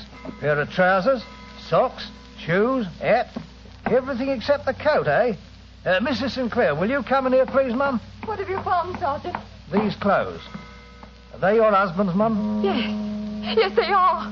What's happened to him, Sergeant? I'm afraid he's met with foul play, Mum. And this man knows what happened, only he won't talk. I don't know nothing, I tell you. Oh, don't you? Well, I arrest you in the name of the law, and I warn you that anything you say... And so, Watson, the sergeant arrested this crippled beggar. No, I'm not surprised. What have they been able to find out about him? Surprisingly little. His name is Hugh Boone. And he's a professional beggar, quite a successful one, I gather. His pathetic appearance attracts great sympathy. There's a shock of orange hair and a pale face that is disfigured by a horrible scar which has twisted the outer edge of his upper lip. And he was the last man to see Neville St. Clair alive, eh? So it would seem. The Lascar downstairs has been cross-examined relentlessly, but he swears that he has no knowledge of the crime. Have there been any further developments? Oh, yes, old chap. Yes, indeed there have. The ebbing tide gave a fresh clue. Do you mean St. Clair's body was washed up? No, his coat. What? With every pocket stuffed with pennies and halfpennies. 421 pennies and 270 halfpennies, to be exact. There's no wonder that it had not been swept away by the tide. But a human body was a different matter. Yes, there's a strong eddy between the house and the wharf.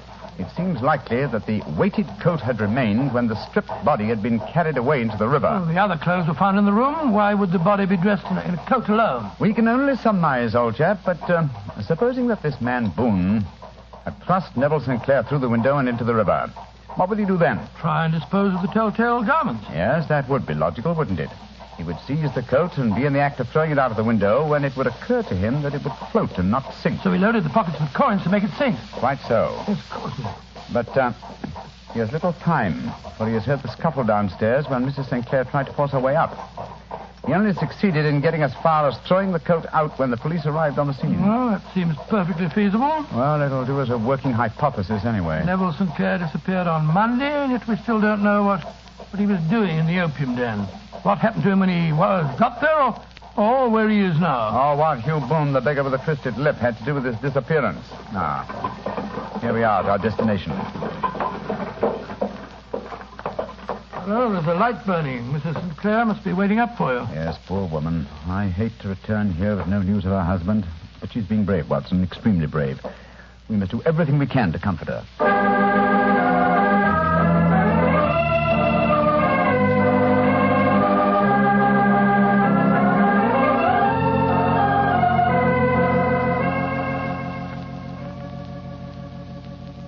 Dr. Watson, I'm so grateful that you were able to come down and help your friend. Oh, I only hope that I can be of some help, Mrs. Sinclair. I see that you have no good news for me, Mr. Holmes. I'm afraid not.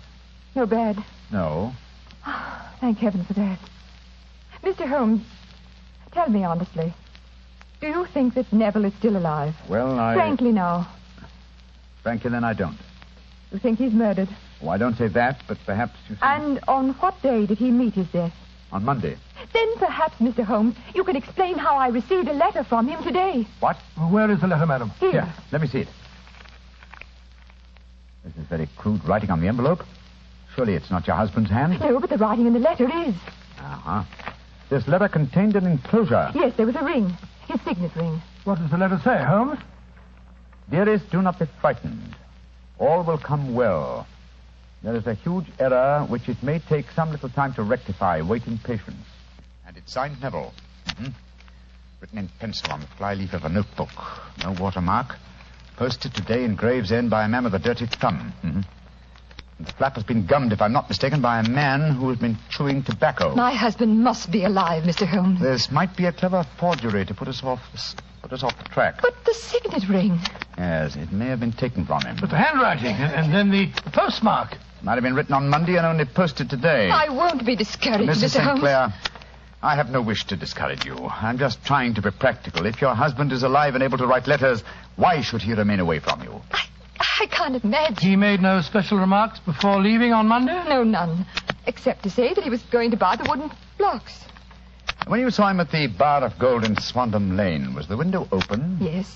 Then he might have called you. He might. As I understand it, he gave an inarticulate cry, a call for help, you thought. Yes, he waved his hands. But it might have been a cry of surprise. Astonishment at the unexpected sight of you might have caused him to throw up his hands. I suppose so. And you thought that he was pulled back from the window. Yes, because he disappeared so abruptly. He might have leaped back, mightn't he? He might have, though I can't think why. One last question. Had your husband ever shown signs of taking opium? Why, no, never, Mr. Holmes. I'm certain the idea would have revolted him. Thank you, Mrs. Sinclair. Those were the principal points I wanted to be clear on. And now, Watson, I suggest we retire for the night. We may have a busy day ahead of us tomorrow. I hope you both sleep well. Good night, Mr. Holmes. Dr. Watson. Good night, Mrs. Sinclair, and keep up your courage. Good night, Mrs. Sinclair. We must hope for the best. The clouds seem lighter, though I should not venture to say that danger is over.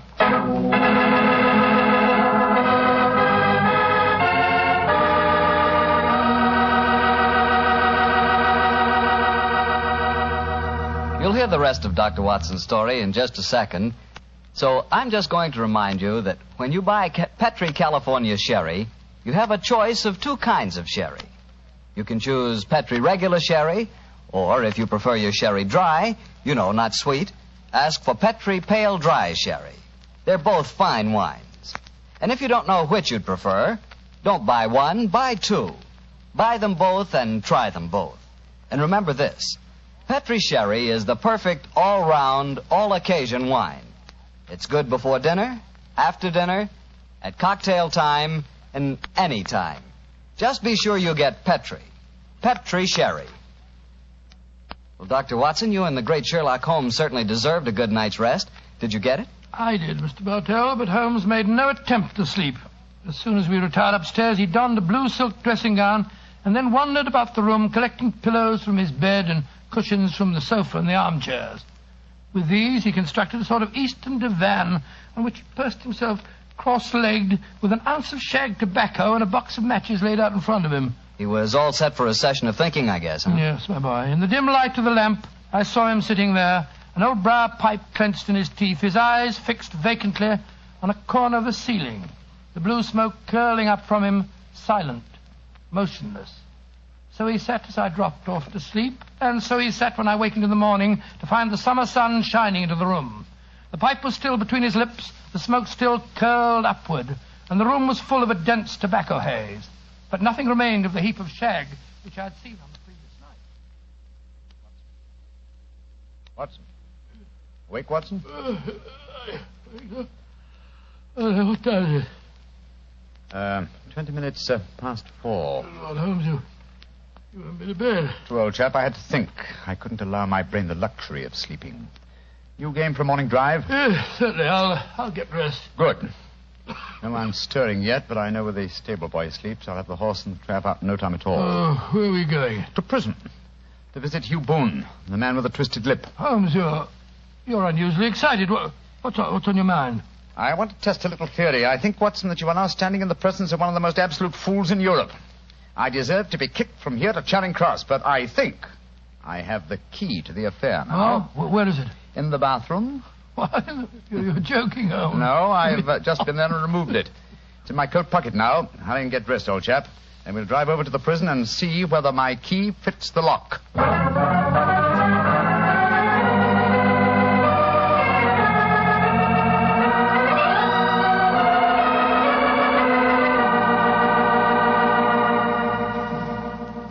Well, good morning, Mr. Holmes. Dr. Watson. Good morning, officer. Good morning. Well, you're a couple of early birds, and no mistake. Yes, Constable. We're searching for the proverbial worm. Who's on duty? Inspector Bradstreet, sir. Oh. Oh, here he is now. Good morning, Bradstreet. Oh, hello, Mr. Holmes. Good morning, Doctor. Good morning, Inspector. What can I do for you, gentlemen? We called about Hugh Boone, the beggar man who is charged with being concerned in the disappearance of Mr. Neville St. Clair. You have him here? Yes, Mr. Holmes. He's in the cells.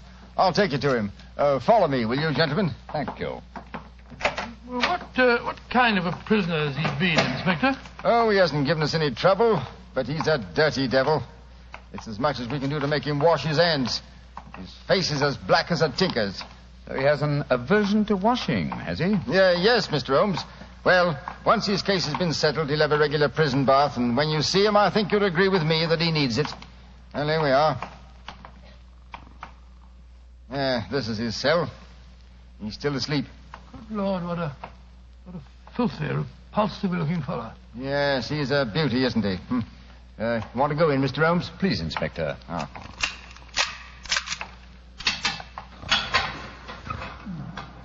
Well, he certainly needs a wash. Yes, I had an idea that he might. That's why I brought this sponge along in my pocket. Oh, so that was the key that you found in the bathroom. You're a funny one, Mr. Holmes, and no mistake. What did you bring a sponge along for? I'll show you. Is there any water in this cell? In the jug on the table there. Yes. I soak the sponge in the water so, and then apply it to the prisoner's face, so. Great Scott, his complexion's 3 shades lighter underneath, and the scar on his lip has disappeared. What are you doing to me? Now a tug on this mop of red hair, and I think we'll find it's a wig. Yes, come on. That's right. Let me introduce you to Mr. Neville St. Clair of Lee in the county of Kent. Good Lord, Mr. Holmes, it's the missing man, all right. I recognize him from the photographs. All right. I'm Neville St. Clair. What am I charged with? With making away with Mr. Neville St. Oh, no, you can't be charged with that unless we make a case of attempted suicide of it. Well, since I'm the missing man, then it's obvious that no crime has been committed, and therefore I'm illegally detained. No crime, but a very great error has been committed. You would have done better to have trusted your wife. It wasn't only my wife, it was the children. I couldn't bear to have them know that their father was a common beggar.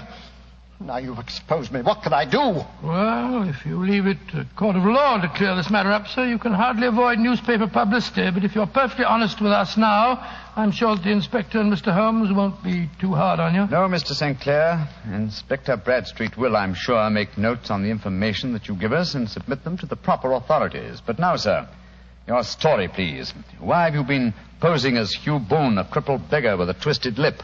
Well, it's a simple enough story. Some years ago, I was a newspaper reporter.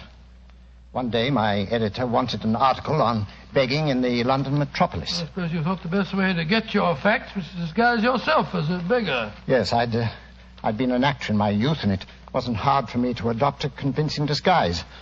But that was the point where all my trouble started. On that first day I sat in the London streets, I found to my amazement that I received no less than 26 shillings and 4 pence. Almost as much as your weekly salary as a reporter, I imagine. Yes, Mr. Holmes. Well, can imagine how hard it was to settle down to arduous work at £2 a week when I knew that I could earn as much in a couple of days by smearing my face with paint, laying my cap on the ground, and sitting still. Only one man knew my secret. The Lascar at the Bar of Gold in Upper Swandam Lane, eh? Yes, Mr. Holmes. Every morning I would emerge from there dressed as a beggar, and in the evenings I'd return and transform myself into a well-dressed man about town.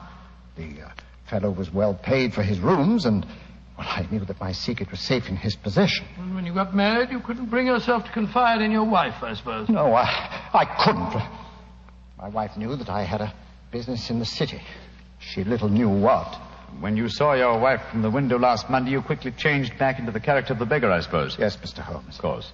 And then weighted my coat and threw it into the river. Well, I don't think there's anything else I need explain, is there, gentlemen? One point. The signet ring that you sent your wife. Well, I knew that she'd be worrying. So I gave it to the Lascar at a moment when no constable was watching me, together with a hastily scribbled note. That note only reached her last night, Mr. Sinclair. Last night? Oh, poor Catherine. What a dreadful week she must have spent. The police have been watching that Lascar. He probably found it difficult to post the letter for you without being spotted. Yes, I would surmise he gave it to a sailor customer of his to post. A sailor who chewed tobacco and had a dirty thumb. Yes, I think all the ends are tied off very neatly now. One last question, Mr. Sinclair.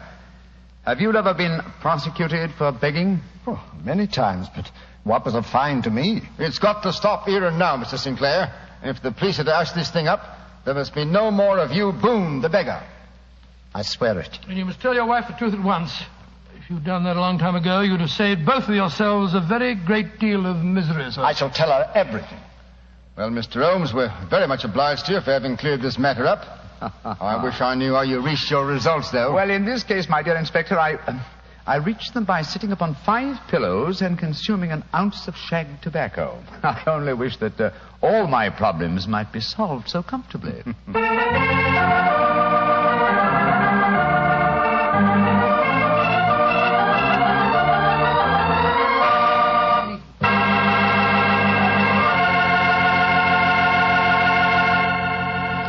Doctor, that was some story. Imagine arresting a man for committing a murder and then finding out that he's the fellow who's supposed to be dead. It is a bit bewildering, isn't it? You said it. Boy, being a detective sure has its surprises. Nothing like that ever happens to me. Oh, come. One would believe to hear you talk that you lead a very uneventful life. Oh, but I do, Doctor, I do. Why, I never get any surprises. Look, I tell our friends that Petri wine is always good wine. And what happens? Well, what does happen? Everybody agrees it's good wine, and that's that. Well, it's just got to be. After all, the Petri family has been making wine for generations. Winemaking is their heritage. A heritage passed on down from father to son, from father to son, from generation to generation. The Petri family knows full well the art of turning luscious, sun-ripened grapes into fragrant, delicious wine. And because the making of Petri wine is a family affair, you can be sure that the name Petri on a bottle of wine really stands for something. It's your assurance that every drop of wine in that bottle is good wine. No matter what type wine you prefer, you'll never go wrong with a Petri wine because Petri took time to bring you good wine.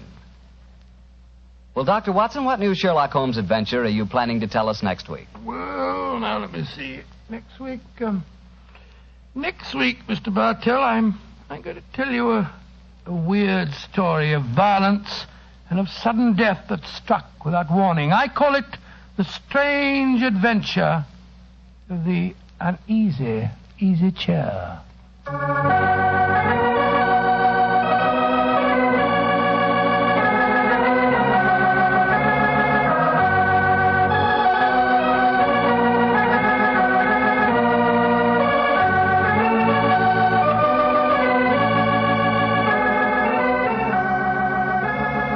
Tonight's Sherlock Holmes adventure was adapted by Dennis Green and Anthony Boucher from Sir Arthur Conan Doyle's story, The Man with the Twisted Lip.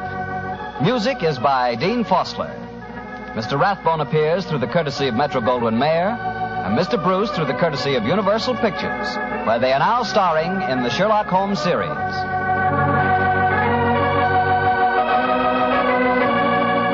Wine Company of San Francisco, California, invite you to tune in again next week, same time, same station. Sherlock Holmes comes to you from our Hollywood studios.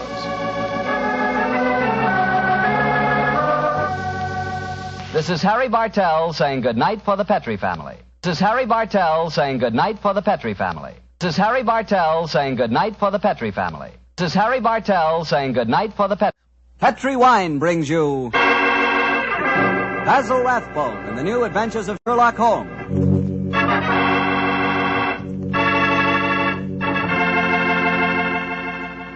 The Petrie family that took time to bring you good wine, invite you to listen to Dr. Watson tell us another exciting adventure he shared with his old friend, that master detective, Sherlock Holmes. And say, if you'd like to try a new adventure in good eating, will you just make sure that your dinner tomorrow night includes a bottle of Petrie California Burgundy. Petrie Burgundy is the ideal wine with any kind of meat or meat dish. A Petrie Burgundy is a hearty red wine, just as rich in flavor as it is in color. It's the perfect companion to a thick, juicy steak or a piping hot pot roast or a good hamburger. You know that Petrie Burgundy has a happy faculty of turning a simple meal like, say, a hamburger sandwich into a feast. Believe me, here is a wine that's clear, fragrant, and delicious. A wine that you can serve to your friends proudly. Petrie Burgundy. Remember, the name Petrie is the proudest name in the history of America's wines.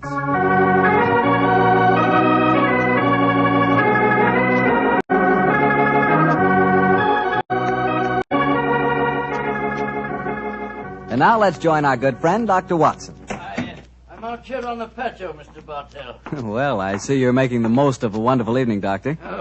Oh, yes, my boy. It's pleasant to sit out here on a summer's night with a good friend and a pipe, a bottle of wine. Help yourself to a glass and sit down. Well, thank you, sir. All ready with tonight's new Sherlock Holmes adventure, Doctor? Yes, and a strange story it is. It was in the autumn of 1899, Mr. Bartell, that I decided both as doctor and friend that Sherlock Holmes was in desperate need of a holiday. He'd really been overdoing it, huh? Oh, yes, my boy. It had been an unusually busy year, and at the time my story begins, Holmes was suffering from complete exhaustion. So, my boy, towards the end of October in that year, we found ourselves in the charming city of Kazanlak, capital of the small Balkan kingdom of Grozny. A few nights after our arrival, I remember Pavlu Krasnodar, Groznian Minister of Police, took us to hear the singing of a certain young Hungarian opera star, Miss Lily Rayner, who was then touring Europe. At our table was her fiancé, the charming young aristocrat Prince Stefano. And it was very easy to see as he sat there listening to the song that the boy was head over heels in love. It was a haunting melody that she sang, Mr. Bartell. I can almost hear it now.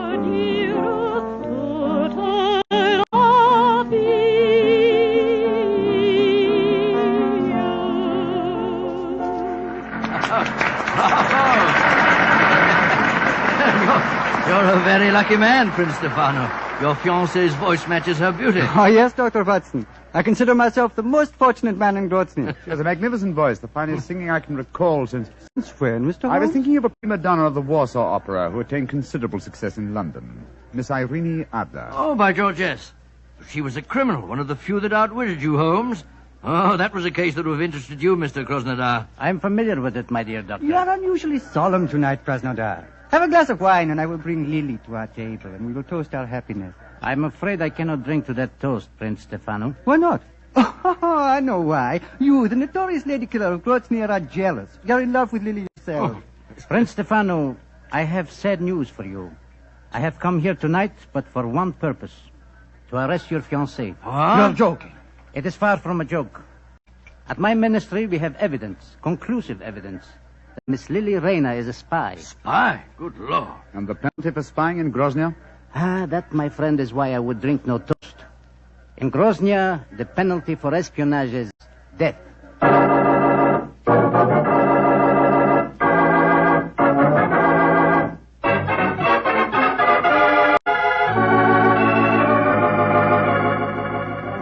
Yes, I know, but Holmes, you must do something to save that girl. You can't just turn in for the night without trying to help her in some way.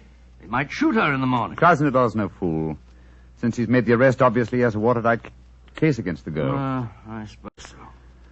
One last pipe. You know, Holmes, I couldn't understand her fiancé's behavior. He didn't do a thing. Just stood there and let Krasnodar arrest the girl. What could he have done?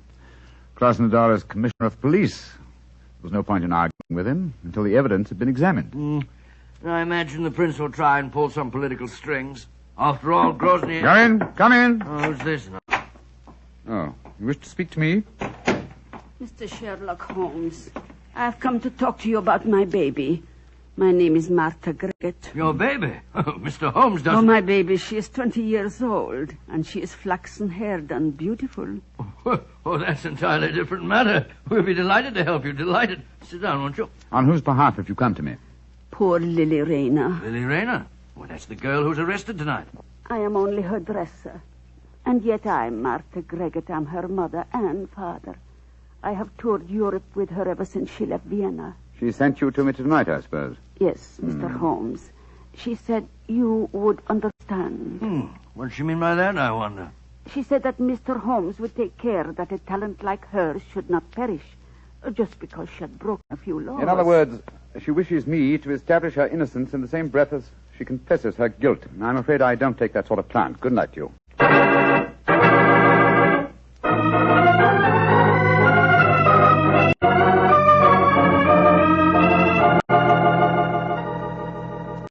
Mr. Holmes, Dr. Watson. I am glad that you came to my office this morning. I can show you the proof of Miss Lily Rayner's guilt. As distinguished foreigners, I should like you to know that though the penalty for political crimes is swift and severe, we are most careful that the incriminating evidence is beyond question. You see these letters? Yeah. We found them sewed into the bodies of her gown. Oh, good gracious me. They're a series of highly dangerous letters from Joseph, the leader of the Revolutionary Party with whom she is obviously hand in glove. Here, you may examine them if you wish.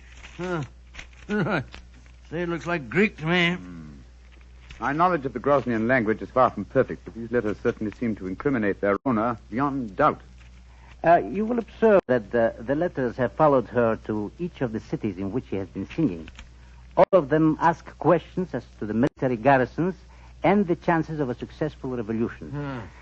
She has been a dangerous spy. Yes, I can see that, sir. But even so, isn't the death penalty excessively severe, particularly for a woman? Dr. Watson, the Balkan states are a hotbed of European intrigue. Our penalties must be severe, and we cannot make concessions to the sex of a culprit. This man Joseph, the writer of these letters, have you been able to find any trace of him? None. If only we could. But we have never even seen the man. However, we are fortunate to trap his assistant and apparently the lady of his choice. Lady of his choice? But she was engaged to Prince Stefano. Undoubtedly a blind.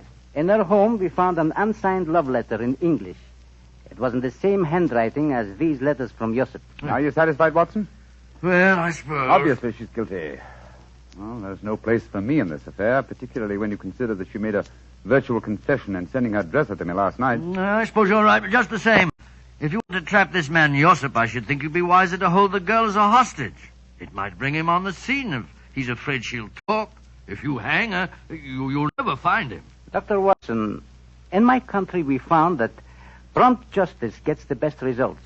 And for your edification, we do not hang in Grozny. No? The death penalty is exacted at the hands of a firing squad. And when is the execution to take place? You have timed your visit well, my friends. Please to step onto the balcony. Oh, dear.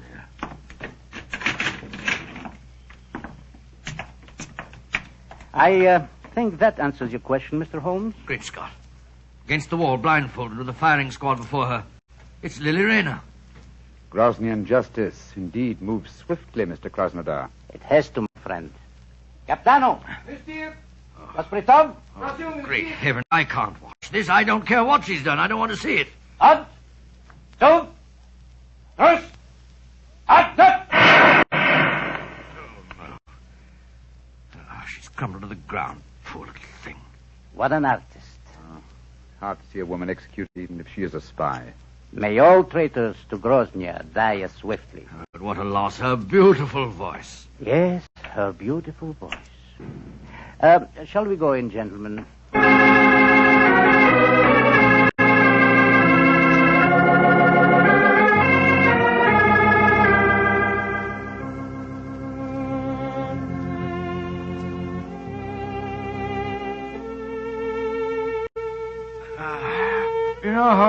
I can still see that poor girl as she crumbled before the firing squad.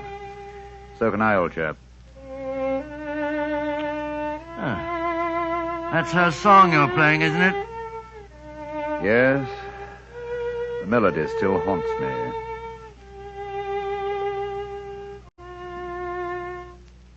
You blame me, don't you? Blame you for what? For not preventing her death. Oh, of course I don't blame you, Holmes. The girl was guilty. Grosnian law prescribes the death penalty for her crime. After all, what could you have done about it? Nothing. Absolutely nothing. And yet... And yet what? I wonder if she was right. I wonder if artistry such as hers isn't of greater value to humanity than spying in any cause. It's not much good worrying about that now, is it? The girl's dead and buried.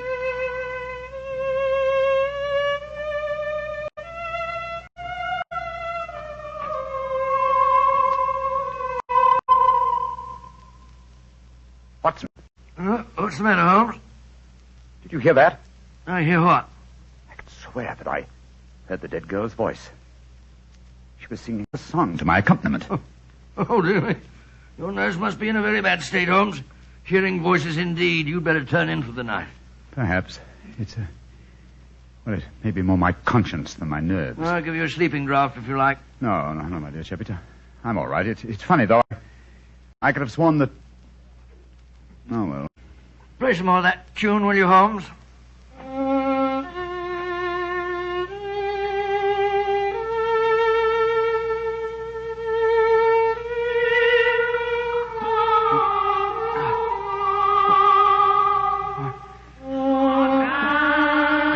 Great heavens! Uh-huh. You heard it this time, eh, Watson? Of course I did. It was her voice. There's no mistaking it. Holmes, I don't believe in ghosts, and yet I could swear that... Listen. Good Lord. It is her. Shh. Do not let them go and punish the killed me. Who are you? Where are you? In the air about you. Avenge my death. Strike a match, Sherlock Watson. Holmes. Strike a match. Yes. Light the gas. Look.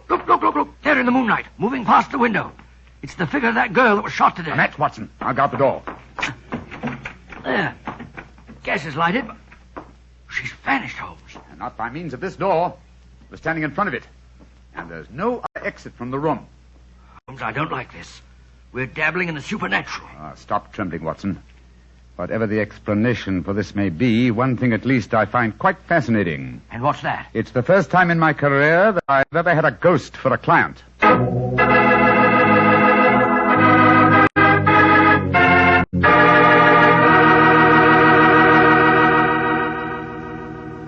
Dr. Watson will tell us the rest of his story in just a second, so I'm just going to tell you about a wine that adds the perfect finishing touch to a good meal. Petri California Muscatel. With its sunshiny golden color and its full aroma, you just know Petri Muscatel is going to taste good. And it really does. The flavor of big, plump Muscat grapes picked when they're full to bursting with luscious juice. For the wine that everybody likes, serve Petri Muscatel. You know it's good if it's Petri. Well, Dr. Watson, so you had a ghostly visitor calling on you at the hotel that night, huh? Yes, my boy, and I confess I was so badly shaken by the experience that I hardly slept a wink all night.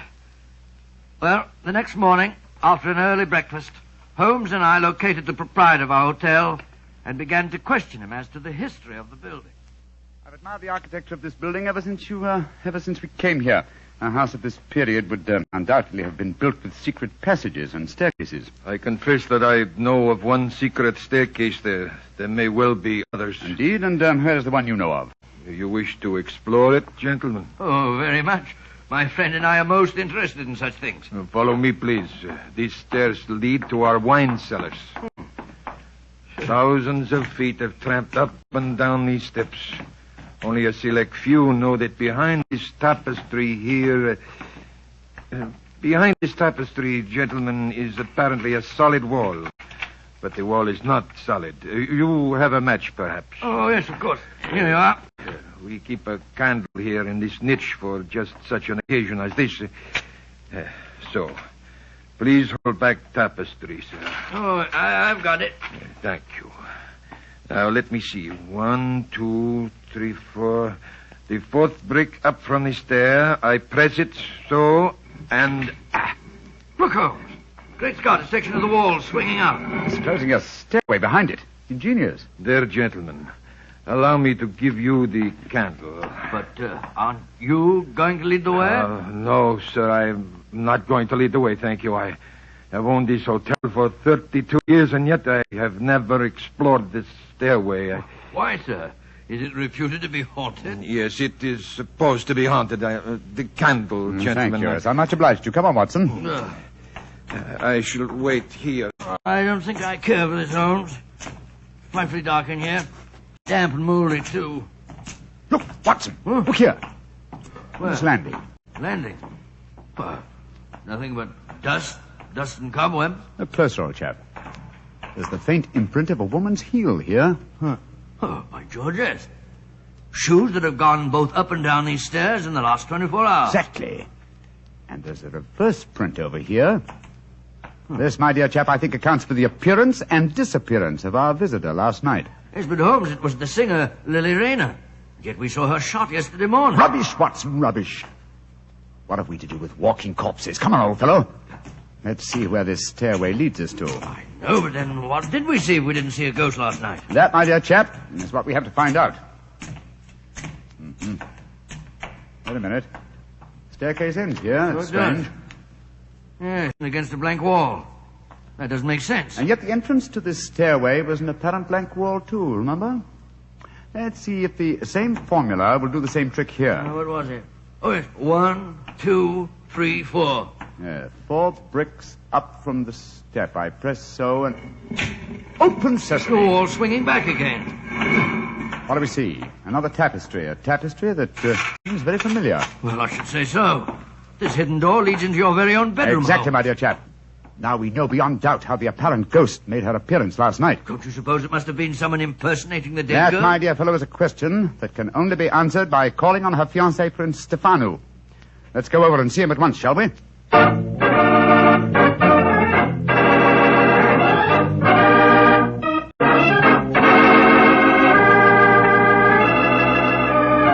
Prince Stefano, I dislike to intrude upon your personal tragedy, but I must ask you a few questions. Ask your questions. Did your fiancée have a sister who may have resembled her? No. She had no living relatives at all, Mr. Holmes. Well, tell me this. Who inherits her estate, sir? Her dresser. A faithful old woman by the name of Martha Greggett, who looked after her for some years. I see. Did Miss Rayner have an understudy? As a singer, she could have no understudy. She was irreplaceable. You say as a singer. Was she also an actress? Oh, but yes, Mr. Holmes. Oh, really? How very unusual for an opera singer. Quiet, Watson, please. The first time I saw her was in Tosca. She was not another Berna, but her performance was a very promising one, considering her age. In my country, of course, she was not able to appear in anything but opera because she could not speak Grosnian. She didn't speak Grosnian? Now I have the answer. The answer? Yes, to what? To this entire story, from the arrest of your fiancée to certain strange visitations at my hotel last night. What do you mean, Mr. Holmes? If you come to my hotel room tonight, my dear Prince, I can safely promise to make the whole matter clear to you. And I dare go a little further. I think that I can even help you find consolation in your bereavement.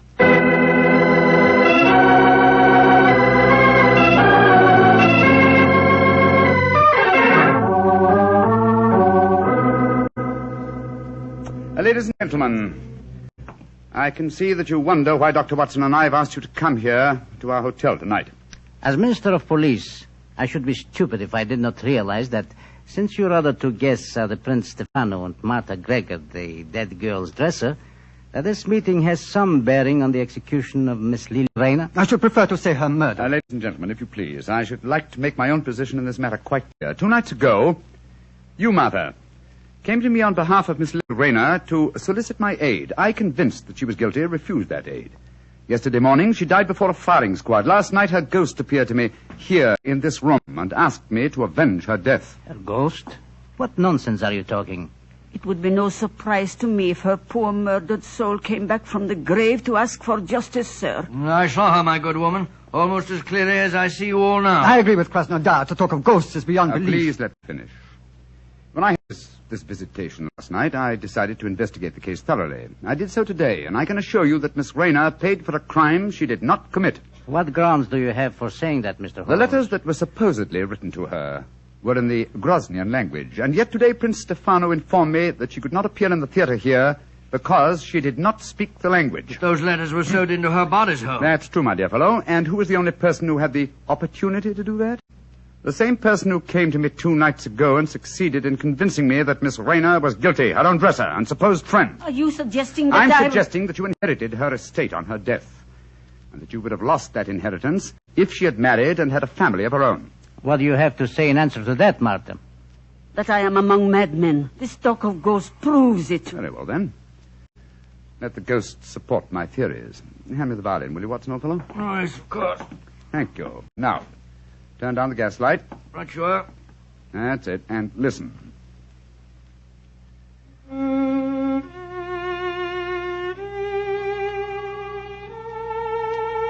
Yes. Yes. That's her voice. And that's her figure standing there in the moonlight, even though she's dead. Now what do you say, Martha? Aren't you responsible for her death? If a ghost can sing, I'm sure it can also talk. I did do it. The letters belong to me. I sacrificed my own baby for gold. May heaven have mercy on my soul. A confession in front of 4 witnesses. Why not take her away, Krasnodar? We'll testify later. I will. Come with me, Martha. I killed my own baby. I deserve to die. Well, shall I turn up the gas, Holmes? Ask Prince Stefano. No. Do not turn it up. I've seen and heard the ghost of my beloved when the lights were down. I'm not afraid. Please play her melody again, Mr. Holmes.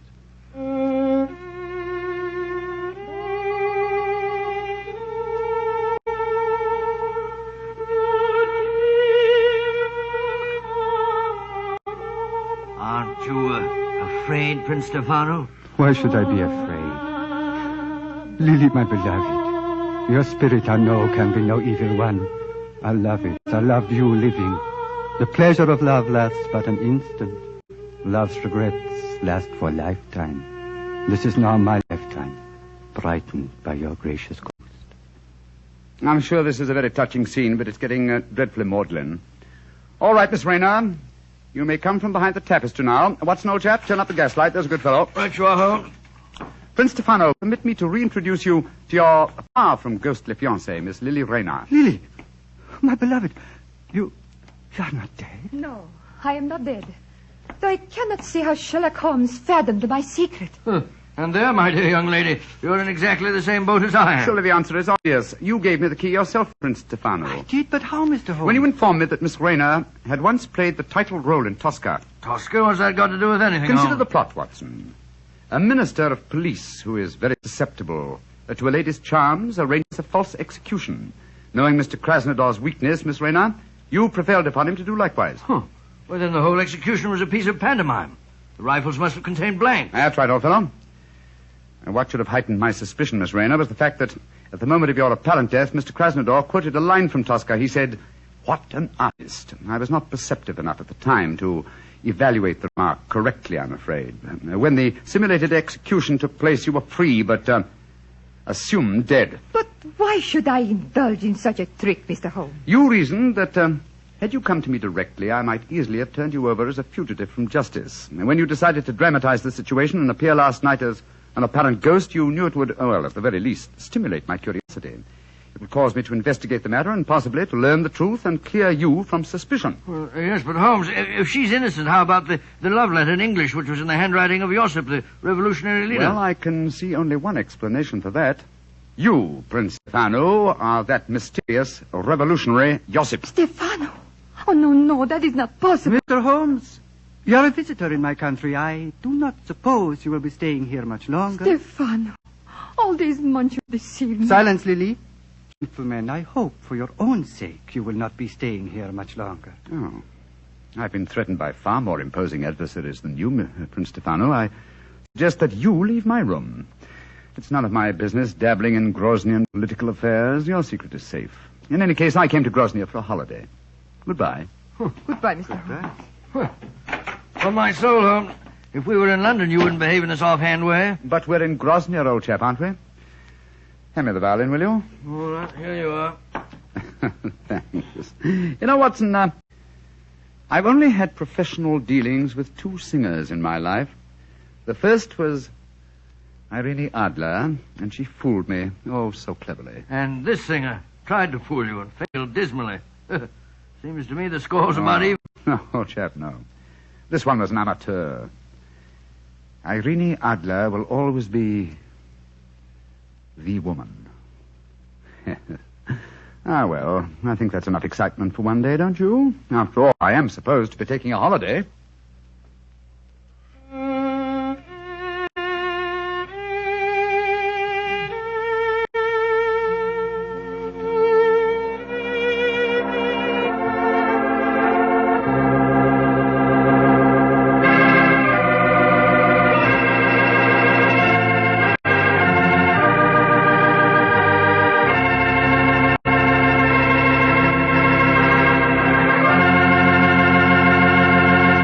Doctor, that was a swell story. And I'll bet that you were a lot more interested in the beautiful Lily than your story tonight would have us believe. Well, of course I'm interested in a beautiful woman.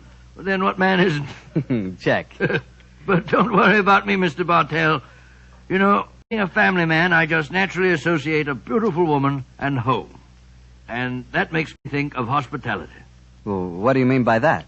Well, according to you, I'm interested in home life. You're primarily interested in wine. Put us together, and we're interested in... Wine in the home. Isn't that an important part of hospitality? That I admit.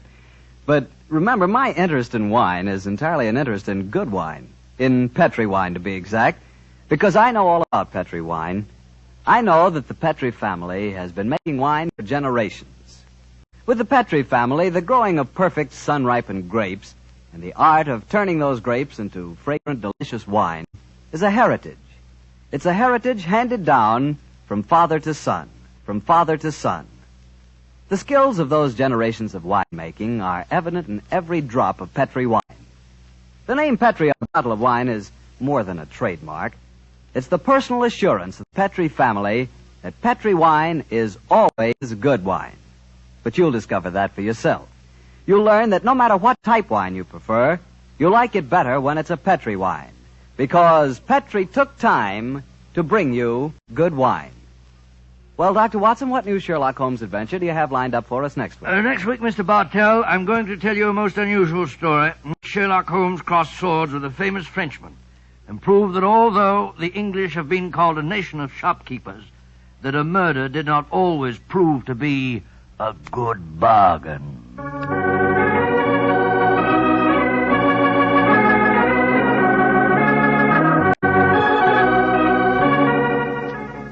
Tonight's Sherlock Holmes adventure was written by Dennis Green and Anthony Boucher and was suggested by an incident in the Sir Arthur Conan Doyle story, The Sussex Vampire. Music is by Dean Fossler. Mr. Rathbone appears through the courtesy of Metro-Goldwyn-Mayer, and tonight Dr. Watson was played by Mr. Joe Kearns, who substituted for Mr. Nigel Bruce. Mr. Bruce is scheduled to return to the program next week.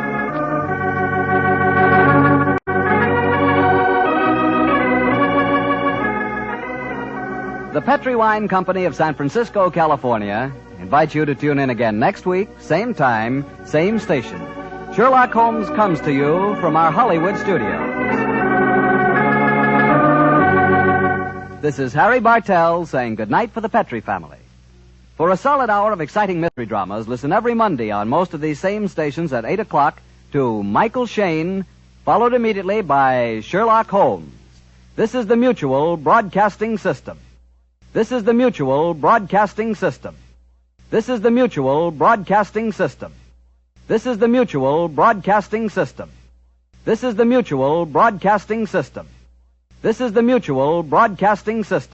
Petri Wine brings you Basil Rathbone and Nigel Bruce in the new adventures of Sherlock Holmes.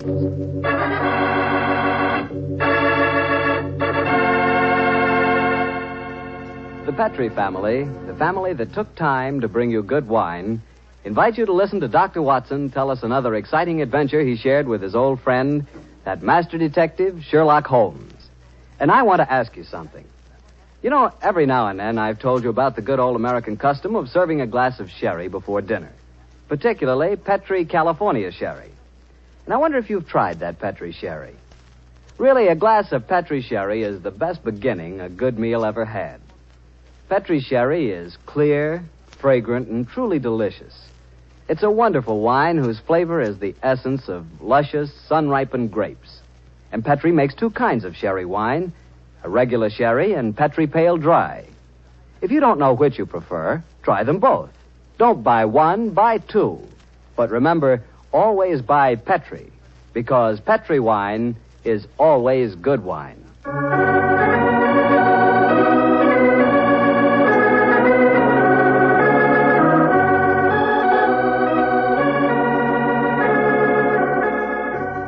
Well, I'm sure Dr. Watson's ready for us. Let's go in and join him, shall we? Come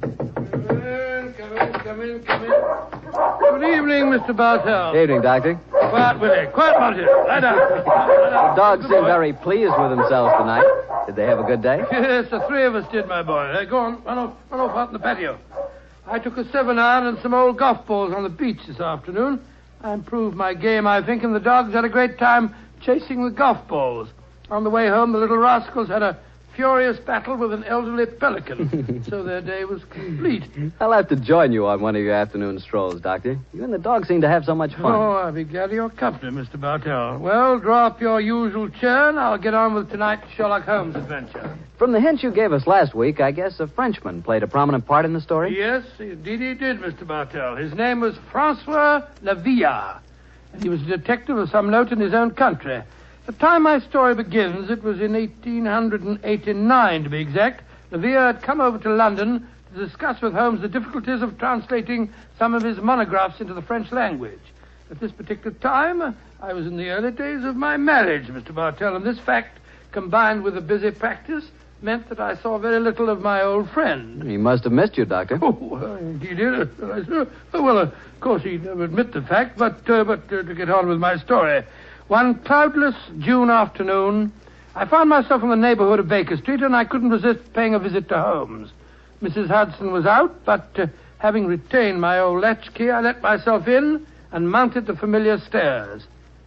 It gave me a strange feeling as I raised my hand to knock on what once had been my own living room door. Come in. Oh, hello, Holmes. Monsieur Holmes. Oh, I beg your pardon. I didn't know you... Watson, my dear fellow. How very nice to see you again. It's great to see you, Holmes. I'm sorry I interrupted you. No. I didn't know that you had company. Not at all, my dear fellow. We're delighted, aren't we, Lavillard? Watson, oui. this is Monsieur Lavillard. Well, how do you do, sir? How do you do? Enchanté, monsieur. I have often wished to meet the so charming Dr. Watson. Holmes has told me a great deal about you. Oh, it's very nice of you, sir. That age suits you, Watson. You look splendid, old fellow. Gained a little weight, haven't you? Yes, a few pounds, I mean. Here it comes, you. Sit down, won't you? You sure that I'm not interrupting you in some important discussion? Oh, no, mon cher docteur. We were having a good-natured argument on the relative abilities of the French criminal compared to the English. Oh, interesting. You must lend me your support, Watson. Monsieur Lavillard is convinced that the English criminal is a very dull dog indeed. Well, we've met some far from dull ones in our time. I assure you, Monsieur Lavillard. The exceptions rather than the rule, I fear, mon cher docteur. You're stubborn, aren't you, Lavillard? Believe me, my dear friend, that I will yield to no one in my admiration of your knowledge and skill. That is why I wish I could persuade you to practice in Paris. There you would find opponents really worthy of your steel. What can happen to interest you in this land of grey frogs, boiled potatoes, and pots of tea? Gracious me for myself, sir, you're not very flattering. Oh, don't be so insular, Watson. Oh, I meant no offense, my friend. Well, you say that the English criminal is dull. Well, perhaps if you were to read a published story of mine called A Study in Scarlet, you'd think differently. It tells of a very exciting adventure that Holmes and I had. I have read it, my friend. Oh, you have? An extremely gripping story, but surely you will admit that the crime was essentially of American origin. He's right, Watson. He's perfectly right, dear me. What can I do to vindicate the dishonor of the London criminal? Let me see. Oh, yes, of course. A copy of today's Times. That's fine. I shall introduce you to a section known as the agony column. Where is it now? Oh, yes, here we are. This should convince you of the color and variety of English life. The agony column? Mm-hmm. It sounds most painful. What is it, pray? A personal column is liable to contain anything from a lover's frantic appeal to his lady love to a ransom note. In my profession, I've frequently found it an invaluable medium for contacting the underworld. Yes, now, here we are. Here's something. Dear me. Oh, dear, no. Today's column seems rather uninspired, I'm afraid. May I examine it? Of course, here you are. Merci. If the lady who helped my little boy across the road at the corner of Threadwell Street and High Auburn last Wednesday at 4 will get in touch with Box 845, she will learn of something to her advantage. We can be more colorful than that in Paris, my friend. Yes, I think we can do better than that, too. Yeah, look at this, will you? The printer must have been half asleep when he set up the type for this advertisement. Will any gentleman interested in discussing cryptography and cipher writing please communicate with Box XQL 696, the time? Oh, I fail to find this message any more stirring than the preceding one. You notice the execrable printing, don't you? Indeed I do. It is all mixed up. The first word, will, starts with a capital W and a capital I. The second word, any, starts with a small a, and then has a capital N and Y. It is a shocking example of typography. And when it occurs in a paper noted for its excellence in typesetting, one realizes that this is no mistake. What do you mean, huh? This is undoubtedly a code message. Come now, my friend. I defy even you to make a mystery out of a printer's negligence. I accept your challenge, my dear Leviard. If you recall, the Baconian bilateral cipher depends upon the use of two sizes of type. If we group the letters in units of 5, the arrangements of small and capital letters within the group should give us the message. Now, let's see. 2 capitals followed by 3 small gives us the letter H. Then 2 capitals, 1 small, 2 more. That gives us E. H. I still think you are trying to make an adventure out of a mere printing accident. No mere printing accident could so readily fall into one of the great traditional ciphers. Now, let's see. This message reads H-E-L, help, Q, too small, Q-U-I, quilter, help, quilter, L, too small and large, elms, help, quilter, elms, there it is, yes, penge, help, quilter, elms, penge. Help, quilter, elms, penge. What does that mean? Presumably that a man named Quilter, who lives at a house called the Elms, in the village of Penge, needs help. I see it now. A helpless victim held prisoner. He smuggles out this message as a harmless personnel, with strict instructions that it be printed on this art form. He knows that the amateurs of cryptography, to whom it is addressed, will decipher this call for help. Et voilà. Monsieur Villa, you seem ready to grant that adventure can exist in London, after all. The advantage, my dear Watson, of a more mercurial temperament than we Englishmen possess. Well, Villa, what about it? Shall we set off for Penge and rescue the ingenious Mr. Quilter from whatever dire fate awaits him in the elms? I'm all impatience. Splendid. Watson, I suppose you're too busy to join us. Too busy? Well, in your practice, I'm sure that you have patience to attend yes, of course. Yes. As a matter of fact, I have 2 further visits to make today. One to a peppery old miser who has gout, and the other to a wealthy society woman who has acute attack of hypochondria, as they call it. Little blazes with them to hell with both. I'm coming with you, Holmes, if you want me. Bravo, Watson. Then grab your hat and coat. The game's afoot.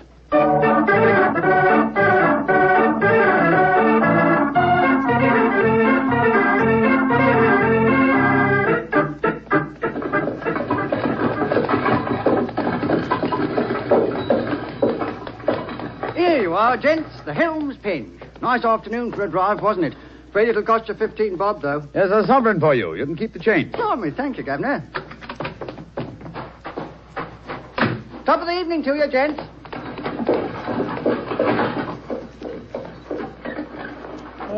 So this is the Elms, eh? Quite a bit of land for such a modest neighborhood. To call it the Elms seems remarkably inapropos. I cannot see an elm tree in sight. So you see, Leviard, the English have more imagination than you give them credit for. Are you just going to walk up to the front door and knock, Holmes? Why not? The direct approach is often the most satisfactory. Oh, you disappoint me. I had hoped that perhaps you would adopt one of the disguises in which you are so adept, I am told. Well, since it's unlikely that these people know me by sight, that's hardly necessary, is it? However, I trust that this little problem may reward you with some colorful highlights before we're through. Oh. Great Scott. Revolver shots. They came from the house. We are too late. Monsieur Quilter has been murdered. No, I think not. You will observe that the next-door neighbor to the Elms was mowing his front lawn as we drove up. He is still engaged in the same occupation. Obviously, revolver shots attract little attention in this vicinity. Mon Dieu, you mean that violence and sudden death are so common that they do not attract even the passing interest? No, VR. Even the British are not as phlegmatic as that. Then what is the answer to those shots, Holmes? Some member of this household is addicted to pistol practice. The fact that a shooting target is nailed to the back of that fence over there would further support the theory. Well, that's rather ominous, in my opinion. Well, here we are at the front door. Let's keep our wits about us anyway. Are you carrying a revolver, Dr. Watson? No, only a stethoscope, I'm afraid. I was prepared for sickness when I left the house today, and not for crime. I, too, am unarmed. How about you, Monsieur Holmes? Only a magnifying glass, I'm afraid. Hardly a very lethal weapon. Yes? My friends and I were calling on Mr. Quilter. Oh? Who are you? My name is Sherlock Holmes, and these are my friends, Dr. Watson and Monsieur Leviat. How do you do, madam? How do you do? Is Mr. Quilter expecting I don't know. We read his advertisement in the agony column of the Times today and came down here at once. Are you a relation of his? I'm his niece. Oh. My name is Doris Faversham. Come in, won't you? Miss Faversham, I suppose it is? Yes, Doctor. It's Miss Faversham. We heard 3 revolver shots as we were walking up the driveway. They gave us quite a start. Yes, mademoiselle. We were afraid that we might have arrived at the time of tragedy. Yes, indeed. Tragedy? Oh. My hobby is revolver shooting. I was doing some target practice in the back garden as you arrived. Revolver shooting, Miss Faversham. How very interesting. I flatter myself that I'm something of a marksman myself. Oh, really? Mm-hmm. Well, perhaps we can have a match. Won't you sit down? Your challenge intrigues me, Miss Faversham, but before I accept it, I should like to see Mr. Quilter. Well, Uncle George is paralyzed, you know. Oh, well, Spends all his time in a wheelchair. I'm not at all sure he'll see you. Well, at least you can ask him, can't you, Miss Faversham? It is his custom at this time of the day to take a little nap. Perhaps tomorrow... Doris! He's still awake. Who's it? Yes, Uncle. Some men have come to see you, Uncle. Well, bring him in. Follow me, gentlemen.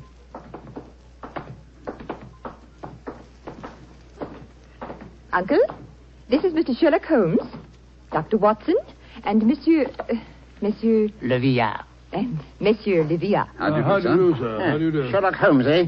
It took you long enough to decipher my message and get here, didn't it?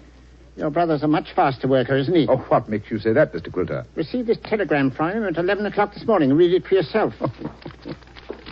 Oh, well, what's it say, Holmes? Suggest you consult my brother Sherlock, and it's signed Mycroft Holmes. Yes, Mr. Quilter, my brother is a much faster worker. Or shall we say that he suffers from the unfortunate habit of early rising.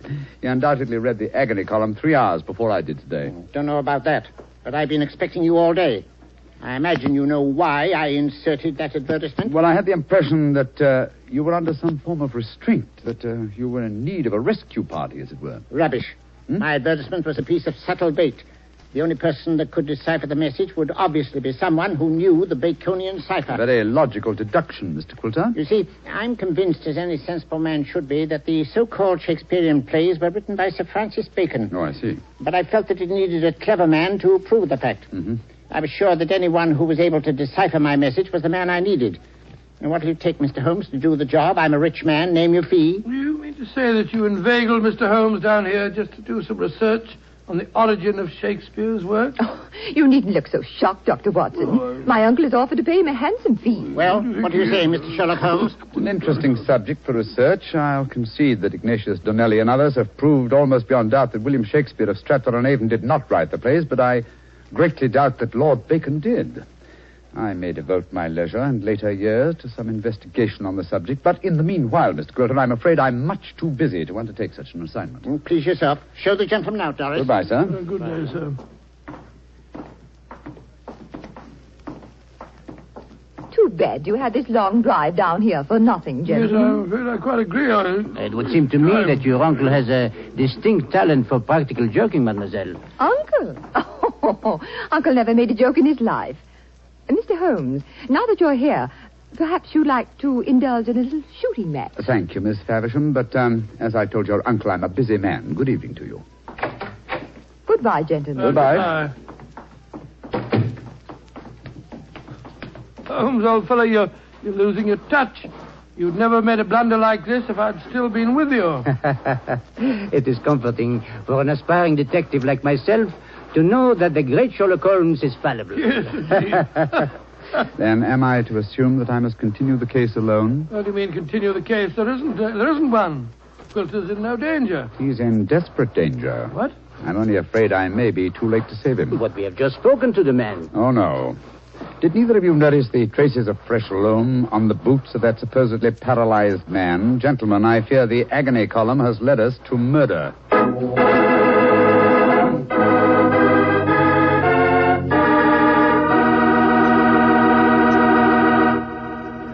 You'll hear the rest of Dr. Watson's story in just a second.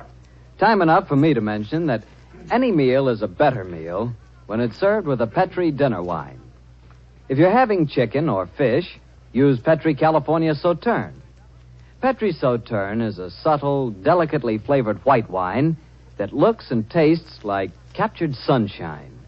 If you're having a roast or chops or any kind of meat or meat dish, then by all means serve Petri California Burgundy.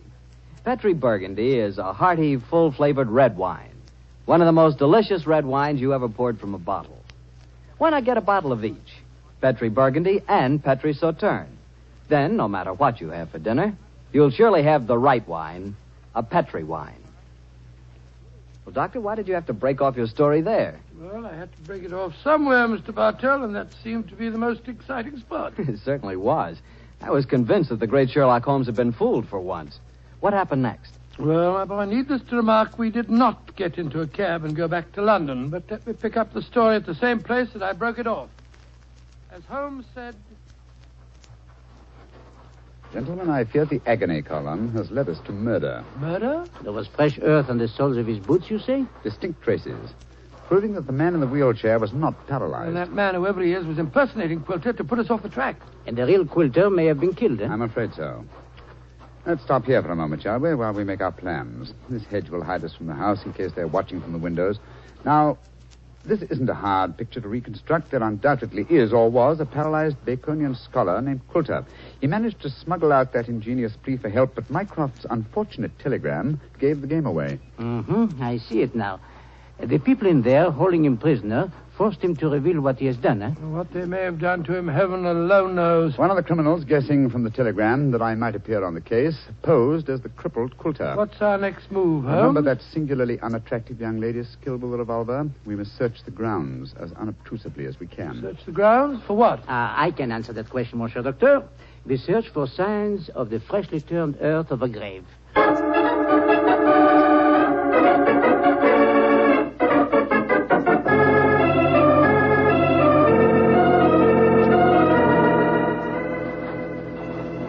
We didn't find any traces of the poor devil's corpse, thank heaven. No. A great disappointment. Oh, dear me, you're very bloodthirsty, Livia. Hello. Look at the old fellow trimming the hedge over there. Must be the gardener. Let's have a chat with him, shall we? May be able to give us some information. Good evening to you. Evening to you, gentlemen. Really?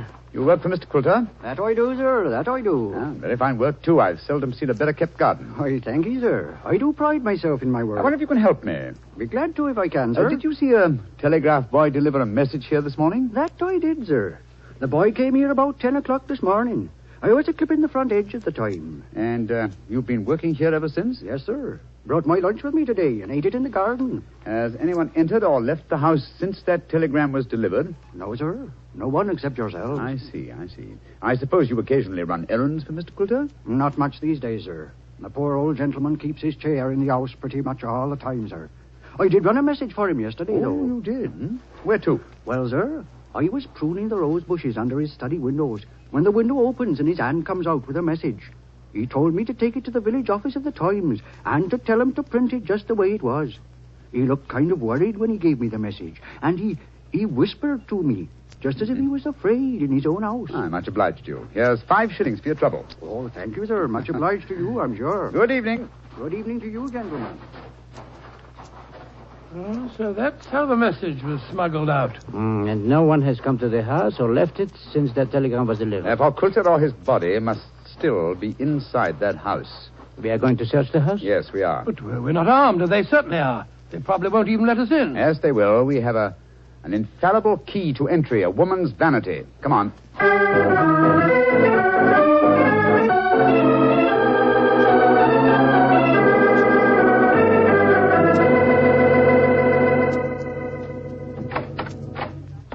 Oh, so you came back. I thought you wouldn't be able to resist my challenge to a pistol match, Mr. Holmes. Exactly, Miss Faversham. We had difficulty in finding a cab and decided to take a train back to London. It was an hour's wait, so I thought I'd accept your challenge. Good. Come in. We'll go into the back garden. Thank you. Don't talk loudly. I think Uncle's asleep in the next room. Don't bring anybody in here, Doris. I want to see. All right, Uncle. This way, gentlemen. If your uncle wants to sleep, seems a funny sort of alibi. Oh, well, he's used to that, Doctor.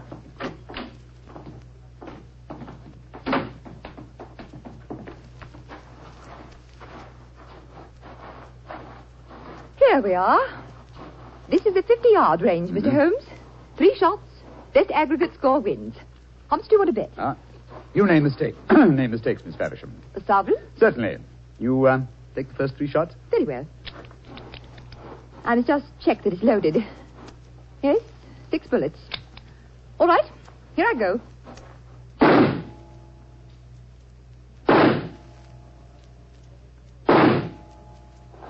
Bravo, Miss Faversham. Splendid. A bullseye and 2 winners. I can do better. Your turn, Mr. Holmes. Doris, who are these men? Friends of mine. I'll introduce you in a minute, Geoffrey. We're in the middle of a match at the moment. Your turn, Mr. Holmes. The revolver, please. Here you are. Thank you. You're sure you know how to handle a revolver? Oh, quite sure, thanks. Then why are you pointing it at me? Because I want you to raise your hands above your head. You too, whatever your name is. Doris, who are these men? Put up your hands. I shan't hesitate to shoot, I assure you. Come on. That's it. What in heaven's name do you think you're up to? Finding out what became of the real Mr. Quilter. Search the man, Watson. Right you are, Holmes. VR, Yes, go into the house, will you, and search it. Yes, but of course. Hello, this man had a revolver on his hip. Keep him covered with it. Here, stand still, you. Now, sir, who are you? From your resemblance to the man in the wheelchair that we saw earlier, I should say that you're a member of the same family. We're both relatives of Mr. Quilter. That's right. My name's Davies. I'm from the Australian branch of the family. Relatives, yes. And doubtless you stood to inherit his estate in the event of Quilter's death. You moved in on this defenseless old man, terrorized him, lived off him, and finally found it necessary to destroy him. You're talking absolute rubbish. You're telling the truth and you know it. I can tell by your expressions. Move back into the house, both of you. Come on. And keep your hands raised. All right, that's it. Come on. Lead the way into the study. The man posing as Mr. Quilter is still there. We heard him call out as we came in. Yes, we might as well confront the 3 of them together. Yes, he's still seated in the chair. He seems to be asleep. Leah! Did you find anything? Not a trace of the missing men, Monsieur Holmes. Davis, what did you do with Mr. Quilter? I didn't do anything with him. Of course not. He's sitting there in that chair. Well, it's no good lying to us. We know that man's an imposter. This is a fantastic situation. Nobody has left this house since the telegram arrived, and nobody has come to it, yet Mr. Quilter has vanished. Good Lord, how can he sleep through all this talk? You'd think he'd been drugged. Sophia! We're idiots. You are unquestionably the most promising detective in France, and some people have been kind enough to grant me a similar status in England, and yet my old friend Watson has just solved the case. Oh, well, it was nothing. I was just too happy to... What? Solved it? Well, how? Listen to the breathing of that man in the chair. What? He's been drugged. There sits the real Mr. Quilter, the persecuted victim who sent a Cipher message for help. The man we spoke to earlier. Was you, Mr. Davies, impersonating Quilter. After you'd received us, you took off your disguise, adopted an Australian accent, and then hid your drug victim by placing him in his own wheelchair, knowing that would be the last place we'd look for him. And they would have kept him here until we had gone and then murdered him. What a devilish plot. Well, what have you got to say for yourselves? It was Geoffrey's idea, not mine. I didn't have anything to do with it. That's a dirty lie. You were in this as much as I am. Oh, this is splendid, simply splendid. Please continue the argument. It'll make interesting evidence in court. You can't take us into court. Of course you can't. What's the charge? Quilter's still alive, isn't he? When Mr. Quilter revives under Dr. Watson's ministrations, you will be charged, I have no doubt, with attempted murder, abduction, sequestration, duress, and probably several other counts. Monsieur Villard, if you will find us a cab, we'll take these miscreants to Scotland Yard. Our work is done.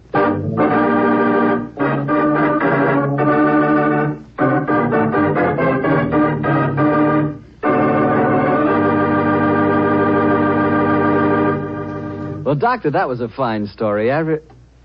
What are you fidgeting for? Fidgeting me? Well, I'm expecting a guest. I thought I heard him just now, the front door. A guest? Now, you're being as mysterious as Mr. Holmes. Oh, not quite. You see, come in. Dr. Watson, how are you, you old rascal? Gregory, my boy, it's great to see you again. Mr. Bartell, meet my friend, Mr. Gregory Hood. Not the Gregory Hood. Mr. Bartell, I like the way you say that. Yes, Mr. Bartell, this is the Gregory Hood. Mr. Bartell, if you listen to Dr. Watson, he'll lead you to believe I'm much more important than I am. I'm quite a simple person, really. I'm kind to dogs, just love little children, and always help old ladies cross the street. I also know how to make a fire by rubbing two sticks together. Yes, and unlike my old friend Holmes, you pretend to know very little about criminals and crime, and yet you're one of America's outstanding criminologists. So I've heard. A hobby, Mr. Bartell, a hobby. My real business is importing, headquarters San Francisco. Need any old masters?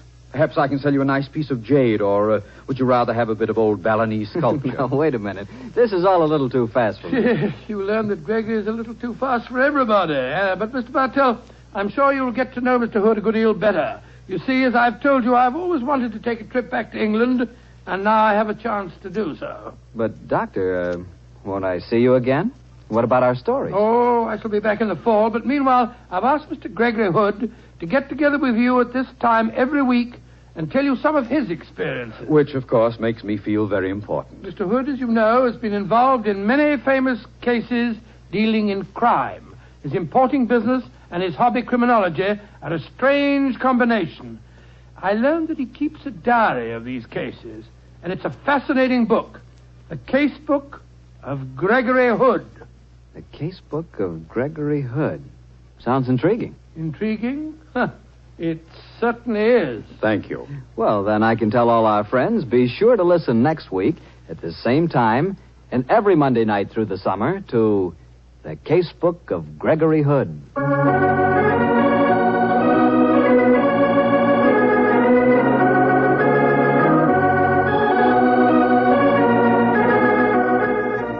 Tonight's Sherlock Holmes adventure was written by Dennis Green and Anthony Boucher and was suggested by an incident in Sir Arthur Conan Doyle's story, The Sign of Four.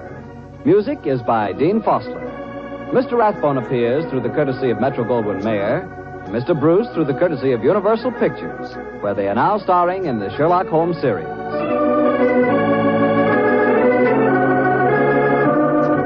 The Petri Wine Company of San Francisco, California, invite you to tune in again next week, same time, same station. Sherlock Holmes comes to you from our Hollywood studios.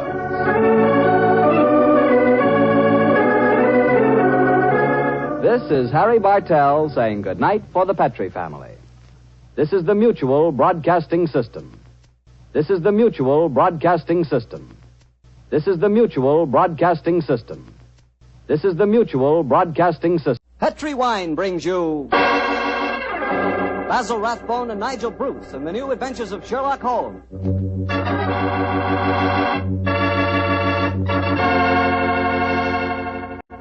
The Petri family, the family that took time to bring you good wine, invite you to listen to Dr. Watson tell us another exciting story about his old friend, that master detective, Sherlock Holmes. As for me, instead of telling you something, I'd like to ask you something. Do you like chicken? How do you like it best? Roasted, fried, or in a stew with dumplings? Well, whatever your favorite may be, you like that chicken infinitely better when it's served with a glass of Petri California Sauterne. Now there's a combination. Chicken and Petri Sauterne. Petri Sauterne is a white wine, pale golden in color, delicately fragrant, and clear as crystal. And what a flavor that Petri Sauterne has. I'm telling you, Petri Sauterne is just about the last word in dinner wine. Oh, one more tip.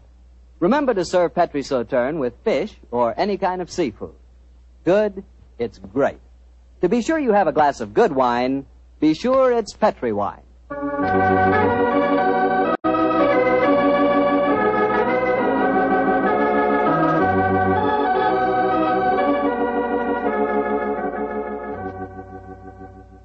And now I'm sure our good friend Dr. Watson's expecting us. Let's go in and join him. Good evening, Doctor. Good evening, Mr. Bartell. Punctual to the minute, as usual. Draw up a chair and settle down, my boy. Well, I won't settle down too far, Doctor. You have a habit of keeping me on the edge of my chair during most of your stories. Just as it should be, Mr. Bartell. I hope tonight will prove no exception, so light up your pipe and I'll get on with my story. Doctor, from the hint you gave us last week, it sounded like quite a thriller. How did it begin? On a cold winter morning in 1897, Holmes and I, our breakfast just concluded, sat on either side of a cheery fire in our Baker Street lodging. A thick fog rolled down between the line of dun-colored houses, and the opposite windows loomed like dark, shapeless blurs through the heavy yellow reef.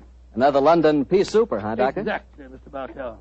Our gas was lit and shone its flickering light on the white cloth and glimmer of china, for the breakfast table had not been cleared. Holmes was busy cross-indexing his record of crime, while I was engrossed in one of Clark Russell's fine sea stories. Our morning was not destined, however, to be a quiet one. For shortly after 11 o'clock, Mrs. Hudson ushered a young lady into our room. A young lady who seemed to be in serious trouble. Sit down, won't you, young lady? I'm Dr. Watson, and this is Mr. Sherlock Holmes. How do you do, gentlemen? I must apologize for not giving my name to your housekeeper, but I have to be so careful. Yes, we quite understand, my dear. Of course, you're wondering who I am and what's brought me here. My own theory would be that you are Miss Harriet Irving, and that you've come to me to elicit my aid in proving that Mr. Binion did not murder your father. Holmes, what on earth are you talking about? You're absolutely correct, Mr. Holmes. But how did you know? I deduced it, Miss Irving. You're wearing very new and extremely expensive mourning, presumably for the first time, since a few basting threads are still in evidence. You wear no rings, so evidently you're not in mourning for a husband. The only man whose death the papers announced in the past few days and who left a young daughter wealthy enough to purchase such garments is Sir Edward Irving. And since the police have already made an arrest, obviously wish me to disprove the police theory and intercede for young Binion. Mr. Holmes, you're wonderful. That's just what I wanted to do. You will, won't you? Miss Irving, I've studied the newspaper reports very carefully. It would seem to me that Scotland Yard has arrested the right man. Well, I'm very sorry, but I didn't read the newspaper reports. I haven't the faintest idea what you're both talking about. Then let me bring you up to date, my dear fellow. And please correct me, Miss Irving, if I make any mistakes. 3 days ago, Sir Edward Irving, the father of this young lady, was found stabbed to death in his study. Sorry to hear that. The only entrance to the study is through an anteroom, where his secretary had been sitting ever since Sir Edward was last seen alive. And the secretary swore that no one had entered or left the study. Secretary's name being Binion, I suppose. Yes, under the circumstances, it's hard to see that any other arrest was possible. And yet I know he's innocent, Mr. Holmes. Oh, and how do you know that, Miss Irving? We were in love. We were going to be married. I don't care what the police say. A woman knows these things. Robert Binion did not kill my father. Did your father approve of the engagement? Well, no, not exactly. If one were to be exact, Miss Irving, wouldn't one say that your father absolutely forbade the marriage?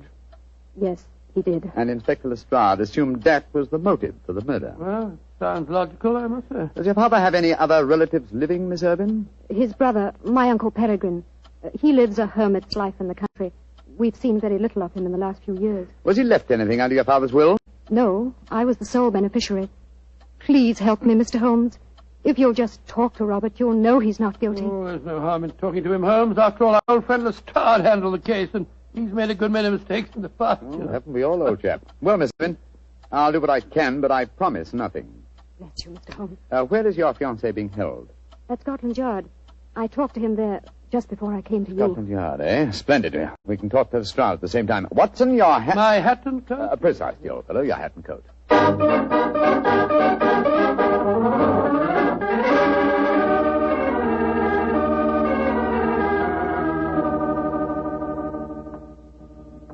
So, Mr. Sherlock Holmes and Dr. Watson think they know more than the Yard, eh?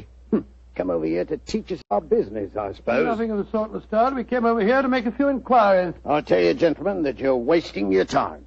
Young Binion is guilty. guilty, whatever his young lady may say. Lestrade? Yes, Mr. Holmes? What did the autopsy prove? Well, got a report of it here on my desk, but it won't tell you nothing you don't know. Mm-hmm.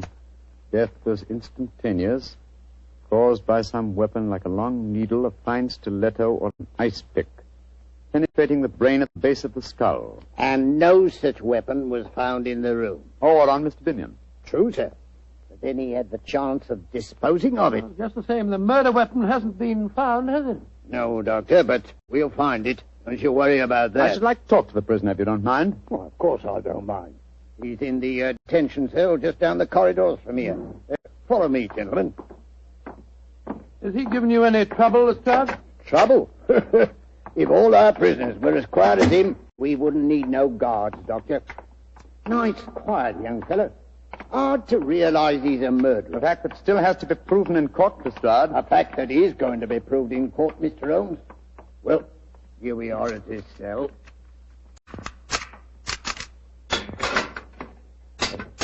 You've got visitors, Binion. Very distinguished visitors. Who are you, gentlemen? My name is Holmes, Sherlock Holmes, and this is my colleague, Dr. Watson. I'm sorry to see you in this plight, Mr. Binion. Mr. Sherlock Holmes. Then Harriet did come and see you when she left you. I'm so glad. You'll get me out of this mess. I know you will. Even Mr. Sherlock Holmes can't get you out of this one, young fellow, my Mr. lad. Binion, I promised your fiancée that I'd try and help you. My obvious course is to go to Sir Edward's house and examine the room in which the tragedy occurred. But before I do that, I'd like to ask you a question or two. Ask me any question you want to, sir. It was you who discovered the body, I understand. Yes, Mr. Holmes. Please describe the circumstances. Sir Edward was in his study. I'd been working in the anteroom adjoining. At 5 o'clock, I went in to say good night to him, and I found him slumped in his chair, dead, with blood streaming down the back of his head. Of course, I sent the butler for the police at once. Could anyone have entered that room without your knowledge? No, Mr. Holmes, I never left my desk. And there was no other entrance to the room save through my office. How about the windows in Edward's room? They were locked from the inside, Doctor. You don't need to worry. We examined the window ledges, not a mark.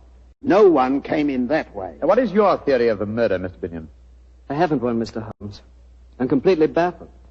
I'm certain that no one entered that room. Yet I swear to you that I didn't stab him.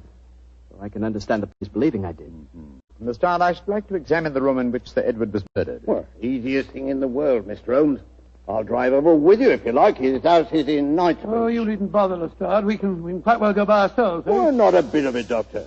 I'd like to come with you. Oh, why, Lestrade?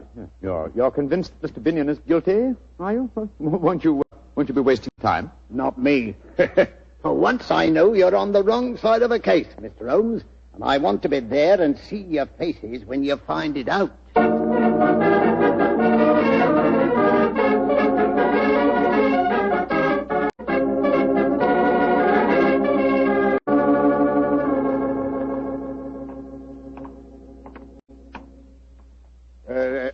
This is the house, Mr. Holmes. Yes, it's an imposing-looking place, I must say. I imagine, Lestrade, that you still have a police guard inside. Oh, yes, Doctor. There's been a sergeant guarding the dead man's room day and night. We still haven't found the missing weapon, you know. Yes, gentlemen? I'm Inspector Lestrade of Scotland Yard. We wish to examine the house. I must see your identification, sir. What are you talking about? I've been in and out of this house half a dozen times. I have my orders, sir. Oh, very well. Is Miss Irvin at home? Miss Irvin is not receiving, sir. Great Scott, man, can't you give us any information? There's been tragedy in this house, sir, and the truth of it's not known yet.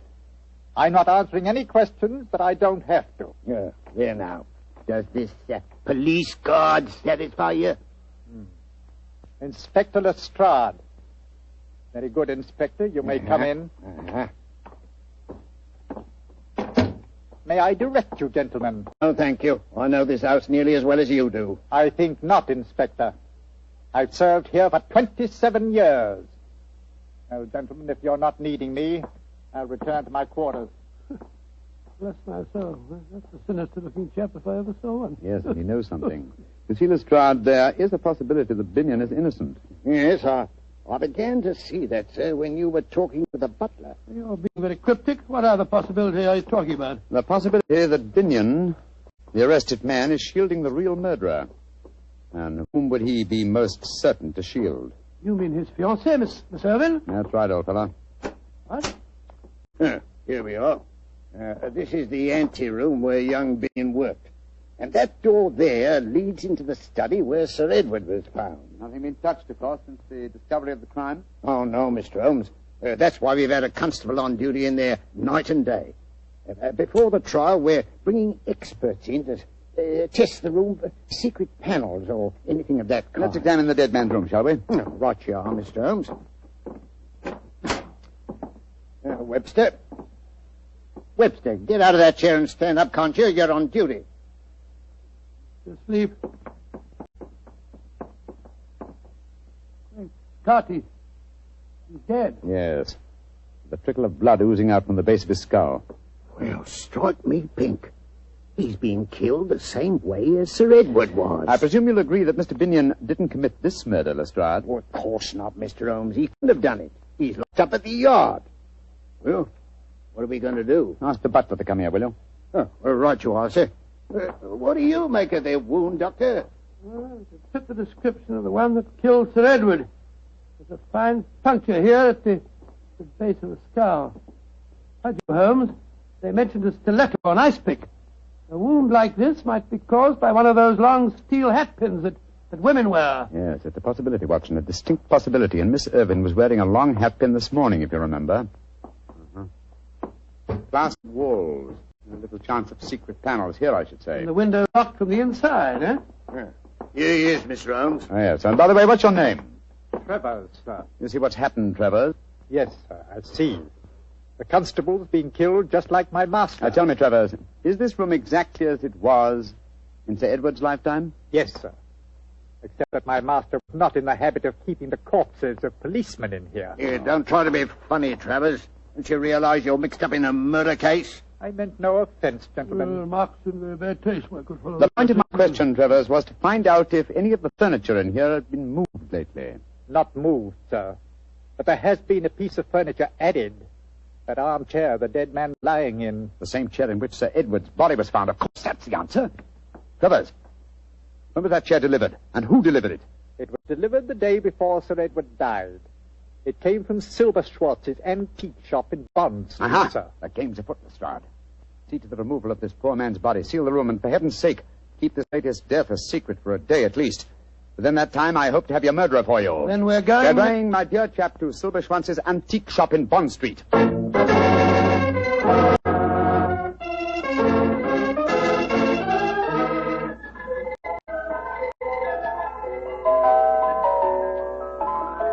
Those old music boxes are quite charming, Holmes, aren't they? Yes, but where's Mr. Silberschwanz? This is probably him. What a fine-looking old fellow. Oh, Mr. Silberschwanz. Yes, gentlemen.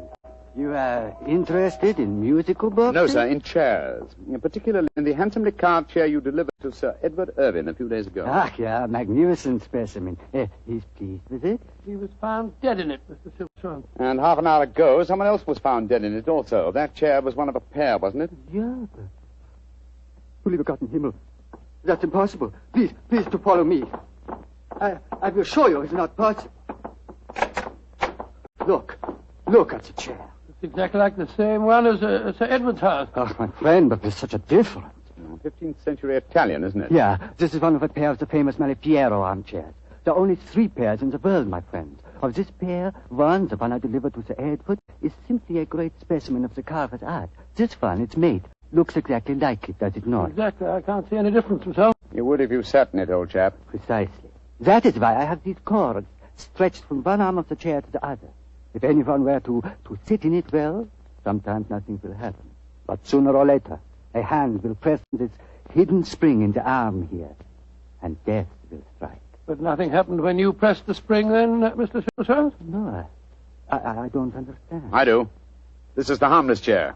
The lethal one was sent to Sir Edward. He sat in it, accidentally pressed the spring and drove the fatal needle into his brain. Just as that poor constable did today. Sir Edward bought both chairs, I presume? Yeah, I would not sell it. Let's pair separately. Then why didn't you deliver both at the same time? He was afraid of the deadly one. Huh? He asked me to keep it here until he found a safe place for it in his home. Mm-hmm. And some devil switched the arm cord from the fatal chair to the harmless one so that you delivered death to Sir Edward. There is a subtlety in this crime worthy of the fiendish maker of the chairs himself. Silver Schwartz. Yeah, mein Herr. Didn't Malapieri die of being tricked into seating himself in one of his own chairs? Yeah, he did. Ah, poetic justice. I'm much obliged to you, Silver Schwartz. Now I think I know how to trap our killer.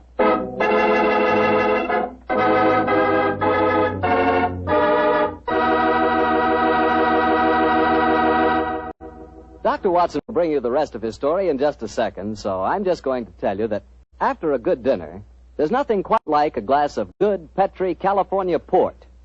Petri port is really a wonderful wine. A deep, hearty red in color and rich and truly delicious in flavor. You know, port wine is actually America's favorite wine. Try a glass of Petri port and you'll know why. Petri port is not only fine after dinner, it's perfect whenever good friends get together.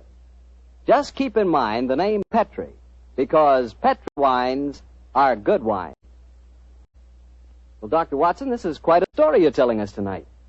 So you found out how the murders had been committed, but not who'd been responsible for it. That's quite right, Mr. Bartell. Holmes spent a long time cross-examining Mr. Silverschwanz, the owner of the antique store, as to who might have had the opportunity of switching the telltale cord from the fatal chair. And who did have that opportunity, Well, Doctor? Mr. Bartell, it transpires that 4 people might have been responsible. Sir Edward's daughter, the secretary, Mr. Binion, had both been in the shop with him at various times. So had the butler, Travers. The 4th suspect was Sir Edward's eccentric brother, Peregrine, who it appeared had dropped into the shop the day after the purchase had been made.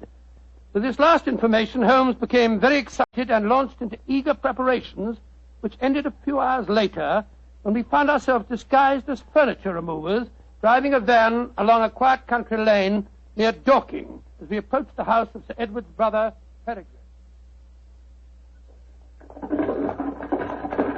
There's the house, Watson. Ramshackle-looking place, isn't it? Yes, extremely so. Why are you so morose, my dear chap? You've hardly spoken a word on our drive down You here. never tell me anything. Why are we trundling off into the wilds of the country disguised as furniture removers and carrying the harmless chair with us? Surely the reason is transparent, old chap? Yes, it's just about as transparent as Gough stocking full of hot tripe. Oh, my dear Watson, surely it's obvious that we're up against an extremely cunning murderer. Now, what advantage accrues to him in using the Malapiero chair? An alibi, of course. He's nowhere near the place where the murder happened. Precisely. Apply your logic a little further.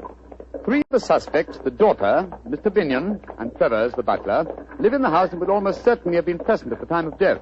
Therefore, who gains most by such an alibi? Well, the brother, Peregrine. Elementary, my dear Watson. Now you see why we trundled off into the wilds of Dorking. Well, that must be Peregrine standing up at the porch. He's a funny-looking fellow. Oh, my lead, Watson. Good afternoon, Governor. You fellows must have come to the wrong house. You were Mr. Peregrine Irvine, ain't you, Governor? Yes? And we come to the right house. All right. Come on, Bertie, give us a hand. Right to you or our feet. What the devil are you unloading an armchair? Come on, get over there, Charlie. You drop it on my foot, Bertie. Look out. Easy does it. Come on, Bert. That's I got right. it, Alf. I got it. All right. Let that in easy now on the porch here. There you That's go. right. Give me the crickets. Ain't that a pretty chair, Governor? Bertie and me was admiring it on our way down here. Cool, blimey, in half a nice chair. But who told you to bring it here? Orders, Governor. Mr. Silver Snitch, whatever his name is, told us your brother didn't want the chair and said as how we was to bring it to you. But my brother's dead. Mr. Silver Snitch said he gave the order before he died. Mind if I sit down in it, Governor? Oh, well, of course not. Cool, lummy. Bit of all right, isn't it? Look at him laughing. Who wish me old Trouble and Strife could see me now? Trouble and Strife? Yeah. Trouble and Strife. That's my wife, Governor. Here, sit down yourself, sir. Come on, go on. Sit down, try it. Go on, Governor. Take the weight off your plates of meat. What barbaric jargon do you speak? What on earth are plates of meat? Plates of meat is feet, Governor. That's rhyming slang. That's right. Rhyming slang. Go on, sit down in it. Go on. Very well. There now. Ain't that comfortable? Yeah, very. Go on. Run your hands over the arms, Governor. Ain't that carving, Billy? Ain't it just ducky? Yes, it is. But I don't want the wretched thing. There's been some mistake. So you'd better take it back to London and tell them to sell it. I don't want anything of my brother. Jumping Jehoshaphat. Can't see where you don't want to sit in a nice chair like this, Governor. But you're the one that gives the orders around here. Come on, Bertie. Come on, get your back into it. All right, Alfie. Let's get back in the van. All right, come on. Alfie. Away they go. Oh, bless you, our governor. We don't worry about that sort of thing, do we, Bertie? Of course not, Alfie. We'd had a nice drive in the country anyhow, didn't we? That's right. Let's get these old horses going. Good day, governor. Good day, governor. Good. That was a false trail, Holmes. Obviously, he knew nothing about the chair. He thought it was perfectly harmless. And, as indeed it was. But the murderer would have thought it fatal. I've slipped up in my reasoning somehow. Confound. Oh, but of course. Oh, what a fool I am. We must get back to London as fast as these tired nags can take us. Come on, get up there. Get up. Well, what's the next move, Holmes? Back to Edward's house and the staging of a little drama that I'm sure will give us the final answer to this problem.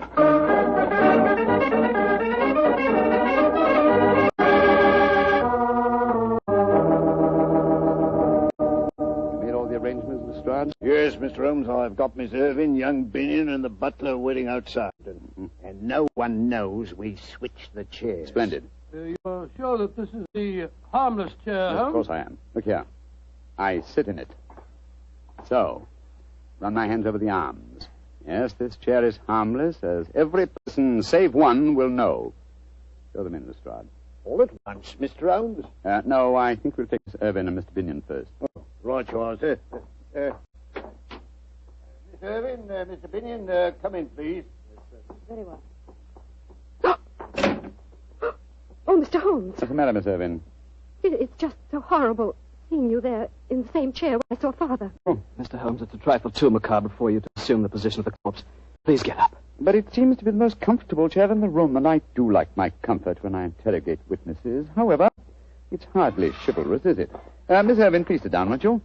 I don't like to sit down in the chair in which Father died. Oh, Miss Irving, he couldn't bear to see you standing. Very well, then. Don't sit down, Harry. Why not, Binion? What's the matter?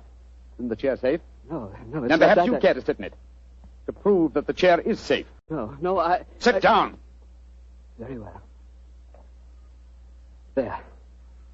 Splendid. Curious chair, isn't it, Mr. Binion? I wonder about these carvings on the arms. They look almost as if they might activate concealed springs. I wonder what would happen if I... No, for heaven's sakes, Mr. Holmes, you're trying to kill me. Kill you? Then you know how Sir Edward and the policeman were murdered, eh? I knew it must have something to do with the chair. You knew more than that, Robert. You planned it. I remember now that when we went to the shop, Be quiet, Harry. Come back here, you. No, Watson, don't go after them. The stride will stop him. In any case, the police are at the door. Oh, I'm tired. I think I'll sit in this rather fateful armchair. So it was young Binion all the time, eh? Yes, and he all but outsmarted me. I reasoned that somehow the murderer must have intended the device of this chair to clear him. And suddenly I saw the real motivation. How better establish his innocence than seeming to be obviously guilty, and yet leaving a trail whereby an astute deduction could seem to clear him. Yes, it was his idea that Miss Irving came to you. He used you as a cat's paw. That's right, Watson. I'm afraid this whole case is a rather humiliating experience for me. Well, why do you say Lestrade had arrested the right man in the first place. Oh, my dear Watson, I shall never hear the end of this. Never.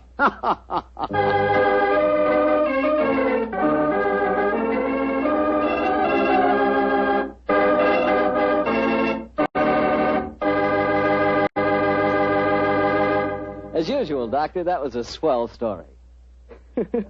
Imagine Lestrade accidentally arresting the right man. Well, he had that one coming to him. Poor fellow, he'd been outwitted by Holmes so many times he was beginning to get an inferiority complex. What about Miss Irving? How did she take it when her boyfriend Binion had proved guilty? Well, when she realized that her sweetheart had actually murdered her father, as they say in the penny thrillers, her love turned to hate. But at first, she took it pretty badly. I can imagine so. Mr. Bartell, my boy, that's one of the disadvantages of being a detective. When you bring the guilty to justice, you very often cause the innocent to suffer too. Believe me, never become a detective. Stick to being a wine expert. You calling me a wine expert? Now, wait a minute, Doctor. All I know about wine is that it either tastes good or it doesn't. And I know that Petri wine always does taste good. And I know why, too. It's because the Petri family has been making wine for generations. The art of turning luscious, sun-ripened grapes into fragrant, delicious wine is their heritage. A heritage handed down within the Petri family from father to son, from father to son. What particular type wine you prefer is, of course, a matter of your personal taste. But let me assure you of this. Whatever type wine you desire, for any occasion, you can depend on any wine that bears the Petri label. Petri took time to bring you good wine.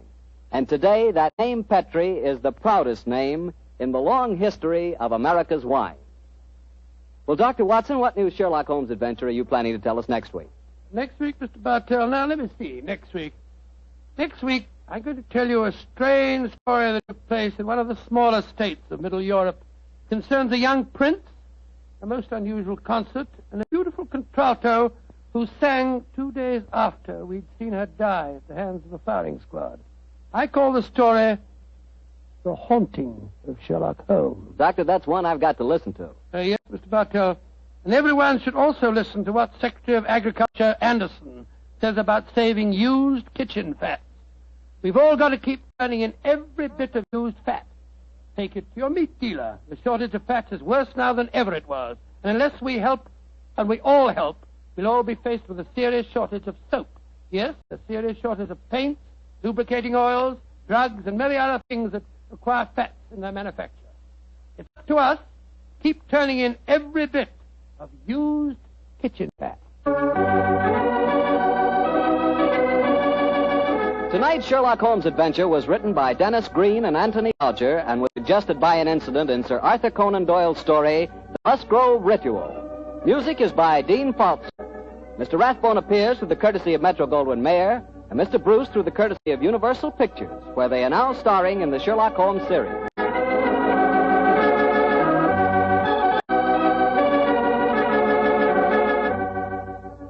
The Petri Wine Company of San Francisco, California, invites you to tune in again next week, same time, same station. Sherlock Holmes comes to you from our Hollywood studio.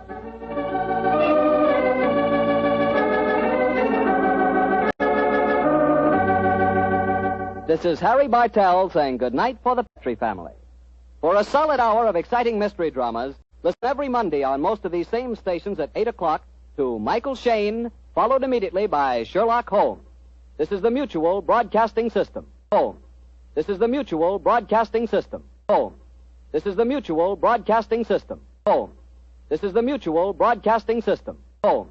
This is the Mutual Broadcasting System. Holmes. This is the Mutual Broadcasting System.